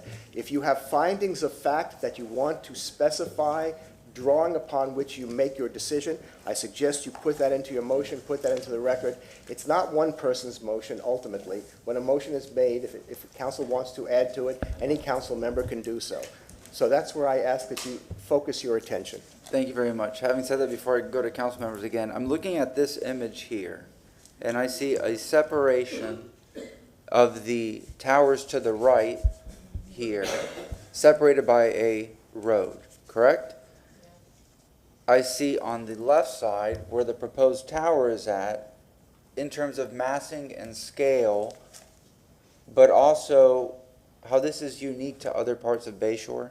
And when I say unique is you have the park next door, you have the garden club structure, you have lower level, they're limited to just a few stories.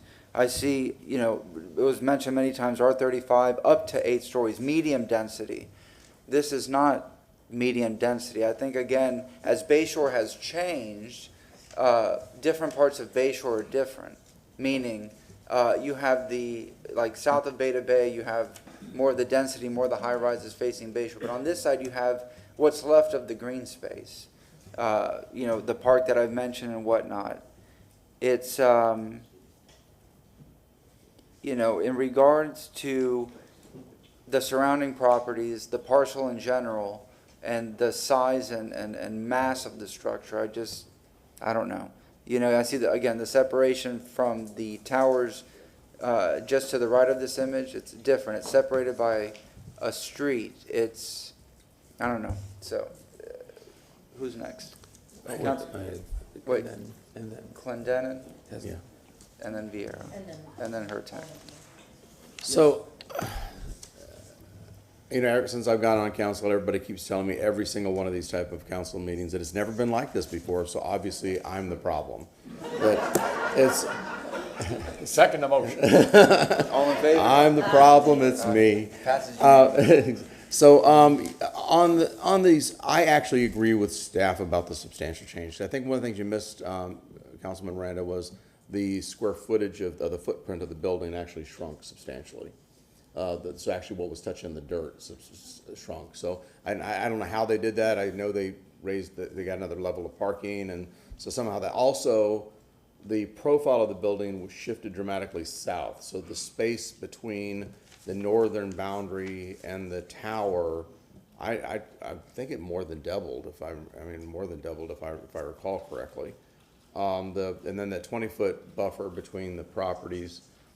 I think it clearly, how they've displayed this as well, clearly shows that this construction project is really contained to the undeveloped portion of the adjacent property to the north.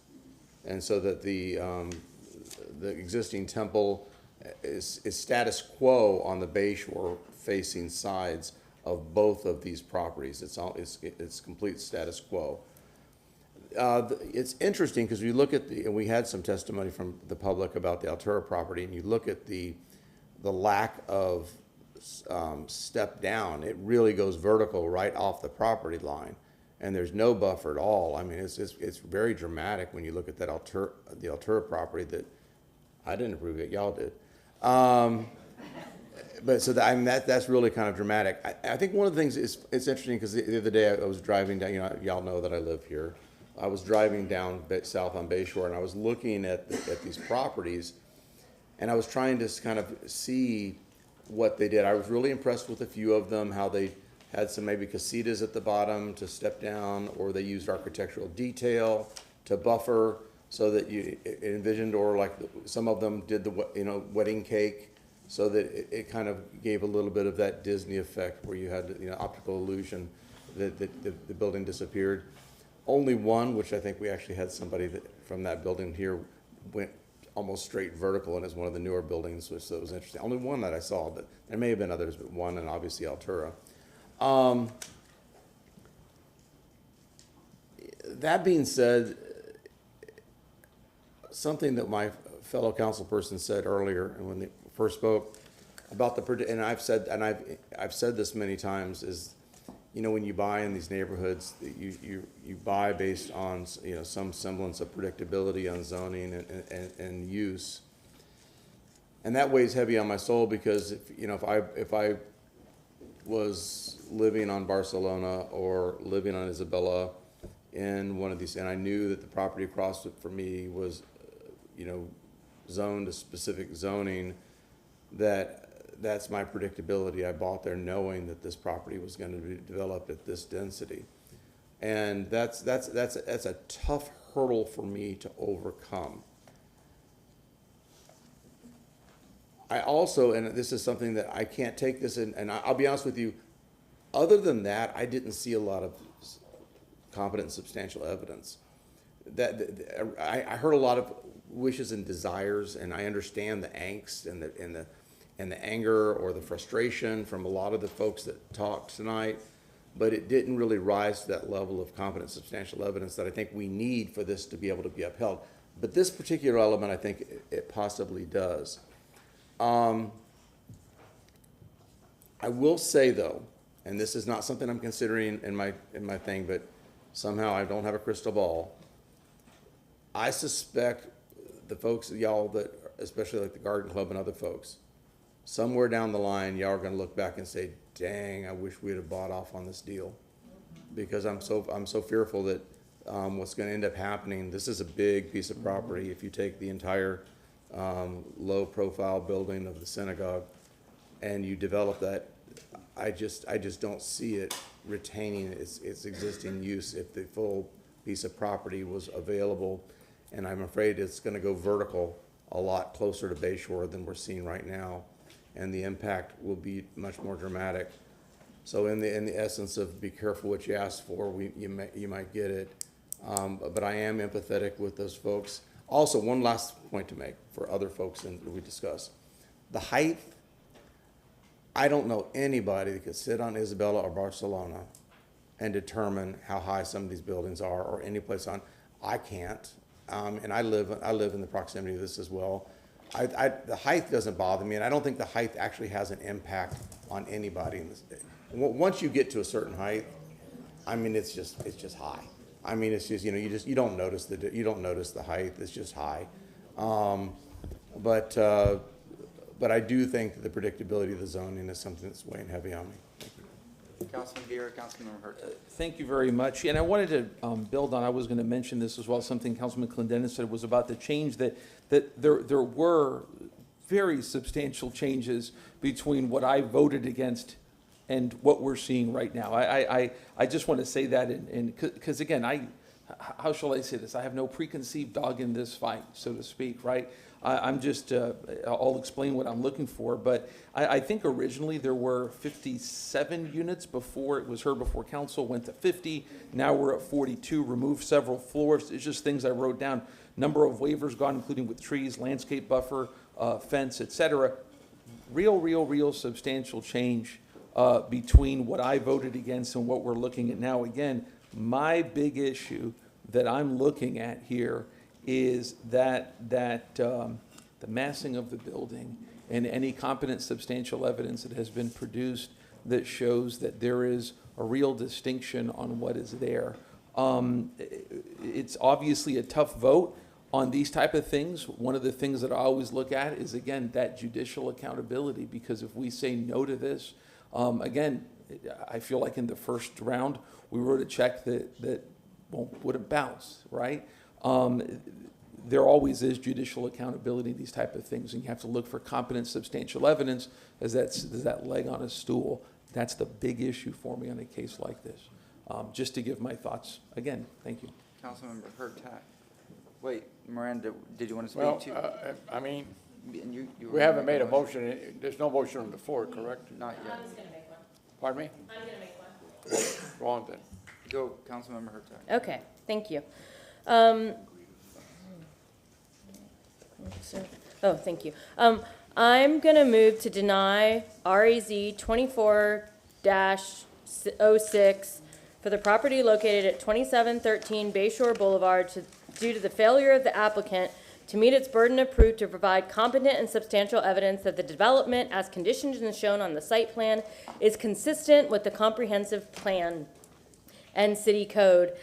I'm going to focus first on the plan development criteria, section 27-136, and subsection number 1. I find that it does not promote the efficient and sustainable use of land and infrastructure with careful consideration of potential adverse impacts to on-site natural elements, surrounding impacted neighborhood, and cultural resources. And this to me is the big one. Cultural resources on this block, on this area that's future land use of R35 clearly shows this is a cultural resource area of Bayshore Boulevard. Subsection number 5, I find it will not maximize the preservation of natural resources. Subsection number 6, it does not promote and encourage development where appropriate in location, character, and compatibility with the surrounding impacted neighborhoods, built environment, and existing geography. Please stop talking. Thank you. Also, it does not, LU policy 1.2.6, it does not encourage LU policy 1.2.6 encourages small and medium scale development, particularly of unique design to enhance Tampa's urban character. This is a unique part of Bayshore. LU policy 1.2.20, design new structures to create transitions in form between adjacent or nearby buildings or open space. And this is not a transition, it is just plopping down this giant, it's not a gentle transition. And LU policy 8.14.1, development shall not exceed the densities and intensities as defined by the land use plan categories. And that's the big one for me. This is a future land use of R35. You are welcome to build 8-story structure with as much as you can fit in it. you have that right. But you do not have the right to a PD. And this council, or at least my motion is that it is not appropriate for this particular cultural area of Bayshore Boulevard. I'll second and add, Mr. Chair. In the comprehensive plan, the vision map indicates where citizens and planners believe additional growth and higher density should occur and where neighborhoods should remain unchanged and stable.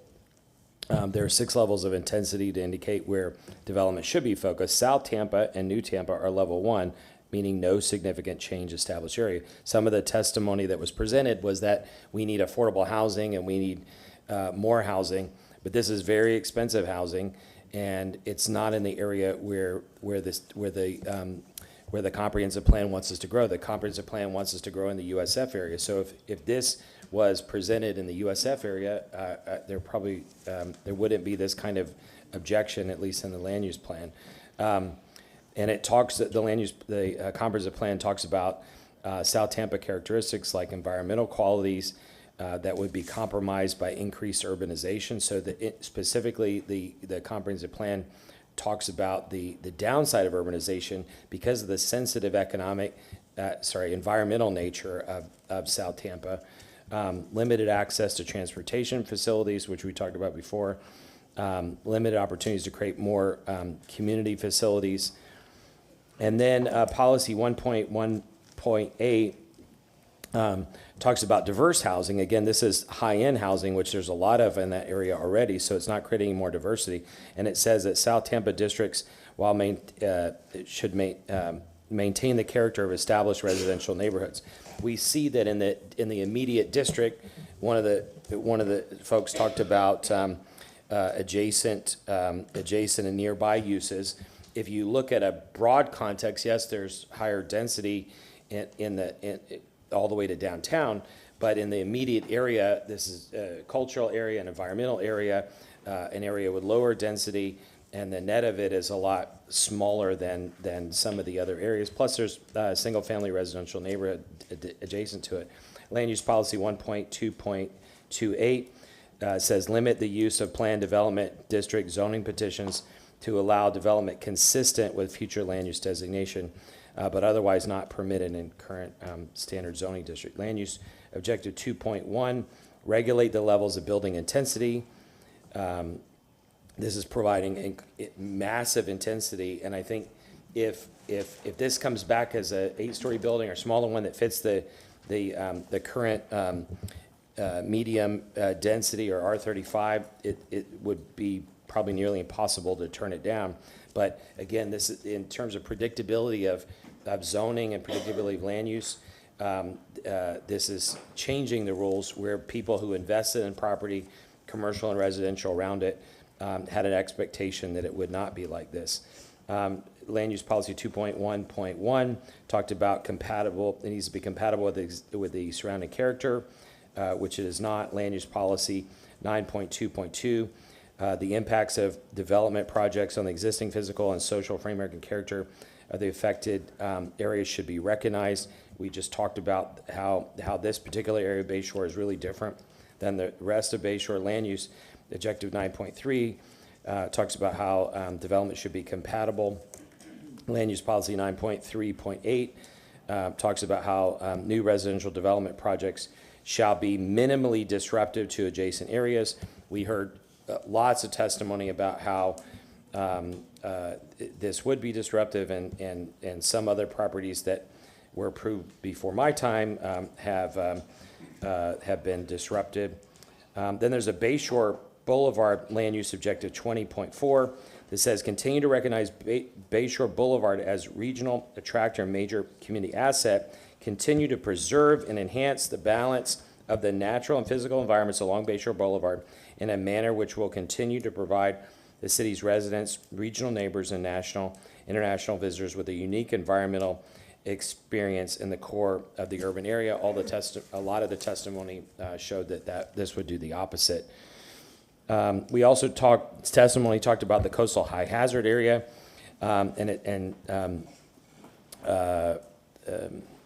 The CM Objective 1.1 says direct future population concentrations away from the coastal high hazard area. Pretty much all the peninsula of South Tampa is in the coastal high hazard area, and the impact of that is that people cannot easily get out of there during hurricanes and other kinds of storms. So this objective 1.1 says no net increase in overall residential density within the CHHA. CM objective 1.7 talks about the lack of transportation and evacuation planning.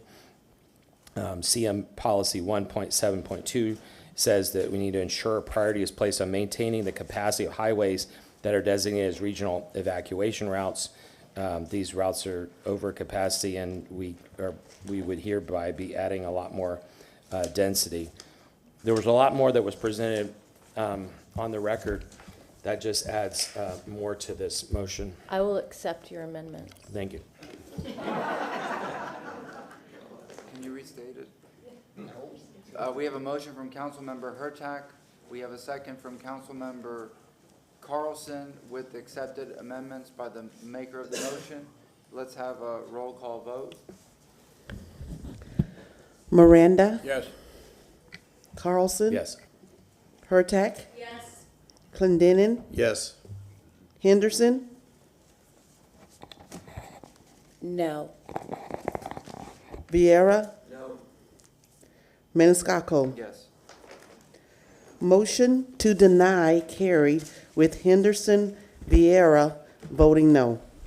Thank you very much. Mr. Shelby, there is an item number 9. Yes, there's an item number 9. I'm sorry. Wait, please. We're not done. Excuse me. Rebecca Johns, Legal Department. I'm sorry, if we could just. I can't hear you. Yes, ma'am. Rebecca Johns, Legal Department. Item number 9 can be withdrawn because it can't be heard because the rezoning was denied. May I have a motion to withdraw item number 9? We have a motion from Councilmember Clendenin, second from Councilmember Vieira. All in favor? Aye. Aye. Mr. Chairman, Yes, sir. just a caution to City Council that there is a 30-day appeal period, and to remain mindful of not being able to discuss this in the press and with the public during that period and sometime thereafter until we understand where this case is headed. Thank you very much, Mr. Shelby. We'll go to new business. I have a few items that I'm going to hand the gavel. Please be quiet as you do. As you exit the room, please be quiet. We are still conducting business. And when you get outside, be quiet until you get down to the next floor, please. My first order of business for new business. Wait. You have not been recognized. Sir. I recognize Chairman Maniscalco. Thank you very much. This is, I brought this up the other day regarding a commendation that was top secret because it was a surprise for a couple. So the motion is to give a commendation retroactively to Frank and Carol Morsani. It was given to them February 5th at an Second. event. Thank you. Is that it? Yes. You may have your gavel. No, I have one more item. you We have have to take a vote. Oh. Okay, it's 3:30 in the morning. Give it 3:37 in the morning. Okay, we have a motion on the floor. Was there a second? A second. A motion from Councilman Maniscalco, second from Councilman Carlson. All those in favor say aye. Aye. Opposed? The ayes have it. And then the second and last item is a motion for a commendation to Tampa Pride to be given at a future date. I don't have the exact date yet, but. We have a motion from Councilman Maniscalco, a second from Councilman Miranda. All those in favor, aye. Aye. Opposed? Ayes have it. Thank you. You may now have your gavel back. Councilman Miranda, do you have? Yes, sir. I'd like to make a motion to present a combination to Richard Formica Jr. He recently retired from the Hillsborough River Interlocal Planning Board as a citizen representative for the city of Tampa. His many years of service reflected his dedication to the protection of the Hillsborough River and the citizen it serves.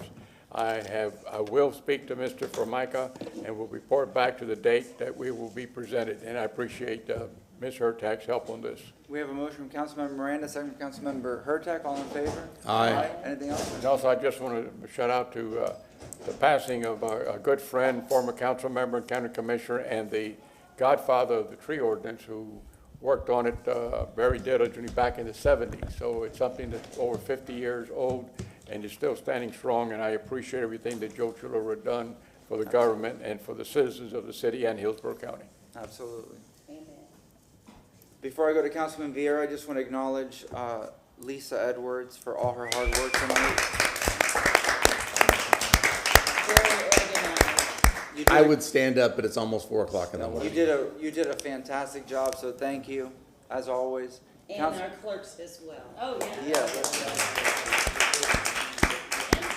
Yeah, Denise, you swore me in, girl. We would have been in trouble. Thank you. How about me for not falling asleep? And Bob Whitmore for always being a great speaker. Councilman Vieira. Yes, sir. I had a couple. I'll just do 2 quick ones that are time limited.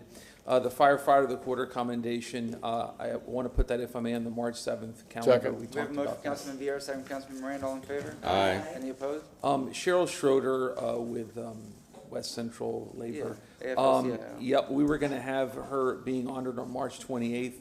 I may have a conflict that day that's going to take up a little bit, potentially. So I wanted to move that, and we scheduled this with Cheryl on April 18th.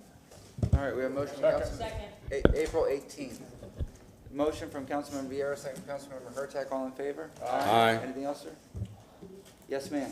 Oh, no, nothing, absolutely not. Thank you, ma'am. Yes, sir. I have 3.